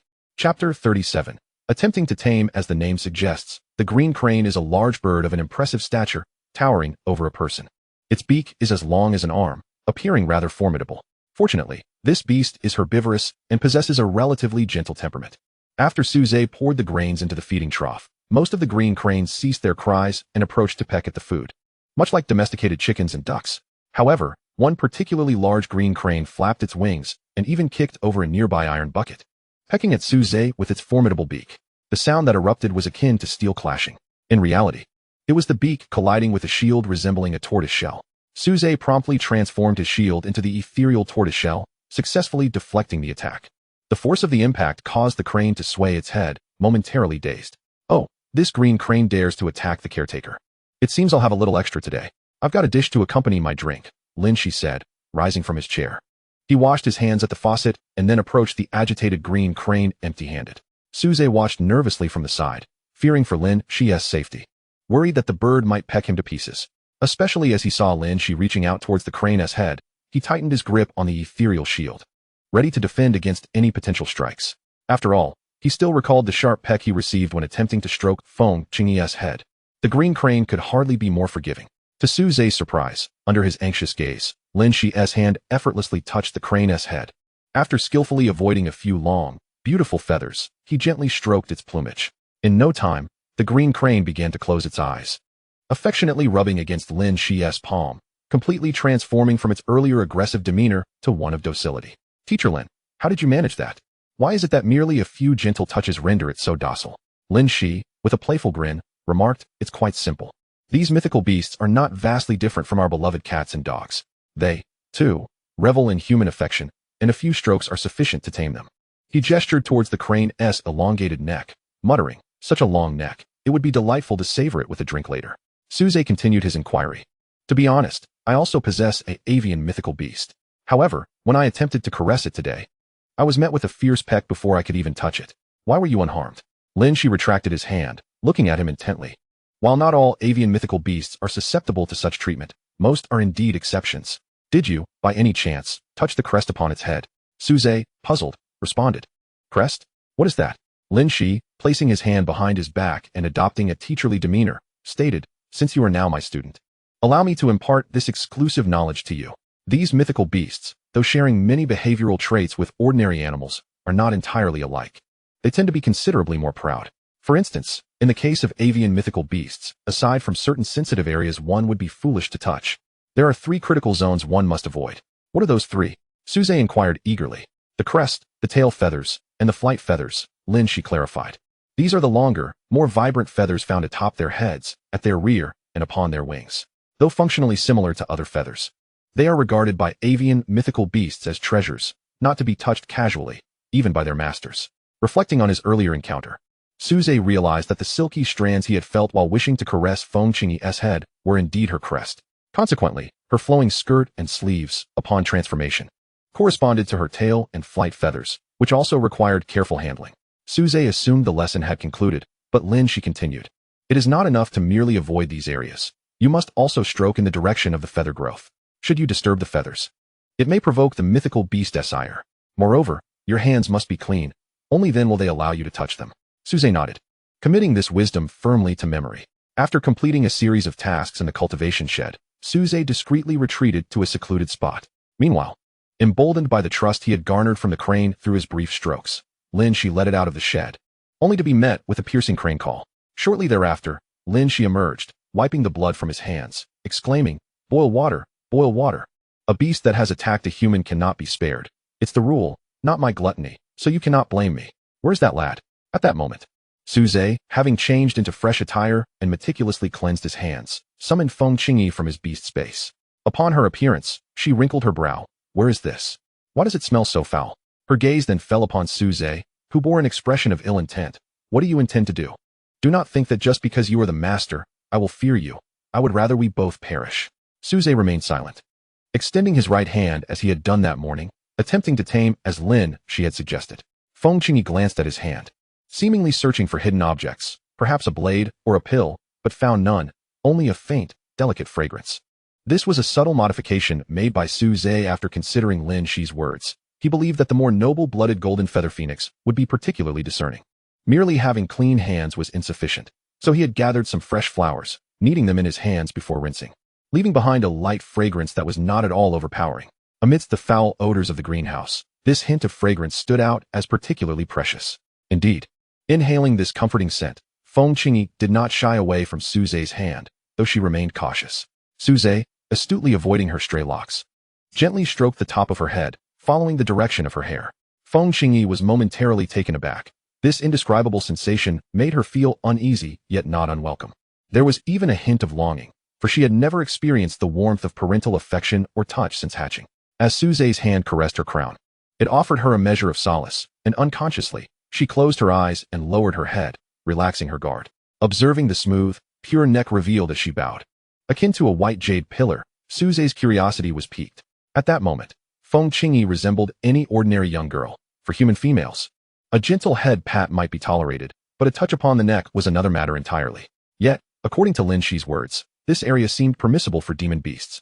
After all, Lin Shi had just been stroking the neck of the azure crane while contemplating how to enjoy a drink later. But now, with Feng Qingyi in human form, would this be appropriate? Su Ze, intrigued, ventured his hand closer. Upon contact, he felt her body shiver, yet she did not flinch away. The touch was cool and remarkably smooth, akin to caressing a piece of exquisite, soft white jade. However, before long, this cool jade suddenly grew warm. Looking down, Su Ze was taken aback to find Feng Qingyi's cheeks flushed, her eyes glistening as they met his gaze, leaving him momentarily at a loss. Just then, Lin Shi approached, emerging from around the corner of the wall, exclaiming, "Kid, come help me pluck some feathers. Who is this young lady? What are you two doing here?" Chapter 38. All efforts in vain. Su Ze quickly withdrew his hand, saying, "Teacher, let me explain. She is actually..." Before he could finish, Lin Shi interrupted. "No need to explain, I understand. I was young once, too, and have wandered into the woods with several female classmates." He then stroked his chin, leaning closer to Su Ze's ear, adding, "However, one as stunning as her is quite rare. You should cherish her." Just then, realizing that since everyone was present, they could invite her to join for a meal, no, perhaps a feast of crane. But upon looking up, he found only Su Ze remaining. "Huh, where did she go?" She left, I suppose." Lin Shi furrowed her brow and surveyed her surroundings, remarking, "How is it that one moment I am here, and the next I am left wondering if there is a hole in my greenhouse? They come and go as they please." After circling the area without discovering any gaps, she scratched her head and returned. In truth, Feng Qingyi had entered the beast space the moment Su Ze turned away, which was why she had vanished so abruptly. Well, she could only blame her own misfortune. She certainly could not accuse her teacher of being stingy. She then addressed Su Ze, saying, "According to school regulations, we can only keep a small portion of that green crane. The rest must be sent to the cafeteria. With one less person, we might even get to enjoy a bit more." The flavor of the green crane was exquisite, and she urged him, "Come over and help me prepare it." With Su Ze's assistance, they ultimately retained only a crane leg and the long neck that Lin Shi had been coveting, while the remaining parts were set aside to be sent to the school cafeteria for the students' extra meals. "Goodness, this neck is almost as long as I am. Braised. It would make a splendid accompaniment to drinks." As she spoke, she expertly retrieved various seasoning packets and promptly set up a large pot in the break room to begin braising. Judging by her actions, she appeared to be quite experienced in such matters, a habitual offender, indeed. However, the tantalizing aroma of the spices, overpowering even the pungent scents within the greenhouse, made Su Ze swallow his saliva and join in her endeavor.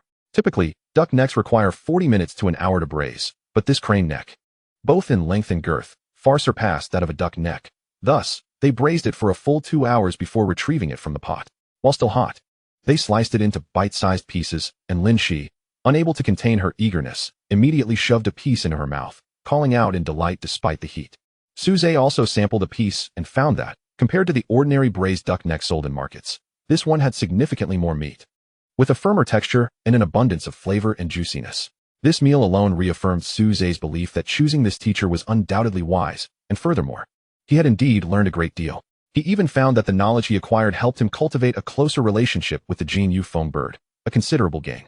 Moreover, being under the guidance of Lin Shi, a veteran at the Qinglong Beastmaster University, allowed Su Ze to glean further insights into various topics he wished to explore. As he tore at the meat with his teeth, he inquired, "Teacher, you know my parents, don't you? Do you know what happened with them back then?" Lin Shi paused, withdrawing her hand from the braised neck to take a few swigs from a nearby bottle before responding, "How would I know? Your parents were the most outstanding and youngest researchers at the school, while I was merely a livestock keeper. Undeterred, Su Ze pressed on. But that day you were speaking with Principal Xiao Su. His words were cut off as Lin Shi interjected. All right, enough of this chatter. Have you eaten your fill? If so, it's time to attend class. Class. Su Ze blinked in confusion. Am I not currently in class with you? This is merely cultural study mandated by the school. That Xiao Su fellow wants you to complete your cultural courses within a year, so your schedule is rather tight. I was supposed to help you choose your classes yesterday, but I forgot. However, rest assured, the subjects I've selected for you are all practical. They won't be dull. Su Ze regarded him with a hint of skepticism lingering in his heart. Subsequently, Lin Shi, with his greasy hands, produced a piece of paper from behind him, declaring, "This is your class schedule. Let me see. Today as classes are few, merely 2 in total. However, the first class commences in just 10 minutes. So you must hasten. Why didn't you mention this sooner?" Su Ze exclaimed, hastily snatching the paper from Lin Shi's grasp and rising to his feet in a flurry. It was then that he realized his apprehensions were justified. The first course Lin Shi had chosen for him was astonishingly titled Breeding and Postpartum Care of Beasts. Yet, Su Ze had no time to bicker over this. For the classroom was situated at the far end of the school, and reaching it within 10 minutes seemed quite the challenge. As he dashed out, Lin Shi wore a gentle smile and murmured, "So eager, are we? Your father once had a fondness for this course as well." Almost instantly, his expression shifted to one of seriousness. "Xiao Su, I understand your intentions in bringing this child to me, but must he truly be ensnared in this?"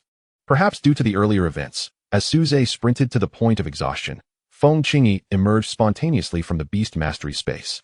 "As my master, it is quite embarrassing for you to be so slow. Allow me to assist you." In an instant, Su Ze felt a surge of power coursing through him, his speed multiplying several times over. This was the first instance he had not forcibly drawn upon Feng Qingyi's strength through a contract. Rather, she willingly bestowed it upon him. Clearly, the deepening bond had led Feng Qingyi to no longer resist him. With her assistance, Su Ze finally arrived at the classroom just before the lesson commenced, as he was keen to avoid making a poor first impression by arriving late.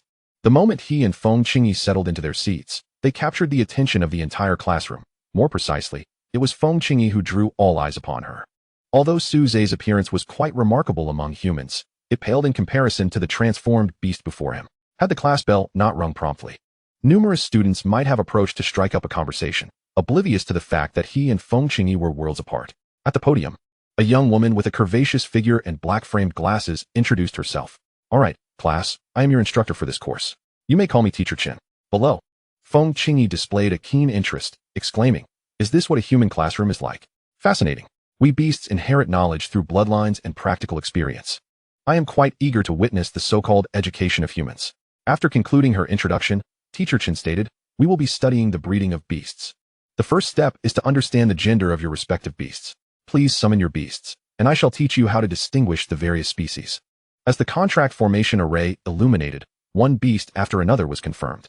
Stealing a glance at Feng Qingyi beside him, Su Ze noticed her cheeks flushed with excitement as she observed the unfolding scene.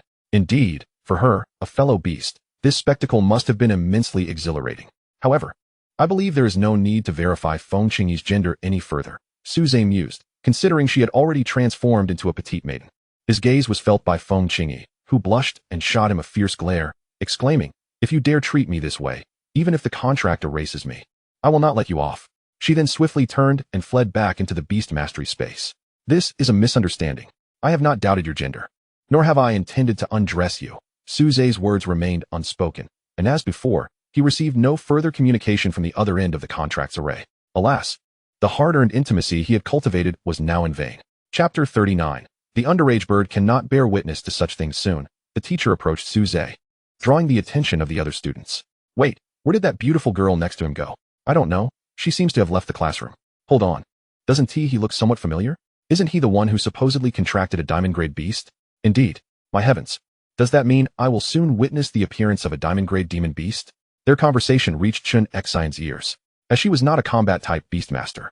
She had not been present during the Beastmaster entrance exam and had not seen the majestic golden feather phoenix. She conveniently walked over to Su Ze and inquired, "Excuse me, fellow student, where is your beast? I would like to assist you in examining it."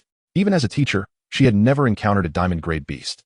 In the history of Qinglong Beastmaster University, a diamond-grade beast had only appeared once, giving rise to the renowned dragon tamer, Xiao Sheng. At that time, she had not yet begun her teaching career, which remained a regret in her heart. It is known that the artificial breeding and cultivation of diamond-grade demon beasts has long been an unexplored territory, as many people live their entire lives without ever encountering one. Now, an opportunity lay before her. Perhaps she would finally be able to fill this void and etch her name in history. The thought made Chun Xian feel exhilarated, her heavy breathing causing her ample bosom to rise and fall. Unfortunately, due to the earlier misunderstanding, Feng Qingyi had already retreated into the beast mastery space, isolating herself. Thus, Su Ze was left with no choice but to settle for the ethereal turtle, which had been expelled from the beast mastery space and now resided in his backpack.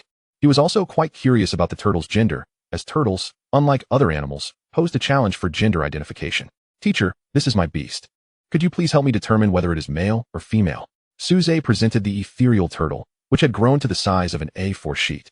Before Chun Xian. Look, is that the diamond-grade demon beast? I thought it was supposed to be a phoenix.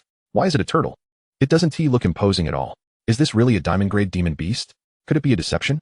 Chun Xian's smile faltered, though the ethereal turtle was indeed exceedingly rare, rendering the other students unable to recognize it. However, as a teacher, she immediately recognized that this was, in fact, a golden-tier beast rather than the anticipated diamond-tier creature. "Teacher Chun, is there something wrong with my beast?" Su Ze inquired, observing Chun Xian's momentary daze. Coming to her senses, Chun Xian replied, No, it's just that you must have another beast, right? A diamond-tier beast." With her wide eyes, she leaned closer to ask, almost colliding with him in her eagerness. Su Ze swiftly dodged the oncoming mass, saying, No, that's not the case. Then why don't you let it out?" Chun Xian pressed. Su Ze sighed, feeling a bit helpless as he responded, "I'm sorry, teacher, I can't summon her right now." In truth, if Su Ze had chosen to forcefully summon her, Feng Qingyi would have been unable to escape, being forcibly pulled from the beast space by the contract.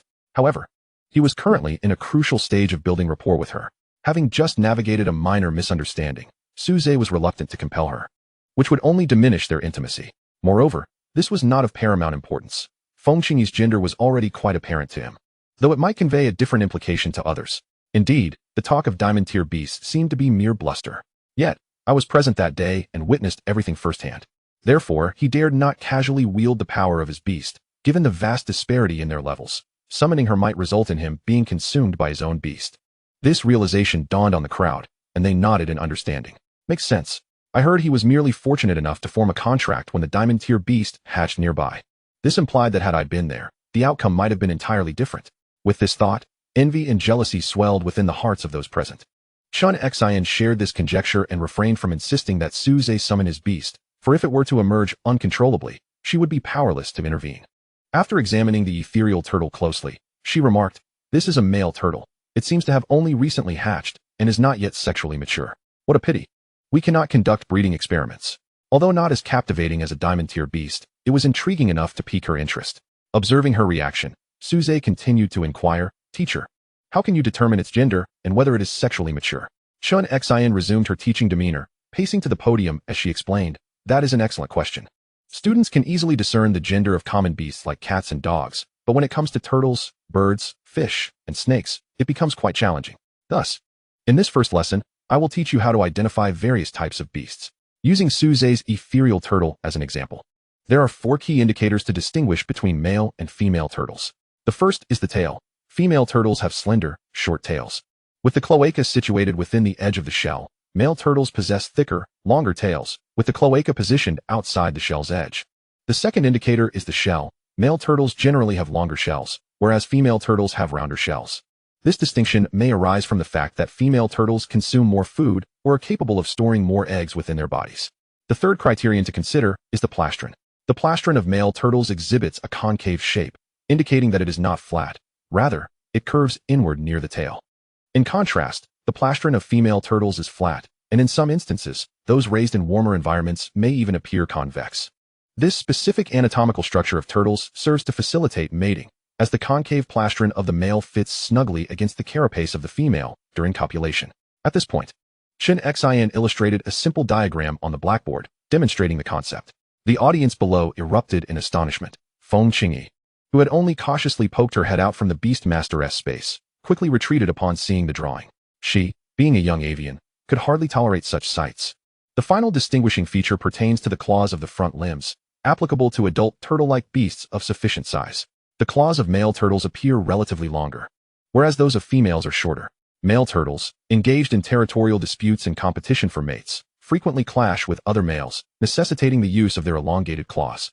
Su Ze glanced down at the short, delicate claws of his ethereal turtle, instantly recognizing why he had been so easily identified as a newly hatched, immature beast. Subsequently, Xin Xin elaborated on the identification methods for serpent and avian beasts. Among avians, those with longer tail feathers are typically male, while shorter feathers indicate females. As males strive to attract attention through flamboyant displays. Reflecting on Feng Qingyi's avian form, Su Ze reaffirmed that she was not a cross-dressing individual. Xin Xin's vivid illustrations, coupled with her animated demonstrations during the lecture, left Su Ze thoroughly engaged until the class concluded. Chapter 40. Deceived immediately after class, Su Ze returned to the breeding shed, seeking out Lin Shi, who was lazily basking in the sun on a chair. He had just implemented the relationship-building strategies suggested by Lin Shi in his interactions with Feng Qingyi, so when issues arose, Lin Shi was the first person that came to mind. How should I cultivate a good rapport with avian beasts? Lin Shi removed the folding fan shielding his face from the sun and repeated Su Ze's inquiry. How would I know such matters? Lin Shi's response was cut short by Su Ze, who insisted, just share everything you know with me, and I will handle all future tasks. You can simply lounge about and collect 2 salaries. How could I impose upon you like that? Nevertheless, he straightened up in his chair. Ahem. I'm a bit thirsty. Su Ze promptly handed him a teapot. How could this quench my thirst? I desire wine. That is the true remedy for thirst. Su Ze entered Lin Shi's room and rummaged through the disarray until he uncovered a stainless steel flask. After taking a delightful sip, Lin Shi remarked, using my wine to curry favor does not count. I shall bring a fine bottle tomorrow. Agreed, it's a promise. Lin Shi finally set down the flask, lifted his head, and declared, you have indeed come to the right person. After raising so many beasts over the years, I am well acquainted with their habits. For instance, when it comes to establishing a harmonious relationship with these avian beasts, there are numerous methods to achieve it. Su Ze immediately perked up, listening intently. The first approach is the grooming technique I previously taught you. This essentially mimics the behaviors of birds, as they often engage in mutual preening to maintain the neatness, cleanliness, and softness of their feathers. You can gently stroke and comb their feathers in the direction they naturally lie, acting as a companion to the birds, which will provide them with comfort. Particularly, assisting them in grooming areas they cannot reach, such as their head, neck, and cheeks, is beneficial. Su Ze nodded frequently, recalling that when he caressed Feng Qingyi's face, she exhibited particularly affectionate behavior. What else? Don't rush me. Lin Shi took a sip of her drink and continued. The second point is feeding. Caring for a magical beast is not dissimilar to nurturing a pet. Ensuring they are well fed will improve your bond with them. However, these birds differ slightly from other magical creatures. You must hold their favorite food in your hand and personally feed it to them for optimal results. Su Ze reflected again, noting that Feng Qingyi often emerged from her beast space when he was preparing to eat the cooked magical beast eggs. It seemed that the issue of preferred food was already resolved. The current challenge was to feed her by hand. Lastly, birds are inherently clean creatures. Therefore, it is essential to take them bathing regularly, using the cleanest water available. After bathing, you can personally dry their feathers with a towel until they are half dry. This is also an excellent way to strengthen your bond with them. Su Ze paused for a moment. While he found the first 2 points quite reasonable, he harbored doubts about the last one. After all, Feng Qingyi predominantly manifests in human form, and the thought of bathing her in that state stirred a mix of excitement and apprehension within him. Well, I have shared all I know with you. Now go assist me in my work. After feeding those creatures, you must attend your classes. You have 4 years of studies to complete within a year, and the coursework is quite intensive. Su Ze chuckled. The volume of coursework was hardly daunting for him. After all, the previous world was far more competitive than this one. As he fed the avian magical beasts, Su Ze applied the methods Lin Shi had just described and found them to be remarkably effective. Moreover, the techniques were not only effective for a specific type of bird, but yielded the same results across all avian magical creatures. However, he remained skeptical regarding their efficacy on those that had transformed into human form. While he reflected on his recent experiences, he departed, heading towards a practical combat class. The arena of the Beastmaster University was markedly different from that of a conventional university. There were no soccer fields or basketball courts, but rather an array of various sized arenas. He was headed to one of the smaller arenas on the periphery, which was already bustling with individuals awaiting the practical combat lesson. Brother Su Ze, you've come too. In the crowd, Su Yao, who was being thoroughly annoyed by those around her, immediately spotted Su Ze approaching and waved to him as if seeking liberation.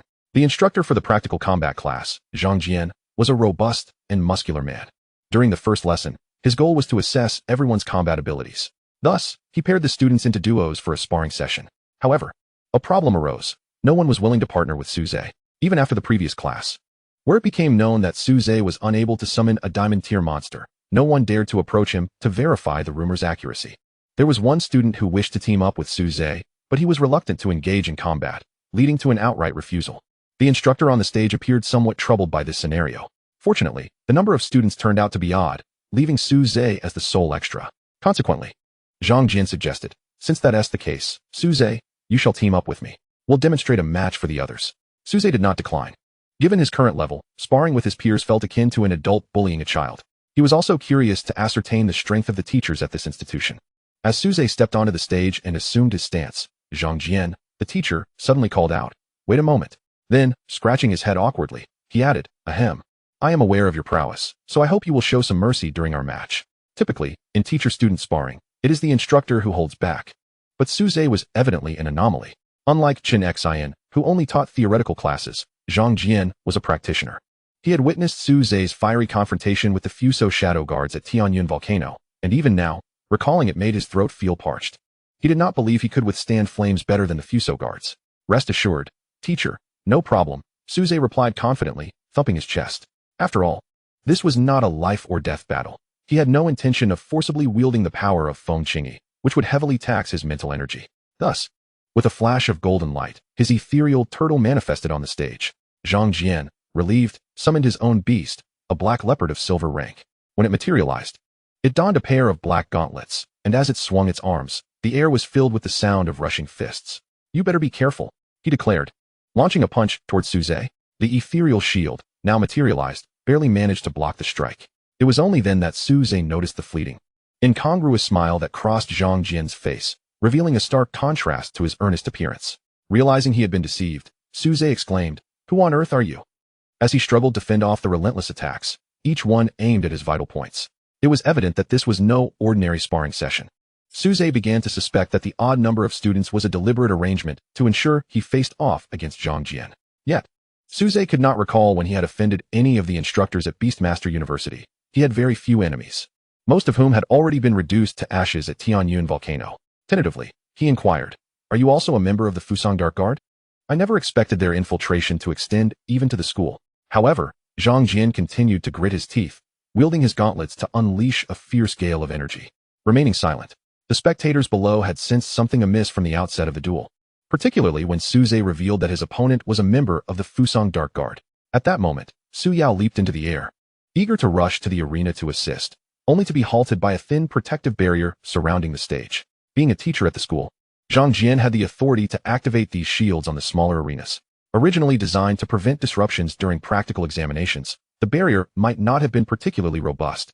Yet it was sufficient to deter students like them. "Damn it, Su Ze, hold on. I will fetch help," she exclaimed before hastily darting toward the administrative building, seeking other teachers for assistance. Hearing her words and realizing the urgency of the situation, Zhang Jian intensified his attacks, yet he still could not breach Su Ze's defenses. Why is this damned shell so resilient? Time was slipping away. Once the other teachers arrived, Su Ze would undoubtedly face a grim fate. Zhang Jian did not seek to kill Su Ze. He merely aimed to inflict severe damage, rendering him unworthy of wielding a diamond-level beast. Initially, upon hearing that Su Ze was incapable of summoning a diamond-level monster, Zhang Jian felt a sense of relief, believing that his task could indeed be accomplished. However, while the outside world attributed Su Ze's success to mere fortune in forging a contract with a diamond-level beast, they remained oblivious to the fact that Su Ze's own prowess had reached an astonishing level of 23, a remarkable achievement for someone of his age. Even Zhang Jian, nearing 40, had barely surpassed the 30th level, with his black-winged leopard being only a bronze-level beast. Confronted with the defensive prowess of the ethereal shield, he found it challenging to make any headway. Nevertheless, Su Ze was not without his own struggles. The force behind Zhang Jian's strikes was formidable, penetrating the shield and causing a trickle of blood to escape from the corner of his mouth. Moreover, the energy of his punches circumnavigated the ethereal shield, incessantly slicing into Su Ze's flesh. Su Ze hesitated, contemplating whether to resort to forcibly borrowing the power of Feng Qingyi through a contract, akin to the previous incident with the burning of the Fusang Dark Guard. However, such an action would only exacerbate the rift in their relationship, and should she refuse to heed his commands in future battles, it would pose a significant problem. For the moment, he could still endure with the protection of the ethereal shield. He merely had to hold on until help arrived. Yet, the experience of passively taking blows was undeniably excruciating. Just as he struggled to maintain his composure, a flicker of flame appeared beside him, swiftly coiling around his right hand. Alongside the flames, a warm energy surged into his body. "As my master, To be reduced to bleeding by such a feeble human is utterly disgraceful. I shall lend you a portion of my strength. The corners of Su Ze's mouth curled into a subtle smile, indicating that the rapport he had cultivated earlier had borne some fruit. He slowly clenched his right fist, and flames of the phoenix erupted, enveloping his entire hand. Now, it is my turn to strike. Su Ze withdrew the ethereal shield, relinquishing his defense. A flicker of amusement appeared on Zhang Jian's face, as he presumed Su Ze's defense would falter under the assault. Just as he prepared to capitalize on his advantage, he was met with a fist ablaze with fire hurtling towards him. Let us see whose punch is mightier. Zhang Jian hastily crossed his fists to block, only to be struck fiercely, sending him flying. The black wind leopard, transformed into a gauntlet, absorbed the brunt of the blow, but was reduced to its original form. Collapsing on the ground, its fate uncertain, still ablaze with the unquenchable flames of the phoenix, emitting wafts of charred flesh. Zhang Jian, on the other hand, was propelled outward, crashing into the luminous barrier at the edge of the arena. The protective shield held for just a moment before shattering, and Zhang Jian was cast out. He narrowly brushed past Su Yiming, who had been summoned by Su Yao. Su Yiming glanced at this once familiar colleague, now unrecognizable, then turned his gaze to Su Yao, who had just declared Su Ze's predicament perilous. That look seemed to question who truly is in danger. He approached and checked Zhang Jian's breath, relieved to find him still alive. He cannot perish yet. He must ascertain which faction has infiltrated the Qinglong Beastmaster University, a matter that requires thorough investigation. Su Ze was swiftly transported to the infirmary, his injuries not severe. He bore only some superficial abrasions from the force of the punch and minor internal injuries. However, while receiving treatment, he was met with disheartening news. Zhang Jian is dead. Su Ze looked at Su Yao, who conveyed this information, perplexed. The force behind his punch had indeed been restrained, with no intention of taking a life. He too wished to uncover who was targeting him to prepare for future encounters. Yet, Zhang Jian was still dead. Su Yao confirmed. Indeed, his injuries appeared grave, but they were not life-threatening. However, during the treatment, Zhang Jian suddenly regained consciousness, seized a nearby scalpel, and took his own life. Suicide. Su Ze felt a sudden throb of pain in his head. The decisiveness of such an act suggested a killer trained by an organized entity. Was it the Fusang Dark Guards? Or another organization? Regardless of the affiliation, Su Ze realized he had become a marked target. Meanwhile, in the principal's office, Xiao Su sat behind his desk, addressing the shadow beside him. Is this your response? A voice emerged from the shadows, indistinguishable in gender, stating, this crude assassination was not orchestrated by us. It appears others have acted first. I warned you previously that the boy had not only caught your attention. Hopefully, as Xiao Su's words faded, a loud and clamorous voice interrupted. My student has been assassinated in school? Principal Xiao, you certainly have a problem with your management.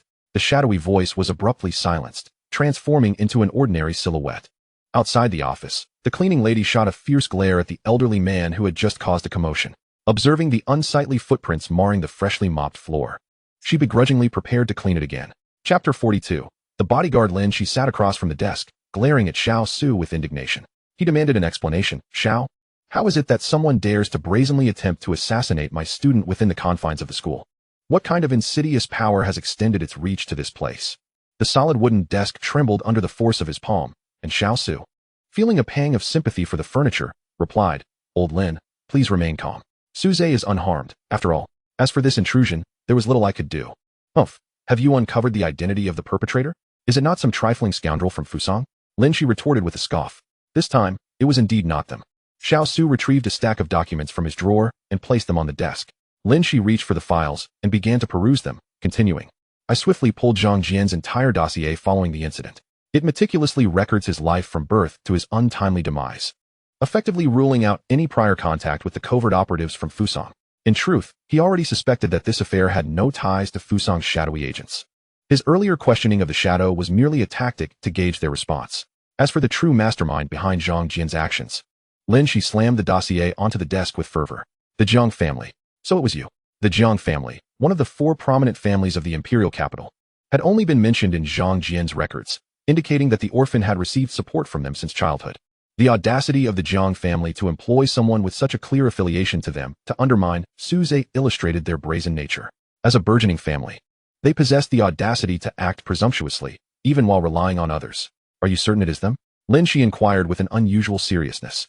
Of course. There is no concrete evidence. Zhang Jian took his own life without revealing anything. However, his bank account recently received a substantial sum. Yet, this could be explained. As Zhang Jian had been receiving assistance from the Jiang family since childhood, it is plausible that he was taken under someone's wing and subsequently compensated, Xiao Su elucidated. Lin Shi, filled with ire, retorted, but for him to act against Su Ze immediately after receiving the funds is illogical. The Jiang family, huh? Merely a family that ingratiates itself to the powerful. Xiao Su shrugged helplessly. There is little one can do when they have secured such formidable backing. Yet, it is precisely this reason that compels them to seek true power of their own. Their intention was not to kill Su Ze, but to incapacitate him or provoke the diamond-level beast, thereby providing the Jiang family with an excuse. Humph. The Jiang family dares to covet a diamond-level beast? As long as I am here, they should not even entertain such thoughts. Everyone has their own backing.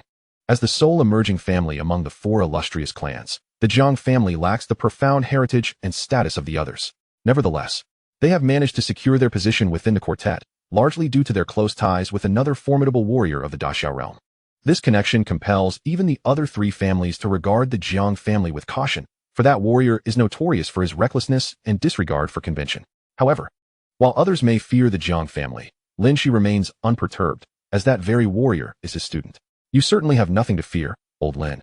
But Su Ze might not be as fortunate, Xiao Su interjected, only to be interrupted by Lin Shi. He is also my student, making him that young man's junior. Should he face adversity, I refuse to believe that he would stand idly by. He added, moreover, I am more than capable of dealing with ordinary threats. That is reassuring. Xiao Su concurred. Well then, now that we know who is orchestrating these events, I must take my leave.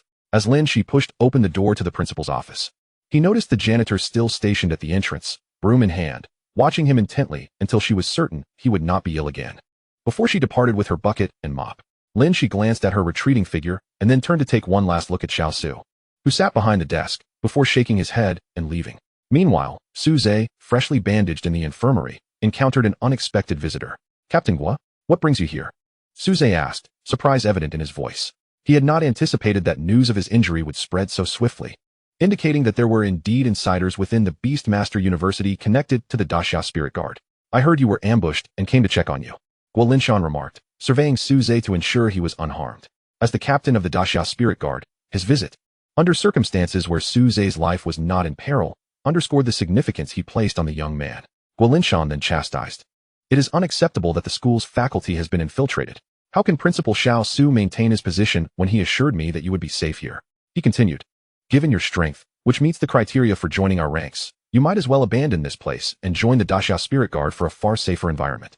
However, Su Ze shook his head resolutely, declining the offer. Thank you, Captain Gua, but I have much to learn. Joining the Spirit Guard can wait until after graduation. He had not forgotten his initial objective of investigating his parents' disappearance at the Qinglong Beastmaster University.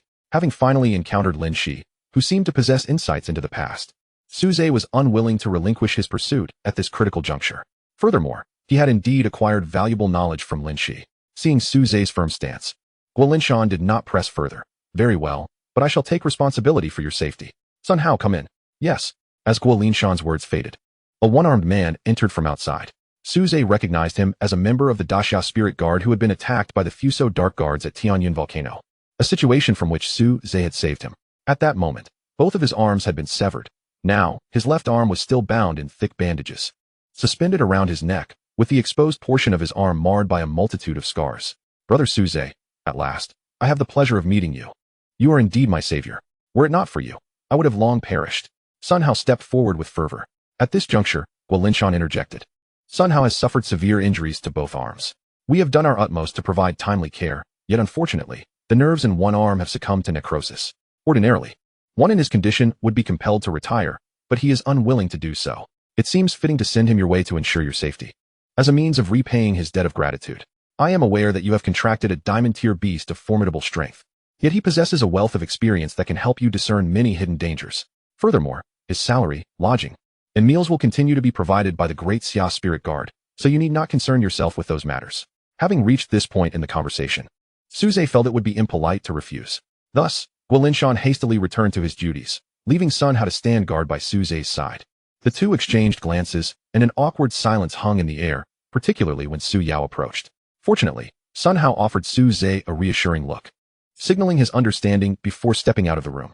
Although he had not completely departed, Su Ze's keen perception indicated that he remained nearby, vigilant in his protection. At least the atmosphere had shifted from its previous awkwardness. Chapter 43.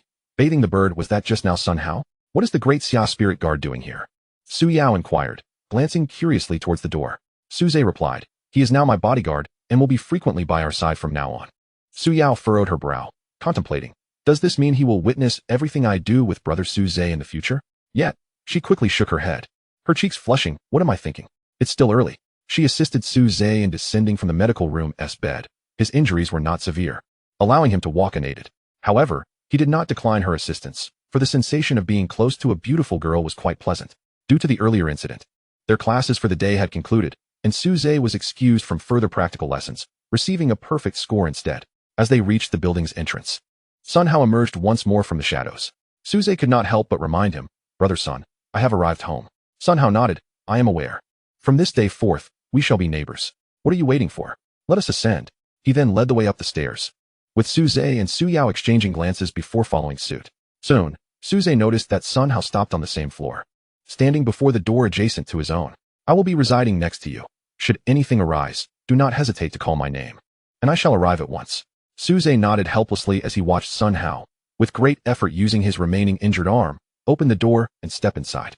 Su Ze could only return to his home, feeling uneasy at the thought of someone next door constantly watching him. Even if the intention was to protect him, it left him feeling quite uncomfortable. Perhaps a warm bath would help ease his discomfort. Having acquired an odd odor from his teacher and lost quite a bit of blood, he was already feeling quite out of sorts.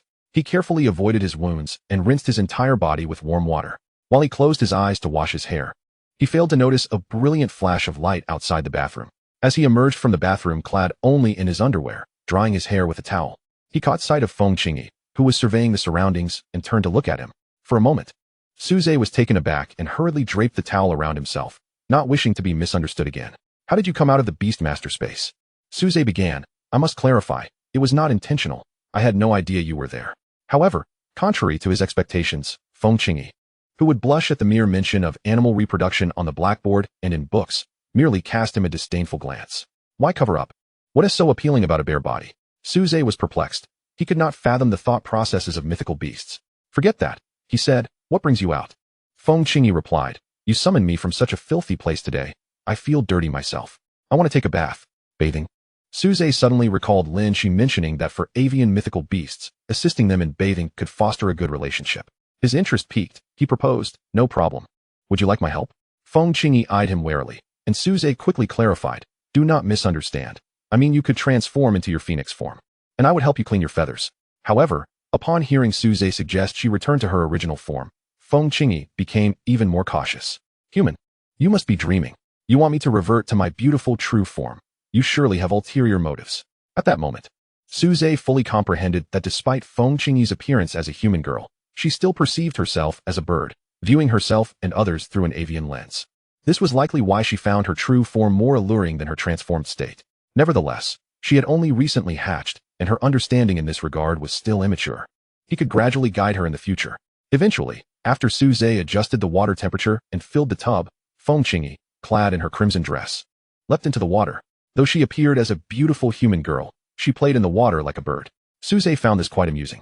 The only regret was that her dress, presumably made from feathers, was remarkably water-resistant. When wet, it did not cling to her body, leaving Su Ze somewhat disappointed. Leaving Feng Qingyi to enjoy the water alone, Su Ze stepped out and casually closed the bathroom door. Hearing the door close, Feng Qingyi glanced back, recalling the sight of Su Ze shedding his clothes moments earlier. It seems that humans tend to shed their feathers while bathing. Does it not create a mess? After a moment of contemplation, she snapped her fingers, and her flowing red dress vanished, leaving her mesmerizingly fair skin, akin to milk, bathed in the water. The sensation of her skin coming into contact with the water was reminiscent of returning to the comforting confines of her own shell, enveloping Feng Qingyi in unparalleled comfort. No longer splashing about, she immersed herself quietly like a true human. Su Ze, startled by the sudden tranquility of the bathroom, glanced back. But the door he had just closed obscured his view. After a moment's thought, he refrained from pushing the door open again and opted to wait patiently outside. Feng Qingyi lingered in the bath for an extended period, only stepping out when the hot water had completely cooled, reluctant to leave. However, upon emerging from the tub, devoid of her feathers, she found herself at a loss as she watched the droplets cascading down her body. Her first instinct was to dry herself with flames. But recalling how Su Ze had used a towel after his bath, she pondered why she shouldn't fully embrace this human experience as well. Thus, she mimicked him, retrieving the towel that Su Ze had prepared, and began to pat her glistening body dry. The coarse texture of the towel against her skin was surprising, yet not unpleasant. After thoroughly drying herself, she followed Su Ze's example and draped the towel around herself as she stepped out. The oversized towel wrapped around her petite figure gave her the appearance of a bathrobe, which fortunately concealed more of her than Su Ze might have otherwise seen. "Why did you come out like that?" Su Ze stammered in astonishment at the sight before him. Feng Qingyi replied, "Didn't you do the same just now?" "We are not the same. I am male. Adjust the towel a bit higher, please." Feng Qingyi complied, but raised it too high. Su Ze had to instruct her to lower it slightly. "This is troublesome. I don't need this anymore." With that, she tossed the towel aside. Su Ze quickly covered his eyes, exclaiming for modesty, but through the gaps in his fingers, he saw that as she discarded the towel, Feng Qingyi had already donned her red dress anew. "My feathers were far more comfortable." Su Ze lowered his hands, exhaling a sigh of regret, observing her still damp hair. He recalled Lin Xi's guidance. He picked up the towel that had been cast aside, stepped forward, and gently took a strand of her hair in his hand. "What are you doing, human?" Feng Qingyi remembered the intimate touch from earlier that day, a moment of utmost vulnerability. Yet, she offered no resistance as Su Ze began to dry her wet hair. Seeing her blush and fall quiet, a smile crept onto Su Ze's face. "Once again, I have successfully navigated this." Chapter 44. Taming the bird. Su Ze gazed in astonishment at the red-clad maiden nestled in his embrace, peacefully asleep. He had not anticipated that Feng Qingyi would succumb to slumber so easily under his soothing presence. Indeed, despite her appearance resembling that of a 13 or 14-year-old human girl, she was, in reality, merely a fledgling that had just recently emerged from its shell. In human terms, she could be likened to an infant. Thus, the technique that Su Ze had learned from Lin Xi, of adult birds grooming their young, easily lulled her into a state of relaxation and slumber. Gently, Su Ze extricated himself, observing the way Feng Qingyi sprawled across the bed, occupying the majority of the space. With a resigned sigh, he curled up on the remaining small portion of the bed and drifted off to sleep. When dawn broke the next day, Su Ze awoke to a sensation akin to being ensnared tightly by ropes. Upon opening his eyes, he discovered Feng Qingyi sprawled over him like an octopus, her limbs clinging to him with a firm grasp. After considerable effort, he finally freed himself from her embrace, only to find that the still sleeping Feng Qingyi remained undisturbed, her red gown in a disheveled state. After quietly attending to his morning rituals, Su Ze seized a moment while brushing his teeth to utilize his allotted gacha attempts for the day. Fortune smiled upon him as he acquired a silver-tier beast egg. After storing it away, he hesitated briefly before deciding to seize the moment, retrieving the recently drawn silver-tier beast egg as well. With both eggs in hand, he cast them into a large iron pot filled with boiling water, a pot he had specifically purchased for this purpose. As each egg was roughly the size of a human head, he had previously experimented with culinary creations using beast eggs, but found that additional seasonings tended to compromise their flavor. Ultimately, he discovered that the simplest preparation, boiled eggs, yielded the most delectable results. Approximately half an hour later, a fragrant aroma wafted through the air. Even though Feng Qingyi remained oblivious to the enticing scent, she was as if lifted by an invisible hand conjured by the aroma. Sitting up abruptly in bed and blinking awake. "How delightful it smells," she exclaimed, following the scent to the kitchen where she beheld the boiled beast egg, now devoid of its shell. Just as she was poised to pounce upon it, Su Ze intervened, firmly grasping her arm. "First, you must wash up." Although he was uncertain whether birds possessed teeth and required brushing, Su Ze deemed it necessary to apply human standards to her, given her current human form. Moreover, he sought to gauge Feng Qingyi's level of obedience towards him. To his pleasant surprise, although she gazed longingly at the still steaming beast egg, she allowed herself to be led to the washroom, where, under his guidance, she clumsily brushed her teeth and washed her face. In that moment, Su Ze felt an unexpected sense of parental responsibility. After a rather impatient morning routine, Feng Qingyi's demeanor transformed into one of delight upon tasting the boiled beast egg. It was a reminder of how children could be easily appeased with delicious treats. Meanwhile, Su Ze enjoyed his own slightly smaller bronze-tier beast egg, savoring the moment. One cannot help but feel that this resembles parents reserving all the delectable treats for their children. After satisfying her hunger and thirst, Feng Qingyi chose not to retreat into the Beastmaster space as she had previously, but instead followed closely behind Su Ze as they exited. The moment Su Ze opened the door, Sun Hao synchronously pushed open his own door. Upon seeing Feng Qingyi behind Su Ze, his eyes widened in astonishment, and a palpable tension enveloped him. His heart raced. Who is this young girl? Why is she in Su Ze's home? I distinctly did not sense a second person entering last night.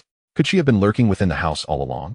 Having been gravely injured and unconscious at the time, he had not encountered Feng Qingyi in her human form, thus he could not recognize her.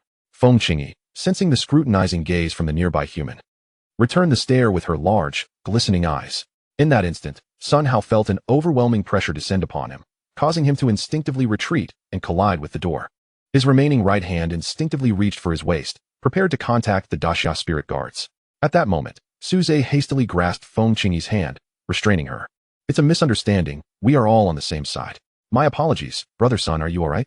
Sun Hao did not immediately lower his guard. Instead, he cast a suspicious glance at Su Ze and Feng Qingyi.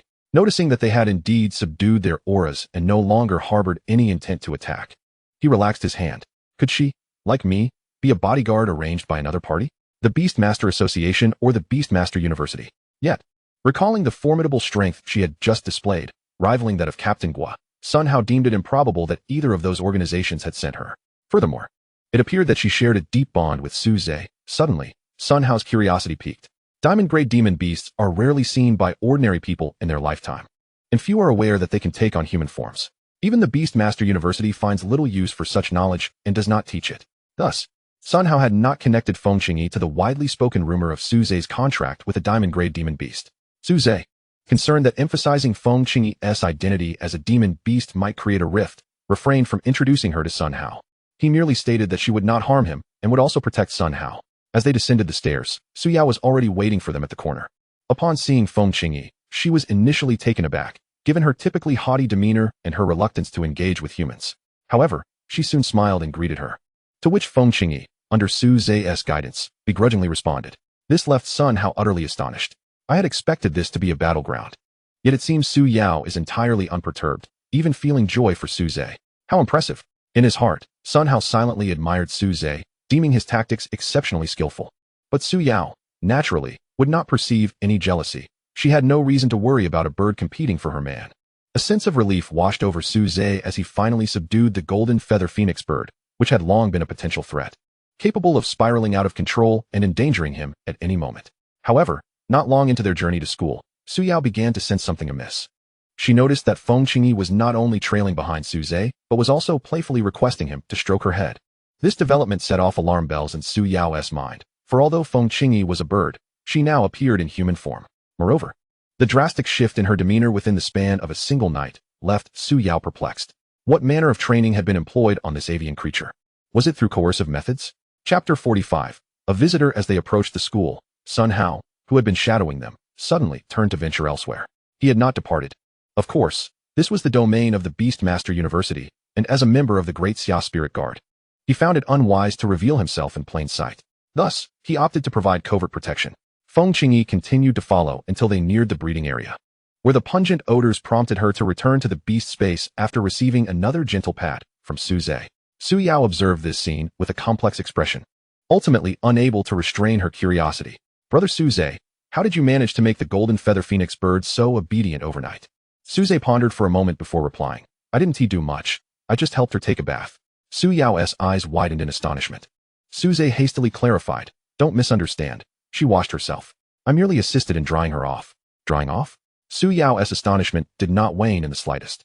Don't think too much of it. It wasn't a full body drying, just her hair. Yes, only her hair. With this, Su Yao managed to calm herself somewhat, yet still felt a tinge of envy as she remarked, Brother Su Ze hasn't even helped me dry my hair. Breathing a sigh of relief, Su Ze casually responded. There will be opportunities. Next time, we can take a bath together. Su Yao's eyes widened once more, and her face flushed as she bolted away in a flurry. Notably, she did not reject Su Ze's proposal. With a helpless shake of his head, Su Ze stepped into the breeding shed. Lin Shi remained as usual, reclining in a rocking chair, awaiting Su Ze to assist him with his tasks. However, just as Su Ze changed into his work clothes and lifted a nearby feed bucket to begin feeding, Lin Shi, sipping on a drink, halted him. Wait a moment. As your teacher, I've yet to present you with a formal initiation gift. Allow me to rectify that today. Saying this, he tossed a small, dark object towards Su Ze. Setting down the iron bucket, Su Ze fumbled to catch it and discovered it to be a thumb-sized, jet-black trinket. The material was unfamiliar, possessing a jelly-like texture in his hand. At that instant, it seemed a tiny shadow emerged from the trinket, only to vanish in the blink of an eye. Su Ze blinked, finding nothing amiss, and surmised he must have merely imagined it. Teacher, I'm no longer a child. All I can offer is this trinket. Take it or leave it. With a reluctant sigh, Su Ze picked up the small doll strap and affixed it to his keychain, finding it to be a perfect fit. Lin Shi took a sip of his drink, his gaze not on where Su Ze placed the doll, but rather fixed on his shadow. To his astonishment, Su Ze's shadow rippled like water, and a tiny tendril extended from it, waving toward Lin Shi as if to greet him. However, when Su Ze followed Lin Shi's gaze, his shadow had returned to its normal state, devoid of any peculiarity. All right, you've received your initiation gift. What are you still doing here? Get to work. In a bid to uncover news about his parents, Su Ze reluctantly began to feed the iron barrel. After a busy half-day, having swiftly completed his tasks, he approached Lin Shi, who was nearly dozing off in the warm sunlight. Teacher, please tell me about my parents. He had just glanced at the day's schedule and, now that he no longer needed to attend practical classes, found himself with ample free time. Therefore, Lin Shi could no longer dismiss him as he had the day before. Lin Shi regarded the earnest expression on Su Ze's face, seemingly on the verge of speaking when suddenly, Sun Hao entered the room. He greeted Lin Shi first. Though uncertain of his identity, he adhered to the traditional virtue of respecting elders. Then he quickly approached Su Ze. Brother Su, when you're done here, could you accompany me to the headquarters of the North City Xia Spirit Guard? Is there something urgent? Su Ze inquired, somewhat reluctant. If it's not pressing, I'd prefer to wait. Sun Hao persisted. The captain just issued an urgent contact, so it must be significant. With a helpless glance at Lin Shi, who shrugged in response, indicating that this was merely coincidence and not his concern, Su Ze ultimately acquiesced. Fine, I'll go with you. Lin Shi is here and won't be going anywhere. He appears quite robust. As long as he is willing to share what he knows, timing is of little consequence. However, it was curious that Guo Linshan, responsible for the security of North City and its surrounding areas, had suddenly requested to see him. One could only wonder what pressing matter was at hand. Shortly after Su Ze's departure, Lin Shi, reclining in his chair and on the verge of slumber, raised an eyebrow. No wonder that young Guo called someone away. Indeed, visitors had arrived. There were quite a few of them, though they seemed rather unimpressive. I shall observe what they intend to do. At that very moment, at the entrance of Qinglong Beast Taming University, Xiao Su stood with a broad smile, warmly welcoming a group of individuals. At the forefront was a middle-aged man with a goat-like beard, who strode ahead with an air of pride. Flanking him were two middle-aged men, positioned a mere half-step behind, signifying their equal status, though it was evident that the bearded man was the one in command this time. Xiao Su approached and said, Principal Jiang Chun, what brings you here today? The man with the goatee, Jiang Chun, returned the greeting to Xiao Su and, with a smile that did not reach his eyes, remarked, I have heard that your esteemed institution has recently acquired a remarkable individual capable of contracting a diamond-level beast. I have come today to witness this for myself. Additionally, I must caution Principal Xiao not to be overtaken by the so-called talent. It is often mere luck for those from ordinary families to contract a diamond-level beast at such a young age. Should an unforeseen incident occur leading to chaos, I am certain Principal Xiao would not wish for such a catastrophic beast disaster to unfold within his own campus. Should such an event arise, it would indeed reflect your negligence. Therefore, our task this time is to assess whether this individual possesses the capability to control a diamond-level beast. We must neither allow the gem to be tarnished nor indulge in recklessness like Principal Xiao. Jiang Chen's demeanor was that of someone looking down from a pedestal, as if he were a superior inspecting the work of subordinates. Xiao Su nodded repeatedly, responding, Vice Principal Jiang speaks wisely. By the way, may I inquire about the identities of these two gentlemen? Although he maintained a facade of cordiality, he subtly emphasized the title of Vice Principal, revealing Jiang Chen's status. As expected, Jiang Chen's countenance visibly darkened. He was indeed merely the Vice Principal of the Imperial Capital Beastmaster University. But due to its higher standing compared to the other 4 universities named after the 4 sacred beasts, the Vice Principal held an equivalent status to Principal Xiao Su. Nevertheless, no one relished being referred to as Vice. He coldly introduced, to my right is Vice President Su Ze of the Imperial Capital Beastmaster Association. And to my left is Captain Jiang Tianlong of the 4th Division of the Imperial Capital Legion of the Great Xia Spirit Guard. Xiao Su nodded in understanding. I see. Vice President Su Ze, Captain Jiang Tianlong, and Vice Principal Jiang Chun. I have prepared tea in my office. Perhaps we can discuss matters there. Upon hearing this, the expressions of the 3 men synchronously turned frosty. Chapter 46. The arrival of Fusang Humph. There's no need for tea. Where is that fellow Su Ze? Jiang Chun huffed. Xiao Su, still wearing a smile, replied, Unfortunately, he is not currently at the school. How about you gentlemen have a cup of tea while you wait? Jiang Chun sneered. Oh, not at school. It is class time, and he just happens to be absent? Principal Xiao, could it be that you are deliberately hiding him from us? If this is an intentional obstruction of our mission, do not blame me for being impolite. Xiao Su hastily waved his hands. How could that be? Vice Principal Jiang is overthinking this. I assure you, I will do my utmost to assist you in completing this mission, and we shall resolve matters cheerfully together. However, not long ago, Captain Guo Linshan of the Great Xia Spirit Guard took Su Ze away, stating it was for an important matter. It was not my intention to conceal him. If you have patience, you are welcome to enjoy tea in my office while you wait. I believe he will return from the Great Xia Spirit Guard shortly, as he is still a student of our Qinglong Beastmaster University. And Captain Gua has no reason to detain him for long. As Jiang Chun and the others observed Xiao Su's expression, they discerned no signs of deceit. Their attention then shifted to the youngest among them, Jiang Tianlong, who also held the position of vice captain in the Great Xia Spirit Guard. It was now his turn to take the initiative in demanding the return of their people. Sensing the weight of their gazes, the youthful and impetuous Jiang Tianlong let out a light laugh, his face radiating disdain as he remarked, "I was curious who it might be. Turns out it's just that old fellow Guo Linshan. At his age, he has only managed to rise to the position of captain of the Eastern Corps. Rest assured, I shall lead the way personally. He will undoubtedly comply." Though both were captains, Jiang Tianlong's standing was inherently superior. As the Imperial Capital Corps comprised the elite of the elite, naturally placing its ranks a half-tier above those of other corps. "Since you say so, Tianlong, I am reassured," replied Jiang Chun. Among the trio, Jiang Chun and Jiang Tianlong hailed from the prestigious Jiang family of the imperial capital, while Chun Ze had merely attached himself to their influence. Thus, despite their seemingly comparable statuses, Chun Ze occupied the lowest rank. Moreover, Jiang Tianlong, being younger, was considered one of the rising stars of the Jiang lineage.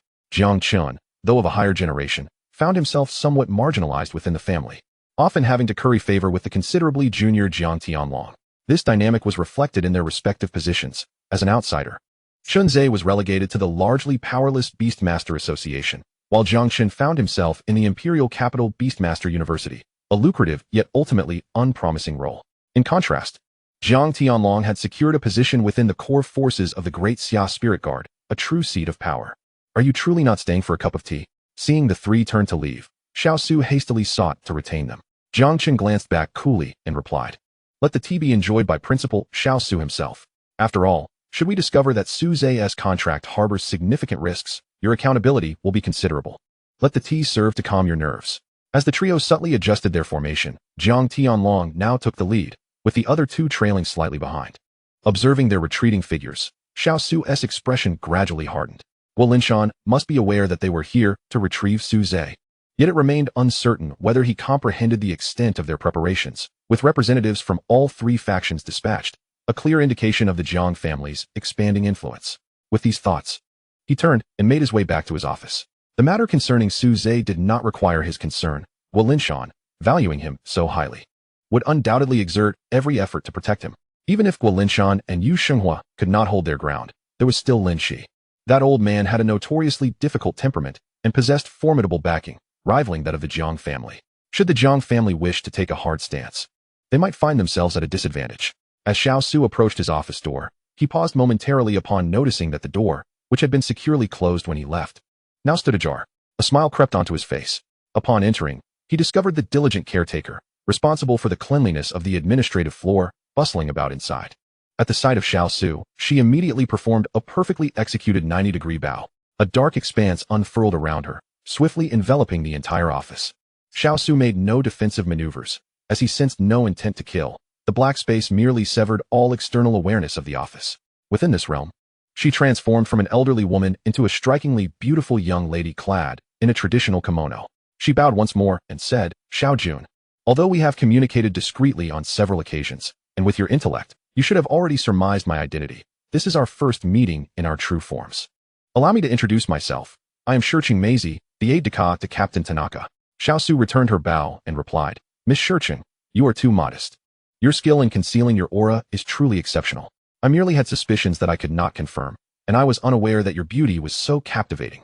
It would indeed be a shame to waste such a visage on menial tasks." Shicheng Meizi smiled and remarked, "All is for His Majesty the Emperor." Noticing her lack of interest in further small talk, Xiao Su got straight to the point. "Well, since you have revealed your identity, does that imply you have reached a decision? It is worth noting that others have acted even more swiftly. One of the four great families of the Great Xia Empire, the Jiang family, has already approached Su Ze." Shicheng Meizi immediately assumed a serious demeanor and stated, "I have come precisely for this reason. The higher-ups in our nation have conferred and decided to adopt your suggestion, aiming to find a breakthrough through this young man, Su Ze. If he can indeed succeed in activating the bloodline of the Golden Feathered Phoenix, we need not risk probing into the unknown." Xiao Su smiled. "It is reassuring that you have come to this conclusion. Trust me, that lad will surely astonish you." Shicheng Meizi nodded non-committally before asking, "So, our task now is to protect him from any detrimental actions by the Jiang family?" This time, We have mobilized all our forces infiltrating the Great Xia territory.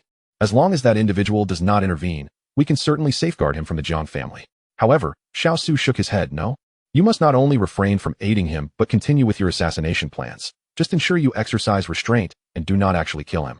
Chapter 47. Joining the team. Su Ze, under Sun Hao's guidance, arrived at the headquarters of the Great Xia Spirit Guards in Beishan City. Its location was not within the city but rather stationed outside, reminiscent of a military camp. As they approached, Su Ze felt the weight of numerous piercing gazes upon him, causing an involuntary shiver to ripple across his skin. Once Sun Hao disclosed his identity, the sensation of being scrutinized vanished.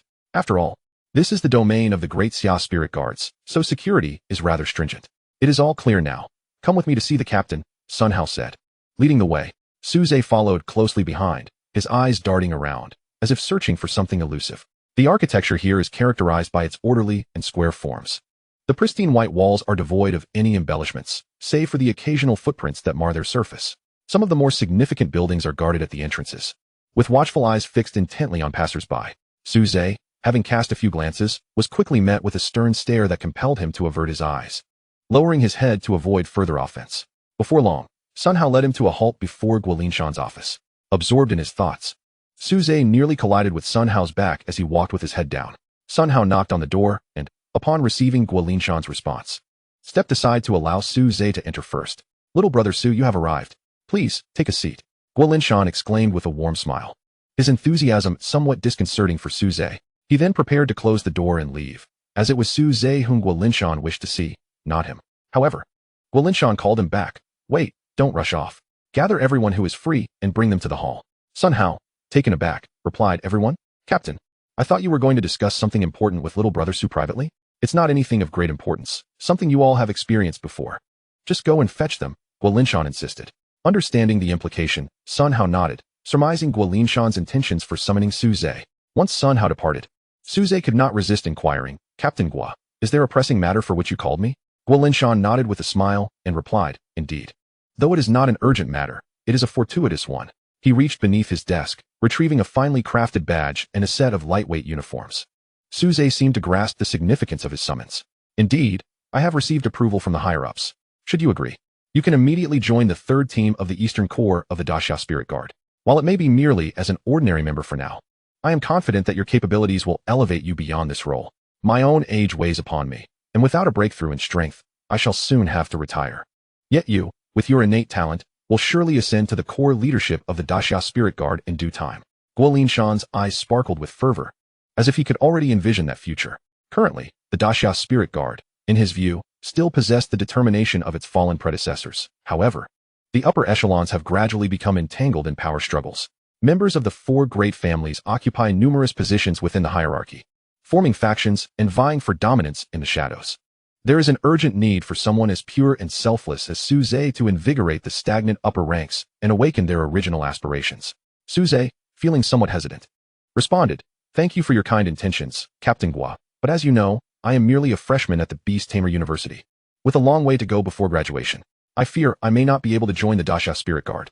Guolinshan shook his head, saying, in truth, there are no educational prerequisites for joining the Daxia Spirit Guard. The only requirements are that one must possess a Beast Tamer level of 20 or higher and undergo a rigorous psychological assessment. I have personally verified that you meet both criteria. However, the graduation requirement of the Beastmaster University is to attain a Beast Mastery level of 20. Since most students typically seek employment with the Great Xia Spirit Guard only after completing their studies, such misconceptions arise. In truth, every year, exceptionally talented students join the Great Xia Spirit Guard even before graduating, and we do not assign them any tasks until their studies are complete. During this interim, they still receive their rightful benefits without any reductions. Thus, even if you are merely a freshman, it is not an issue. It merely means you will hold a nominal position in the Great Xia Spirit Guard for a few additional years. Upon hearing this, Su Ze's eyes brightened. If no responsibilities were required, and he could simply receive remuneration, why not? It was akin to the old man Lin Shi, who leisurely directed others while pocketing double the salary. Yet, a question lingered in his mind. How did Guolinshan ascertain that his temperament was suitable? They had hardly interacted on a few occasions. Nevertheless, he held a commendable impression of the Great Xia Spirit Guard, especially for their willingness to sacrifice themselves in the face of danger, such as at the Tianyun volcano. Therefore, joining was not out of the question. Su Ze received the badge, etched with the emblem of the Great Xia Dragon Sparrow, along with the uniform from Guolinshan. Seeing this, Guo Linshan smiled and said, "Excellent. Now we are only a step away.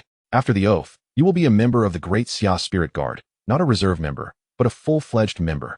He seemed genuinely excited about Su Ze's agreement to join, swiftly pushing open the office door and striding ahead, with Su Ze following closely behind, clutching the uniform.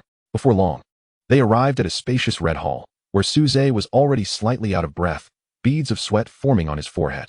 The hall was filled with numerous individuals, all summoned by Sun Hao.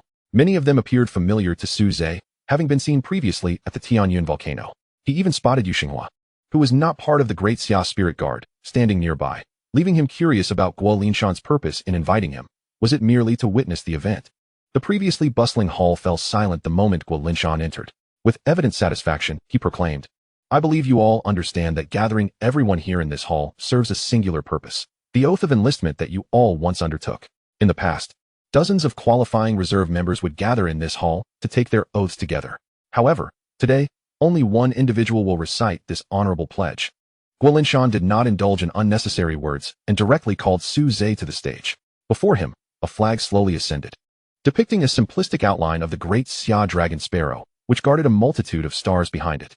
These star-like patterns symbolized every ordinary household in Great Xia, while the Great Xia Dragon Sparrow represented the Spirit Guard and was also the emblem of the Great Xia Empire, a guardian beast. This flag epitomized the core ideals of the Great Xia Spirit Guard, encapsulating the most significant phrase within the oath. Su Ze held the oath in his hands and recited it slowly yet resolutely. "I pledge, as a member of the Great Xia Spirit Guard, to honor the fallen, and I vow to defend the countless homes behind me with my life." Upon the completion of the solemn oath, he officially joined the ranks of the Great Xia Spirit Guard.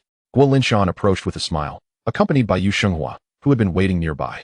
Before they could exchange words, someone rushed over in a frantic manner. "Captain, someone is approaching from outside." Guo Linshan responded with irritation. "Who? How can anyone just wander into the territory of the Great Xia Spirit Guard?"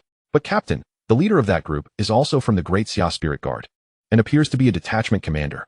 "Detachment commander?" Guo Linshan furrowed his brow.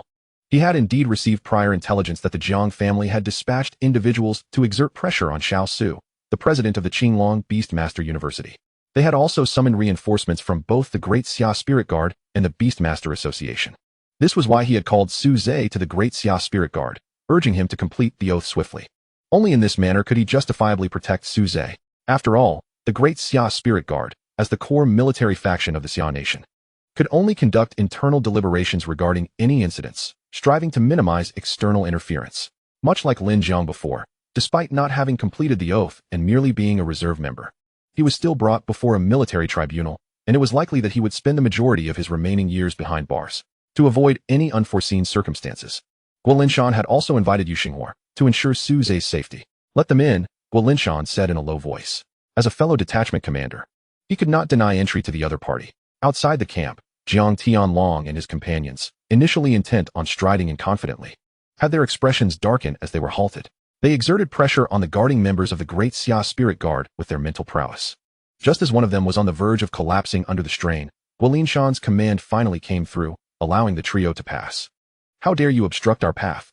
Jiang Tianlong scorned as he brushed past, his aura unabashedly aggressive.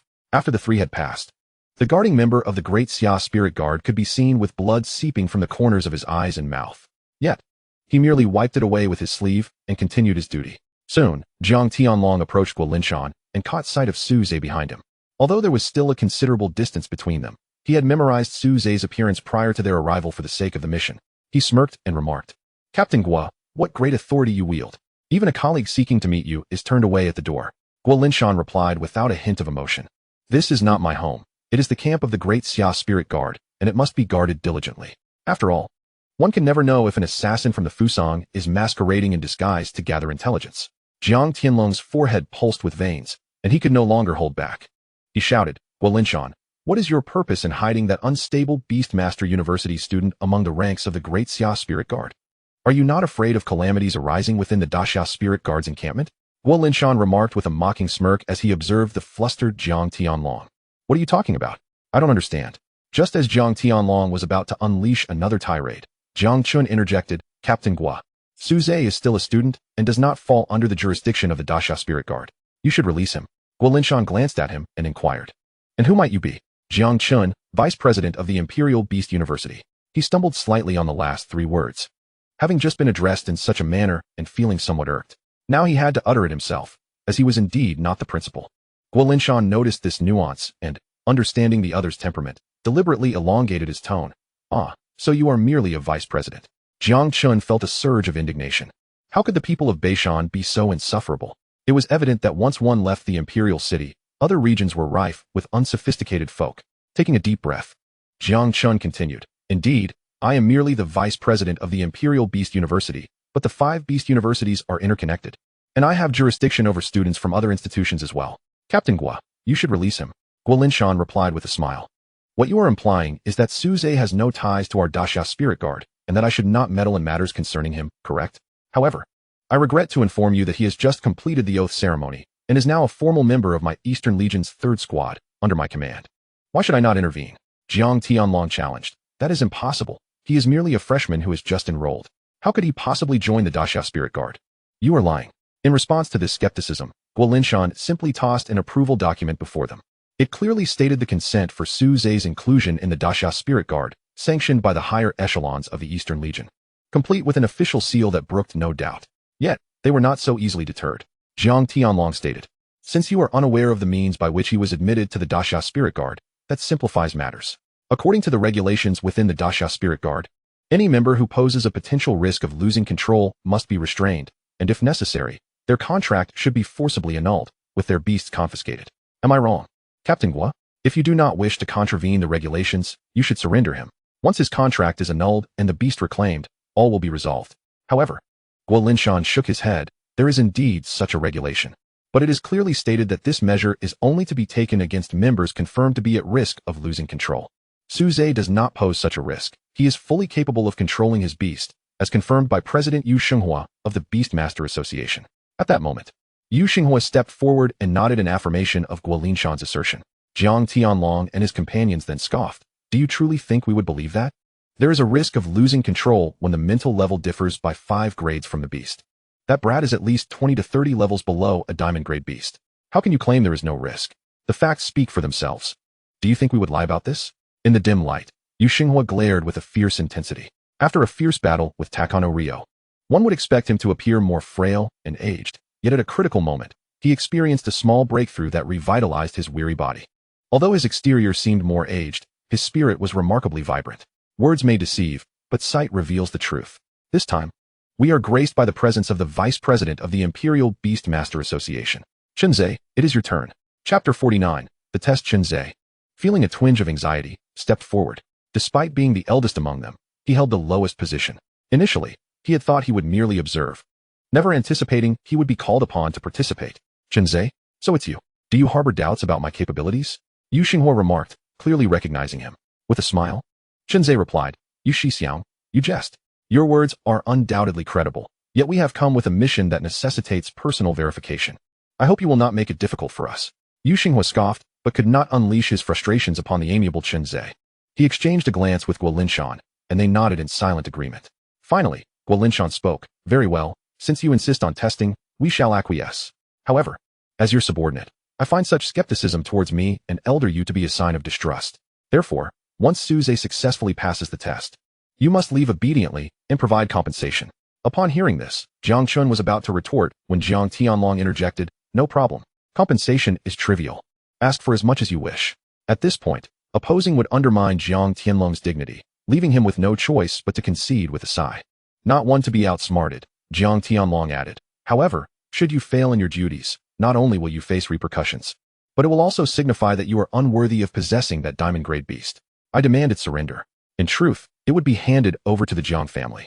Guo Linshan did not respond immediately. Instead, he summoned Su Ze. In his view, the beast was Su Ze's personal asset and should not be wagered. Having overheard their conversation, Su Ze approached Guo Linshan and nodded in agreement. As Su Ze stepped forward, Jiang Tianlong's expression transformed into one of cunning delight. So you are the fortunate one, are you? Yet let me impart this wisdom. Luck alone is insufficient. Strength is essential. He was indeed pleased, for among the younger generation of the Jiang family, there were those with greater potential than his own. However, they were currently unable to accommodate additional beast slots. At this moment, he was on the brink of a breakthrough. And once achieved, he would possess sufficient mental strength to create a new beast slot. Thus, should this diamond-grade beast fall into the hands of the Jiang family, it would likely become his. Su Ze, facing the provocation, scrutinized him and replied, I must concede that I possess quite a bit of luck. However, it is rather lamentable that some individuals, in their self-importance, ultimately realize they may lack both fortune and capability. Jiang Tianlong understood that Su Ze was subtly mocking him, and as he prepared to retaliate, he caught sight of Guo Linshan and Yu Shenghua, who stood resolutely by Su Ze's side like sentinels, causing him to swallow his indignation.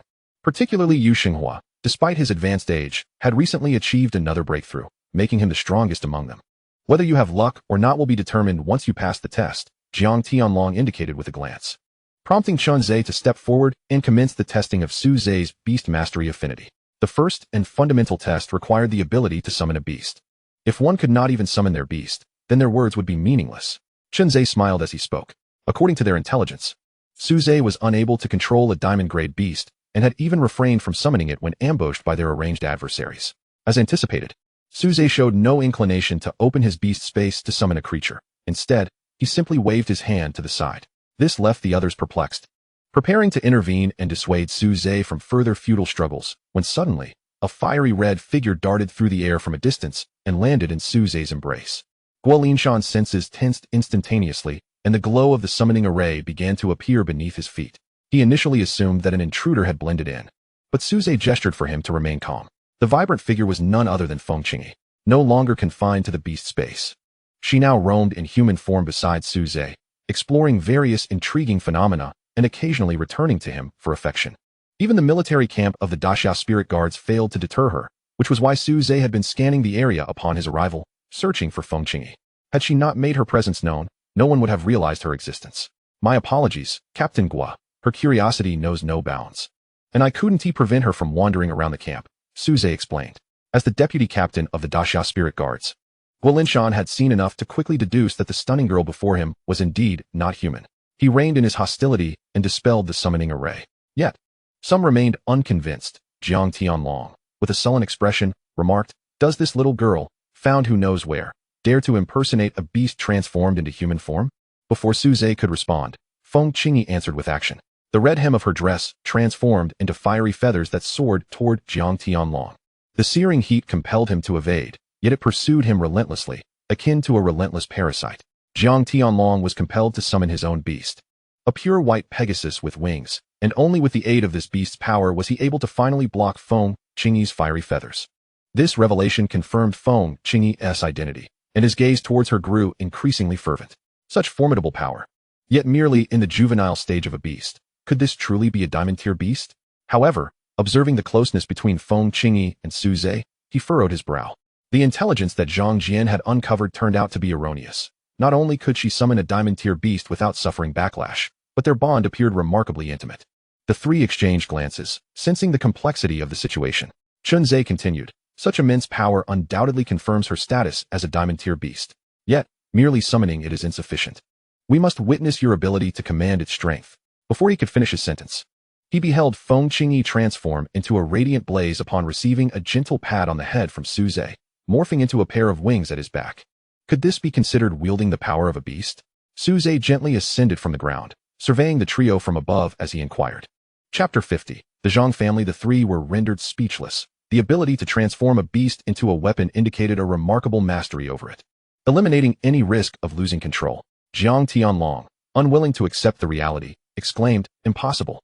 How could one possess such a disparity in level, yet command the proud strength of a diamond-tier beast?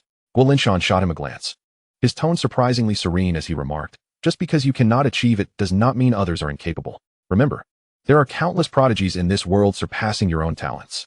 His words, in fact, served as a self-deprecating acknowledgement, for Jiang Tianlong, despite his youth, shared the rank of a captain in the Great Xia spiritual guard, indicating a talent far superior to his own.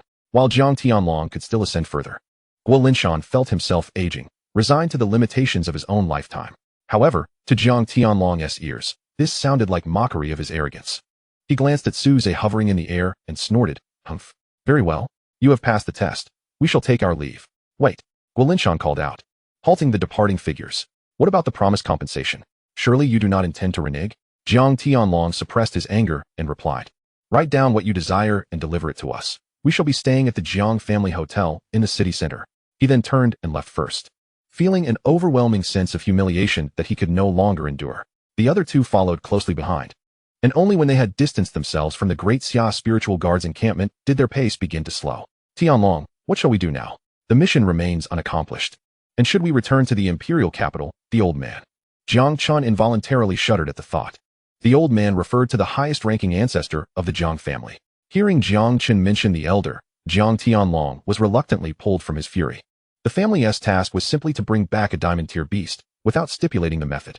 Having already exhausted conventional means, it would be prudent to explore alternative strategies. The trio nodded in agreement to the proposal. However, the specific method to be employed remained undetermined, necessitating a return to rest and deliberate further. The Jiang family, as one of the four prominent clans of the imperial capital, naturally wielded influence and dominion beyond the confines of the grand city of Daxia. They possessed enterprises in Beishan City, including the opulent hotel they were currently residing in, situated in the heart of the city. On the journey back, Jiang Chun instructed them to return ahead while he veered in another direction. Before long, the scenes he encountered diverged starkly from those witnessed by the other two. On one side stood the most lavish hotel in the city center, while on the opposite lay an exceedingly antiquated old district. The tangled mess of electrical wires and the stray cats and dogs rummaging through trash bins epitomized the grim reality of this environment. Soon, he arrived at a dilapidated old house, guided by the address in hand. Peering through the rusted iron gate, he immediately spotted an unremarkable woman clad in simple attire. Engaged in washing vegetables, her expression was devoid of joy or sorrow, her actions mechanical. Nearby, a child sat on the ground, wailing for his father. Yet the woman showed no inclination to comfort him. As she turned after finishing her task, she noticed the elderly Jiang Chun standing behind her. She regarded him with caution and inquired, "Hello, sir, who might you be?" With a smile, Jiang Chun replied, "Oh, I am, in a sense, a relative of your husband, Zhang Jian." Indeed, this humble abode belonged to Zhang Jian. It was difficult to fathom that a person of his stature, an esteemed beast master and a teacher at the Beast Master University, a position of considerable prestige, would reside in such a place. Upon hearing Jiang Chen's words, the woman displayed no signs of joy. Rather, her expression shifted to one of alarm. She feigned composure and stammered, "What brings you here? Zhang Jian is no longer with us, and we have no means to send gifts to the elders of the family." Indeed, their residence here stemmed from Zhang Jian's obligation to bestow gifts upon his so-called relatives each year. The Jiang family, one of the four great clans, demanded extravagant offerings to maintain their favor. Although the salary of a Beast Master University professor was substantial, it paled in comparison to the expectations of such families. Nevertheless, Zhang Jian was compelled to comply, for without the Jiang family, he would have perished long ago, let alone achieve the status of a Beast Master and secure a position at the university. Thus, he felt an obligation to repay this kindness for the rest of his life, a requirement imposed by the Jiang family. Jiang Chun, sensing her distress, smiled reassuringly. "Rest assured, I am not here to collect gifts. On the contrary, I am here to assist you. With Zhang Jian gone, life must be exceedingly difficult for you both. In these times, ordinary individuals like yourselves are at risk of being devoured by beasts at any moment." At that moment, Jiang Chun bent down and lifted the still sobbing child into his arms. Perhaps sensing the overwhelming aura surrounding him, the child abruptly ceased his cries.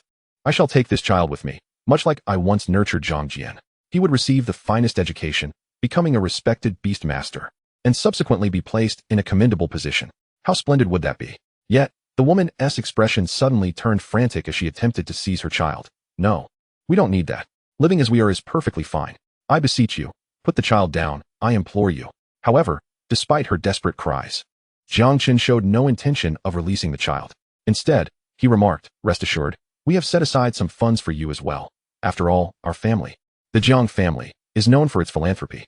The woman then descended into a fit of hysteria, overwhelmed by the oppressive aura emanating from Jiang Chun, rendering her unable to stand upright. Yet she clutched his clothing with a fierce grip. "Release him. You promised, you spoke with Zhang Jian. As long as he obeys your orders and completes the tasks, you would spare us, spare the child." At last, Jiang Chun ceased to mask his intentions, his demeanor turning cold as he replied, "Indeed, we had made promises to him. But what was the outcome?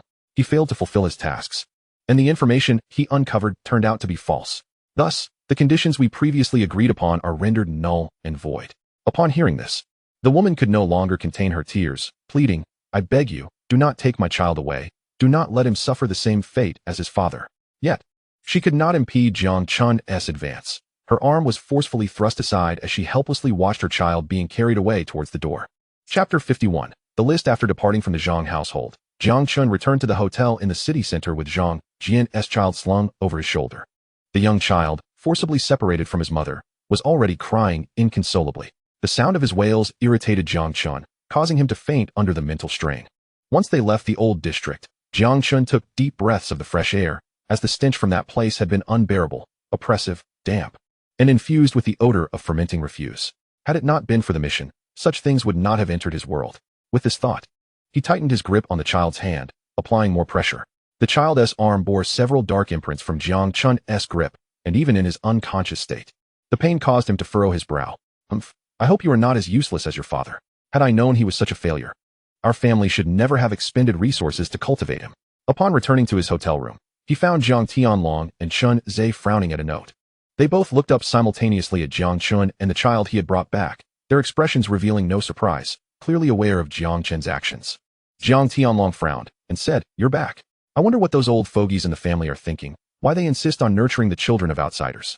They are utterly useless and waste our family's resources." Hearing this, Chun Ze appeared somewhat awkward, as he too was an outsider. Although he was not an orphan raised by the Jiang family like Zhang Jian, his current standing was certainly bolstered by the resources expended by the Jiang family.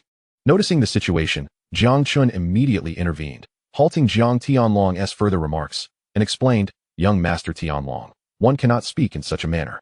The Jiang family, after all, is still in its infancy, lacking the profound heritage that the other three families, which have been loyal to the great Xia imperial lineage since the founding of the nation, possess. It is precisely for this reason that our esteemed ancestor permitted outsiders to join the Jiang family, to attract talented individuals. As our ancestor remarked, even if they do not bear the surname Jiang, they are still family. Moreover, the esteemed figure we speak of emerged from this very practice, which attests to the efficacy of our ancestors' approach." Speaking of this esteemed figure, even the imperious Jiang Tianlong exhibited a semblance of reverence. Nonetheless, he asserted, "This individual is indeed formidable. It is hard to fathom that he hails from such humble origins. However, he is merely an exception, with his talents. He would undoubtedly capture attention wherever he may be, and thus cannot be deemed a representative figure." Jiang Chun concurred, "Young Master Tianlong speaks truthfully. Yet according to our ancestor's intention, anyone supported by the Jiang family is considered one of us. There is no need for you to harbor such disdain towards them." As he spoke, he discreetly cast a glance at Chun Ze. Noticing Jiang Chun's gaze, Jiang Tianlong suddenly realized his earlier misstep and hastily fell silent. Meanwhile, Chun Ze offered a grateful glance to Jiang Chun. Enough of this discourse. What were young Master Tianlong and President Chen just observing? At this juncture, Jiang Tianlong's ire flared once more. That old curmudgeon Guo Linshan has actually sent over the list of items. Jiang Chun, upon hearing this, could only manage a wry smile. "Young Master Tianlong, this is a matter we have agreed upon. Reneging would tarnish the dignity of the Jiang family to some degree." Jiang Tianlong snorted in acknowledgement.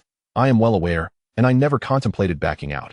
However, that old rascal Guo Linshan has audaciously taken this opportunity to demand exorbitant prices." Jiang Chun stepped forward to retrieve the note that Jiang Tianlong had just slapped onto the table, eager to discern what items could incite such fury. 50 military-grade enchanted beads. Well, the quantity is somewhat excessive, but it is still somewhat acceptable. 1 golden-grade beast egg. Could it be that Guo Linshan wishes to contract another beast? This old fellow's potential should have reached its limits by now. Upon glancing at the third item, Jiang Chun immediately comprehended the reason for Jiang Tianlong's outrage and Guo Linshan's demand for a new golden-grade beast egg. A crystal core from a soil-type beast of level 70 or above. This old man is not only being excessively greedy, but also harbors considerable ambition. Jiang Tianlong, still seething, remarked, "Indeed, this old chap's contracted beast is also a golden-grade soil-type beast. He likely seeks the crystal core of a level 70 soil-type beast, spurred by the recent breakthrough of Yu Xinghua, in hopes of aiding his own beast in transcending its bloodline constraints. By harnessing the power during the beast's breakthrough, Guo Linshan also stands a significant chance of making a breakthrough himself. Although the upper limit for golden-grade beasts is level 70, only a handful can truly reach this pinnacle. Throughout their growth, beasts often deplete their bloodlines and potential due to various circumstances, leaving them trapped at a certain level for their entire lives. This is known as a bloodline constraint. In such cases, external forces are needed to help the beast restore its bloodline deficiencies and transcend these constraints. Clearly, Guo Linshan is contemplating precisely this strategy. Although he had submitted a request for the crystal core to the superior of the Great Xia Spirit Guard, he had been awaiting a response for some time. After all, the higher echelons of the Great Xia Spirit Guard, which governs the entire nation, tend to favor those young individuals of higher status and greater talent. A captain like him was hardly of any consequence, and his age was an even more critical disadvantage. Rather than pinning his hopes on an approval from above, he thought it might be more fruitful to attempt extorting the Jiang family, as a level 70 demon beast crystal core would be relatively insignificant for such a prominent family.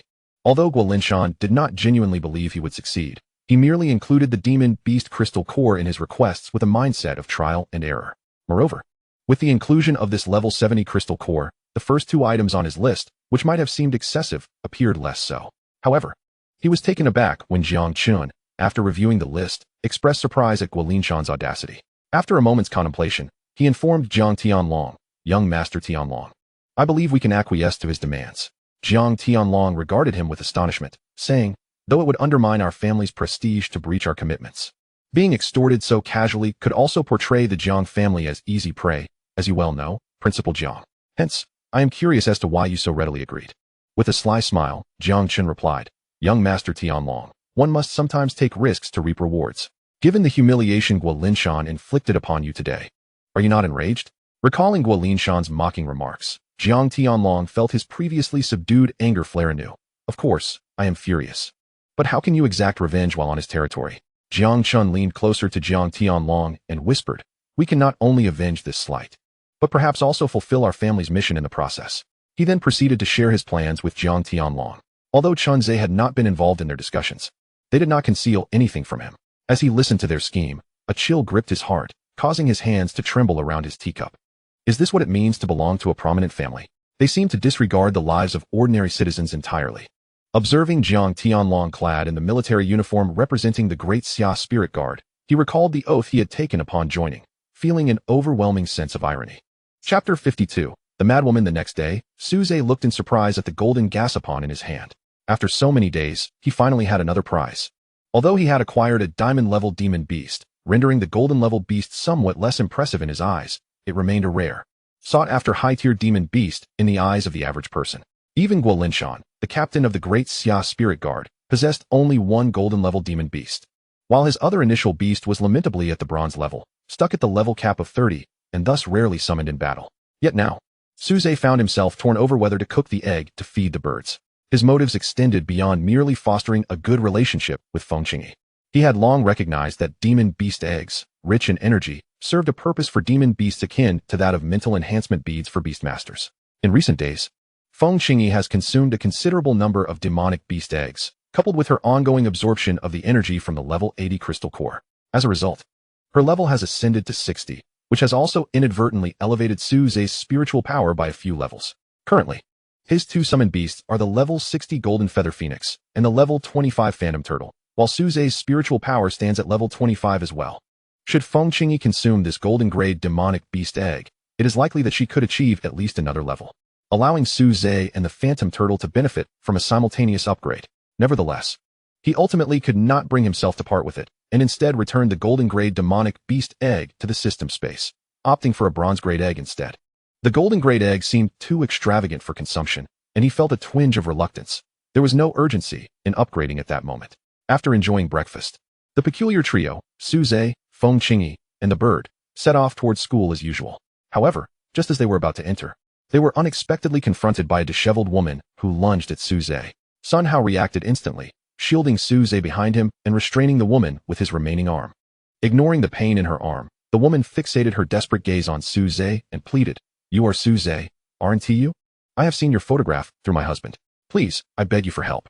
Su Ze scrutinized her closely, confirming that he did not recognize her, and inquired curiously, "Who are you, and why does your husband possess my photograph?" The woman, avoiding his gaze, stammered, "My identity is inconsequential. My husband is Zhang Jian." Zhang Jian. Su Ze recalled that he was the professor from the Beastmaster University who had attempted to assassinate him just days prior. Sun Hao, realizing the connection, tightened his grip on the woman's arm. Had he sensed any unique spiritual fluctuations indicative of a beastmaster from her, he might have summoned his own beast. Nevertheless, Su Ze sensed that the woman did not share her husband's murderous intent. Rather, she appeared to be in desperate need of assistance. "Brother Sun Hao, please release her. Your grip is so tight it seems her arm might break," Su Ze urged. Sun Hao hesitated, not immediately loosening his hold. Su Ze continued, "You must have sensed that she is not a beastmaster. Besides, my summoned beast is right here. What harm could she possibly inflict upon me?" Sun Hao glanced at the lovely little girl, Feng Qingyi, now aware that she was, in fact, the transformed form of a diamond-grade demonic beast. With her presence, it was indeed improbable for an ordinary individual to pose a threat to Su Ze, and thus he released his grip. As soon as he did, the woman scrambled to Su Ze's feet. Please, I implore you, help me, save my child. She was not a beastmaster and was acutely aware that her husband's family, the Jiang family, was a force to be reckoned with, though she remained oblivious to the extent of their power. The reason she sought out Su Ze was that she believed, since the Jiang family sought to target him, he must possess the means to stand against them. Confounded by her fervent plea, Su Ze helped her to her feet before slowly addressing her concerns. The woman recounted everything she knew in detail, albeit her knowledge was limited and her narration somewhat disorganized. Nevertheless, Su Ze grasped the essence of the situation. The Jiang family? So they have been targeting me all along? I had thought it was the people from Fusong, but it turns out the first to strike were my own. Sun Hao, realizing the gravity of the matter, explained to Su Ze, although the Jiang family is an emerging clan, their influence is substantial, effectively transforming the original 3 prominent families of the imperial capital into 4. However, as a family of beast tamers, what truly matters is not the extent of one's wealth or annual profits, but rather the number of high-ranking beast tamers. In this regard, the Jiang family has always lagged behind the other 3 families with deep-rooted legacies, particularly in terms of top-tier combat strength. I believe this is why they have set their sights on you, as top-tier strength typically refers to the formidable diamond-level beast tamers. Su Ze recalled the 3 individuals from the imperial capital who had harassed him the previous day, 2 of whom bore the surname Jiang. It seemed they were indeed members of the so-called Jiang family, and they had not given up. Furthermore, from the description provided by Zhang Jian's wife, it was likely that the person who took her child was the vice principal Jiang Chun from the imperial capital. Unwilling to remain passive, Su Ze pondered and said, now that we have my sister-in-law as a witness to the Jiang family's intentions to harm me, can we report them? Let the Jiang family reconsider any future plans against me. Sun Hao shook his head and replied, do not overthink it. The evidence is insufficient. A single testimony is certainly inadequate.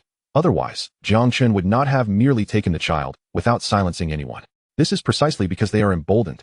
Moreover, disputes among beast tamers are typically addressed by the Xia spirit guards, and when it involves the Jiang family, it requires intervention from higher-ups. Do you have any idea how many members of the Jiang family are in the upper echelons? It would merely become a matter of who in the lower court accuses the official. Then surely we can retrieve the child? Su Ze said, unwilling to concede. Sun Hao again shook his head. The Jiang family does not simply support orphans in their education. They adopt orphans as sons, making them so-called outsiders of the Jiang family. Thus, in a certain sense, Zhang Jian's child is also a member of the Jiang family. Frustrated, Su Ze scratched his head, feeling at a loss. He could only allow Su Yao to assist the despairing woman into the school gate for a moment of rest.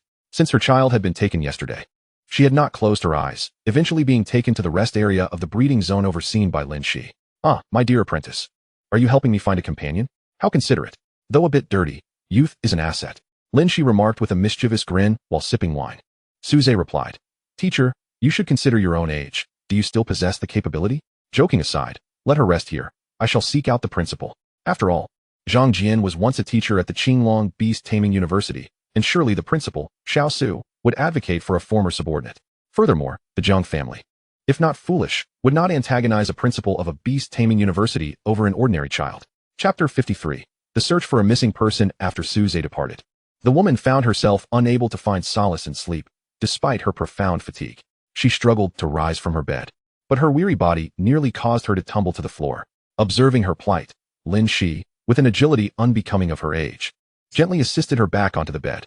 My dear sister, she remarked, your body cannot endure such turmoil. You must rest well. However, the woman shook her head, resolutely intent on getting up. With a resigned sigh, Lin Shi extended her hand and lightly tapped the woman's forehead. Suddenly, the woman froze, her eyes gradually losing focus before closing entirely. Finally, her arms relinquished their strength, and her body fell back, surrendering to slumber.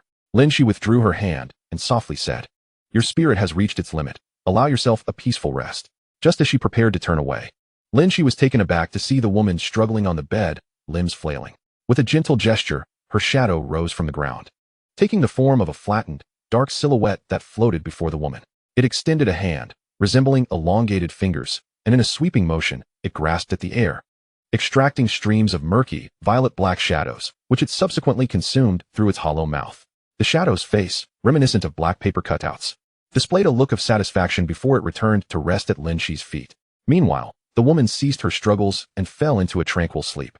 The Nightmare Lord, a platinum-grade psychic beast, possesses the ability to manipulate dreams and illusions, feeding on the dreams of humans. Both extreme nightmares and delightful dreams are its favored sustenance. Clearly, the woman's dream belonged to the latter category, which rendered it so entranced. Lin Shi also closed her eyes, joining her beast in the consumption of this nightmare. After a considerable time, she opened her eyes, gazing into the distance, her typically languid expression now tinged with a hint of malice. The Jiang family dances too recklessly. They shall not have a favorable end. Meanwhile, Su Ze had arrived at the top floor of the administrative building, yet he was unable to meet with the principal. Xiao Su, as he had hoped. He casually stopped a cleaning lady nearby and inquired, "Excuse me, do you know why the principal is not in his office?" The cleaning lady paused, resting her mop on the ground while wiping the sweat from her brow. "I know, the principal has been absent for the entire week. If you wish to see him, you'll have to return next week." "Wait, where has he gone?" Su Ze pressed on, unwilling to relent. "I'm just a cleaner. How would I know such things? I heard he might have gone to the capital, and he won't be back for at least a week." With that, she resumed her work, saying, lift your feet, lift your feet. I haven't finished mopping yet, and it'll get dirty again soon." With no other options, Su Ze ultimately sought out Su Yiming, who was teaching, to learn that Xiao Su had been summoned to a meeting at the Imperial Capital Beastmaster University. Not only him, but several other university principals had also received invitations to participate in this so-called academic exchange conference. The main agenda was to finalize the time, location, and rewards for this year's grand competition among the 5 schools. Su Ze pondered, although Principal Xiao Su is currently absent, with Captain Gua and Elder Yu present, it should suffice to persuade them to return the child. He initially visited the Beastmaster Association, but coincidentally, Elder Yu was also unavailable. It was said that he had been invited to host an auction at the Beastmaster Association in a neighboring city. With no other options, he had no choice but to ask Sun Hao once more to guide him to the elusive Guolinshan. As a member of the Daxia Spirit Guards, he sensed a fleeting gaze upon him at the camp's entrance, unlike the previous occasion when he felt scrutinized. Following his memory, Su Ze made his way to Guolinshan's office.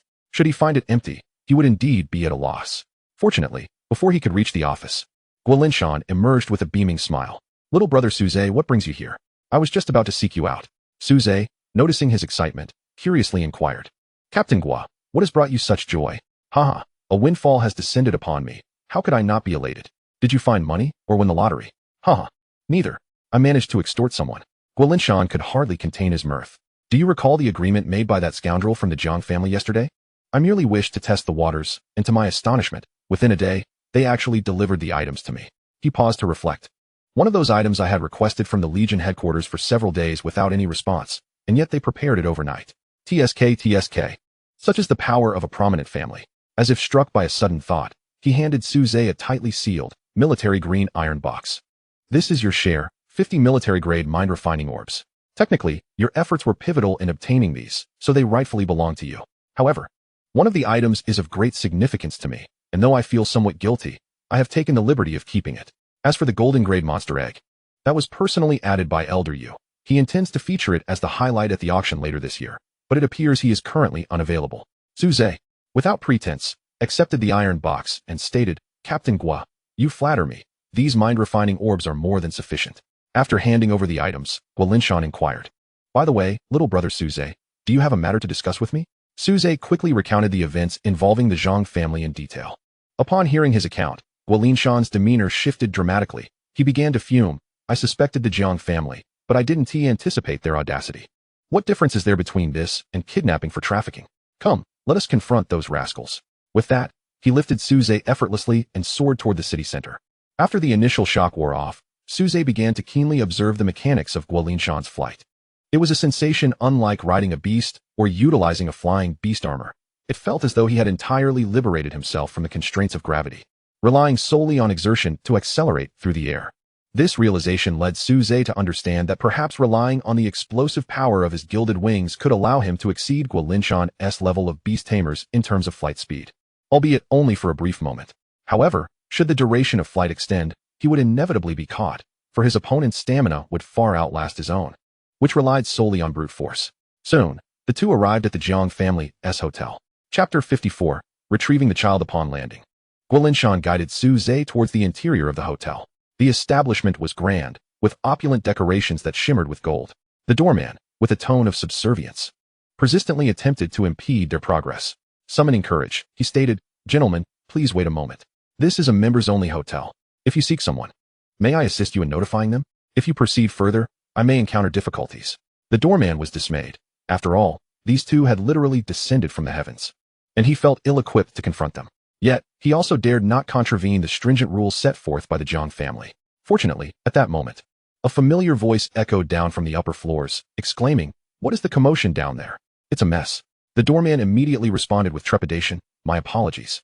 Lord Jiangchun, these two beast tamers insist on entering, and I truly cannot stop them." "Oh, who dares to intrude upon the Jiang family's territory?" Jiangchun descended the staircase and, upon reaching the entrance, spotted Guolinshan and Su Ze blocking the way. "Ah, it's Captain Gua. What brings you here? Are you not satisfied with the considerable bounty you have already acquired?" Jiangchun inquired with a furrowed brow. Guolinshan let out a cold snort and interrogated. "I am not here for that matter today. I have heard that your family conspired against Su Ze, and now you are forcibly taking away his child?" Upon grasping his intent, Jiangchun shook his head and replied, "Captain Gua, one may indulge in errant speech, but one must not utter baseless accusations. Zhang Jian is indeed a child taken in by our Jiang family, yet it is well known that we are a philanthropic household, adopting numerous children each year. The paths they choose are their own, and we cannot be held accountable for their misdeeds, lest we bring sorrow to our ancestors who are devoted to charitable endeavors." Guolinshan retorted sharply, "Enough of your prattle.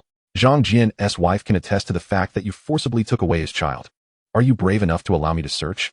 Jiangchun continued to clarify, "The claims of that madwoman hold little credibility. As for the child, I did indeed take him. Zhang Jian is an adopted son of our elder, thus his child is also a member of the Jiang family. The elder wished to see his grandson, and I merely complied with that request. Moreover, given Zhang's current financial situation, I doubt he can adequately provide for the child's upbringing. It would be wiser to entrust him to the Jiang family. However, should she object, we shall return the child." Guolinshan understood that mere words could not sway the Jiang family, but since they had now acquiesced to the return of the child, he chose not to argue further. "I kindly ask you to wait here, Captain Gua, to avoid causing any inconvenience to our hotel staff." Jiangchun then turned and ascended the staircase once more. At the corner of the stairs, Jiang Tianlong and Chunze awaited, with Chunze cradling the sleeping child of Zhang Jian in his arms.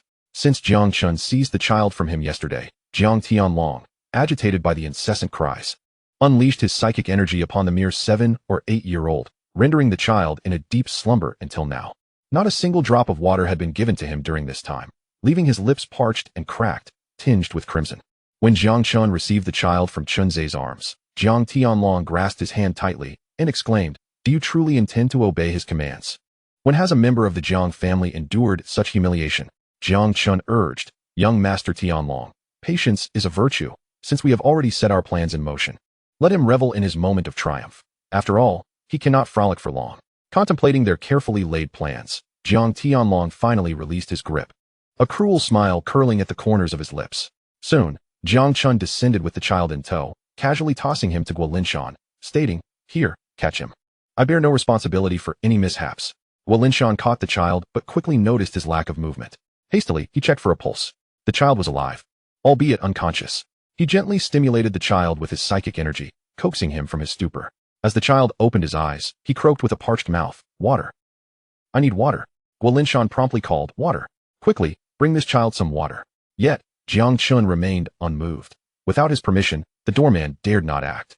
It was Su Ze who summoned the ethereal turtle, utilizing it to conjure a small stream of pure water directed towards the child's lips. He drank greedily, only to cough and splutter from his haste.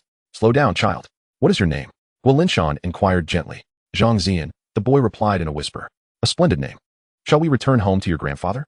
I will take you to your mother." "All right," Zhang Zian responded softly. Despite his tender years, he possessed an acute sense. He could discern that the seemingly fierce elder before him was not malevolent, genuinely here to assist him, while the kind-faced old man from yesterday harbored ill intentions. Indeed, Guolinshan's visage was somewhat intimidating, even fierce, as it was essential to instill fear in the more unruly members of the spirit guard. Yet, he spoke in a softened tone, much to Su Ze's discomfort. "All right, climb onto my back. I shall escort you home." Complying, Zhang Zian clambered onto Guolinshan's back, who then soared into the air towards the direction of the Qinglong Beast Master University, where Zhang Zian's mother was resting. Meanwhile, Su Ze remained on the ground, bewildered, pondering. "Wait, you bring me here only to abandon me? If you adore children so much, why not have one of your own? I believe, Captain Gua, your stamina must be as robust as ever." After a moment of silent venting, Su Ze sensed an unsettling gaze upon him. recalling that the Jiang family still had their eyes on his beast. In a flurry, he began to call out in his mind. In an instant, Feng Qingyi, who had been absent moments ago, appeared by Su Ze's side, clutching a string of freshly fried silkworm pupae. Truly, she was a bird of her word. As for the funds for purchasing goods, they were bestowed upon her by Su Ze, much like raising a child. A little pocket money sufficed for her to venture out and enjoy herself. Su Ze instructed Feng Qingyi, quickly, catch up with that old man ahead. Feng Qingyi nodded and swiftly consumed all the silkworm pupae. Observing Guolinshan's stance, she positioned herself behind Su Ze, wrapping her arms around his waist, and unfurled her fiery red wings to take flight. Though she initially wished to carry Su Ze on her back, it rendered her wings ineffective, compelling her to adopt a different posture. Su Ze adapted to this mode of flying in a brief span. Although it did not match the speed of the gilded wings post-beast manipulation, the experience was undeniably more pleasurable.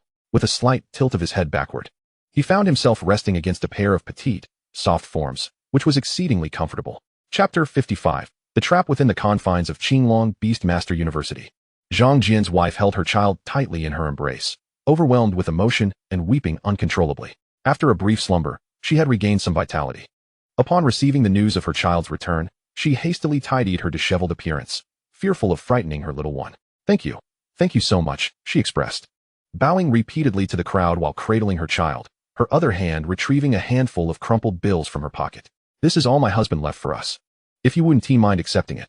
Guolinshan promptly pushed her hand away, saying, What are you saying? Our Great Xia spirit guards exist solely to serve the ordinary people of Great Xia. The woman turned her gaze to Su Ze, her eyes brimming with tears, and suddenly knelt before him with her child. Little brother, we are truly indebted to you. Despite how my husband treated you, you harbor no grudges. I am at a loss for how to express my gratitude. Su Ze hurriedly helped her to her feet, shaking his head in refusal. Let us speak candidly. The root of my grievances lies with the Jiang family, and you are not implicated in this. As the woman stood, she wished to say more, but her child began to cry out for food. Since yesterday, he had eaten nothing. Su Ze had only provided him with water, having no food to offer. The woman immediately felt a pang of guilt and cast an apologetic glance at the others before heading home with her child.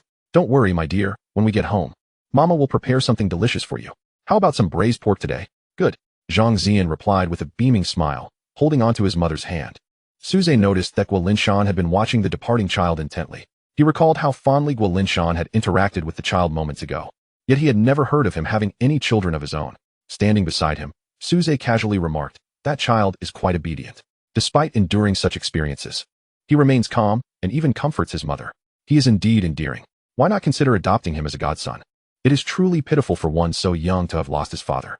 Guolinshan hesitated momentarily, but did not respond immediately. No rush. There will be plenty of opportunities in the future. Well then, Su Ze, little brother, I must take my leave. I need to return to my post with the team. With that, he soared into the sky, heading towards the outskirts of the city. Su Ze gazed enviously at the sight of him soaring freely, pondering when he might reach such heights. Upon returning home, Su Ze settled cross-legged on his bed and retrieved the iron box gifted to him by Guolinshan. As he unfastened the clasp, he discovered a series of meticulously arranged mind-refining pearls within. He casually picked one up. Its hue was remarkably pure, devoid of any impurities. Even among military-grade mind-refining pearls, it was of exceptional quality. This seems quite pure. I shall verify its potency. With this thought, he closed his eyes and began to absorb the energy contained within the pearl. The power from the pearl continuously refined his mental energy. With each strand of mental force passing through the pearl, it grew increasingly solid and refined. Once Su Ze depleted the energy of one pearl, he sensed that he was on the verge of another breakthrough. The purity of these mind-refining pearls not only accelerated the enhancement of his mental prowess, but also alleviated concerns about impurities tainting his mental energy, which would necessitate meditation to expunge. When he finally opened his eyes from meditation, it was already late at night. Just as he prepared to grasp another pearl in hopes of advancing his level, he noticed Feng Qingyi watching eagerly from the side, her gaze fixed on the iron box in his hands. Do you know how to use this? Su Ze inquired. Feng Qingyi nodded confidently, prompting him to allow her to take a pearl as well. In an instant, she swallowed the mind-refining pearl whole, much like a bird consuming a glass bead. Wait, that's not how it's done. Su Ze instinctively tried to stop her, only to feel a surge of energy emanating from their bond. Feng Qingyi was indeed refining the power of the mind-refining pearl, albeit in a manner distinct to her kind, an instinctual and rather brute force consumption method. Remarkably, her rate of refinement surpassed his significantly. Given that the Beastmaster contract was a reciprocal agreement, any enhancement in strength on one side would concurrently elevate the other.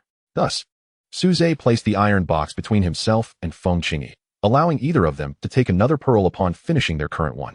This arrangement enabled them to refine and meditate together, thereby accelerating their progress far beyond what Su Ze could achieve alone. Regrettably, the spirit turtle could not transform or exhibit intelligence. Had it been otherwise, Su Ze's training speed could have increased even further. By the time the night waned and dawn broke, Su Ze had successfully advanced to the mid-level of the 26th tier, having refined merely 2 mind-refining pearls, while Feng Qingyi had consumed 7 or 8. However, due to her elevated level, breaking through the 60th tier posed another hurdle, showing no signs of imminent breakthrough despite her substantial consumption of pearls. Nevertheless, with plenty of mind-refining pearls remaining, aiding Feng Qingyi in her advancement posed no issue. Su Ze decided to take a 2-day leave to focus on refining all the pearls, especially since he had become a target of the Jiang family, amplifying his pressures. Moreover, 2 of the 3 prominent figures in Beishan City, Xiao Su and Yu Xinghua, were absent. Although their reasons for absence sounded plausible, Su Ze couldn't shake the feeling that this coincidence was rather suspect. Thus, he could only strive to strengthen his own power, for achieving self-preservation was of utmost importance. Meanwhile, as Su Ze devoted himself to refining the essence nucleus at the Daxia Spirit Guard camp, within a concealed chamber known only to the captain, Guo Linshan sat cross-legged on the ground, eyes closed in meditation. Beside him was a diminutive armored rock rhinoceros. Between them lay a round, earthy yellow crystal core, large enough for a person to embrace, continuously emanating earthy energy that the rhinoceros absorbed. This was the level 70 Earth attribute beast core he had requested from the Jiang family. Initially, he believed they would disregard his request, yet to his surprise, it arrived overnight. It is worth noting that among the 3, the highest level was merely Jiang Chun at 67, though due to Jiang Tianlong's rare platinum-grade beast, his combat prowess was indeed the most formidable. Nevertheless, they effortlessly procured a level 70 beast core, attesting to the Jiang family's formidable strength. Guo Linshan's level, like that of his beast, was 68. The upper limit for a golden-grade beast was 70. However, due to the armored rock rhinoceros having suffered multiple injuries on the battlefield, its original bloodline had been compromised, preventing it from breaking through. Guo Linshan sought the beast core to mend his beast's bloodline deficiencies, enabling it to reach the upper limit of 70.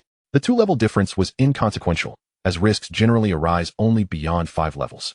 Once this stagnation was overcome, Guo Linshan believed he could elevate his own level to 70 in his lifetime. His aspirations were indeed grand, and as predicted, the armored rock rhinoceros successfully advanced to level 69 after absorbing a portion of the core's power. The level barrier that had troubled both master and beast was shattered, and a hint of joy appeared on Guo Linshan's face. Unbeknownst to him, within the earthy energy absorbed by the rhinoceros, there was a faint trace of blood-red energy, which gradually crept into the creature's eyes. Chapter 56. Beast Calamity. 2 days swiftly passed, during which Su Ze and Feng Qingyi consumed all 50 military-grade essence nuclei entirely. Such extravagance would be deemed lavish by outsiders. However, it was precisely through this opulence that Feng Qingyi not only surpassed the 60th level threshold, but also steadily ascended to 62. Su Ze, being of a lower level, experienced an even more dramatic increase, directly touching upon the 30-level bottleneck. Naturally, akin to the development of drug resistance, the essence nuclei could not be utilized indefinitely. Su Ze distinctly sensed that the effects of the last 10 essence nuclei had diminished significantly, with the final one appearing to be as ineffective as a mere candy bean once consumed by Feng Qingyi. Perhaps this was reasonable, otherwise, those prominent families could effortlessly amass level 100 powerhouses. It is noteworthy that the 50 essence nuclei he possessed were casually provided by a mere 2 or 3 members of the Jiang family, indicating that 50 essence nuclei were hardly significant. Having gone 2 days without food, he lamented his hunger. "I am starving. I shall boil an egg to eat," Su Ze remarked, rubbing his belly. Beside him, Feng Qingyi's eyes sparkled with excitement as she gazed at Su Ze. "Rest assured, I shall prepare one for you as well," Su Ze replied with a smile. However, he soon felt a twinge of embarrassment, realizing that he had been consuming an excessive amount of eggs lately. This had left his stock dwindling to a solitary bronze-level beast egg, making it difficult for him to keep up with his usual intake of 1 egg per day over the past 2.5 years. Fortunately, he had yet to exhaust his chances at the gacha over the past 3 days, so he decided to draw a few fresh eggs. Entering the system space, Su Ze commenced his single draws. The first draw yielded a rather mundane bronze egg, prompting a dismissive curl of his lip. The second draw, however, was accompanied by a glimmer of white light, revealing a silver-level beast egg. For most, securing a silver-level beast egg would suffice to ensure a comfortable life, even affording them the opportunity to join the Daxia Spirit Guards. Yet for Su Ze, it merely promised a superior taste compared to the bronze level. The third draw again produced white light, and Su Ze shook his head in disinterest, having not expected much from a single draw. Yet, something felt amiss. Although the light was similar, it seemed more radiant and dazzling this time. Soon, he watched as an egg rolled out, colliding with the silver-level beast egg before him. The contrast was striking, confirming that these two eggs were indeed different. Upon extracting the egg from the system for a closer inspection, Su Ze gasped, "Platinum? Is this a platinum-level beast egg?" He promptly examined it with fervor, and indeed, it was confirmed. The hatching conditions for the platinum egg required an environment of supergravity. The greater the gravity, the stronger the beast that would emerge. While Su Ze was uncertain where such an environment could be found, the allure of the platinum-level beast egg was undeniable. Feng Qingyi leaned in, her gaze fixated on the beast egg in Su Ze's hands, drooling in anticipation. "Let us eat this egg today." Su Ze quickly stowed the egg back into the system, narrowly avoiding Feng Qingyi's eager lunge. "Hold on, this egg is far too precious to consume. We shall eat something else instead." With that, he retrieved a silver egg and a bronze egg, offering the silver egg to Feng Qingyi while contenting himself with the bronze egg. Though Feng Qingyi pouted in mild discontent, she refrained from pressing Su Ze further. Before long, the two eggs were boiled to perfection. While still delectable, Feng Qingyi felt that the silver egg lacked its usual appeal. Perhaps due to the recent excitement surrounding the platinum egg, as Su Ze observed Feng Qingyi eagerly devouring her boiled egg, an absurd thought struck him. Since her diamond egg and other beast eggs originated from the system, did that make the egg they were currently consuming akin to siblings? He chuckled at the whimsical notion, prompting a curious glance from Feng Qingyi. Despite its silliness, the thought raised a question in Su Ze's mind. From whence did the beast eggs in the system truly come? And, ultimately, where did the system itself originate? Su Ze found himself in a state of confusion, sensing that the situation could not simply be attributed to a unique advantage possessed by a time traveler. Just after he had finished his meal, he keenly discerned a commotion outside. Furrowing his brows, he stepped out with Feng Qingyi, only to be further puzzled by the absence of Sun Hao, who usually accompanied him on outings. His door remained eerily still. Was he not at home? Did he perhaps believe that Su Ze's recent seclusion rendered him safe? Shaking his head, Su Ze dismissed the notion as improbable. Perhaps he had encountered a matter of greater urgency. Upon descending the stairs, he was met with the chaotic scene outside. People were hastily fleeing from one side of the city to the other, their voices rife with complaints. Just days ago, it was an earthquake. And now a high-level monster disaster. What on earth is happening in Beishan City? Stop complaining and run. If you delay, it will be too late. The great Xia spirit guards cannot hold it back. Monster disaster? Only then did Su Ze realize that the direction of their escape led straight towards the encampment of the great Xia spirit guards. By all accounts, that should have been the safest haven. What could have transpired? Was Captain Guo truly powerless against this calamity? Could it be that a platinum-level beast exceeding level 70 had gone berserk? Surely Beishan City had no such formidable beasts or beastmasters. A sense of unease crept into Su Ze's heart as he swam against the tide of fleeing bodies towards the source of the turmoil. As the crowd thickened, Su Ze found it increasingly difficult to advance. With each 2 steps forward, he was pushed back 3. Just as he contemplated summoning Feng Qingyi to fly him over the throng, he spotted a familiar figure amidst the chaos. "Sun Ge, what brings you here? What has transpired at the camp?" Su Ze called out urgently. Seeing him, Sun Hao exhaled in relief. "Just in time. I was about to search for you. Come. We must assist."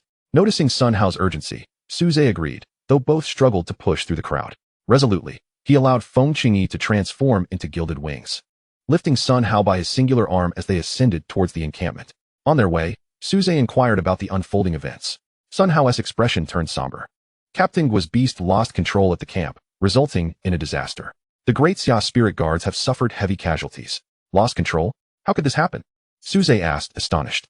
Just days prior, when he had last seen Guo Linshan, everything seemed fine. How could his beast suddenly become uncontrollable? "I am uncertain," Sun Hao replied. According to other team members, the captain mentioned he would enter seclusion for a few days after returning last time. Yet, on the 3rd day, an unforeseen incident occurred. His voice tinged with sorrow, he continued. The captain was at the forefront and sustained grave injuries. We, too, suffered significant losses while trying to rein in the rampaging beast. He then regained his composure and stated, "Captain Guo's beast mastery is formidable. We are utterly unable to contain it. With Principal Xiao Su and President Yuxing absent. After much contemplation, I could only think of your diamond-grade beast as a possible deterrent, which is why I hurried back to find you." Su Ze did not decline and nodded in agreement, as he had originally intended to lend a hand. The speed of his gilded wings was pushed to its limits, and soon he spotted the colossal rampaging beast ahead, a massive armored rock rhinoceros, resembling a giant rhinoceros clad in heavy rock armor. It relentlessly thrust its single horn to propel the rocks it controlled from the strata, hurling them forcefully into the air. The remaining members of the Great Xia Spirit Guard gritted their teeth, using their bodies to deflect the rocks and protect the ordinary civilians still in the process of evacuating. However, their encampment had been reduced to mere ruins, with many of the Great Xia Spirit Guard lying amidst the debris, their fates uncertain. At the forefront of the rampaging armored rock rhinoceros stood Guolinshan, bloodied and clad in a somewhat crude bronze beast armor. Although he had lost the support of his strongest beast, he still held the front line. The armor was that of his first beast, a bronze-grade monster. His talent was not particularly remarkable. He barely passed the Beast Mastery entrance examination and spent 5 years breaking through to level 20 to graduate from the Beastmaster University.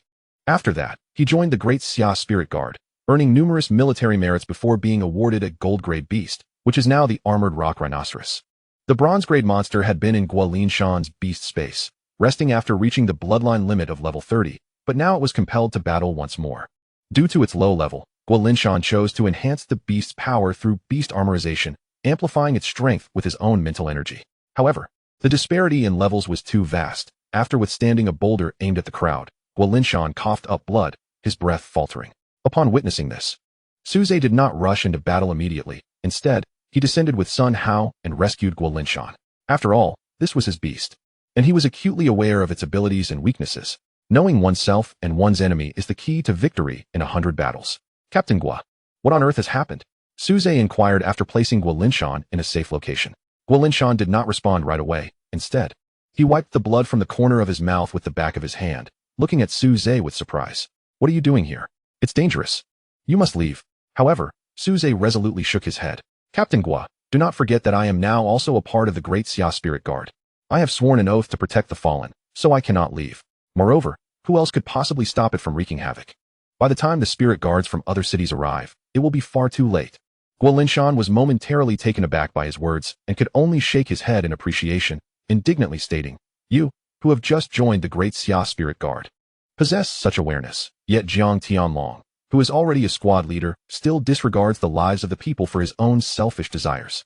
Upon observing the situation, Su Ze instantly surmised that this incident was once again connected to the Jiang family, yet he remained perplexed. Captain Gua, how did Jiang Tianlong manage to cause your beast to lose control? Guolinshan sighed deeply and recounted his intention to utilize the beast crystal cores obtained from the Jiang family to aid his beast in achieving a breakthrough. Initially, everything had progressed smoothly, but then things took a turn for the worse. Within the crystal cores he received, a subtle malevolent aura was insidiously concealed. Over the course of 2 days, the armored rock rhinoceros continuously absorbed the energy from the crystal cores, while its spirit was gradually eroded by this malevolent presence. Ultimately, this faint trace of malevolence completely tainted the rhinoceros's mind, transforming it into a ferocious beast that broke free from the constraints of the beast contract, resulting in calamity. As he spoke, Guolinshan cast a sorrowful glance at the armored rock rhinoceros, which was still wreaking havoc. For decades, in Guolinshan's heart, it had long ceased to be merely a beast. It had become a companion, his dearest friend. Yet now, his closest friend had succumbed to madness, nearly taking his life. The root cause of all this turmoil lay with the Jiang family. Su Ze felt a jolt of realization. The refining of the purification beads he had undertaken these past few days was also linked to the Jiang family, although he had meticulously inspected them prior to refining, confirming their purity. Hearing Guolinshan's ordeal now filled him with concern about whether the purification beads might also harbor hidden dangers. Noticing Su Ze's slight unease, Guolinshan understood the source of his worry and reassured him. The crystal core is substantial, with energy that is more chaotic, which is why I couldn't detect the malevolent aura concealed within. However, the purification beads are different. They are not only smaller in size, but also possess a purer power, making it difficult for any tampering to occur. With a hint of indignation, Guolinshan continued, "They are targeting me this time." Yet, Su Ze did not entirely concur with Guolinshan's perspective, for it was rather peculiar that at this critical juncture, Xiao Su and Yu Xinghua had been dispatched away, leading him to believe that this was no mere coincidence. The Jiang family appeared to be attacking Guolinshan, yet they were also forcing him to act. In truth, the Jiang family had refrained from manipulating the purification beads not due to an inability to do so, but rather because they deemed it unnecessary. They assumed that Guolinshan would retain them to distribute among the soldiers of the Great Xia Spirit Guard, completely unaware that he had entrusted them all to Su Ze. Otherwise, they would not have needed to orchestrate such an elaborate scheme. Su Ze surveyed his surroundings. Although he did not detect anything unusual, his instincts warned him that individuals from the Jiang family were lurking nearby, waiting for the opportune moment. Nevertheless, Su Ze had no choice but to act, for the Great Xia Spirit Guard was nearing its breaking point against the onslaught of the armored rock rhinoceros, while the ordinary civilians behind them had yet to evacuate. Do you wish to scheme against me? I shall see who ultimately suffers the consequences. You will regret not having tampered with the purification beads. Chapter 58. Attack Specialization of the Phoenix Featherfire Fan. After learning from Guolinshan about the special skills and weaknesses of the armored rock rhinoceros, Su Ze stepped forward alone, instructing the remaining members of the Great Xia Spirit Guard to withdraw. Most of them were covered in wounds, many suffering broken bones and torn muscles from the violent impact against the rocks. This sight deepened Guolinshan's guilt. Had it not been for him, such devastating casualties would not have occurred. Once this ordeal concludes, I shall personally present myself before a military tribunal, dedicating the remainder of my life to atone for my mistakes.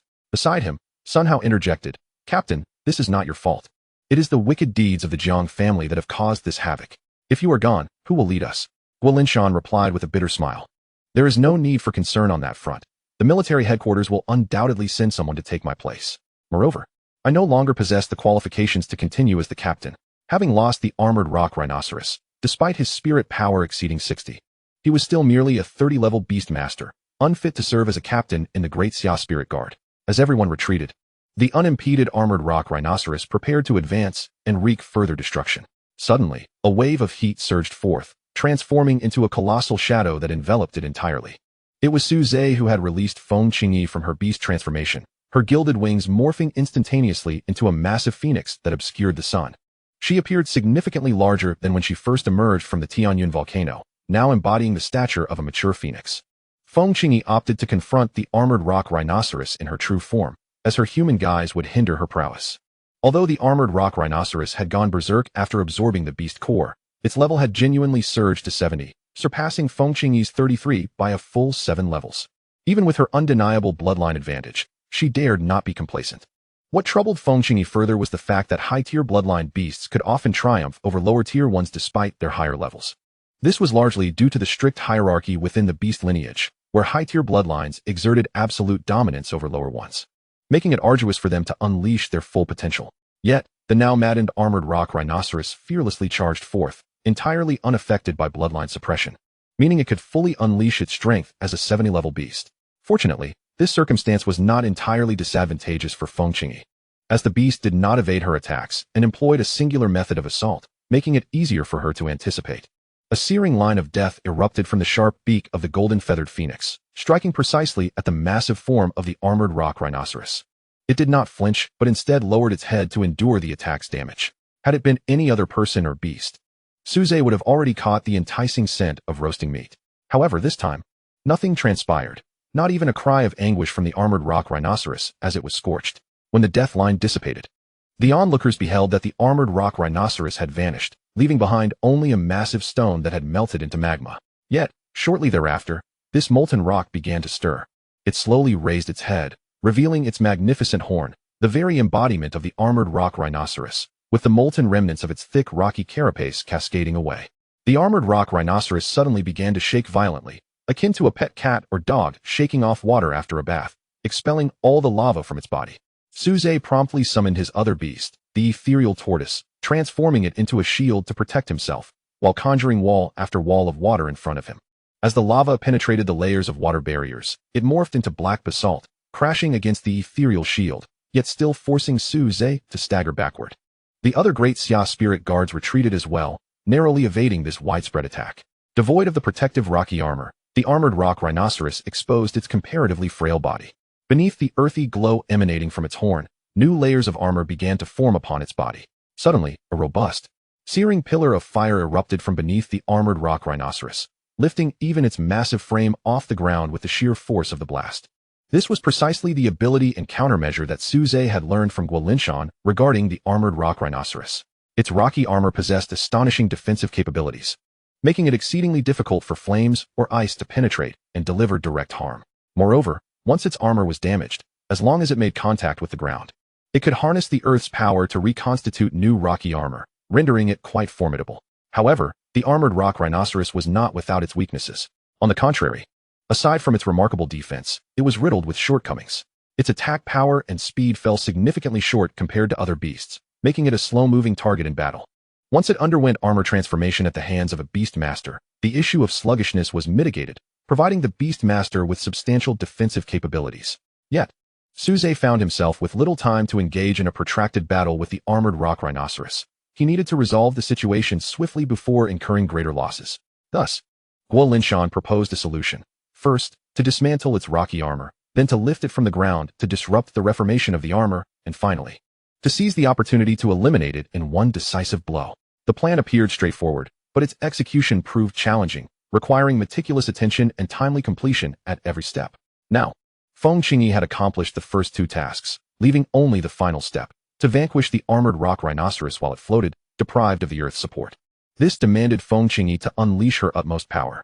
As a beastmaster, her greatest strength was not derived from her own form, but rather from the transformation of her beast, wielded by her. The golden feathered phoenix, specialized in beast transformation attacks. This time, Feng Qingyi did not revert to her previous golden wings. Instead, having specialized her attack, she transformed into a fiery red feather fan, the Phoenix Feather Flame Fan. With the Phoenix Feather Flame Fan in hand, Su Ze directed all his mental energy into the fan, unleashing a powerful gust against the descending armored rock rhinoceros. Phoenix Fire. A plume of resplendent golden flames surged forth from the fiery fan, accompanied by a wave of scorching wind that swept up the heavily armored rock rhinoceros, which was perilously close to the ground. The intense heat ignited everything in its wake. The golden phoenix fire, upon making contact with the rhinoceros's tough hide, encountered no resistance, igniting it as effortlessly as dry straw.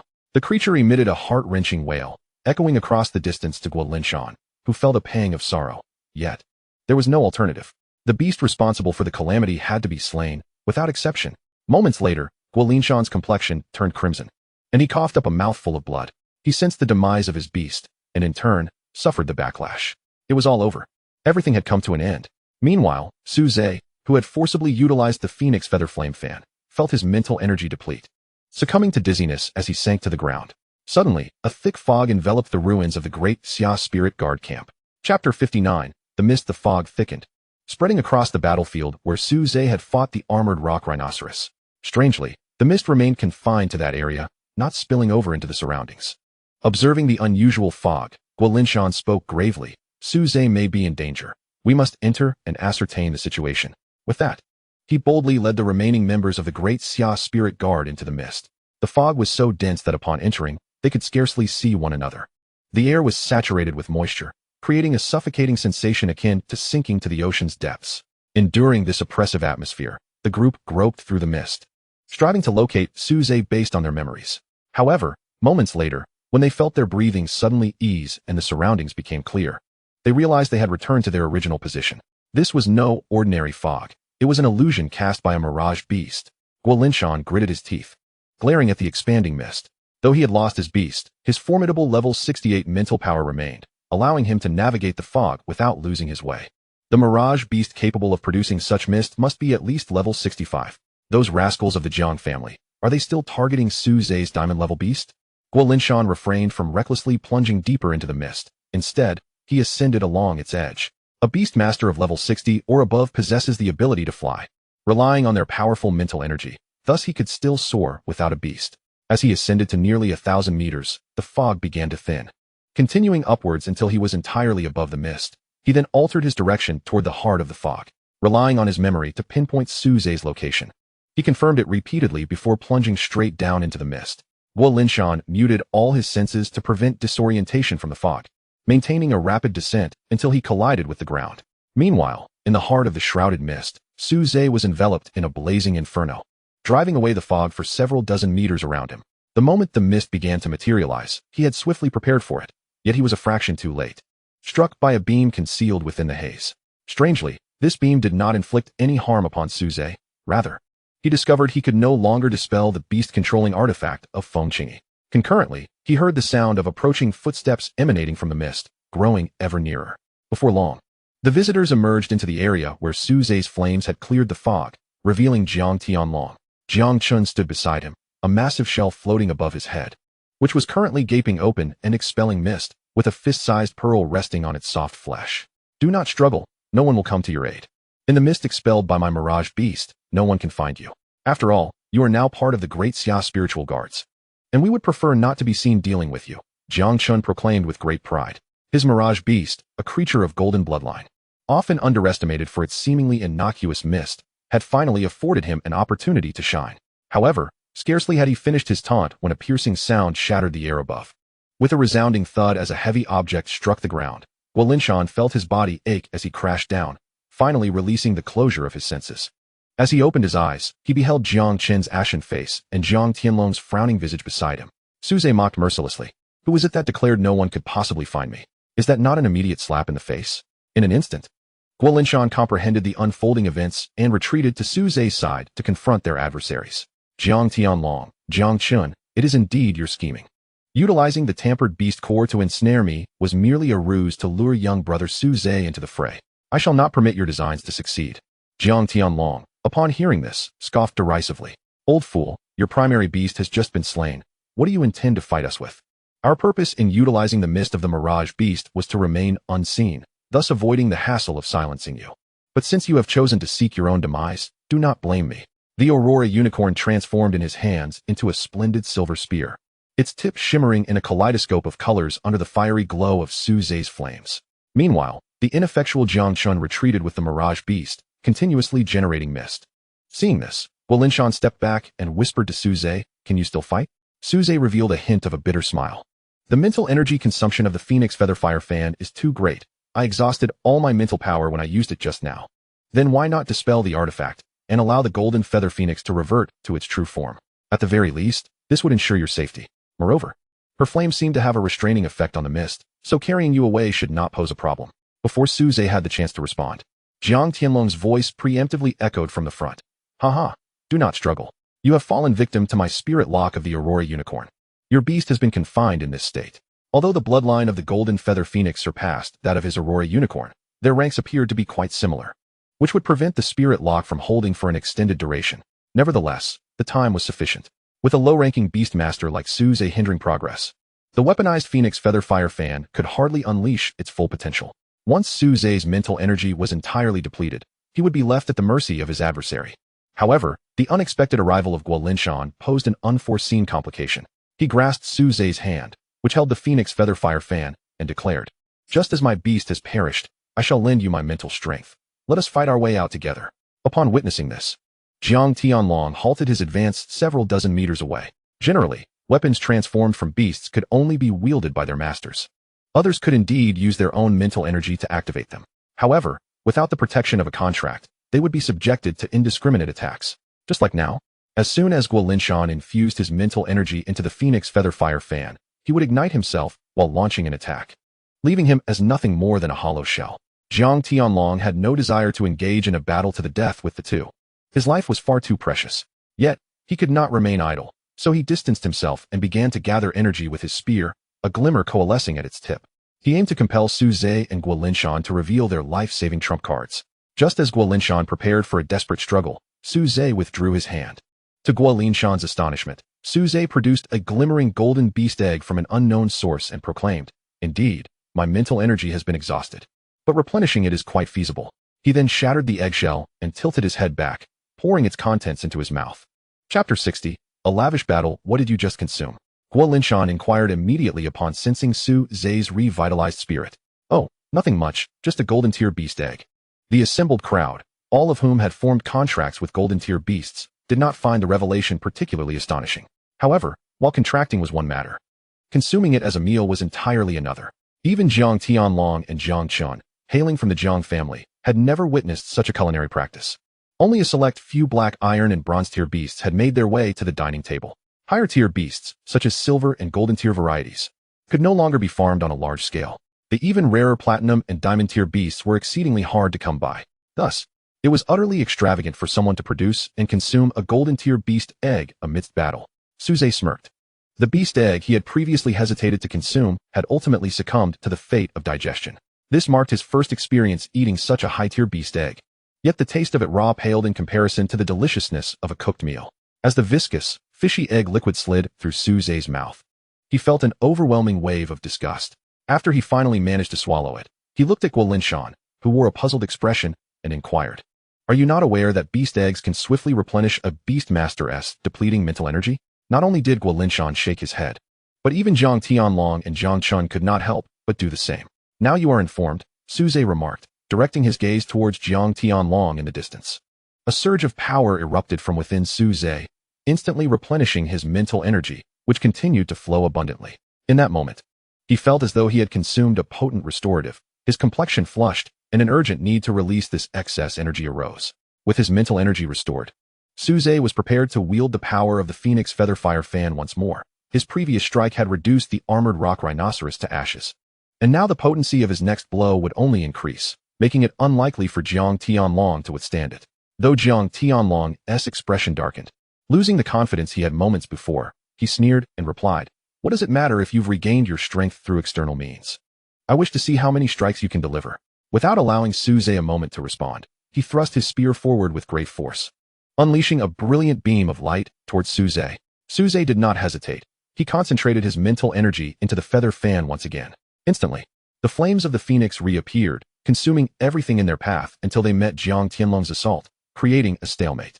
As the flames gradually dissipated, Jiang Tianlong's attack was also neutralized. He glanced at Su Ze and noticed he remained invigorated, his complexion rosy, not at all resembling the fatigue he had displayed after his previous strike. This was because the golden beast egg had not been entirely absorbed, continuously releasing energy within Su Ze. Each time his mental energy waned, it was promptly replenished, persisting until complete digestion occurred. Damn it! I shall continue my assault until the power of that wretched thing is exhausted. The two engaged in a fierce dance of spear and fan, with Su Ze perpetually countering Jiang Tianlong's attacks while preventing him from closing in. Su Ze was acutely aware that although his specialized attacks, honed through his bond with beasts, posed a threat to Jiang Tianlong, he had entirely forsaken defense. Should he allow his opponent to approach, it would spell his doom. Jiang Tianlong recognized this as well, so he endured some of the attacks, sustaining non-fatal burns, all in an effort to draw closer to Su Ze. Yet, the injuries he accumulated weighed heavily upon him, and he remained just shy of success. Growing increasingly anxious, Jiang Tianlong realized that if this continued, the effects of the light spirit lock would soon wane. Once the golden-feathered phoenix was free to engage in battle, Su Ze would truly be in peril. At the critical juncture of their standoff, Su Ze's offensive faltered, and he bowed his head, burying it against his chest. Jiang Tianlong's heart leaped with joy. Indeed, the golden egg could not sustain Su Ze's vitality indefinitely, and now his mental energy had once again been depleted. This time, let us see how you will respond. To ensure a swift resolution, Jiang Tianlong resolved to end the conflict decisively. He chose not to launch a distant attack, but rather advanced close, thrusting his spear directly towards Su Ze with the intent to deliver a fatal blow.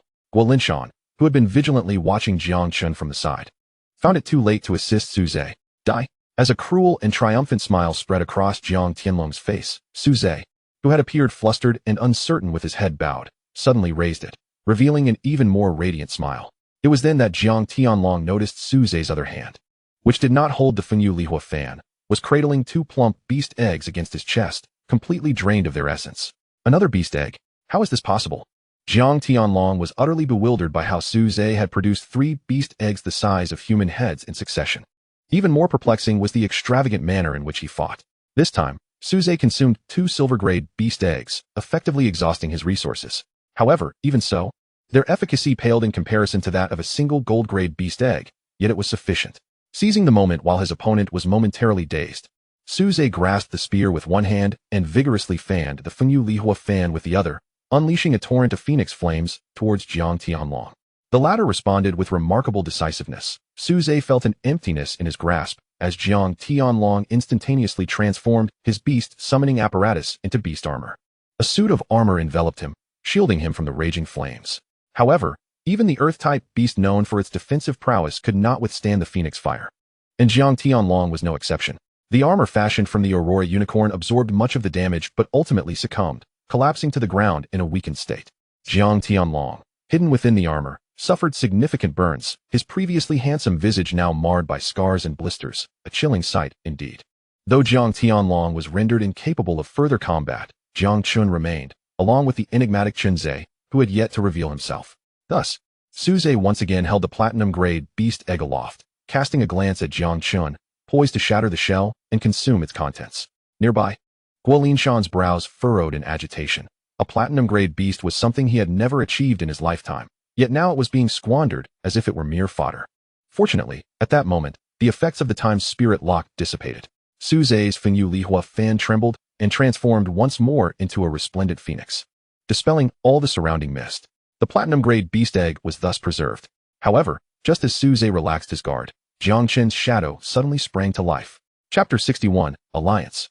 The Shadow Beheading Technique. A figure clad in a black stealth suit leapt from Jiang Chen's shadow, brandishing a dark dagger aimed at Su Ze's throat. In that critical instant, just as the blade was a hair's breadth from Su Ze's neck, the soaring golden-feathered phoenix unleashed a fiery line from its beak, forcing the assailant back. The cloaked figure adeptly rolled on the ground a few times before slipping into a patch of shadow, vanishing like a stream of black liquid. However, Feng Qingyi's flames relentlessly pursued the cloaked figure in the final moments, forcing him to plunge into the shadows, accompanied by a fiery torment akin to a relentless parasite. Instantly, anguished cries echoed from every corner, resonating through the darkness. This method of concealment. Was he one of the dark assassins from Fusang? Su Ze's brow twitched. He had witnessed such stealth techniques employed by the Fusang assassins during his encounter at the Tianyun volcano. It remained a mystery how they had imbued their beasts with the rare attribute of shadow, granting them the ability to hide within the depths of darkness. This was also the reason why the Fusang assassins excelled in assassination. Jiang Chen, I never anticipated that you would conspire with the Fusang assassins. This is tantamount to treason. Guo Linshan glared at Jiang Chen, his ire palpable, even more so than when he himself had been ensnared in the Jiang family's schemes. He could scarcely fathom that a prominent family like the Jiangs would secretly collaborate with Fusang, which posed a grave threat to the Daxia kingdom. Yet Jiang Chen vehemently shook his head. No, that is not the case. I did indeed plot against you, but I have no connections to the Fusang. Then how did he manage to conceal himself within your shadow? Guo Linshan pressed on. The Fusang assassins could not infiltrate another's shadow without prior contact, indicating that Jiang Chen must have been in close proximity to them recently. Moreover, it was inconceivable that a living individual could simply merge into his shadow without Jiang Chen's awareness. Jiang Chen meticulously recalled his recent interactions, and suddenly, a realization struck him. Last night, that rascal Chun Ze invited me for drinks.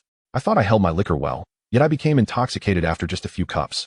I assumed the wine he brought was particularly potent. When I awoke this morning, Chun Ze had vanished without a trace.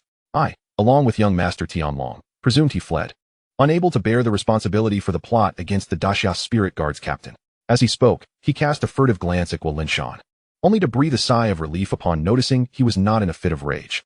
Meanwhile, from beneath a nearby tree's shade, a figure emerged from the shadows. The flames that once engulfed him had extinguished, yet his garments were utterly consumed, revealing numerous burn wounds across his body. The black mask that adorned his face had also succumbed to the flames, unveiling a visage marked by age. Chun Ze, it truly is you. We, the Jiang family, have treated you well, yet you choose to ally with Fusang. Jiang Chen accused, pointing an accusing finger at him. However, Chun Ze merely transformed the failed assassination dagger in his grasp into a suit of black armor, replacing the attire that had been incinerated.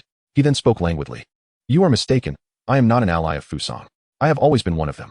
Just as everyone's attention was drawn to Chun Ze, another figure emerged from Jiang Chen's shadow. This time, rather than targeting Su Ze, he opted for the closest target, Jiang Chen. Yet, unbeknownst to the apparent fury on Jiang Chen's face, he remained acutely aware of the shifting dynamics within his own shadow. The mist of the mirage beast has yet to dissipate, making it exceedingly difficult for outsiders to enter. The only possible intermediary is its shadow. Who knows how many individuals Chun Ze has concealed within that shadow after a night of intoxication.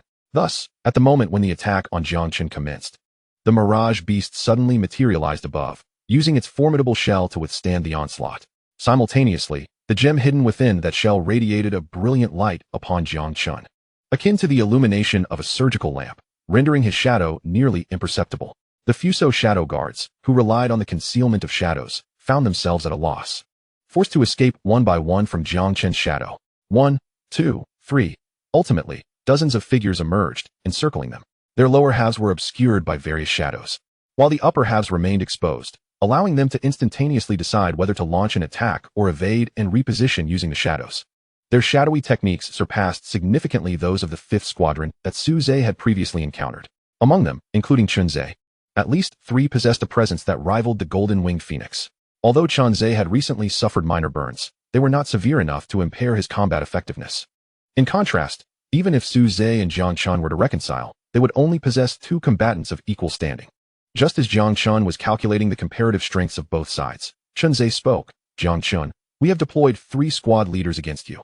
Given your current circumstances, you will not be our match. However, our objective is solely Su Ze. We cannot allow the rise of another Shao Cheng in the Great Xia Kingdom. Therefore, this matter does not concern you. Once you dispel the Mirage Beast's mist, you are free to leave. Guo Linshan turned to glance at Jiang Chun, noting the evident turmoil on his face, as if he were tempted. Yet the surrounding mist not only failed to dissipate but thickened further, enveloping the Fuso shadow guards entirely. It was indeed an enticing proposal, but he had his principles. For the sake of the Jiang family, he had orchestrated the downfall of many, including Guo Linshan in this very scheme. However, he would never reconcile with the Fuso shadow guards. His son had once been an even more brilliant talent than the current Jiang Tianlong, having garnered the admiration of their ancestors. Just as he was set to receive the finest training from the Jiang family, he fell victim to the machinations of the Fuso shadow guards. What a lamentable fate. Chun Ze's voice echoed from within the mist, growing increasingly hollow. Suddenly, he charged out from beneath several individuals, and simultaneously, the remaining Fuso shadow guards launched their assault. Most directed their efforts towards their target, Su Ze, while the rest aimed at Jiang Chen's Mirage Beast. They would not permit the mist of the Mirage Beast to continue to envelop the battlefield. Although it had yet to exert any significant effect, the future remained uncertain. Feng Qingyi single-handedly intercepted Chun Ze and one squad leader, while Jiang Chun held back another. Su Ze, wielding the ethereal shield, collaborated with Guo Linshan to barely withstand the remaining onslaught. It appeared to be a closely matched confrontation. However, Su Ze grew increasingly concerned as he observed Feng Qingyi and the two others engaged in battle. Just moments ago, while wielding the Phoenix Feather Fire Fan, he had primarily relied on Feng Qingyi's strength. Now, in light of her significant energy depletion, it was uncertain whether she could sustain her defense against two equally formidable beast tamers for long. As anticipated, Feng Qingyi soon found herself in a precarious position. Gritting his teeth, Su Ze resolved to take a gamble, abandoning the more prudent strategy of allowing Feng Qingyi to fight alone, and opted once more for beast weapon transformation. Chapter 62. Intimidation and Betrayal. Feng Qingyi, sensing the fluctuations of the contract, was deeply perplexed. Having just suffered a setback, why would Su Ze insist on her transformation? Was he contemplating a flight specialization to escape? Despite her reservations, she complied with Su Ze's command. Yet, the result remained the offensive specialization of the Phoenix Feather Fire Fan. With a powerful sweep, she repelled the remaining inconsequential shadow guards.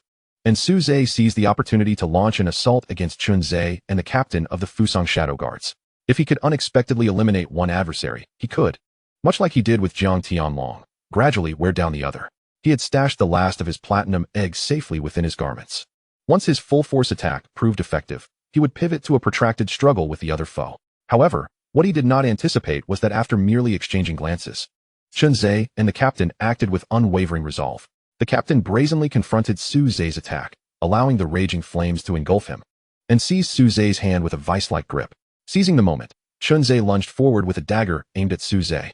As Su Ze sensed the looming threat of death, a peculiar thought crossed his mind. Despite the opportunity to behead him, why did the dagger seem directed not at his throat, but rather at his chest? Was it possible that the flames had obscured the captain's vision? While such a notion was not entirely implausible, Su Ze found it too absurd to accept. Just as the blade was poised to slice through his skin, multiple tendrils emerged from Su Ze's shadow. In an instant, these appendages extended outward, ensnaring all the Fusang shadow guards and plunging them into a state of disorientation.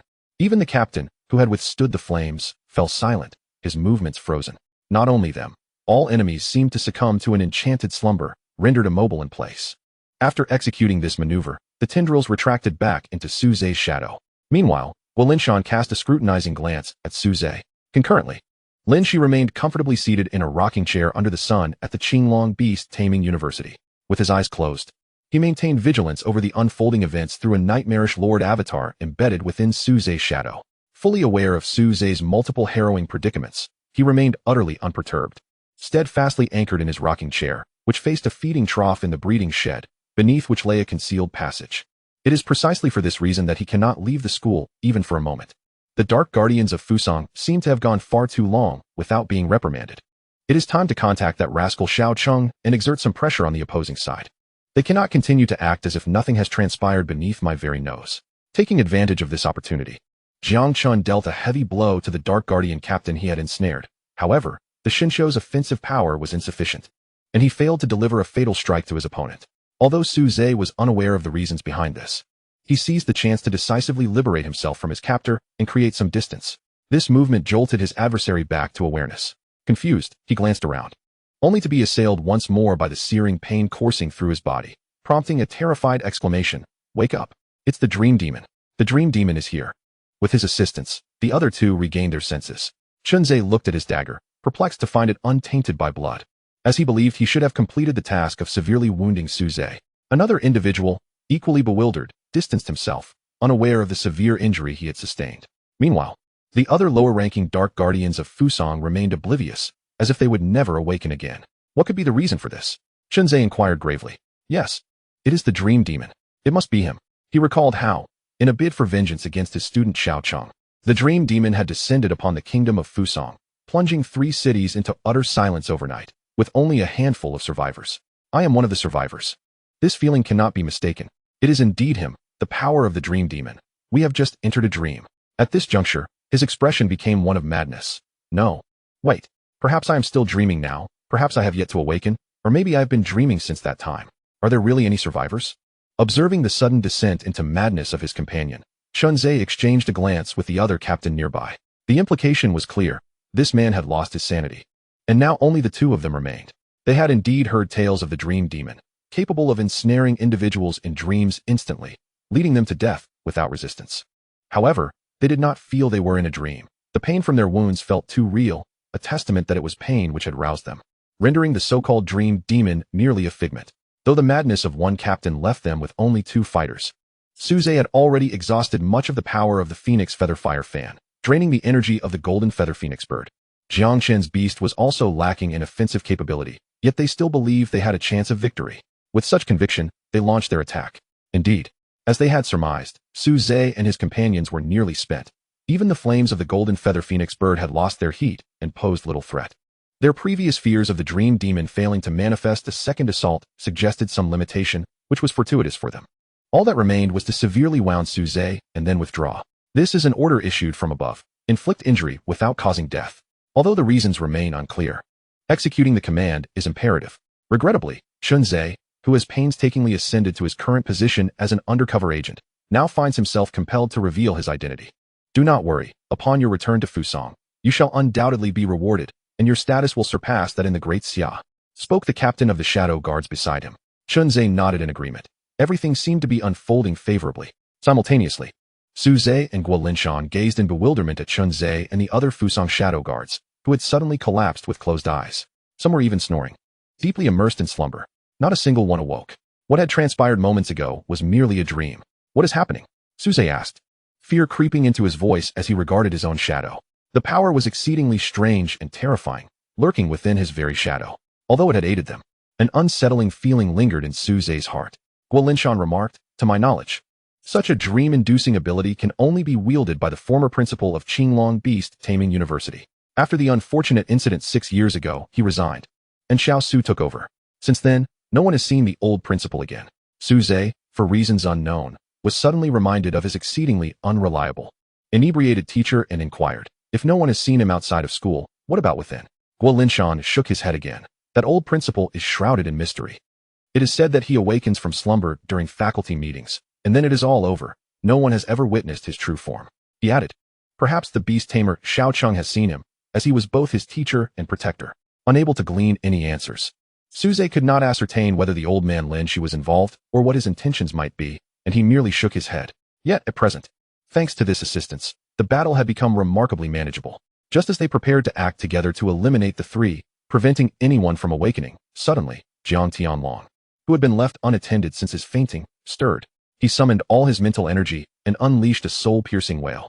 Consequently, the 3 Fusang Shadow Guards blinked awake. Chapter 63. The madman Sun Ze and his companions, having been roused by Jiang Tianlong's mental stimulus, gradually regained consciousness. Jiang Chun and Feng Qingyi seized the final opportunity to launch their attack. However, they were ultimately a moment too late. Sun Ze had already awakened first and instinctively pushed his comrades aside.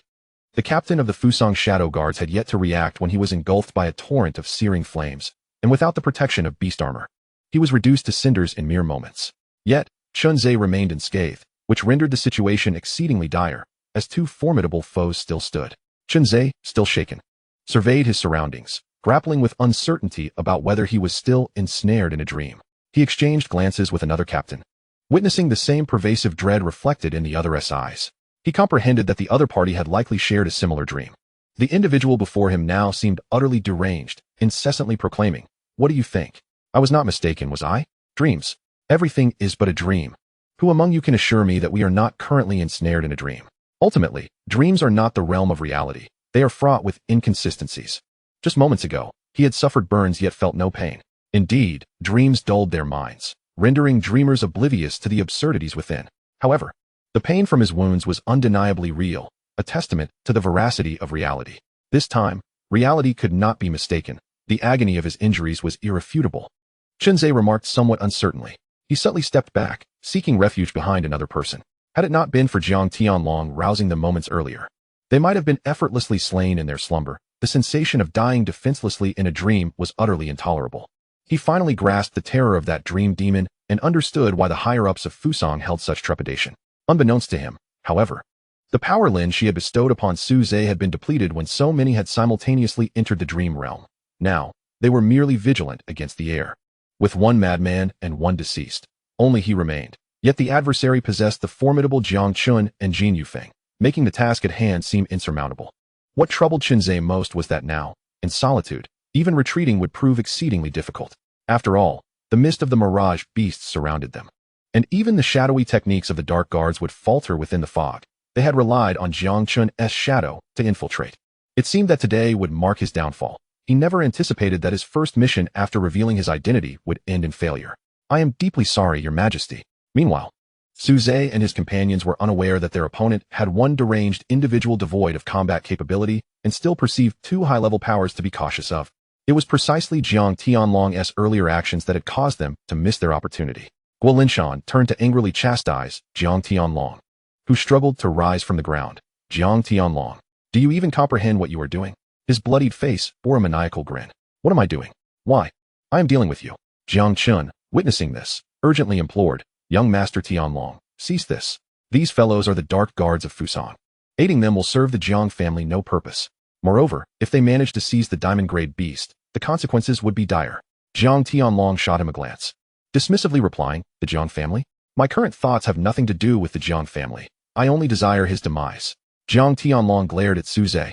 He was the Jiang family's prodigy, the favored one, yet he had been vanquished by a mere commoner. He could not bear it.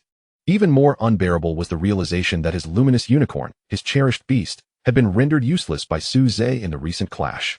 The incapacitation of his beast signified the end of his journey as a beast master. From this point forth, there would no longer be a place for him within the Jiang family. He would become a marginal figure like Jiang Chun, humbly seeking the favor of others in the family until old age. Thus, Jiang Tianlong's current objective had shifted from fighting for the Jiang family or for himself to simply eliminating Su Ze, regardless of whom he allied with. His sole focus was on killing this young man. He forcefully commanded his already wounded beast to distance itself from Su Ze and his companions, while simultaneously creating a pincer movement with Su Ze's group. He then called out loudly, Old Chun, let us collaborate. Although you have lost one person, with my addition, it remains 3 against 2. They stand no chance. I only wish to slay this brat. The rest shall be yours. Su Ze was momentarily taken aback. He had been troubled by the lack of backup for his retreat when unexpectedly, Jiang Tianlong presented himself as an ally. It was as if a pillow had arrived, just as one felt drowsy. He nodded eagerly in agreement. Very well. You distract that phoenix bird, and we shall deal with Jiang Chun. Once we defeat him, we will come to your aid. Although the golden feather phoenix was indeed far more formidable than Jiang Chun, it was precisely this challenge that would allow Su Ze and his companion to swiftly dispose of Jiang Chun and assist Jiang Tianlong. Thus, Jiang Tianlong, without suspicion, nodded in acquiescence. The battle reignited, and as Su Ze had just stated, Jiang Tianlong, despite his injuries, actively sought out Su Ze and the golden feather phoenix. He bellowed, Brat, you relied on external forces to defeat me. Such a victory is unworthy. If you possess true skill, come face me again. Su Ze, uninterested in his taunts, tossed the platinum egg into the claws of Feng Qingyi, who swooped above him. You have long desired this egg, have you not? Take it quickly to replenish your strength. Once you handle this fellow, we shall assist Jiang Chun, for he cannot withstand a 2-on-1 for long. Jiang Tianlong's brows twitched at this sight. He had just fallen victim to such a tactic at Su Ze's hands.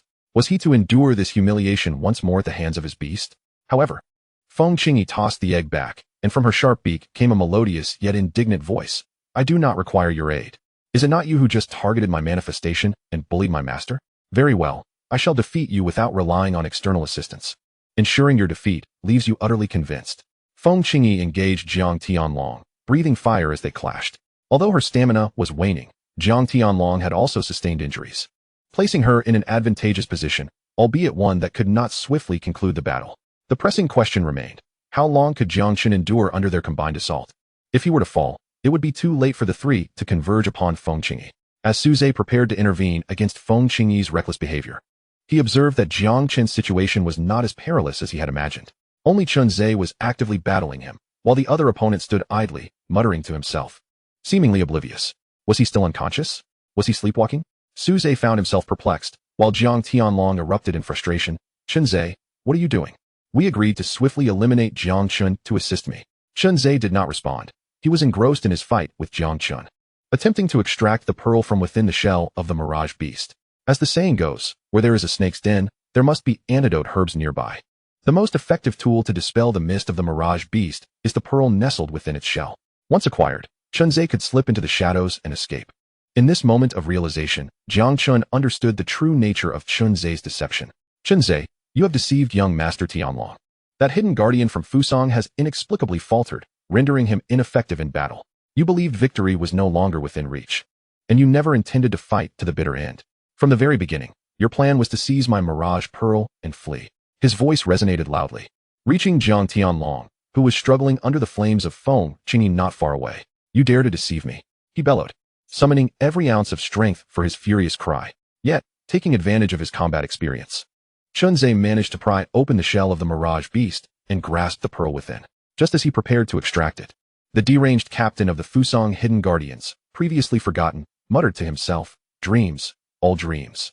This is a dream that has ensnared me for over a decade, and I shall break free. Suddenly, the armor forged from his beast surged with a brilliant radiance, beneath which lay the impending eruption of terrifying power. Madman, are you going to self-destruct? Chapter 64, Self-Destruction. Madman, are you truly going to self-destruct? Chun Ze abandoned his imminent prize, rushing forward in a desperate attempt to thwart him. However, the man was resolute in his desire for death, intent on shattering this illusory dream. In a frenzied tone, he declared, suicide? No, one does not die in dreams. I merely wish to awaken.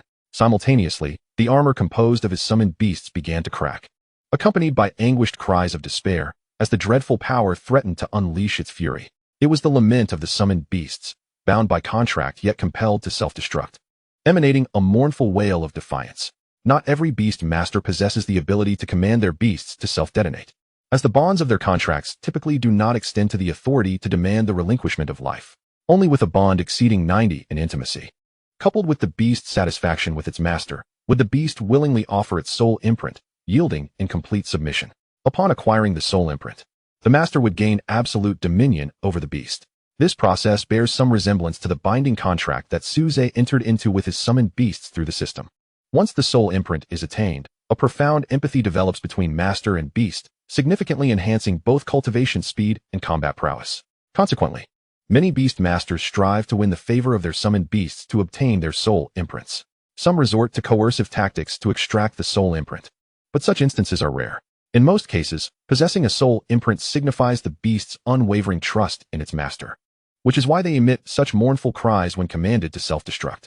The act of self-detonation occurs in an instant, and Chun Ze, realizing he was a moment too late to prevent the other's madness, no longer lamented the loss of the pearl. Instead, he plunged into the mist, hoping to distance himself from this perilous area. The self-detonation of a beast primarily involves igniting its core. The immense power released in an instant, a culmination of a lifetime, emanated from the self-detonation of a level 65 demon beast. The force generated rivaled the full force strike of a beast master of over level 70, compelling Chun Ze to take evasive action. As time dwindled for Jiang Chun to escape the explosion zone, he swiftly opened the shell of the Shinju beast, pulling Guo Linshan into the protective enclosure alongside him.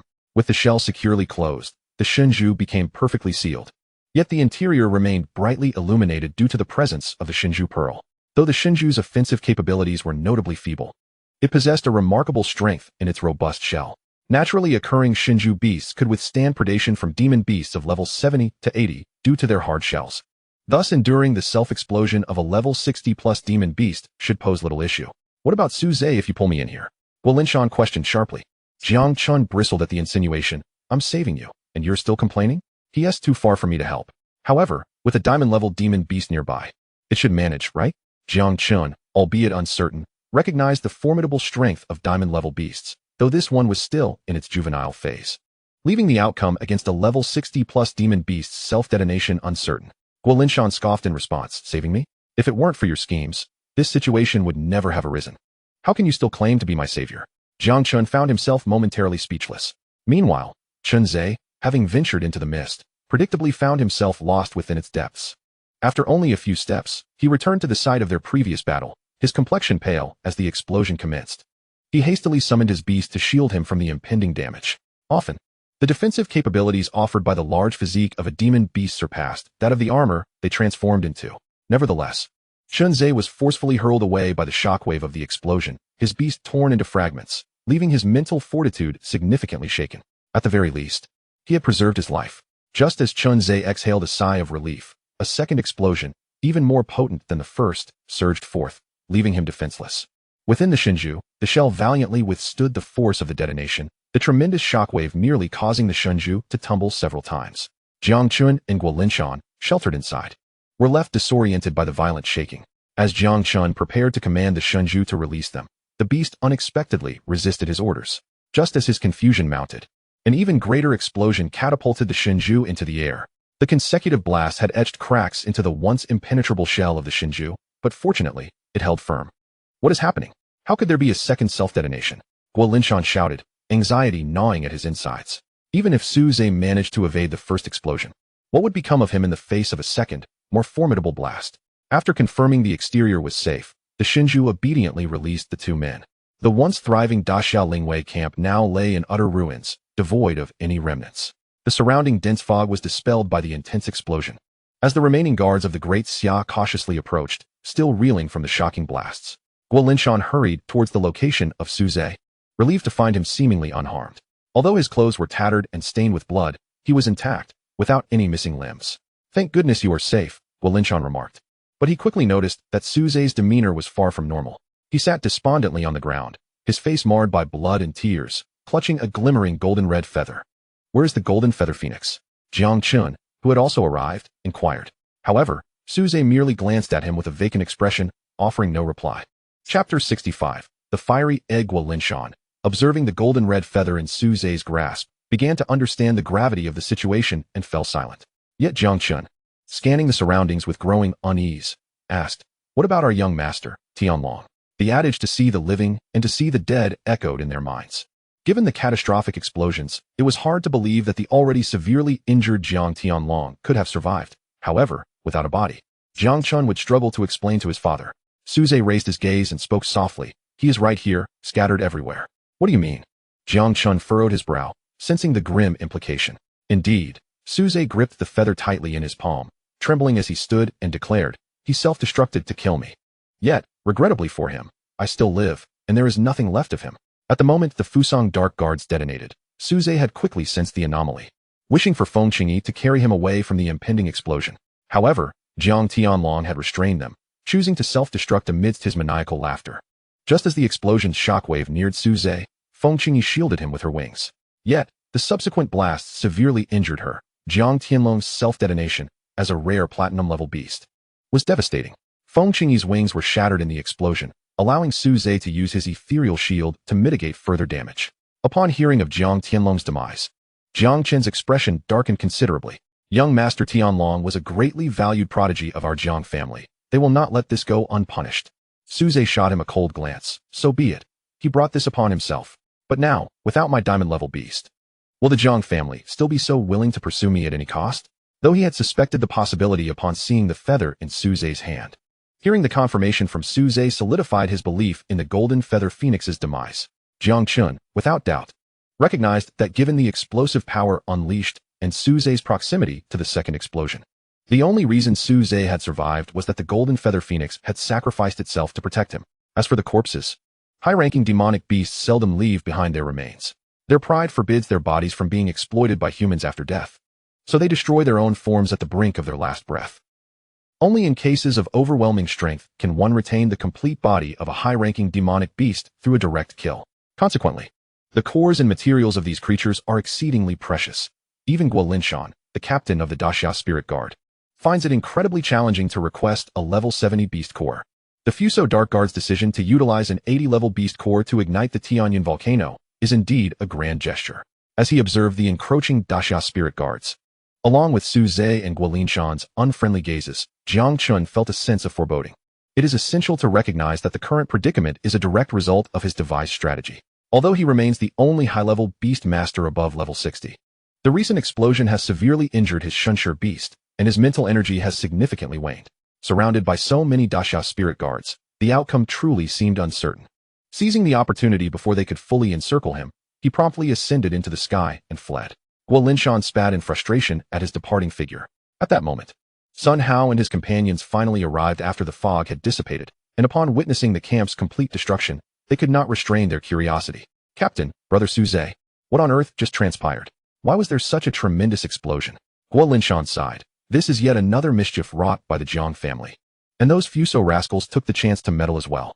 However, this matter has escalated beyond your involvement. I shall personally report to the military headquarters and tender my resignation as captain. Upon hearing this, the other team members quickly gathered to dissuade Guolinshan from his decision. Captain, this incident has nothing to do with you. Indeed, it is the Jiang family's mischief. You bear no fault. Captain, we do not require another leader. We only follow you. When Guolinshan heard these words, his eyes widened in fury. Nonsense. How can you utter such things? Are the Daxia spirit guards of Beishan my private army? Regardless of who leads, as long as their decisions benefit the people, you must obey and adhere. Do you understand? Understood, the group replied, albeit reluctantly, in hushed tones. Guolinshan, noticing their demeanor, bellowed, "Speak louder. Did you all hear me?" The members quickly regained their composure and replied loudly, "Understood, Captain." Very well. Guolinshan nodded in satisfaction, then patted Su Ze on the shoulder, saying, "Thank you sincerely.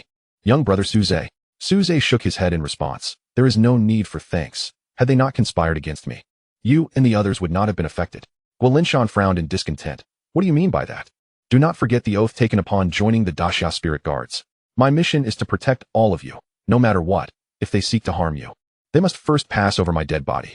Upon concluding his words, he beckoned Sun Hao, who was standing nearby, and whispered a few phrases in his ear. Sun Hao initially appeared perplexed, but after listening, he widened his eyes and cast a few regretful glances at Su Ze.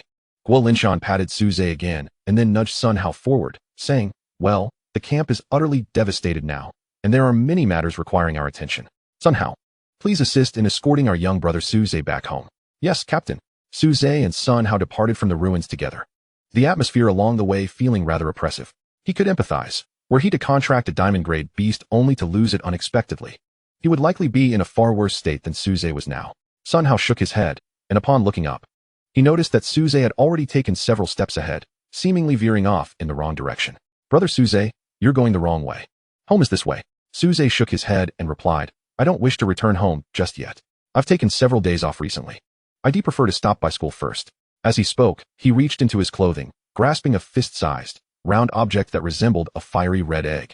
Chapter 66. The Subterranean Space. Ultimately, Su Ze made a brief visit home first. His clothing was in tatters. And attending school in such a state would surely result in him being mistaken for a delinquent, potentially making headlines in the school newspaper. He had even thought of a fitting title for them. Astonishing. The school's notorious figure is such a colossus. Thus, he returned home to change clothes and take a shower before heading to school. While bathing, Su Ze held the fist-sized fiery red egg in his hands, washing it repeatedly. Yet no useful information became apparent. Su Ze had not deceived Jiang Chun. To save him, Feng Qingyi had indeed sustained fatal injuries, but in her final moments, she activated her ultimate skill, Nirvana, which could be used thrice. After shedding a golden red tail feather, she transformed into this fist-sized egg. This egg, both in appearance and size, bore little resemblance to the beast eggs Su Ze had acquired from the system. The most crucial aspect was that, since it was not produced by the system, the egg did not present any hatching conditions to Su Ze. He had reason to believe that if he could hatch this egg, Feng Qingyi could successfully resurrect through Nirvana. But the question remained, how could he bring it to fruition? It seemed he needed to seek assistance at school. After changing clothes, Su Ze hurriedly made his way to Beastmaster University. Sun Hao, standing outside, shook his head in disbelief. How peculiar. After such a lengthy battle, having sustained injuries and lost his strongest beast, he chooses not to recuperate at home, but instead rushes to school? Is there truly someone so devoted to their studies? Could this be the distinction between a top student and a slacker like myself? Sun Hao lamented. It seems the old adage holds true. Top students are indeed forged under pressure. Just then, Chun Xin, the instructor for the beast breeding class, happened to pass by. Having missed the start of class due to the commotion in the city, During her student years, she was indeed a genuine academic prodigy, and she immediately retorted, "You are mistaken. Not all scholars are coerced into excellence. I was born via cesarean section." Sun Hao was left perplexed. The school was engulfed in chaos. As the previous calamity had instilled a sense of unease among the students, compounded by the influx of ordinary civilians seeking refuge. The subsequent 2 deafening explosions only served to further disorient them, causing panic to ensue. As Su Ze entered the school gate, he deftly navigated through the throngs of fleeing individuals, making his way towards the breeding shed where Lin Shi resided, when Jiang Tianlong detonated himself. Even though Feng Qingyi had absorbed the majority of the damage, the residual force was still far too formidable for the feeble 30-level void turtle to withstand. At that critical juncture, Su Ze's shadow underwent a remarkable transformation once more. However, this time it did not morph into tentacles. Instead, a slender, black humanoid figure emerged. It resembled a piece of black paper, yet it was considerably more resilient. This shadowy figure shielded against the entirety of Jiang Tianlong's explosive aftermath. Although its form stretched like an inflated balloon under the shockwave, it remained unscathed. Only after ensuring Su Ze's safety did the severely injured Feng Qingyi unleash her skill, igniting her body in a blaze of golden flames. In an instant, all that remained was an egg. The black humanoid then uttered, "If you wish to hatch her again, come find me," before completely vanishing, not returning to Su Ze's shadow. Su Ze recognized the voice that had echoed in that fleeting moment. It belonged to his mentor, the old drunkard Lin Shi. This realization spurred Su Ze to hasten his journey to the school. Upon entering the breeding shed, he found Lin Shi lounging in his usual manner, sipping on alcohol, seemingly indifferent to the turmoil outside. "Teacher, you," Su Ze began, but was swiftly interrupted by Lin Shi. "You brat, you finally returned. Have you forgotten the promise you made me? Get to work. These creatures have been starving for 3 days because of your absence. Oh, and see if any are on the brink of collapse. If so, drag them out, and we shall feast today." Seeing this, Su Ze refrained from pressing questions and patiently completed the feeding task. Subsequently, whether by fortune or misfortune, he indeed discovered a starving triangular sheep. Although it was still alive, it lacked the strength to eat. Lin Shi was overjoyed, exclaiming that they would have roasted lamb legs today. He quickly dealt with the triangular sheep, which Su Ze felt could still be saved. After wrapping up the accumulated tasks from 3 days, Su Ze finally found a moment to inquire, "Teacher, it was you who embedded measures within my shadow, wasn't it? I hope you can enlighten me on how to assist Feng Qingyi in her rebirth." This time, Lin Shi did not evade the question. Instead, he smiled and remarked, "So, Feng Qingyi is the name of that little bird? You seem rather eager. Do you harbor some intentions? After all, it is merely a bird, and far from adulthood." Su Ze resolutely shook his head in denial. Feng Qingyi's human form is indeed stunningly beautiful, yet as her master, Su Ze is acutely aware of the avian traits she exhibits in her daily demeanor.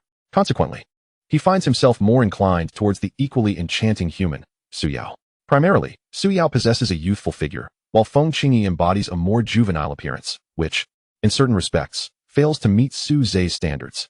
Su Ze realized that the conversation had veered off course due to a remark from Lin Shi, prompting him to urgently inquire, "Teacher, you have yet to answer my question." Lin Shi sighed, rising from her rocking chair, and said, "Enough, enough. What is meant to be will be. Come with me." Su Ze followed Lin Shi into the breeding greenhouse, casually kicking aside a few ravenous black-scaled pigs that had buried their heads in the trough, licking the remnants of feed clean. "Shoo shoo. Each of you has grown so plump, after devouring lamb legs. Next you'll be feasting on pig trotters." Su Ze watched in bewilderment, unsure of why Lin Shi had brought him to this place. Then, he observed her bend down and, after a moment of groping, press a button. To his astonishment, the trough slowly moved aside, revealing a dark passage beneath. Lin Shi, with a gleam of pride in her eyes, remarked, surprised, "Are you? This place was not always like this. After it was abandoned, I decided to renovate it. Though it appears a bit shabby, it thus raises little suspicion, allowing me to live here in peace for several years. Just recently, a small mouse accidentally wandered in, but it was of no consequence. Come, let us descend together." Su Ze's heart raced with anticipation, sensing that this venture would not only resolve Feng Qingyi's rebirth issue, but also unveil the mysteries surrounding his parents' disappearance and their research. This place below was undoubtedly the site of the earlier incident. He followed Lin Shi down the passage. Contrary to his expectations of intricate traps and secret pathways, it appeared to be an ordinary underground corridor. After all, this passage had once been frequented by researchers. What good would mechanisms do in the event of an accident? Moreover, Lin Shi standing guard outside provided the best assurance. Before long, Su Ze reached the end of the passage, where he was greeted by an expansive underground space that opened up before him. The area was vast, encompassing the size of 2 or 3 football fields, entirely hollowed out. Upon exiting the tunnel, he beheld a massive, pitch-black earthen wall at the far end of the subterranean space. Upon the wall lay the skeletal frame of a golden dragon. Chapter 67. The sparks several floodlights illuminated the area, revealing an array of intricate instruments that had long ceased to function, now shrouded in dust. Is this the hidden secret of the Qinglong Beastmaster University? Was this not where my parents conducted their research? Su Ze gazed at the astonishing scene before him and turned to Lin Shi for answers. However, Lin Shi remained silent, trembling as she moved forward, brushing the dust from the dormant machines. Since that day, I have not visited this place for a long time. At most just catching the occasional little mouse that strays onto the path ahead. He walked up to the earthen wall, gazing at the enormous dragon bone embedded within it. Only then could one truly comprehend the enormity of it. An adult stands before it, dwarfed to the size of just a single phalanx of its claw. Su Ze followed closely behind, overwhelmed by the awe that the dragon bone evoked. However, as he looked up, he noticed something peculiar about this dragon bone. It was not merely embedded in the earth. Rather, half of its body was ensnared by the soil of this world, decaying into mere skeletal remains. The other half was concealed within a dark void, and upon closer inspection, it seemed one could glimpse the flesh on the other side of that darkness. Lin Shi, noticing Su Ze's observation of the anomaly, remarked, "You see it too. This dragon's corpse does not entirely belong to our world. Its lower half resides in another realm. Its power must be formidable, far surpassing all the known beasts we have encountered. We refer to it as a divine beast. Initially, it was not merely a skeleton. We also obtained a piece of flesh, and after exhausting every means, we managed to extract a small amount of the divine beast's blood. Those fellows from Fusang went to great lengths last time to acquire that divine blood for their ulterior motives." At this thought, Lin Shi chuckled, but their calculations were flawed. The blood they obtained was already used up in our experiments long ago. Su Ze was about to inquire further when Lin Shi interrupted him, saying, "Save your questions for later. Do you still wish to see that egg hatch?" Su Ze had no choice but to quell his curiosity. Sensing that he was nearing the truth behind his parents' disappearance, Lin Shi led him towards one of the many instruments, continuing, "The egg in your hands is a product of the golden-feathered phoenix's half-rebirth. Rebirth is a unique ability of the phoenix bloodline beast. It is said that a pure-blooded phoenix can resurrect from the sea of flames in an instant after death and even emerge more powerful. However, that is a divine beast on par with dragons, never before seen in our world. What we have are creatures like your golden-feathered phoenix, which possess a trace of the phoenix bloodline. Their rebirth thus carries significant drawbacks, as they cannot resurrect immediately, but rather revert to an egg that needs to be incubated. The conditions for hatching become increasingly stringent, but if successful, it can grow stronger, much like a true phoenix's rebirth, and its bloodline will thereby be purified." Su Ze held the egg in his hands and remarked, "It was incubated in the magma of Tianyun volcano before. And the Fusang Dark Guards even added an 80-level beast core. If it were to be any more demanding realizing the implications," Su Ze's mouth fell agape. "This meant he would need to prepare at least a 90-level beast core. Such a high-grade beast core could likely only be procured by a 100-level warrior. Thus, he could only place his hopes in Lin Shi, wishing for a solution." Su Ze now confirmed Lin Shi's identity as the enigmatic former principal of the Qinglong Beast Taming University. It is said that very few have beheld his true visage. Yet none have ever questioned his formidable prowess. Lin Shi led Su Ze before a machine resembling a furnace, extending his hand to sweep away the thick layer of dust that had accumulated upon it. He then pulled open the furnace door and peered inside, remarking, "Remarkable. After all these years, the fire has yet to extinguish. Consider yourself fortunate, young man. Hasten and toss that egg inside."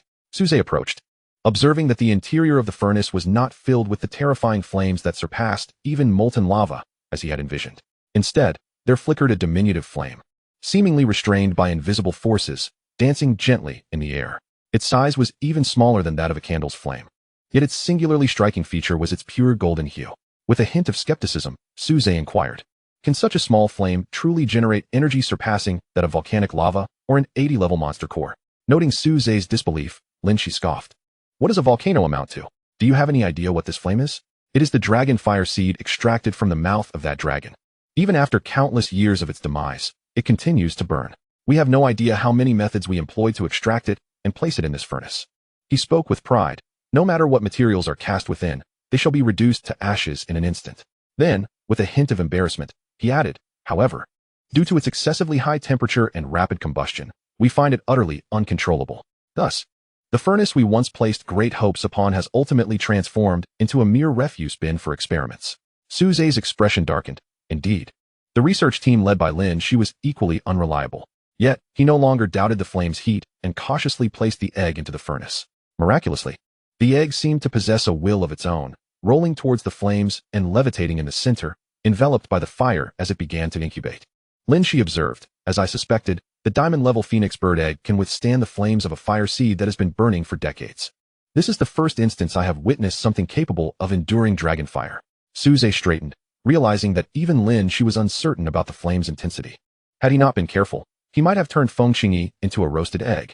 Taking a deep breath to calm himself, he asked, Master, how long might this incubation take? Lin Shi shrugged, how would I know? This creature is yours. In any case, you are the only one here, so simply wait. With that, he turned to leave. Su Ze hastily stepped in front of Lin Shi, blocking his path, and said, Master, if I am not mistaken, this is the very place where my parents conducted their research, is it not? Since you have brought me to such a clandestine location, is there still a need to conceal the past from me? Lin Shi regarded Su Ze's resolute demeanor and, with a resigned sigh, finally replied, very well. It is indeed time to reveal the truth to you. Chapter 68. The truth. After a moment of silence, Lin Shi seemed to be organizing his thoughts, contemplating how to articulate his words. After considerable reflection, he began, in the academic realm of beast tamers, there has long been a plethora of theories regarding the origin of the demon beasts. Archaeological discoveries have revealed fossils that trace the evolutionary journey of nearly every creature, including humans. Yet, when it comes to demon beasts, despite our extensive excavations over the years, we have been unable to unearth any traces of their evolutionary path. It is difficult not to entertain the suspicion that demon beasts do not belong to our world. Perhaps they hail from another realm. As for their presence in our world, it could be an act of invasion, a mere accident, or perhaps the consequence of a collision between two dimensions. Approximately 4 to 5 decades ago, we stumbled upon the corpse of a dragon. Lin Shi appeared lost in reminiscence, expressing his awe, while we marveled at its grandeur and might. We also confirmed the existence of another world, a realm inhabited by demon beasts, through its extraordinary condition. Regaining his composure, Lin Shi continued, at that time, numerous young researchers were enlisted to study the dragon's remains, and I was among the first cohort. Our investigations yielded substantial findings, some of which were implemented, while others were shelved due to various challenges, such as the furnace ultimately used for incinerating waste. He sighed and added, however, it did not take long for us to realize that these findings were intrinsically linked to the dragon corpse itself, failing to touch upon the world that lay beyond, the world we truly sought to understand. Once we had exhausted all the value of the half-dismembered dragon, the research stagnated. All projects fell into limbo, and one by one, people began to leave. The once vibrant laboratory dwindled to just a handful of individuals. At this juncture, Lin Shi turned to Su Ze, causing an inexplicable unease to stir within him, as he sensed the impending revelation regarding his parents. Indeed, Lin Shi gazed at Su Ze's face, lost in thought. Among those individuals were your parents, Su Lin and Jin Ling. He gestured towards the black void situated at the center of the dragon's remains, half of which was anchored in this world while the other half remained in its original realm, saying that was their research focus. And then, Su Ze could not restrain himself from asking. Then their research confirmed a crucial point. The presence of this dragon corpse here was no mere coincidence, but a deliberate act. Lin Shi declared, the powerful entities of the demon beast world utilized their formidable bodies as anchors, stabilizing the two worlds that were meant to pass by each other unnoticed. Su Ze, perplexed, queried, why would they do such a thing? Lin Shi scoffed, why? Obviously, it is for the purpose of invasion. From the moment the first demon beast appeared in our world, these anchors must have already existed. These? Su Ze inquired. Indeed, Lin Shi affirmed. There are multiple anchors, and within the Great Xia realm alone, several have been identified. These anchors have diminished the distance between the two worlds, leading to the emergence of an increasing number of formidable demon beasts. The proliferation of these powerful entities over the years serves to validate this assertion. One day, when the distance between the two worlds is sufficiently diminished and spatial channels permit the descent of legendary beasts, humanity shall face its ultimate calamity.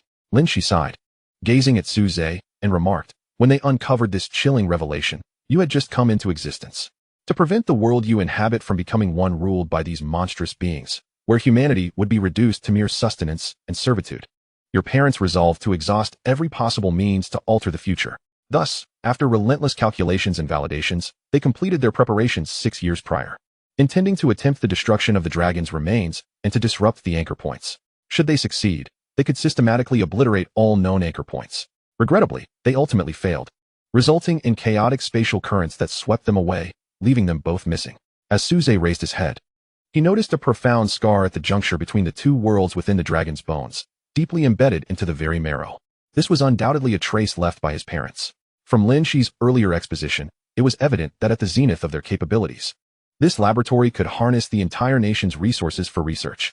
Yet, even then, they could only grind down the dragon's bones gradually for study. Conversely, Su Lin managed to sever half of the dragon's remains in one decisive blow, illustrating the immense dedication and effort they invested solely to secure a brighter future for their son. Suddenly, Su Ze felt a coolness on his face, and upon touching it, he discovered 2 streams of tears cascading down his cheeks. Simultaneously, he sensed a subtle transformation within his soul, akin to the completion of a profound fusion. The souls of the 2 worlds had finally harmoniously merged into one. Su Ze was taken aback to realize that his parents had gone missing for such a reason. "They are heroes," he murmured. Lin Shi affirmed, "Indeed, they are. However, it is regrettable that this information must remain concealed from the outside world. Should the general populace become aware, it is conceivable that in a few decades, an unassailable horde of monstrous beings would dominate the world, preying upon humanity at will. What do you believe would ensue?" Su Ze fell silent. Lin Shi continued, "Thus, we have suppressed all information, including the research findings and intentions of your parents, as well as the true cause of their untimely fate from your youthful understanding." Su Ze finally grasped why Su Yiming had stated the matter was of great significance, thus necessitating his silence. It was to safeguard this secret. The fewer who knew, the less likely it would be divulged. "Why are you willing to share this with me now?" Su Ze inquired. Lin Shi responded perplexedly, "Have you not been persistently questioning me? Moreover, I have observed that you are not one to gossip." As she spoke, Lin Shi turned to leave, but Su Ze pressed on with another question. "Is it possible that my parents did not perish, but instead ventured into the Beastmaster world?" Lin Shi paused briefly before responding, "Perhaps. But this is hardly a commendable wish. Humanity's venture into the realm of beasts might not yield a favorable outcome." He then departed completely, leaving Su Ze alone to await the next hatching of Feng Qingyi. Chapter 69. Under currents, Lin Shi left Su Ze in the subterranean space, returning to his recliner, sipping wine while gazing as usual at the entrance below. After divulging everything to Su Ze, he appeared considerably more relaxed than usual. After taking a swig of wine, a sudden thought struck him. He retrieved his phone and dialed a number. Before long, the call was answered. Upon hearing the greeting from the other end, he cut straight to the chase. "No time for pleasantries.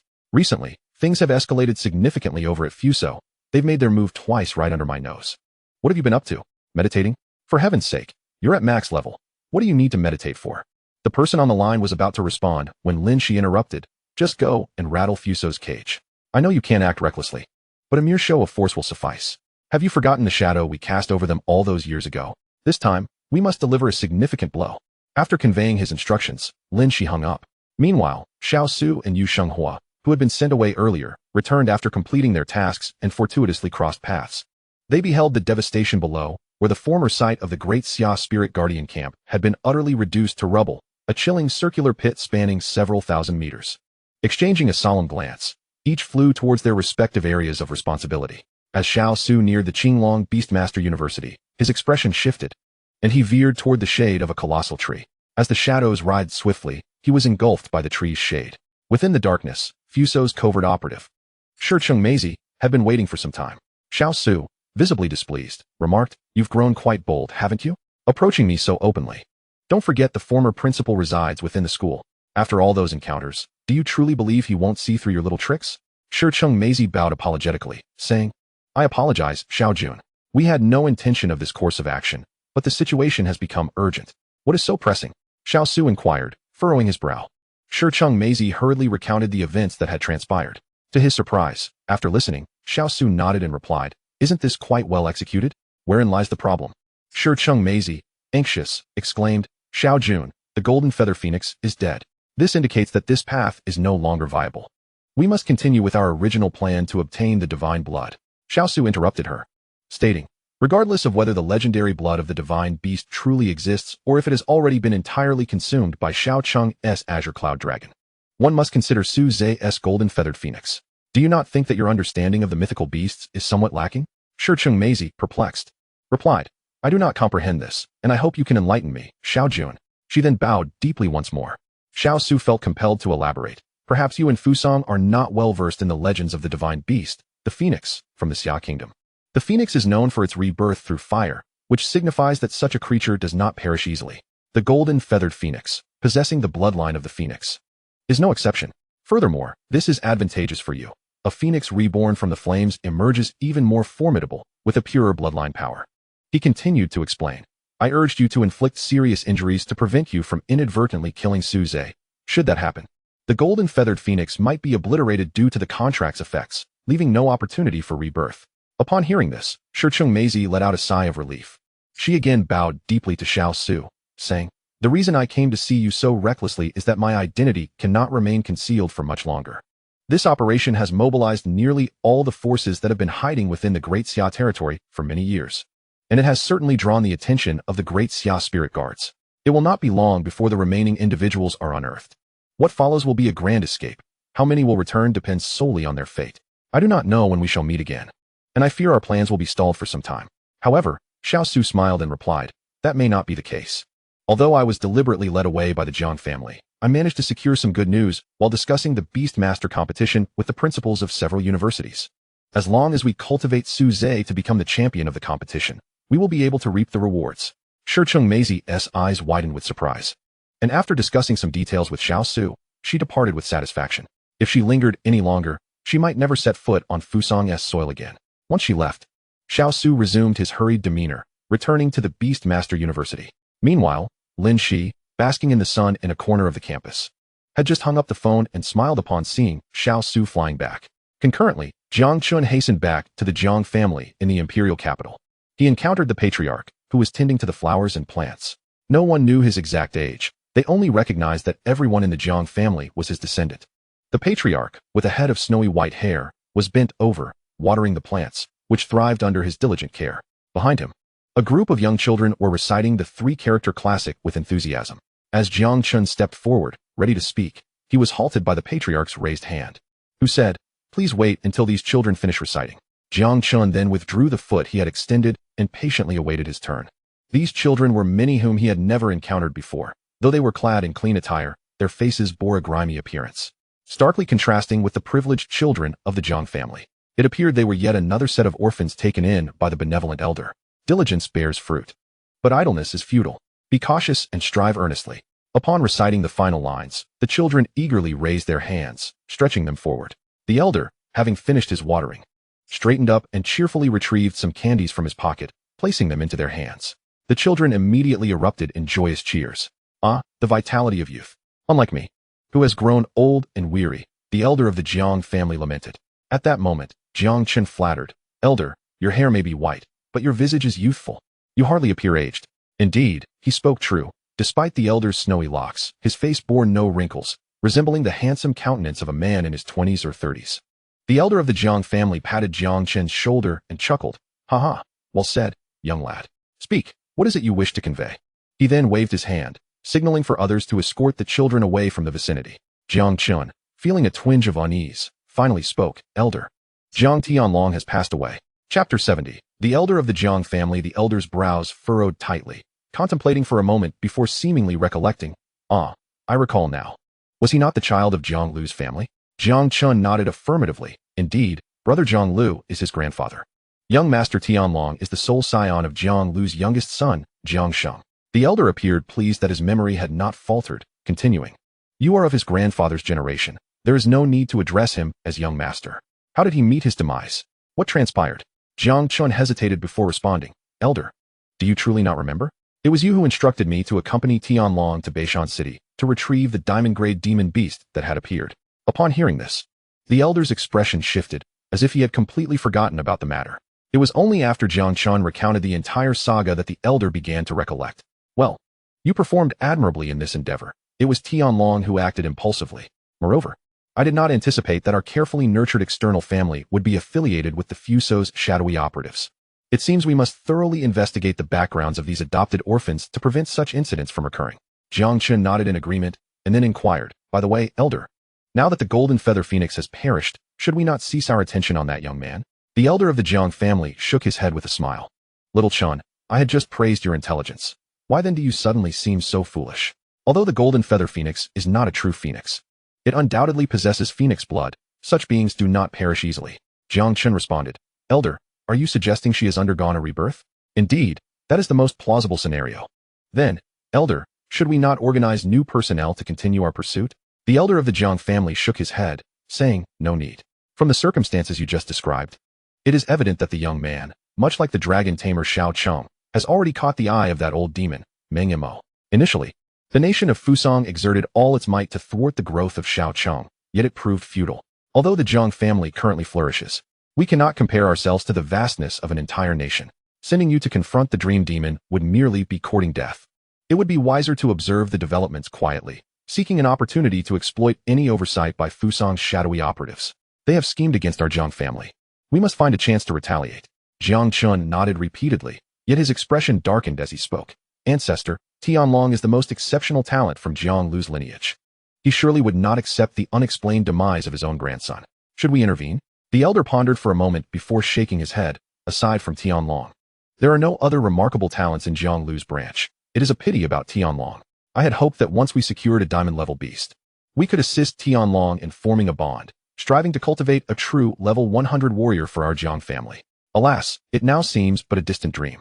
As he spoke, he pruned a lush shrub, remarking, "If he seeks vengeance, let him pursue it. It will allow us to observe just how formidable the aging dream demon remains after all these years." The elder's words were delivered with a casual air. Yet Jiang Chun shivered at the implications. To the elder, the current strength of the Jiang family, though formidable, resembled that of the shrub, burdened by superfluous branches that required trimming. If it was Jiang Lu this time, would it be his turn next? While Jiang Chun contemplated these thoughts, the elder had completed his task and moved to a nearby woven rattan chair to rest. Observing this, Jiang Chun quietly retreated. The rattan used for the chair was surprisingly alive, extending from the ground to support the elder, drawing forth an unseen crimson aura from beneath, which the elder absorbed. His appearance seemed to grow somewhat younger, an eerie contrast to his withered white hair. Su Ze had remained in the underground space for 3 days, beginning to doubt whether that tiny flame could indeed assist Feng Qingyi in her rebirth. Just then, a faint soul connection was conveyed through their bond. "Master, are you there?" Su Ze hurried to the furnace, gazing at the small bird egg floating in the flames, exclaiming, "I am here." The eggshell was already adorned with fine cracks, as if it could break free at any moment. Initially fearing that an unforeseen mishap might hinder her emergence, he was taken aback when Feng Qingyi's voice, imbued with delight, resonated. "Master, where did you find this flame? It is so incredibly comforting." Su Ze, bewildered, responded, "Comforting? Well, as long as you are happy. When can you successfully undergo rebirth?"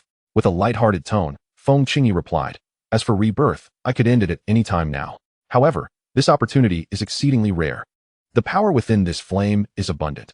I can not only absorb it to level up, but also purify my bloodline by harnessing its strength during my rebirth. When we demon beasts are still within our eggs, everything remains unformed, and our plasticity is at its peak. If I were to conclude my nirvana now, the efficacy of absorption would not be as remarkable. Therefore, I have resolved to extend my period of nirvana, striving to absorb this flame to its fullest potential. If successful, I shall emerge from my shell and immediately enter my maturity phase," she exclaimed with excitement. The maturity phase of a diamond-level demon beast is indeed above level 75. Compared to before nirvana, this represents a leap of more than 10 levels. It is essential to understand that as one ascends in levels, the challenge of advancement increases significantly. To break through 10 levels consecutively is an impossible feat for high-level demon beasts. Consequently, Feng Qingyi has managed to save several years, if not decades, of growth time. Thus, Su Ze no longer urged her. He merely inquired, "How much longer do you estimate you will need?" Feng Qingyi pondered for a moment and replied, "At least a month. But it could take as long as 6 months. 6 months, Su Ze furrowed his brow. The adversaries he currently faced were beyond the capabilities of the Void Spirit Tortoise. Although he publicly declared that his diamond-level demon beast was deceased to deter many from probing further, there would always be those undeterred, seeking to test him. Therefore, for the sake of safety, he required a more formidable demon beast. Su Ze retrieved the platinum egg that needed to be hatched under immense gravitational pressure, which served as his reliance. Having recently elevated his mental power, he had secured another contract slot. However, he was uncertain where to find a location with strong gravity. Before that, Su Ze decided to enter the system space. He had accumulated 3 opportunities for the gacha draw and planned to utilize them to test his luck. Who knows? He might obtain another diamond egg. After all, he had only acquired 1 additional contract slot, and he must invest wisely. As the gacha machine whirred, the first 2 draws yielded expected bronze and silver-level demon beast eggs. Yet, during the 3rd draw, a familiar radiant white light erupted. Another platinum level? Although it was not the ideal diamond level, it was still commendable. If an ordinary person were to hear this, they would surely be infuriated. For he was dissatisfied with a platinum-level beast. Su Ze gazed at the new platinum egg, contemplating a different purpose for the one in his hand. Chapter 71, An Unexpected Good News. To consume it? Perhaps that was a bit extravagant. Suddenly, An image of Captain Guo appeared in Su Ze's mind. He had assisted me on numerous occasions, and given that I have caused him trouble this time, why not entrust this egg to him? Among the elite in Beishan City, aside from Xiao Su's ambiguous attitude, the other two were exceptionally amicable. Now that Guo Linshan had lost his demon beast due to his association with me, it would be remiss not to offer him assistance. It was settled. Having made his decision, Su Ze exited the underground space. The sun, unseen for 3 days, felt painfully bright, causing him to instinctively shut his eyes. Lin Shi remained in her usual languid demeanor, watching him emerge from the underground without surprise. What happened? Has that little bird successfully undergone nirvana? Su Ze nodded and replied. Sort of, but she wishes to continue utilizing the flame to enhance herself, so she has chosen not to break free from her shell yet. Su Ze did not conceal the truth, for the underground space, including the source of fire, was under Lin Shi's supervision. If Feng Qingyi intended to utilize it for enhancement, it was only right that she informed Lin Shi. Lin Shi nodded, offering no objections. Then why have you emerged at this moment? There are many outside eager to test the veracity of your rumored ability to command beasts. Are you perhaps planning to fulfill your promise to assist me? He continued. I must tell you, it has been your little girlfriend who has been helping you with your tasks these past few days. Little girlfriend? Su Ze pondered briefly and deduced that he was referring to Su Yao, which was indeed the case. Su Ze had remained out of sight for many days, and the rampant rumors concerning him had caused Su Yao considerable concern. Ultimately, prompted by Su Yiming's hints, she sought out Lin Shi, persistently inquiring about Su Ze's well-being. After learning that Su Ze was unharmed, she exhaled in relief and, as compensation, took on all responsibilities in the breeding area. Soon, she would be coming over to assist. Su Ze intended to first reassure Su Yao before seeking out Guo Linshan. However, Lin Shi, rocking in his chair, interjected, by the way, since you're out, will you be delivering something to Guo Linshan? Captain Guo, what has happened to him? Su Ze inquired. Lin Shi replied, he has resigned, effective today. He is no longer the captain of the Beishan City Daxia Spirit Guard. Su Ze's eyes widened in disbelief. Why? Is it because the military headquarters blamed him for this incident? It shouldn't be, as this is entirely the Jiang family's fault. Lin Shi explained. Although the Eastern Corps dispatched personnel to investigate, confirming that this incident had no connection to Guo Linshan, they were unable to take action against the Jiang family. Ultimately, they shifted all blame onto the Fusang's dark guards. However, Guo Linshan's age indeed played a factor, and having lost his strongest beast, he no longer possesses the strength to hold the position of team captain.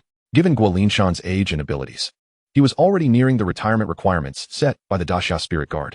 This urgency to seek the beast crystal core stemmed from his impending retirement. Su Ze could wait no longer for Su Yao and promptly headed in the direction his memory recalled. Without Feng Qingyi's assistance, his pace had slowed considerably. Yet after traversing the route numerous times, he had memorized it well. Before long, he arrived at the new camp. Situated to the east of the ruins of the old one, the soldiers had erected a fully functional camp in mere days, with some more sophisticated facilities still under construction. This time, he encountered no one watching him, which struck him as peculiar. However, once he entered the camp, everything fell into place. Everyone had gathered to bid farewell to Guo Linshan. Though he had aged, he still exuded vigor. Now, he appeared considerably older. Clad in a sharply pressed military uniform adorned with numerous medals, he commanded respect. The Great Xia Spirit Guards represent the military of this realm. Su Ze's presence was immediately noted by Guo Linshan, who gestured for the crowd to part, creating a clear path. What brings you here? I heard from that esteemed elder that you were in seclusion, Guo Linshan remarked. In recent days, he had located the Beastmaster University and met Lin Shi. Coupling this with the earlier collective dream of the Fusang Shadow Guards, he quickly deduced Lin Shi's true identity. It was precisely because he knew Lin Shi was protecting Su Ze that he felt at ease retiring from service. Guo Linshan, akin to a guardian to Su Ze, affectionately ruffled his hair. He held great satisfaction in Su Ze, particularly in the absence of his own children. Su Ze was slightly moved by this gesture. Observing his expression, Guo Linshan chuckled. Why the long face?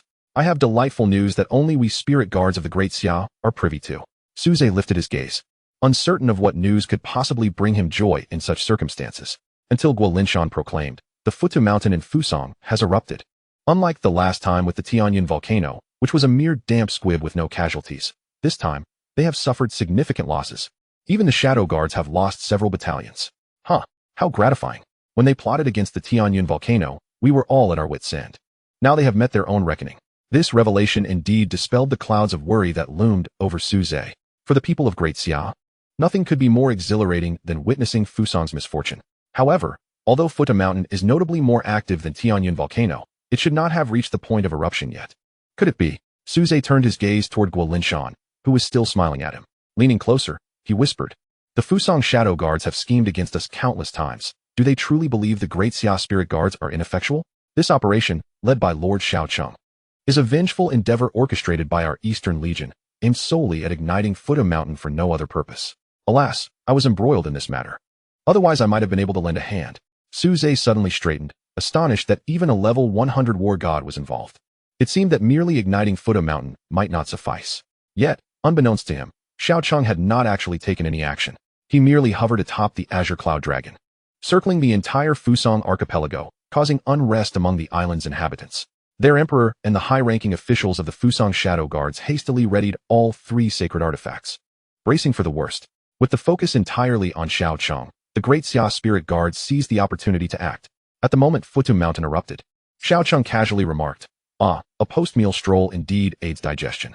Very well, Azure Cloud, let us return." He then departed with a flourish. After Xiaocheng's departure, the people of Fusang dared not relax for a long while, wary of a potential counterstrike. It was not until they confirmed that he would not return that they implemented their response to the volcanic eruption.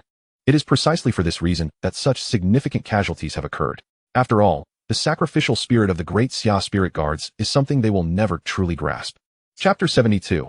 A place of dimming light. Guo Linshan exclaimed with great delight, "I never expected that on the eve of my departure, I would receive such splendid news. It was worth it." He then waved his hand and said, "Everyone, there is no need for farewells. Every gathering must eventually come to an end." The group, reluctant to part, called out, "Captain." "I am no longer your captain," he replied. "In just a few days, a new captain will be appointed." Subsequently, he cast a worried glance at Su Ze and whispered, "From the internal information I have received, it appears that someone from the Jiang family is quite eager to claim my position, evidently with intentions directed towards you. I have done all I could to thwart this, but the outcome remains uncertain, so you must exercise caution." Su Ze nodded in response. This was precisely what Guo Linshan feared. However, thinking of Su Ze's mentor brought him some relief.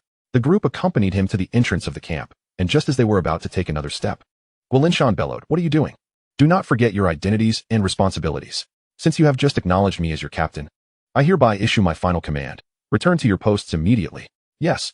The crowd responded in unison, save for Su Ze, who lingered behind Guo Linshan. "Do not forget, although I have joined the Great Xia Spirit Guards, you explicitly stated that I need not execute any commands or tasks before graduation." Guo Linshan chose not to respond further. The two made their way to a secluded spot, and Guo Linshan turned to Su Ze and said, "You are following me closely for no apparent reason. There must be something you wish to discuss." He intentionally led them to an uninhabited area, eager to uncover Su Ze's true intentions. Su Ze, with an air of mystery, retrieved an egg from within his garments.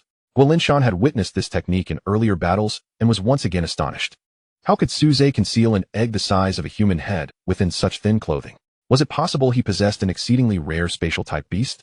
Before Guo Linshan could fully comprehend, Su Ze pressed the egg into his hands. "Captain, no, I should now address you as Elder Guo. This is a farewell gift for you. Please accept it." Unlike Wang Zi, Guo Linshan had encountered golden-grade beast eggs before, and he instantly recognized the superior quality of this egg. Could it possibly be a platinum-grade beast egg? "This is far too precious a farewell gift," he insisted, shaking his head as he attempted to return the egg to Su Ze. Yet, Su Ze deftly evaded him. "Elder Guo, please keep it. There is no need to worry about me. I have something even better." "Something better?" Guo Linshan regarded him with curiosity. What could possibly surpass a platinum grade? Could it be that his diamond-grade beast had survived? A sudden shock coursed through Guo Linshan's mind, yet he refrained from probing further, understanding that it was crucial to conceal Su Ze's capabilities until he possessed sufficient strength. However, he continued to evade the issue, stating, "Giving me this beast egg would be a waste. The death of my armored rock rhinoceros has severely damaged my spiritual strength due to the contract, and I am unable to form a bond with any other beasts, not even those freshly hatched. Therefore, even if you do not wish to form a contract with this egg, you can exchange it for cultivation resources to swiftly enhance your strength in order to confront the troubles posed by the Jiang family." Su Ze shook his head and replied, "Old Guo, I am uncertain how to explain this to you. However, my beast egg differs from others. If you can meet its hatching conditions, you will successfully form a contract upon its hatching." "Oh." Guo Linshan regarded Su Ze with skepticism. Having lived for more than half a century, he had never heard of such a thing. Yet, if it were true, Guo Linshan realized it was a monumental secret. Su Ze's willingness to share it signified his trust. Thus, he ceased to doubt. Seeing this, Su Ze continued to persuade him. "Old Guo, you just mentioned that the Jiang family is now targeting me. As an orphan without any backing, you are my only ally. Therefore, giving you this egg is not merely a favor to you. It is also a favor to myself. I await your return, stronger and more capable, to assist me. With Su Ze's words reaching this depth, Guolinshan could hardly refuse any longer. After successfully transferring the beast egg through a blood ritual, Su Ze suddenly remarked, "By the way, I forgot to mention, the hatching conditions for this egg are quite stringent. It requires a high-gravity environment for incubation, and the stronger the gravity, the greater the strength and potential of the resulting beast. I am unable to find such a place." However, Guolinshan replied with ease, "If that is all, then it shall not pose a challenge for me. Do not forget, my armored rock rhinoceros is a beast of the rock attribute, and controlling gravity is a significant characteristic of rock-type beasts.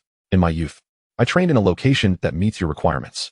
Su Ze smiled and nodded in response, reassured that he had not sought the wrong person. He was at a loss as to what to do with the egg himself. If sold, it might fall into the hands of the Jiang family, ultimately causing him trouble. "Then, old Gua, I shall await your good news." Guolinshan nodded, straightening his stooped back once more. This was also an opportunity for him. A platinum-level beast would propel his beast-taming career forward significantly, far more useful than a beast crystal nucleus. After their separation, Su Ze returned to the beast-taming university. Su Yao had arrived punctually, and upon seeing her in the work uniform he had provided, feeding beasts in a pungent environment, he rushed over. "Brother Su Ze, you really have returned. Teacher Linshi told me I could work here for a few days. It was no deception." Su Yao exclaimed with a smile upon seeing Su Ze. Su Ze took the feed bucket from her hands and said, "Do not trust that drunken fool." Although he had respected Linshi for a few days upon discovering his true identity, he now believed that his disheveled and decadent appearance was merely a facade.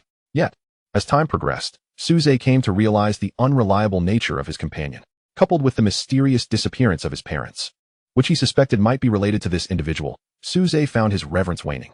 After swiftly appeasing the famished beast, he reassured Su Yao with a brief message of well-being, selectively recounting the recent events to alleviate her concerns about his safety. However, regarding the matter of Feng Qingyi, he consistently maintained the narrative of her demise, thereby avoiding a multitude of complications. Upon hearing Su Ze's confirmation, a profound sorrow filled Su Yao's eyes. Although Feng Qingyi was a beast, she had taken on a human form and had shared several days with Su Yao, who had grown to regard her as a sister. After comforting Su Yao, Su Ze instructed her to wait for him for a while. He then approached Lin Shi, who appeared to be reclining in a chair with her eyes closed, yet was discreetly observing him through a narrow slit. "Teacher, have you seen enough?" Lin Shi remarked with a hint of disdain. "It's rather dull. Your parents must have gone through everything that was to happen by the time they were your age." Lin Shi was not only the superior of Su Ze's parents during their tenure as researchers, but also their mentor during their academic years. Thus, her words carried a weight that was not entirely unfounded. Clearing his throat, Su Ze expressed his disinterest in gossip concerning his parents. He then continued, "Teacher, I require your assistance with a task." "What task?" Lin Shi inquired. Su Ze produced the recently acquired platinum egg, stating, "I need you to take this to the realm of shadows." Chapter 73. The Shadow Realm. The incubation conditions for the platinum egg dictate that it must be hatched in an environment devoid of light. The darker the place, the more potent the dark creature it will yield. This was the second platinum beast egg Su Ze had drawn, and while he had no inkling regarding the gravity required for the first, he was somewhat enlightened about the necessity of a shadowy domain for this one. This was precisely why he had chosen to bestow the first egg upon Guolinshan while retaining this one for himself. A realm devoid of light. Are you referring to the Shadow Realm? What purpose do you have there? Lin Shi inquired with a bemused expression. Indeed. The reason Su Ze sought out Lin Shi was that her nightmarish lord resided in the Shadow Realm, which closely aligned with the notion of a lightless environment. The Shadow Realm is not an entirely separate world existing independently. Rather, it is a facet of this world, its shadowy counterpart, and can be understood as the world's reflection. The shadows cast by all objects serve as gateways into the Shadow Realm. Creatures of the Shadow classification can infiltrate this realm through their shadows to conceal their forms, a method frequently employed by the Dark Guardians of Fusang. Lin Shi's nightmarish lord is a dual attribute beast, embodying both darkness and mental prowess. This is why she is capable of allowing her nightmarish lord to manifest a separate entity to conceal itself within Su Ze's shadow for his protection. Shadow-type beasts are rather scarce, and it is said that the Dark Guardians of Fusang have struck some form of accord with the Shadow Realm to procure a sufficient number of such creatures. Beyond that, Lin Shi remains the sole individual Su Ze has encountered who possesses a beast of the Shadow classification. If he wishes to cultivate a platinum egg in the realm of shadows, he must seek Lin Shi's assistance. In response to Lin Shi's inquiry, Su Ze produced the platinum and declared, "I need to enhance my strength." Lin Shi regarded him with mild surprise, yet refrained from further comment. He merely rose from his reclined position, swaying slightly, and said, "Come, follow me inside." Observing this, Su Ze hurriedly trailed behind him. while Su Yao attempted to join but was halted by Su Ze's intervention. "I'll be fine. Just wait outside for a moment," he urged. Her current power was insufficient, making it unwise for her to become embroiled in Su Ze's battle. It was best for her to remain as uninformed as possible. Reluctantly, Su Yao paused, feeling somewhat aggrieved.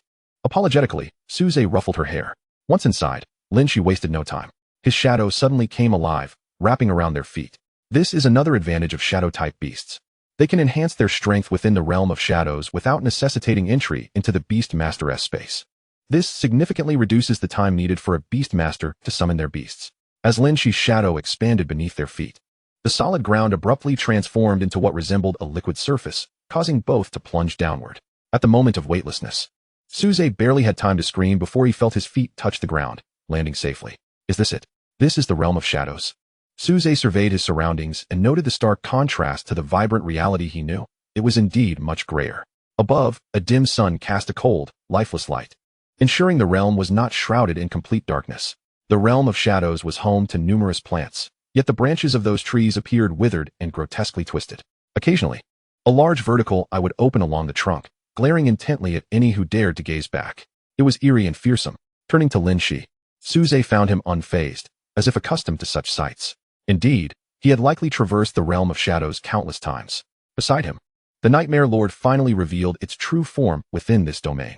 Contrary to Su Ze's assumption of a formless, tentacled black monstrosity, it resembled an individual strikingly similar to Lin Shi, albeit significantly darker, almost as if it were Lin Shi's shadow. "What is there to be surprised about?"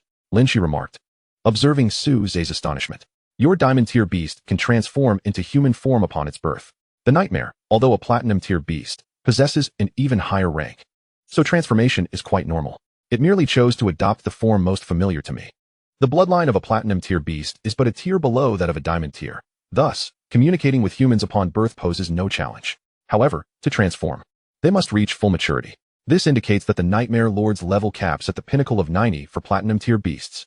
Lin Shi himself is likely a level 90 beast master, once the strongest in Beishan City, and currently the president of the Azure Dragon Beastmaster University. Currently, Xiao Su, Guo Linshan, and Yu Xinghua seem to fall significantly short compared to Lin Shi. What are you lingering for? The Shadow Realm has already brought you here. You must act swiftly, Lin Shi urged from the side. Humans cannot remain in the Shadow Realm for an extended period, unlike the Dark Guardians of Fusang, who have been thoroughly consumed by shadows. However, Su Ze hesitated and remarked, "Teacher Lin Shi, isn't there a glimmer of light even in the Shadow Realm?" He pointed towards the sky and continued, "That sun, though dim, undeniably brings light to the Shadow Realm. It is not the desolate place I seek." Lin Shi chuckled at his words. "You are grievously mistaken. Have you heard of the concept that extremes may lead to opposites? The Shadow Realm, being the most saturated and abundant in dark elements, is precisely what birthed that sun. Ironically, it does not symbolize light, but embodies the purest form of darkness." Su Ze nodded in acknowledgement, yet he remained uncertain if this aligned with the conditions for hatching the platinum egg. Observing his expression, Lin Shi replied, "If you seek the darkest place, I know of a location, fragments that fell from the dark sun of the Shadow Realm. Having detached from the dark sun, they do not fulfill the conditions for extremes to lead to opposites, thus becoming pure darkness." Upon hearing this, Su Ze promptly nodded, and Lin Shi instructed a nightmarish lord, who bore an uncanny resemblance to him, to lead the way. The place Lin Shi spoke of was not far. Soon, Su Ze encountered what he referred to as the ultimate darkness. It was a colossal black meteorite, towering like a 6-story building, devouring all surrounding light. No better language could describe it other than darkness itself. Yet, amidst this profound darkness, numerous flat, humanoid figures with extending tendrils moved in and out, akin to diligent bees collecting nectar. Upon closer inspection, one would discern that the longest of their tendrils clutched vibrant, chaotic auras, much like bees grasping pollen. Su Ze glanced back at the nightmarish lord. This characteristic bore a striking resemblance to the nightmarish incarnation that once hid within his shadow. Indeed, the typically taciturn nightmarish lord finally spoke. "This is my abode. They are all nightmares, my progeny." Chapter 74. The system reveals its flaws. The title of Nightmarish Lord is not merely a designation of his race, but also signifies his status. He reigns as the king of the nightmares within the Shadow Realm. Ordinary nightmares are typically silver-tier beasts, with a select few attaining gold-tier status, discernible by their size. However, he has reached the platinum level, marking him as the most exceptional existence among nightmares, the Nightmarish Lord. Upon his return, the other nightmares respectfully approached him. Their bloodlines and ranks were insufficient for speech, Yet they dutifully presented the most exquisite and the most dreadful dreams they had gathered to the nightmarish lord. They held no regard for the distinction between good and bad dreams. The most intense and authentic emotions of humanity, hidden within dreams, were what they cherished most. For them, the rest was merely a matter of taste. For Linshi, the contract holder of the Lord, the nightmares maintained a similar respect, though they were somewhat indifferent towards Su Ze, who took no offense. Su Ze found it peculiar that a human beastmaster could manage a clan while being a servant of a nightmare lord. As if sensing Su Ze's confusion, Linshi elucidated, this is one of the advantages of dark attribute beasts compared to others. Generally, after forming a contract, beasts can only reside within their master's beast space. However, dark attribute beasts can remain in the shadow realm, allowing them to sustain their influence prior to the contract. He further elaborated, for ordinary beasts, one reason they are willing to contract with human beastmasters is that the beast space born from the contract aids in their level progression. In contrast, dark attribute beasts experience their most rapid enhancement solely within the shadow realm, making them particularly difficult to subdue. I, too, formed an equal contract with a nightmare due to a fortunate turn of events, yet I am unable to assist with his kin. Otherwise, I could help the great Xia spirit guards cultivate a team with latent abilities rivaling those of the Fusang shadows. The nightmare interjected, Master, I respect the choices of my kin. Linshi reassured, rest assured, I do not hold you at fault. I am merely curious about how those Fusang shadows have accomplished it. Over the years, he had attempted to trace the whereabouts of the Fusang shadows within the shadow realm, but to no avail. Though the realms share a connection, illuminated by a singular dark sun, each shadow-formed realm possesses formidable boundaries. Thus, unless one fortuitously hides in the same shadow as the Fusang shadows, even Linshi would find it challenging to locate them in the shadow realm. After their casual conversation, Su Ze obtained the consent of the Nightmare clan to place the beast egg within their dwelling, located at the heart of the Dark Sun. The pure dark attribute of the Dark Sun provided a comfortable environment for the dual attribute nightmares, significantly enhancing their leveling speed. Typically, they would not allow other beings to approach. But considering Su Ze was a guest of the Lord and merely a single egg, they deemed it unlikely to deplete much of the Dark Sun's energy. The nightmares thought as much and even took the initiative to transport the platinum egg to the center of the Dark Sun. After all, such a pure dark attribute would be challenging for a human to endure. Only Linshi, the Nightmare Lord, observed the egg with contemplation, sensing a familiar aura that resonated with his own rank. As one of the lords of the Shadow Realm, Linshi, a unique dual attribute platinum beast, was not inferior to diamond-level beasts, aside from being unable to surpass level 90. Not only was he unaffected by bloodline suppression, but even at the same level, diamond-level beasts would struggle to defeat him. However, diamond-level beasts could break through the level 90 barrier, where the disparity in strength was profound, particularly after level 95. It was said that each level gained represented a rebirth, with power multiplying exponentially. Though the egg in Su Ze's possession was merely a platinum egg, its capacity to instill a sense of threat in the Lord of Nightmares indicated that it possessed strength rivaling that of diamond-grade beasts prior to level 90, a feat that typical platinum-grade beasts struggle to achieve. From where had he acquired such a beast egg? The Lord of Nightmares and the Master Lin she pondered in unison, perplexed. At that moment, not much time had elapsed since the platinum egg was placed within the fragment of the Dark Sun. Su Ze could not shake the feeling that the egg seemed to have shrunk slightly, though he questioned whether this was merely an illusion. After a few more minutes, he rubbed his eyes, realizing that this was no mere trick of perception. The Lord of Nightmares noted this as well and hastily summoned the other nightmares to escape. All of its subjects emerged from the Dark Sun, a dark mass of humanoid tentacles surging forth, instantly saturating the surroundings. They did not forget to bring along their cherished delicacies, as a kaleidoscope of bizarre dreams flickered before Su Ze's eyes. He observed a golden-grade nightmare hoarding splendid dreams, particularly those filled with themes of love and action, springtime reveries with a rather unique taste. Was this the reason for its ascension to a golden nightmare? Su Ze could not help but voice his thoughts. However, he soon sensed a multitude of malevolent presences locking onto him, glancing around at the shadowy figures staring intently. He awkwardly scratched his head, uncertain why the hatching of the egg had caused such a commotion. The last time he had hatched a diamond-grade egg, it had merely rumbled a volcano. As time passed, the fragment of the Dark Sun had diminished by more than a third. Many of the anthropomorphized nightmares wore expressions of dismay. What had once been a spacious area was now becoming cramped with the redistribution of space. Had it not been for the Lord's imposing presence, they might have already confronted Su Ze. Even more troubling was the fact that the fragment continued to shrink. Just as the size of the fragment approached half, a crisp sound of cracking echoed through the silent shadow realm. At last, it was over. The collective nightmares exchanged glances and sighed with relief. Though their dwelling had become significantly smaller, nightmares could transform into shadowy forms as thin as paper, allowing them to still fit together. Then, they heard a sharp and exuberant howl. A wolf's silhouette, towering and majestic, emerged from the fragment of the dark sun, howling excitedly at the celestial body above. It then bent its head to feast upon the remnants of the dark sun fragment. The nightmares could hardly bear it. At this rate, their home would soon be dismantled. Just as they prepared to confront the newly hatched creature, they were stopped by their lord, the Lord of Nightmares. Observing Su Ze's equally joyful countenance, inquired with curiosity, "That is the Shadow Moon Wolf King, one of the most formidable lord-class beasts in the Shadow Realm, powerful and unique.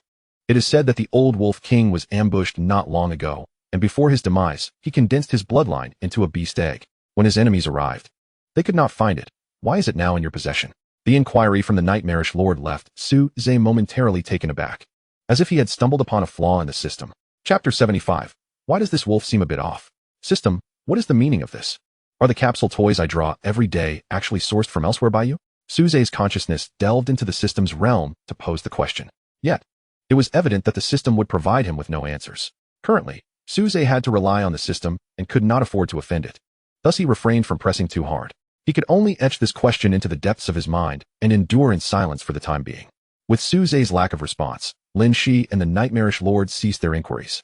The shadows within the shards of the dark sun continued their relentless gnawing, causing the nightmares to become increasingly agitated.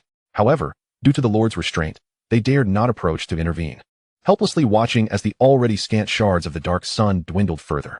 Soon enough, they were reduced to a mere fifth of their original size, at which point the wolf shadow finally ceased its feast, letting out a resounding belch. This only heightened the restlessness among the nightmares, who began to leap about in agitation until the nightmarish lord commanded them to retreat. Instantly, the nightmares surged forward, only to find themselves on the verge of tears at the sight of the shattered dark sun shards. It was not merely a matter of consumption. There was destruction involved as well. The remaining fragments lay scattered, rendering any hope of habitation impossible. At that moment, the nightmarish lord spoke. "There is no need for such despondency. We can simply relocate. We nightmares are dual attribute beasts, and the dark sun represents the purest form of darkness. While it can indeed accelerate our leveling speed in the short term, prolonged exposure to an unbalanced attribute could be detrimental." This was precisely why he had long contemplated moving the nightmares. Today had merely presented him with an opportunity. Although the other nightmares remained somewhat reluctant, they understood that their lord spoke the truth. The dominance of the dark attribute over the mental attribute made it increasingly challenging for them to enter human dreams to feed. In comparison to hunger, a less than ideal living environment was of little consequence. After satisfying their hunger, the newly hatched Shadow Moon Wolf King emerged from the remnants of the dark sun, even though it had only recently hatched. Perhaps due to absorbing sufficient energy during the hatching process, it had bypassed the typically weak juvenile phase and entered its growth stage. Is this the Shadow Moon Wolf King? Truly a majestic creature, befitting its status as a lordly beast. Lin Shi exclaimed, sipping his drink in admiration. The nightmarish lord beside him shared his intrigue. Once an ordinary nightmare, he had gradually broken free from his constraints after forming a contract with Lin Shi, and through certain opportunities, had refined his bloodline to attain his current lordly strength. Thus, he had not had the chance to engage with other lords of the Shadow Realm, but had gleaned information from his subjects. Now, he found himself studying the Shadow Moon Wolf King with keen interest, although the latter still appeared rather diminutive compared to him. Only Su Ze listened to their praises, observing the Shadow Moon Wolf King confidently striding toward him, an expression of bewilderment adorning its face. Majestic? Are you sure you are not mistaken? Isn't this simply a larger version of a Siberian husky? Indeed, the so-called Wolf King, in Su Ze's eyes, appears to be nothing more than a husky's exterior, specifically, a purebred with striking blue eyes. Coupled with its recent antics of dismantling the nightmare's abode, there is no doubt. This is a husky. Before him, the husky, proudly showcasing its round belly, approached Su Ze and, with an air of intelligence, inquired, "Are you my master?" Burp, how weak. Familiar with the disdain of higher-level demonic beasts, Su Ze found himself covering his face, unable to bear the sight. The husky's face, as it leaned closer, only seemed to exude more wisdom. Wouldn't such a creature be a fool against its adversaries?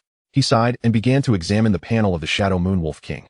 Species, Shadow Moon Wolf King. Bloodline, Platinum level, upgradable. Level, 46. Skills, Shadow Stealth, Moon Howl, Shadow Prison, Shadow Puncture. Talent skill, Moon Devour. Level 46. This husky's level is astonishingly high. Gazing at the Shadow Moon Wolf King's data, Su Ze could not help but exclaim in wonder. Typically, a platinum level beast hatches at a level between 20 and 30, only exceeding 30 under optimal conditions. The fact that the Shadow Moon Wolf King, resembling a husky, was able to achieve such a high level right after hatching was truly remarkable. Upon inspecting the talent skill, Moon Devour, Su Ze began to grasp the situation. Beyond its use in combat to directly consume foes, Moon Devour allows the Shadow Moon Wolf King to absorb power for rapid leveling. It had just employed this skill to diminish the colossal Dark Sun fragment to a mere fifth of its original size. However, this skill carries a downside. Once satiated, the creature enters an extended cooldown period during which it cannot level up at the typical rate of a demonic beast. Thus, in a sense, utilizing Moon Devour for leveling is a short-term investment that compromises future growth for immediate advancement. The intent is to enable the Shadow Moon Wolf King to swiftly elevate its level in the face of unforeseen threats. At this moment, what Su Ze required most was timely combat power, and this creature seemed to fit the bill perfectly. Even its husky visage appeared more agreeable to him. Overall, the speed of leveling through the Moon Devour skill surpasses that of ordinary demonic beasts. As for the Shadow Moon Wolf King, much like Feng Qingyi, it proved to be unmanageable.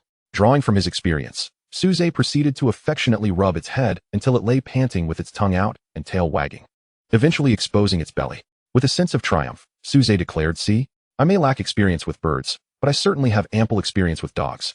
Once he withdrew his hand, the Shadow Moon Wolf King reluctantly flipped back over and retorted, "I am a noble and free wolf, not a dog." Observing its tail wagging joyfully behind it, Su Ze found the claim utterly unconvincing. "Well then, since your beast egg has hatched, let us depart from the Shadow Realm as soon as possible. This is no place for ordinary humans," Lin Shi remarked from the side. Su Ze nodded in agreement. Her words were clearly directed at him. His rank was high, rendering him impervious to the encroaching dark elements of the Shadow Realm. However, Su Ze felt an unsettling discomfort. Nodding, he replied, "No problem," and prepared to depart, confident that the Moon Shadow Wolf King would be well cared for in the Shadow Realm under the watch of the nightmares. Yet, the Moon Shadow Wolf King trailed closely behind Su Ze, pleading, "Master, please don't abandon me. I sense that those nightmares wish to devour me. It's far too perilous. Moreover, my bloodline memories forewarn me of enemies pursuing me in the Shadow Realm. Staying here is unsafe. Since using the moon devouring technique, my cultivation anywhere has been rendered ineffective. It would be wiser to accompany you to the real world for refuge." Su Ze found this reasoning sound, and thus summoned the creature into his beast space. With Feng Qingyi absent, no one was monopolizing his beast space. Subsequently, Lin Shi guided him back to their point of origin, as though traversing through a veil of black water. Upon opening his eyes once more, he found himself returned to the real world, precisely where he had been. After ensuring their safe return, the Nightmare Lord vanished into the shadows, and Su Ze understood that it had returned to the Shadow Realm. Yet, as soon as Lin Shi called upon it, it could re-emerge for battle. Just as Su Ze steadied himself and intended to greet Su Yao, he noticed an unusual commotion in the breeding area, a place typically avoided by many. "Su Yao? The outside world is saying he has been rendered useless. You ought to forget him." Chapter 76. Has he always been so brave? The Shadow Realm, being a part of the real world, mirrored its temporal flow. Thus, the duration Su Ze spent in the Shadow Realm equaled the time Su Yao experienced in the real world. Shortly after Su Ze and Lin Shi departed, a few individuals approached, pinching their noses. They were all suitors of Su Yao, yet it was evident to any discerning observer how she regarded Su Ze. Previously, when Su Ze's reputation soared, everyone acknowledged his possession of a diamond-tier beast. His subsequent triumph over a school instructor only dashed the hopes of these admirers. Not long after, news spread of the demise of Su Ze's diamond-tier beast. With subsequent reports growing increasingly absurd, rumors even suggested that he himself had been rendered incapacitated due to a backlash from his contract. Initially, there was skepticism, but as the outside world buzzed with escalating tales and Su Ze remained silent, their beliefs began to solidify. What they did not realize was that at that moment, Su Ze was preoccupied with aiding Feng Qingyi in her rebirth, entirely unaware of the swirling rumors outside. Even if he had known, he would not have cared, for it was he who had requested Guo Linshan to disseminate the news of his lost diamond-tier beast. Most present at the time, apart from the great Xia spirit guards, had perished. Had Guo Linshan instructed them to maintain silence, few would have been privy to the event. Nevertheless, Su Ze had insisted that Guo Linshan help spread the word about his loss. The more people who knew, the better, as it would effectively diminish the covert scrutiny directed towards him. Of course, this would only alleviate most of the attention, not all of it. Just as individuals like the venerable Jiang family ancestor and Xiao Su, who possess extensive knowledge, could surmise, the cessation of attention from prominent figures has merely emboldened lesser beings. Much like the suitors of Su Yao. Su Yao, in such a filthy breeding zone, how could you possibly work here? Could it be that, as others say, you are aiding that boy Su Ze in his endeavors for his mentor? He is utterly useless and unworthy of your efforts. Indeed, it is outrageous that the decrepit old man in the breeding zone dares to command you like this. Shall we assist you in teaching him a lesson? Suddenly, Before anyone could finish their sentence, Su Yao forcefully hurled the iron bucket she was holding to the ground. Her icy voice, tinged with anger, pierced through the air. Who told you that my brother Su Ze is useless? Come out. I shall render you powerless first. Su Ze, who was just about to exit the room, was startled by Su Yao's tone, as he had never before heard such palpable fury from her. Yet, realizing that her anger stemmed entirely from concern for him, warmth spread through his heart. Lin Shi, standing by, patted Su Ze's shoulder and remarked, "Young man, your little girlfriend possesses quite a temper. It seems the days ahead may not be easy for you." Su Ze retorted with equal annoyance. "You must have heard, right? Those classmates outside are eager to teach you a lesson, old man. What do you say? Shall we go give them a beating? Huh, I have a disciple here. There's no need for me to intervene. Go on, let them witness our might," he added with a smirk. "And remember, during the scuffle, don't forget to inadvertently affect those nearby magical beasts. I could use a little extra feast today." With that, he pushed Su Ze out. Upon seeing Su Ze's sudden appearance, those who had just been boasting took an instinctive step back, quickly feigning composure. Su Yao paused for a moment. Her cheeks flushed as she approached Su Ze and asked in a voice barely above a whisper, "When did you arrive, brother Su Ze? Did you hear everything?" Su Ze nodded, his expression filled with gratitude for Su Yao's defense. However, she wished to find a crevice to hide in, embarrassed that her gentle demeanor had been shattered by her own words. Her captivating beauty had certainly captivated Su Ze, and her suitors were no exception. Yet, the realization that her display was not for her own sake incited a mix of shame and fury within her. "Su Ze, have you heard about the troubles with your beast?" The leader, a rather stout individual named Zhu He, inquired tentatively. Su Ze, unabashed, nodded and replied, "Indeed. I have been schemed against by the secret guards of Fusong, resulting in the death of my beast. You ought to be aware of this." Upon hearing Su Ze's admission, the others exchanged glances, their confidence swelling. Zhu He was the first to speak, saying, "Su Ze, since you acknowledge that you are now a useless person, you should no longer pursue Su Yao. You are unworthy." Just as Su Yao was about to abandon all restraint and speak up for Su Ze again, she found herself pulled behind Zhu He. His eyes glinted with malice as he spoke. "I am unworthy. Who then is worthy? You?" Surprisingly, Zhu He, lacking any self-awareness, nodded and replied, "Certainly more deserving than you." Su Ze, infuriated yet amused, pointed at the innocently feasting black-scaled pig beside them and remarked, "Deserving? I dare say you are far more suited to mate with it. Those of ample girth are typically sensitive to comparisons with swine, especially in the context of breeding." Zhu He, enraged, retorted, "You fool, this is your own doing." With that, he summoned his beast, a stout canine demon, rushing at Su Ze without even mastering the beast's transformation. Unyielding, Su Ze called forth his ethereal tortoise and commanded, "Unleash the water cannon." A robust stream of water surged forth, propelling both man and beast several meters away. Despite his considerable weight, they were flung over 10 meters, landing squarely in the food trough of the black-scaled pig. The pig, still enjoying its meal, licked Zhu He's face, startling him into a fainting spell with a scream. Observing the remaining trembling individuals, Su Ze inquired, "Has he always been this audacious? Though I lack one beast, I outclass him by over 10 levels. How could he dare confront me?" The crowd wore despondent expressions, clearly distressed. Rumors had circulated that Su Ze had lost his beast and was rendered incapacitated. Yet, these tales were a curious blend of truth and fiction. "Well then, if you wish to avoid witnessing his mating, you'd best escort him away," Su Ze waved dismissively, turning toward the interior of the building. The others sighed in relief, rushing to assist Zhu He, but found they could not budge him. Fearing that Su Ze might return to chastise them further, they hastily slapped Zhu He awake. Dazed, Zhu He clutched his swollen face, recalling the events that transpired, and as he was aided in fleeing, he shouted, "You wait. My brother will avenge me." Inside, Su Ze chuckled, knowing that matters would not be so simple. Chapter 77. The Beastmaster Competition. Zhu He's prowess, even among first-year students at the Beastmaster University, was hardly remarkable. Although tales of his beast's demise and his diminished strength circulated, it seemed excessive to regard him with such disdain. From the outset, he had suspected someone was instigating Zhu He, and now it appeared to be the brother he mentioned. What manner of person is Zhu He's brother? He seems to exude confidence, Su Ze pondered curiously. To his surprise, Su Yao nodded affirmatively, indicating her familiarity with the situation. "You clearly haven't attended many classes at school, so you're unaware. His brother, Zhu Ji, is quite the figure. He was the top scorer in admissions 3 years ago, although he never quite overshadowed you in later years." Su Ze understood. Individuals of his age who contracted diamond-tier beasts were rare, though not entirely non-existent.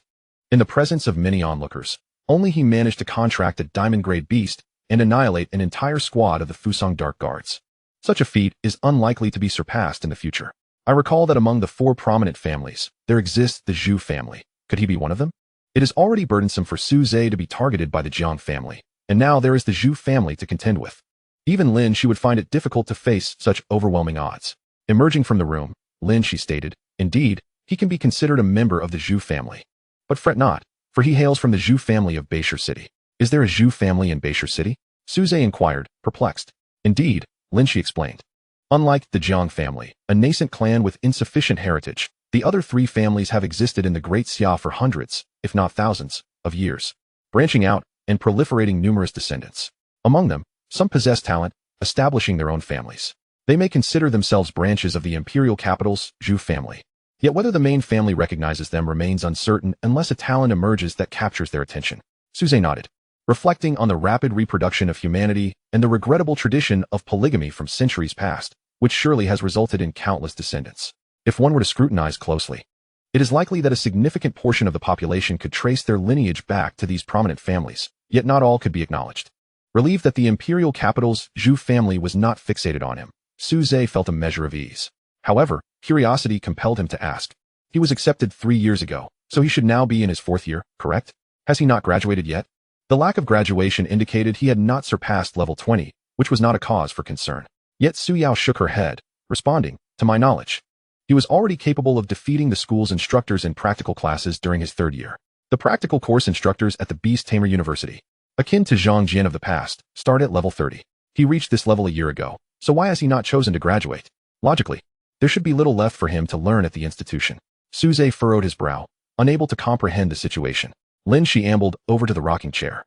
Reclining as he spoke, his strength indeed meets the graduation requirements, but he does not wish to miss the Beast Tamer Grand Tournament, held once every decade. The Beast Tamer Grand Tournament? Su Ze recalled hearing this term previously. Xiao Su had left Beishir City to discuss related matters in the imperial capital, providing the Jiang family an opportunity to act against him. It now seemed that this was not a deliberate reassignment, but rather a calculated move. "What exactly is this tournament?" Su Ze queried with intrigue. Lin Shi sipped his drink, relishing the moment as he replied. "The Beast Tamer Grand Tournament is essentially an opportunity for young beast tamers to demonstrate their prowess, occurring once every decade. It gathers the most outstanding students from 5 Beast Tamer universities for a competition where the victor is rewarded with substantial prizes. What sort of rewards could possibly command such attention?" Su Ze's eyes sparkled with interest. "The prizes vary with each edition. The last tournament awarded 3 platinum-grade beast eggs." "Is that all?" Su Ze shook his head in disappointment. He was uncertain whether his increasing success rate in obtaining items was due to his rising level. But he felt that his luck had indeed improved lately. He had already drawn 2 platinum eggs and 3 platinum beast eggs, rewards that he found rather unimpressive. Lin Shi seemed to sense Su Ze's waning interest and remarked, "However, based on the timeline, this reward should be akin to that of 60 years ago, a wudong fruit." Wudong fruit. Su Ze mused. He was aware of the wudong tree, also known as the phoenix tree, often associated with the saying about phoenixes roosting on it.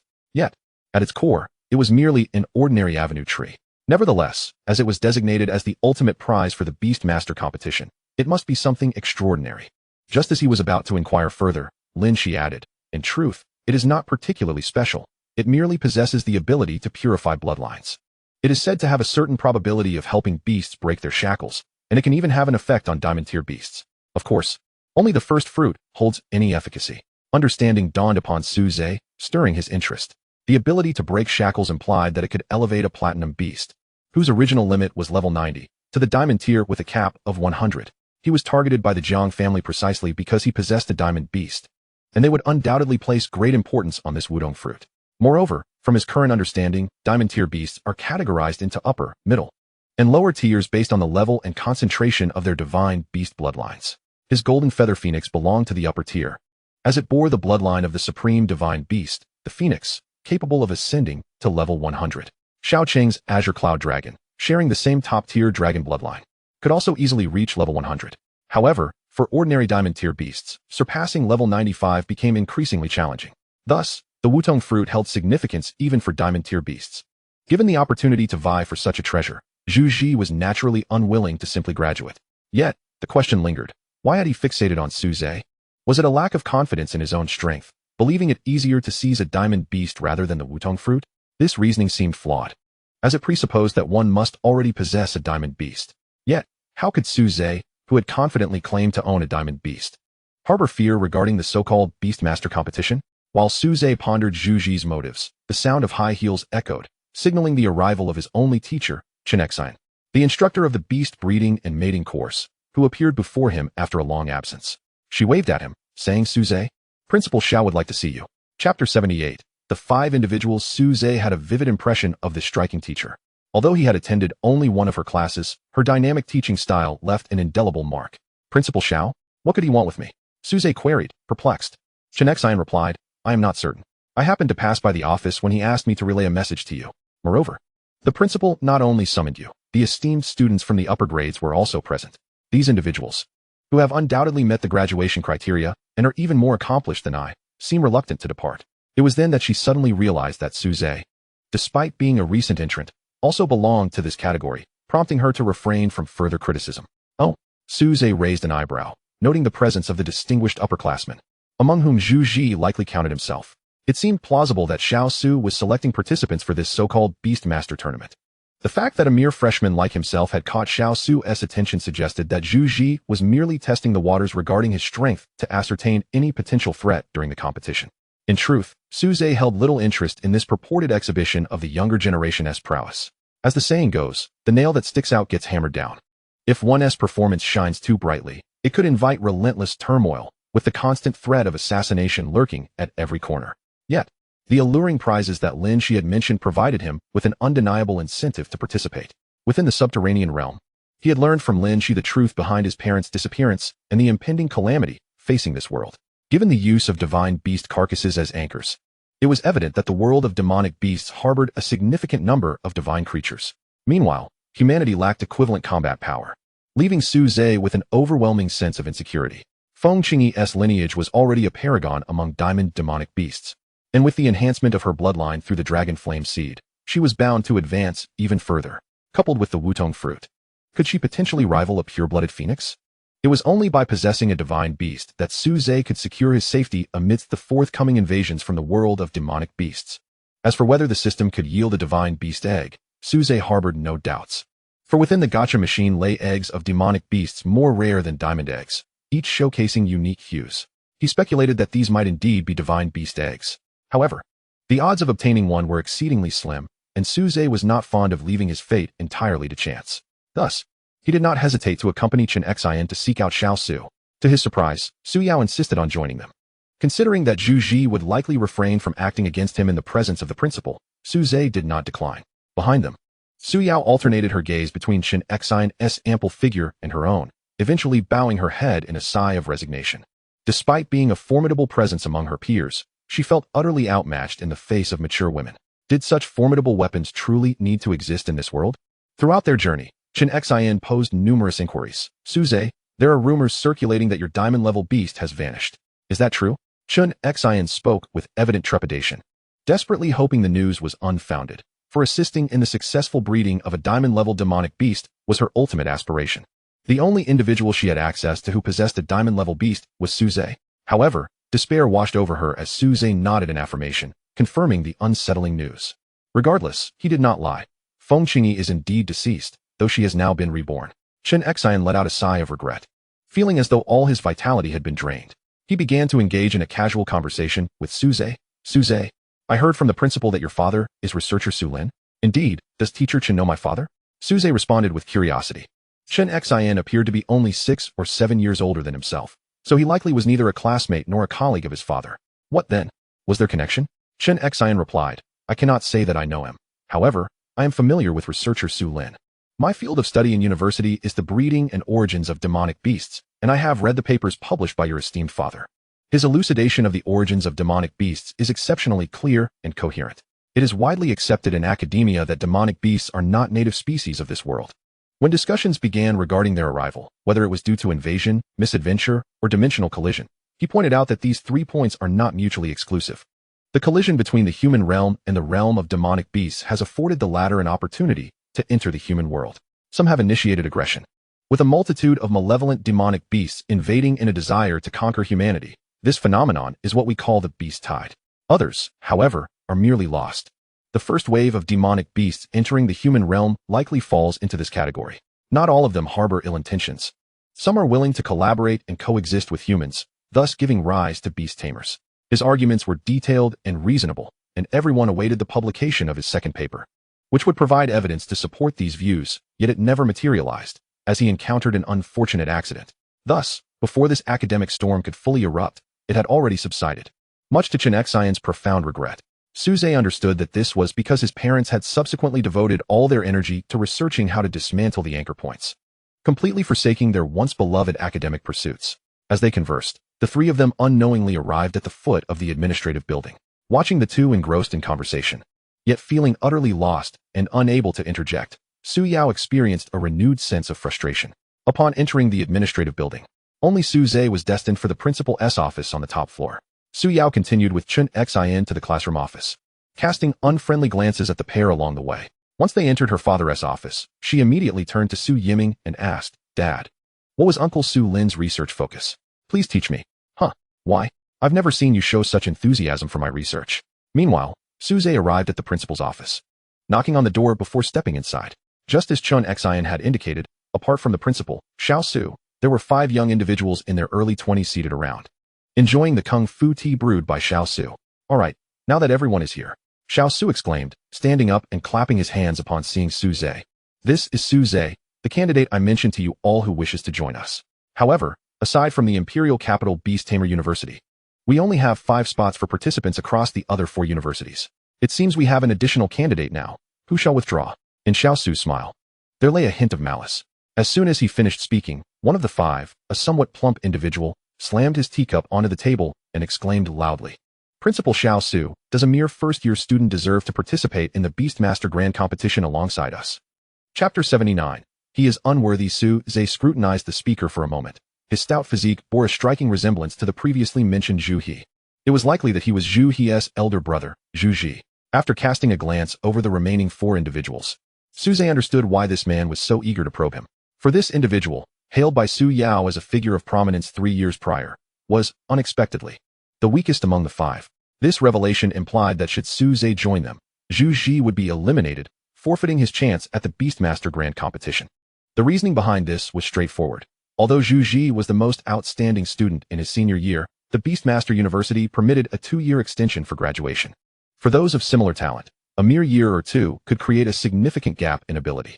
Among the 5, 3 were 6th-year students who had delayed their graduation by 2 years solely to compete in this year's event, while another was a 5th-year student who had postponed his studies by 1 year. Only Zhu Ji was on a standard 4-year schedule. Nevertheless, reaching such a level already attested to his potential. Given another 2 years, he might well become the strongest among them. After all, not everyone possessed a systems assistance like Su Ze, with the capability to contract a diamond-grade beast sufficient to bridge years of arduous training. Regrettably, the Beastmaster Grand Competition was imminent, and Zhu Ji had no time left. Hence, his aversion to Su Ze's sudden emergence. Principal Xiao Su. The competition also assesses the strength of each Beastmaster University, representing our institution's honor, Zhu Ji remarked, casting a hostile glance at Su Ze. "Do you really think a first-year student can uphold our school's dignity?" Under Zhu Ji's provocation, Xiao Su interjected on Su Ze's behalf, saying, "That is not entirely fair. Although Su Ze has only recently enrolled, I trust you have heard of his prowess. He has contracted a diamond-grade beast, vanquished an entire squad of Fusang's shadow guards, and even recently dismantled numerous hidden threats from them within Daxia. Can any of you claim such achievements?" A moment of silence ensued among the group before Zhu Ji, gritting his teeth, retorted, "Principal, you cannot be unaware of the rumors circulating outside, claiming that his diamond-grade beast has perished. Without it, does he still possess any worth?" Turning to Su Ze, Xiao Su stated, "Those are merely external rumors. Su Ze has never confirmed them himself. I have faith in him." However, before Zhu Ji could finish his sentence, Su Ze, who had been quietly observing, interjected, "Regarding that matter, Principal Xiao Su, I fear I must disappoint you. I have indeed lost my diamond-grade beast. However, it is only temporary." Su Ze mused internally. Upon hearing this, Xiao Su was momentarily taken aback, then shook his head with a sigh. Is that truly the case? Regrettably, Zhu Ji was instantly elated. He instructed his younger brother to provoke Su Yao, hoping to compel Su Ze to reveal his secrets. Yet, no significant information was gleaned, leading him to conclude that he must rely on his own abilities. Zhu Ji excitedly proclaimed, "Principal, you have heard it yourself. He has openly admitted to lacking a diamond-tier monster, without the power of a beast. How can a mere first-year student compete with us? You should rescind your orders. He is unworthy of representing the school in the grand competition." Before Xiao Su could respond, Su Ze leisurely remarked, "It is true that I have lost my diamond-tier beast, but I doubt I will need it to deal with someone of your caliber. What did you say? Zhu Ji erupted in rage, yet refrained from acting out in Xiao Su's office. At that moment, Xiao Su interjected. This matter can be resolved easily. Let us speak according to strength. You two shall spar on the school's arena. The victor will join, while the other will be dismissed. Is that not a straightforward arrangement? He looked to both men for their opinions. Su Ze shrugged and replied, I have no objections. His nonchalant demeanor unsettled the cautious Zhu Ji, but in pursuit of participating in the grand competition, he nodded in agreement. After all, those who could compete were deemed the cream of the younger generation in Daxia, and all would receive rewards, though the prizes consisted of ample amounts of refined thought beads, monster cores of levels 40 to 50, and beast eggs of silver and gold quality. These rewards were insignificant to the prominent families, who were vying for the coveted phoenix fruit. However, for the Zhu family of Beishan City, even a participation prize was a significant gain. The group exited the administrative building and made their way to an unoccupied arena in the sports field. The other 4 companions followed, eager to witness the current combat prowess of Su Ze and Zhu Ji. Along the way, Zhu Ji encountered Zhu He, who had changed his clothes but still bore the marks of a beating. What brings you here? Zhu Ji inquired. Brother, I finally found you. Look at what that guy Su Ze has done to me. Zhu He lamented, approaching with tears in his eyes. Are these injuries all from Su Ze? Zhu Ji questioned, seething with anger. Indeed, not only my face, he even kicked my behind. He was not hitting my behind. He was striking your face. Zhu He sobbed. In truth, Su Ze had merely used a water cannon to send him tumbling into a pig trough, resulting in a rather embarrassing fall. The injuries on his face were inflicted by his own lackeys, who had struck him to wake him up. At that moment, the lackeys tugged at Zhu He's clothing from behind. He wiped away his tears and snot, turning in confusion to ask, what is it? The group pointed quietly at Zhu Ji's back and whispered, look, he is right behind your brother. Only then did Zhu He notice Su Ze not far behind Zhu Ji, who waved at him, causing Zhu He to instinctively take several steps back, stammering, brother, why is he here too? Zhu Ji shook his head at his terrified younger brother, reassuring him, it's all right, I will duel him shortly to avenge you. He then lowered his voice, asking, how did he defeat you? What kind of monstrous beast did he use? Tell me everything. Zhu promptly relayed all the information he possessed to his brother. After listening, Zhu Ji let out a sigh of relief. A golden level tortoise creature? Level 20 or so? No wonder you were bested like that, but it is not insurmountable. Armed with the intelligence provided by his younger brother, Zhu Ji felt an unwavering confidence for the forthcoming contest. Soon, the two stood at opposite ends of the arena, with Xiao Su temporarily serving as the referee. This attracted a considerable audience. Look, the principal is actually officiating. Who is on the stage? They must hold quite a reputation. I recognize them.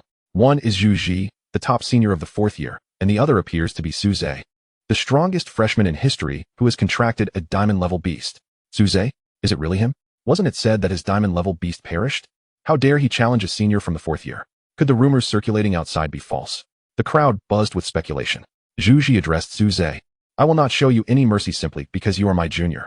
You have left my brother in such a state, and I shall return the favor in kind. Su Ze nodded in agreement. Rest assured, I will ensure you two brothers are treated equally. With a cold snort, Zhu Ji prepared himself. At Xiao Su's command, both began to summon their beasts. Golden summoning patterns appeared behind Zhu Ji, signifying that his creature was also of golden caliber. In contrast, a brilliant white light radiated from behind Su Ze. Is that silver level? It seems the rumors were true. His diamond-level beast has indeed encountered issues. But surely he wouldn't resort to a silver-level beast? Zhu Ji frowned, finding this discrepancy troubling, though a weaker Su Ze would ultimately benefit him. However, at that moment, one of the 4 individuals preparing to participate in the beast competition nearby interjected, that light is far more dazzling than silver. This is not silver, but platinum level. The man who recognized it was Kuang Yi, of average height, yet striking in appearance. He was the strongest among the 5 preparing for the beast competition before Su Ze's arrival. The brilliance of the platinum-level summoning array indeed resembled that of silver. And due to the rarity of platinum-level beasts, it would be challenging for those unfamiliar to discern the difference. His ability to identify it instantly suggested he had likely encountered one before, or perhaps even possessed a platinum-level beast himself. After all, he was the most formidable student at the Qinglong Beast University, and it was not surprising for him to have a platinum-level beast. His voice was not loud, and apart from the 3 others beside him, Zhu Ji on the arena did not hear him. Huang, are you certain it is a platinum-level beast? Inquired Li Hong, the second strongest among the 5, a lean and tall man. Huang Yi nodded. There is no mistake. This is definitely not silver. The third in line was the sole female among the group, Lu Yi, who possessed a curvaceous figure and youthful attire, her appearance also notably charming. Though she was somewhat eclipsed by Su Yao, one could not help but exclaim, didn't they say this lad hails from a humble background, and is an orphan? How is it that high-ranking magical beasts appear in his presence incessantly? Initially, there was the diamond tier, followed by the platinum tier. While in fourth place stood the singular formidable fifth-year student, a colossal man named Jiang Jianbin, who pondered, "It seems Zhu Ji is destined for elimination, and our rankings will inevitably be reshuffled due to him." As these words were spoken, the crowd became increasingly engrossed in the unfolding battle, eager to see if they would be displaced. On the stage, although Zhu Ji was unaware that Su Ze had summoned a platinum tier beast, he was informed that Su Ze also possessed a golden tier void spirit turtle. Thus, unwilling to be outdone, he summoned forth his two magical beasts. His first was a silver tier jade scale snake, adorned in gleaming jade armor. Additionally, he called forth the golden tier thunder leopard, which had been contracted for him with considerable expense by his family upon his breakthrough to level 20. This beast transformed into a pair of clawed blades pulsating with purple lightning, which he donned. Zhu Ji presented his utmost prowess. In such a state, he could even contend against a level 40 beastmaster, with none among the school's faculty being his match. As the saying goes, even a lion uses its full strength when hunting a rabbit, and he certainly did not underestimate Su Ze, thus showcasing his strongest form right from the outset. "If I am to be defeated in this state, then it would be worth it for you." In stark contrast, Su Ze merely summoned a single silver tier large dog and ceased his actions. Moreover, the dog's expression appeared rather foolish. Unable to restrain himself, Zhu Ji declared, "Su Ze, you have summoned nothing more than a silly silver tier dog. Do you take me lightly? I am a 37 level beastmaster, possessing a 37 level golden beast and a 35 level silver beast. I have unleashed my strongest state, and yet you treat me with such disdain?" Su Ze cast a peculiar glance at his opponent, realizing he was not the only one who perceived the Shadow Moon Wolf King as resembling a mere dog. He then spoke, "Who told you this is a silver tier magical beast? Shadow Moon is indeed a bona fide platinum tier beast." The proclamation sent shockwaves through the crowd. "Who are you trying to fool? Do you truly believe high-tier beasts grow on trees? Surely, he has merely been fortunate enough to contract a freshly hatched diamond tier beast. And now he claims to have a platinum tier? I refuse to believe it. This must be a psychological tactic. Brother, avenge me. Beat him into a pulp." Zhu Ji himself was skeptical, yet soon he could not afford to doubt any longer. Faced with a human who referred to himself as a big dog, the Shadow Moon would show no mercy. "You are the dog. Your entire family are dogs." Suddenly, Zhu Ji's shadow seemed to come alive, ensnaring him, and the Shadow Moon Wolf King lunged forward, delivering a powerful blow that sent him flying. The spectators were still reeling from the astonishment that a magical beast could articulate speech, failing to realize that Zhu Ji had already been toppled from the stage in a single exchange. "Wait, magical beasts can actually talk? I heard that once they reach a certain level, they can speak and even take human form. The higher the bloodline, the lower the threshold for this ability. So, could it truly be a platinum tier beast? Wait, are you referring to transformation? Does that mean everything stated in Beast-Eared Girl Evaluation Guide is indeed true? Hehe. You should first be able to defeat the transformed demonic beasts before making such claims. Otherwise, be cautious of losing everything." As for Zhu, he hurried over to assist Zhu Ji, who had fallen face first onto the ground, his expression quite disconcerting, at least upon seeing his brother's condition. Zhu felt a sense of balance restored, realizing that his own situation was relatively favorable. Zhu Ji's fall from the arena signified a victory for Su Ze. With Xiao Su's announcement, it dawned on everyone that the contest had concluded. As they dispersed, a lingering emptiness enveloped them, as though they had witnessed something significant. Yet nothing at all. The end came far too swiftly. Even those lingering by the arena couldn't help but voice their disappointment. Why was Zhu Ji utterly useless? Couldn't he have held on a bit longer? What can we glean from this? Kuang Yi sighed and remarked, "Could you all have defeated Zhu Ji as effortlessly and swiftly as Su Ze did?" Among the trio, two exchanged glances and shook their heads, Lu Yi and Jiang Jianbin, who ranked third and fourth respectively. "Then it's quite simple. He is stronger than all of you." Subsequently, Su Ze ascended to replace Zhu Ji, forming a new team of 5 competitors. The grand competition would commence in the latter half of the year, allowing ample time for any challengers who might unseat them. Aside from advising Su Ze to intensify his training in pursuit of commendable results, Xiao Su had little else to impart. After a casual acknowledgement, Su Ze returned to the breeding area, only to find an unexpected visitor, Sun Hao, a familiar face from Da Xiaolingwei. Since the camp's destruction, Su Ze had been concealed in the underground space, safeguarding Feng Qingyi's rebirth. Unable to locate Su Ze to fulfill his bodyguard duties, Sun Hao opted to return and assist with the reconstruction efforts. During the previous farewell for Guolinshan, the crowd had been overwhelming, and it had been quite some time since Su Ze had seen him alone. Observing Sun Hao's troubled expression, Su Ze inquired, "What's wrong? Brother Sun, do you need something?" Sun Hao nodded. "Indeed, the new captain has arrived, and he wants you to return with me. as a member of Da Xiaolingwei. Su Ze was obliged to heed the captain's orders. No problem. But given your grim demeanor, it seems this new captain may not be of good character? Su Ze queried. Sun Hao, visibly perturbed, managed to respond. Indeed, the new captain hails from the Jiang family, and he is Jiang Tianlong's father. Chapter 81. Reluctance to evade Jiang Tianlong as father? It appears we are encountering a family affair. I hope we don't end up with a grandfather making an appearance. Su Ze couldn't help but jest. Sun Hao continued. Precisely. His name is Jiang Sheng. He was originally supposed to be with the Imperial City Legion. I'm not sure what machinations he employed to transfer himself to the Eastern Legion, replacing Captain Gua. In truth, Su Ze felt little astonishment regarding a member of the Jiang family assuming the captaincy. Considering Gua Linshan had mentioned prior to his departure that the Jiang family was leveraging connections to vie for the vacant position of squad leader. Although Gua Linshan exerted all his strength to thwart the situation, he undoubtedly found it futile to contend with these powerful clans. However, the fact that Jiang Tianlong's father personally assumed this position surprised Su Ze, for the intention was glaringly evident. What does he want from me? Su Ze inquired. Sun Hao shook his head and replied, I do not know, but one can be certain that his intentions are far from benevolent. He had brought a contingent of spirit guards with him, and upon his arrival, he ordered the destruction of Captain Gua's former office, subsequently dismissing all the squad leaders and promoting his own confidants. Furthermore, he doubled everyone's training quotas and tasks, leaving the soldiers barely able to stand. And they now bore their grievances in silence. He spat disdainfully. How dare those fellows call themselves the spirit guards of the Great Xia? The mere thought of their sycophantic demeanor disgusts me. They are nothing but Zhang's private army. It appeared that Captain Gua's assertions were indeed accurate. The once mighty imperial capital corps of the Great Xia spirit guards had long since deteriorated. Su Ze furrowed his brow, realizing that the adversary had brought a force along with him. Clearly, Jiang Sheng had no intention of concealing his true motives. He was here to exact vengeance for his son, targeting not only Su Ze but all members of the Great Xia spirit guards in Beishan City. Sun Hao continued. Su Ze, this fellow's intentions toward you are undoubtedly malicious. I fear he may send his confidants to ambush you when you least expect it, which is why I came to warn you personally. For now, stay at school and pretend I have not been here. He would not dare to confront you directly on campus. Remaining at school was indeed the safest option, especially with Lin Shi available for protection. However, Lin Shi was preoccupied with guarding the Dragon Corp's anchor point in the underground space and could not easily leave the school, complicating matters. He asked, what will you do if I choose not to go? Jiang Sheng will not let you off lightly if the message fails to reach him. Sun Hao shrugged nonchalantly. In that case, I can always resign from the Great Xia Spirit Guards and seek out Captain Gua instead. After all, he must be quite bored at home since his retirement. You might be disappointed, for old Gua is not at home now, Su Ze casually remarked. Where could he be? Sun Hao inquired, but Su Ze remained silent. He contemplated whether Jiang Sheng would continue to target those left behind by old Gua, who had shed blood and sweat to protect ordinary citizens.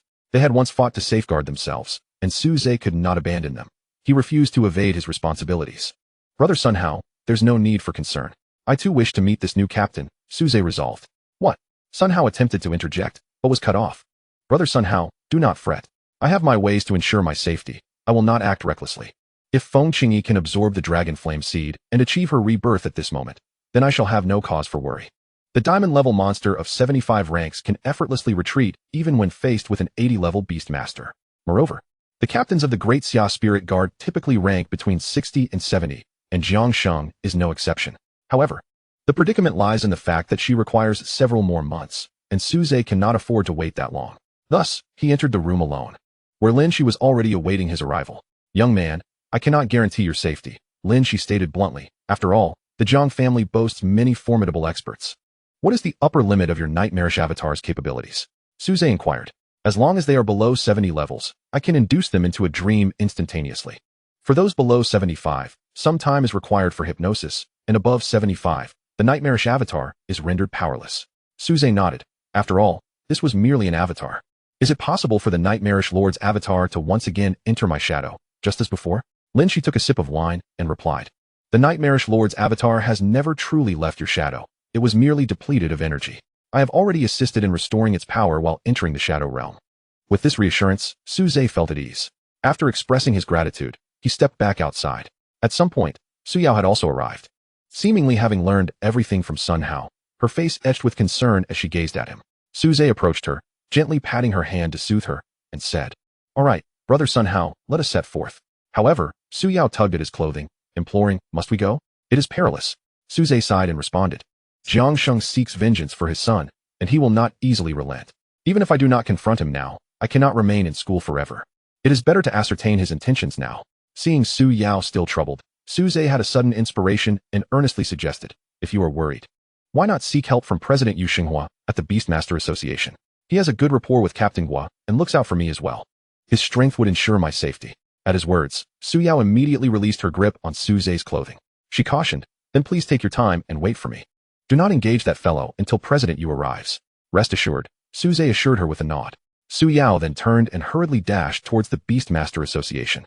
All right, brother Sun Hao, let us depart. Do we not wait for President Yu? Sun Hao asked.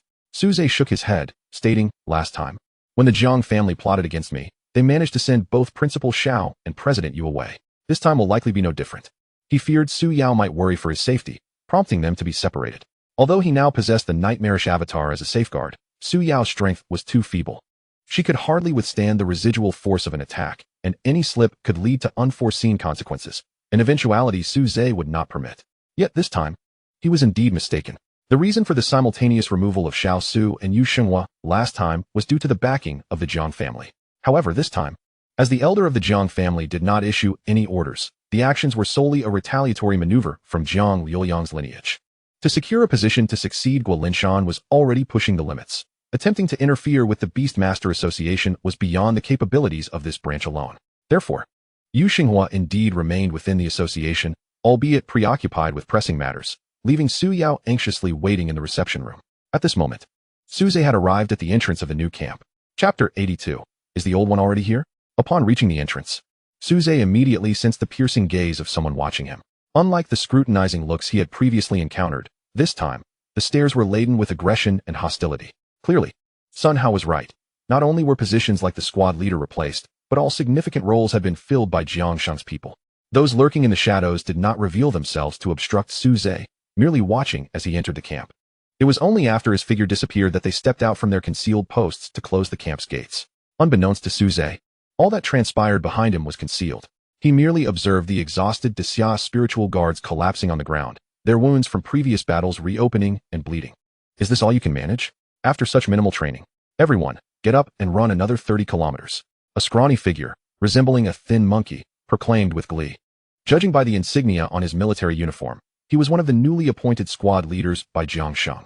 Damn it, did you not hear me? Move it. He feigned a kick towards a guard who lay on the ground, his leg wound reopened and suffering.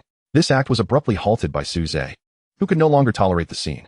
He shoved the thin monkey to the ground and retorted, with your frail appearance, who are you to train others?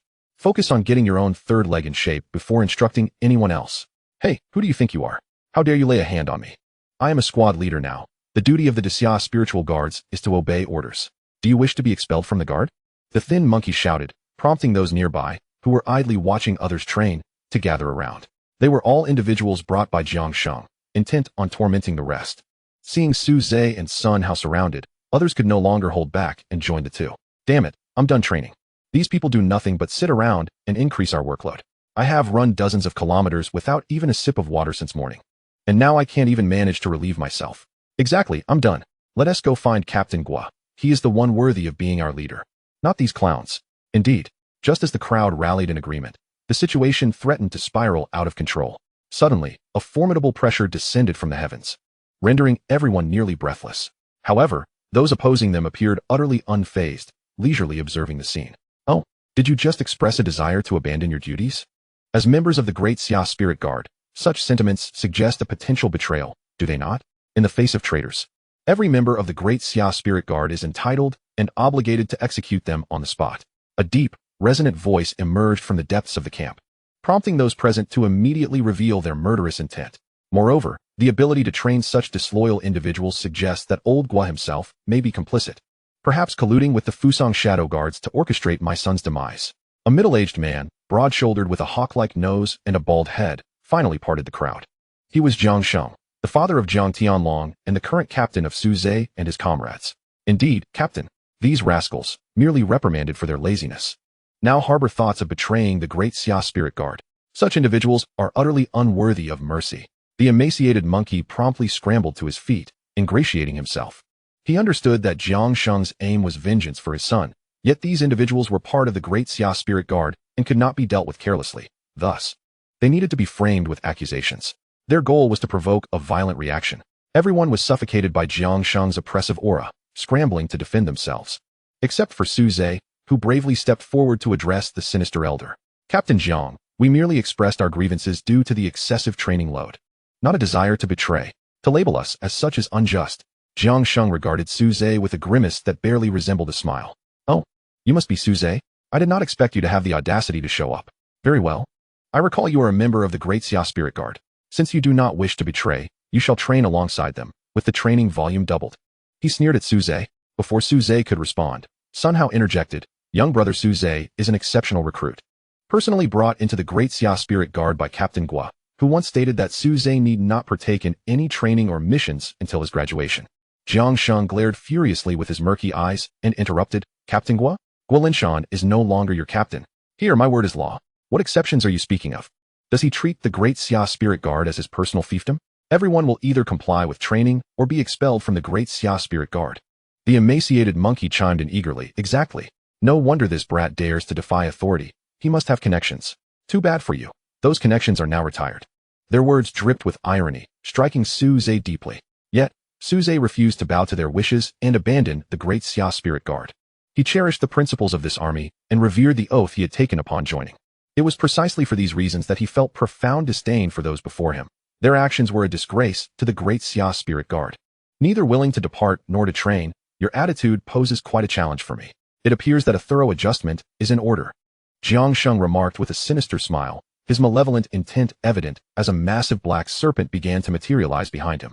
Just as tensions escalated, Su Ze resolved to employ his nightmarish doppelganger to hypnotize them all at once, eradicating them without a trace, ensuring a clean slate. Afterward, he would merely await the inevitable retaliation from Jiang Tianlong's grandfather, seeking vengeance for both his son and grandson. At that moment, a familiar boisterous voice resonated from the heavens. Jiang Sheng, I dare you to make a move. Then, Yu Xinghua, with his flowing white hair, descended from the sky, landing squarely between the two factions, effectively separating them.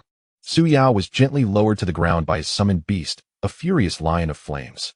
President Q, I had no idea you were at the association. And Su Yao, what brings you here as well?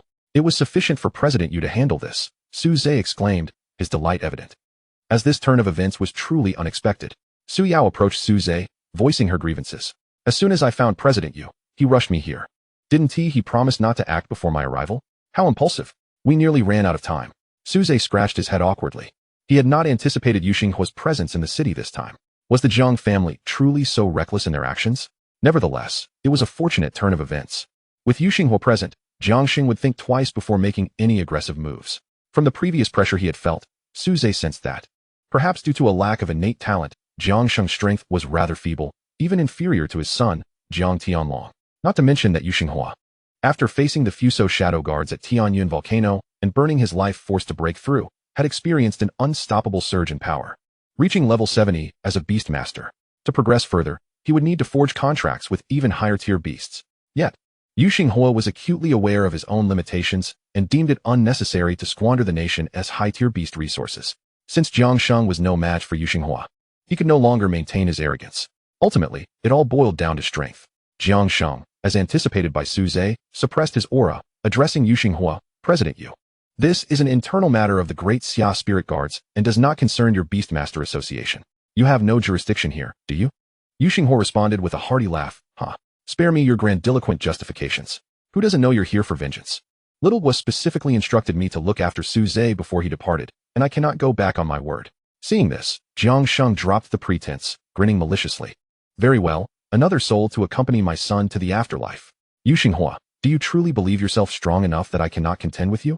After all, you are merely a frog at the bottom of a well, incapable of grasping the depth of a great family's foundation. No sooner had he spoken than a figure, clad in a simple Great Xia Spirit Guard's uniform and wearing a hood that obscured their face, stepped forward. He lifted the hood from his head, revealing a cascade of snow-white hair and a face lined with deep wrinkles. Was it truly the case that Jiang Sheng relied solely on this elderly man with white hair? Jiang Sheng bowed deeply in respect, retreating as he spoke. Father, it is indeed my inadequacy that has led us to rely on you. Humph. The old man snorted coldly, then silently summoned his beast. As a radiant platinum light illuminated the area, a terrifying aura enveloped everyone present. Chapter 83. Reinforcements. Is it truly the case that the young have called upon the old? Is the progression of events this melodramatic? Su Ze lamented helplessly as he gazed at the elderly figure. Meanwhile, the previously confident Yu Shenghua's expression soured upon seeing the old man. Jiang Lu never expected that Yu, as the fourth in command of the Jiang family, would also appear. Has the Jiang family truly run out of capable individuals? Jiang Lu sneered. Whether the Jiang family has talent is not your concern. My favorite grandson died here under mysterious circumstances, and had I not intervened, perhaps even my youngest son would have met the same fate. Do you think I could remain passive? Shouldn't I take action? With Jiang Lu's furious roar, a pure white tiger emerged from the summoning array, positioning itself behind him. The tiger stood 3 to 4 stories tall, its sharp fangs nearly half a person's length, accompanied by a pair of wings. With the addition of wings, it exuded an imposing presence. As a thunderous roar erupted from the tiger, an overwhelming pressure descended upon all, leaving everyone gasping for breath. This time, even Su Ze could not escape the weight of the moment and lowered his head. He turned to Yu Shenghua beside him and asked, President Yu, what do you think? Can we manage this? Yu Shenghua shook his head. This old man is formidable. Both his beast mastery and bloodline far exceed mine. Victory is impossible. I will do my utmost to hold him off. You must make your escape as far away as possible. Su Ze gritted his teeth. Escape? How far could he run? Without Feng Qingyi, he was left to rely solely on his own legs. While Jiang Lu could clearly take flight, before he could cover much distance, he would likely be caught and taken down with a single blow. Yu Xinghua's fear of Jiang Lu indicated that his level undoubtedly surpassed 70, but it remained uncertain whether it exceeded 75. Would the nightmarish avatar left by Lin Shi still prove effective? It was a gamble worth taking. Su Ze lowered his voice and leaned closer to Yu Xinghua's ear, saying, President Yu, I fear I cannot run away. It would be better to stay and assist you in confronting him. Confront? How would you confront him? Is your golden feather phoenix truly alive? Then you must flee. It cannot fall into the hands of the Jiang family. Yu Xinghua retorted quietly. Su Ze shook his head. The golden feather phoenix is indeed gone. I currently possess only a platinum-level beast of over 40 levels. Then how do you intend to assist me? Remaining here will only hinder my escape. Stop being so sentimental. You must leave quickly. The sooner you escape, the better my chances of retreating, thus increasing our odds of survival. Yu Xinghua, upon hearing this, grew anxious and reproached Su Ze with anger. Su Ze continued to elucidate, President Yu, although I may not be of much assistance, my shadow can indeed lend a hand. There exists a master, yes. A master who has bestowed upon my shadow a means of survival. If we can merely delay for a short while, we may induce a state of hypnosis upon our adversary. Since that unfortunate incident, Lin Shi had taken on the role of an ordinary faculty member at Beastmaster University, likely wishing to keep his true identity concealed. Thus, Su Ze refrained from being explicit. Once he succumbs to slumber, we can effortlessly dispose of him. Su Ze discreetly gestured. For him, the arrival of Jiang Lu was fortuitous, as it would permit a swift resolution, eradicating future threats entirely. Yu Xinghua cast a glance at Su Ze before nodding in agreement. If the master you speak of is indeed the one I envision, then I have no reservations. I shall place my trust in you this once. Observing the two in whispered conversation, Jiang Lu remained comfortably aloof, showing no signs of concern regarding their potential strategies against him.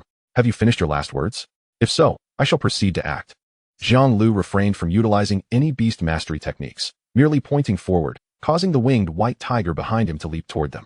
Yu Xinghua, summoning all his strength, transformed the angry flame lion into a beast armor that enveloped him, charging forth to meet the onslaught. The aftermath of their clash was beyond the endurance of onlookers, prompting a hasty retreat. As the dense smoke dissipated, the situation between the two combatants became apparent.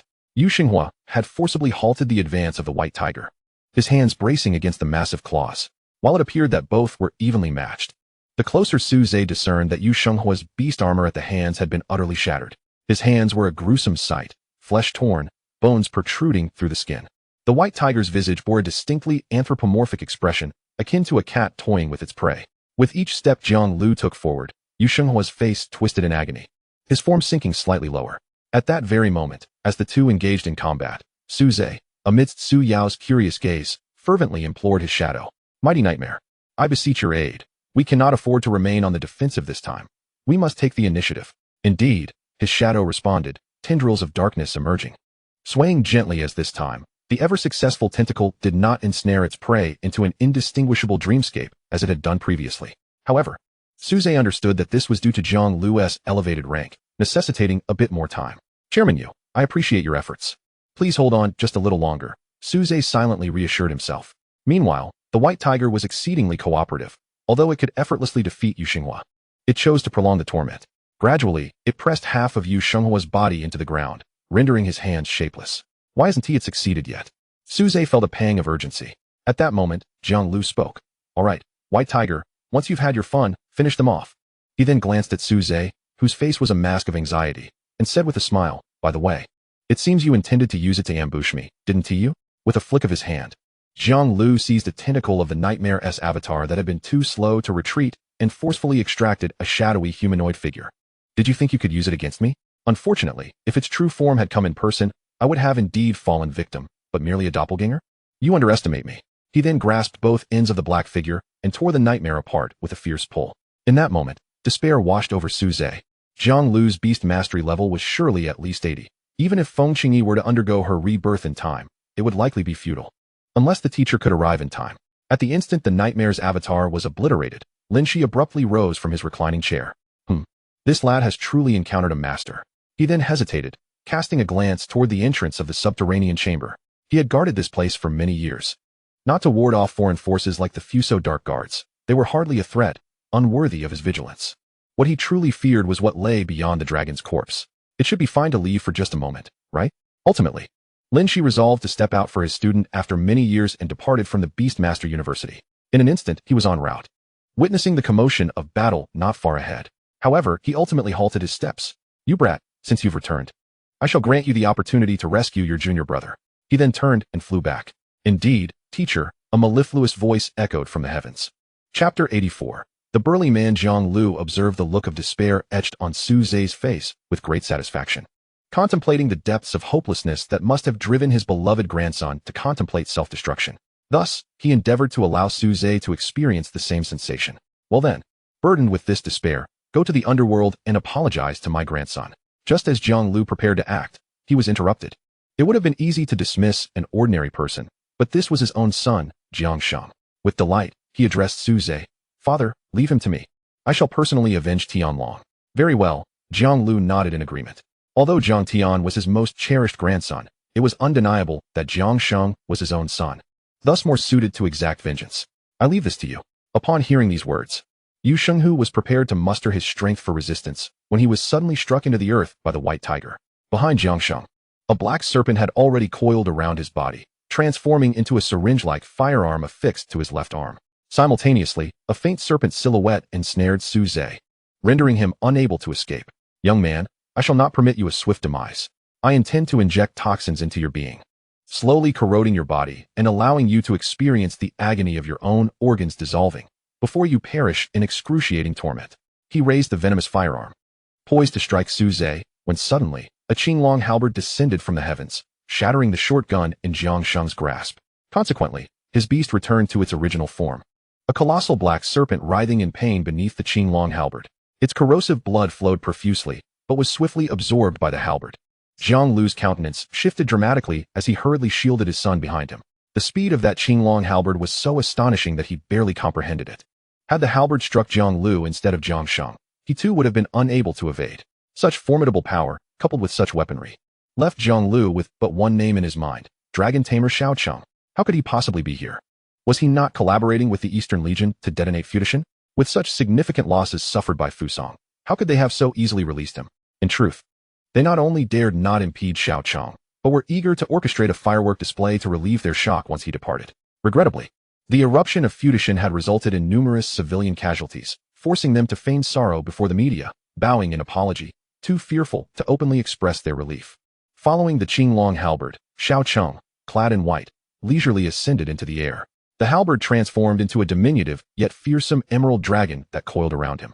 The black serpent was thus liberated, slithering back to Jiang Shang's side, though it appeared significantly weakened, having lost much of its vitality to the halberd's absorption. The emerald dragon, entwined about Xiao Cheng, regarded the white tiger below with hostility, unleashing a roar that sent it fleeing in terror. Yu Xinghu, now thoroughly buried, could finally exhale in relief. Oh, there's someone beneath the tiger? Observing this, Xiao Cheng casually waved his hand, extricating Yu Xinghu from the ground. Under the embrace of a verdant light beam, Yu Xinghu's injuries healed instantaneously. Not only were the broken bones of his hands rejoined, but even the life force he had expended during battle felt partially restored. Father, what shall we do? It's Xiao Cheng. With him here, our revenge today is utterly unattainable. Perhaps I may have to sacrifice myself as well. Jiang Sheng exclaimed in panic. gazing at the figure clad in white above. What are you so flustered about? Jiang Lu rebuked him. He then whispered, just remember. That lad Su Ze is presently under your command as a member of the Great Xia Spirit Guard. You are merely administering a lesson. Even Xiao Sheng cannot intervene in this matter. Upon hearing this, Jiang Sheng gulped and said, we are merely conducting normal training. Does Lord Xiaoxing have any objections? Not at all, Xiao Sheng replied as he descended from the air. I am merely the honorary commander of the Eastern Corps of the Great Xia Spirit Guard. Here to convey a message. Su Ze. Upon landing, he called out. Yes, I am here. Su Ze hurriedly approached Xiao Sheng, feeling a newfound confidence with such a formidable ally at his side. Splendid. Have you grown so much? Su Ze was momentarily taken aback, realizing the implication that Xiao Sheng recognized him, even from his childhood. Before he could fully grasp the situation, Xiao Sheng continued with utmost seriousness. I am here to relay the orders from the headquarters of the Eastern Corps of the Great Xia Spirit Guard. In light of your repeated successes in thwarting the plans of the Fusang assassins, eliminating numerous foes, and exposing many hidden threats to the Great Xia, despite your short tenure, you have achieved remarkable merit and have now been promoted to the rank of captain of the 13th Brigade of the Eastern Corps. Su Ze was momentarily stunned, then elated. He had been troubled by Jiang Sheng being his superior, which meant he could face various forms of harassment. Even though this time Xiao Sheng's intervention had thwarted Jiang Sheng's schemes, he could not guarantee what methods might be employed next. However, being promoted to captain of the Spirit Guard now placed him on equal footing, freeing him from the obligation to heed Jiang Sheng's commands. Jiang Sheng furrowed his brow and said, Lord Xiao Sheng, I do not wish to question you, but there are only 4 battalions and 12 brigades in the Eastern Corps. Where does this 13th Brigade come from? Xiao Sheng smiled and responded, now there is one. Given that Beishan City has recently faced 2 consecutive assaults from the Fusang assassins, the headquarters has decided to establish an additional brigade there. Su Ze will serve as its captain, and as for the members, you may select from the existing ranks of the Great Xia Spirit Guard. Su Ze's joy intensified, without hesitation. He integrated all the previous members of the Great Xia Spirit Guard into his new brigade. Jiang Sheng's expression grew increasingly grim. Yet, the situation was not over. Su Ze pointed at a scrawny individual before him and declared, I want him too. The man immediately trembled in fear, clutching Jiang Sheng's leg, exclaiming, Lord, if they send me over, they will surely torment me to death. I don't want to. Jiang Sheng, feeling increasingly agitated, kicked him away and retorted, what a disgrace. If you want him, take him, do not sully my sight. Huh, did you hear that? Come over here. Sun Hao yanked him closer. The scrawny individual was soon encircled by a group of burly men with ill intentions, causing him to break out in a cold sweat. So you wish to train? Do you? Rest assured, we will take good care of your training. Help. No, please.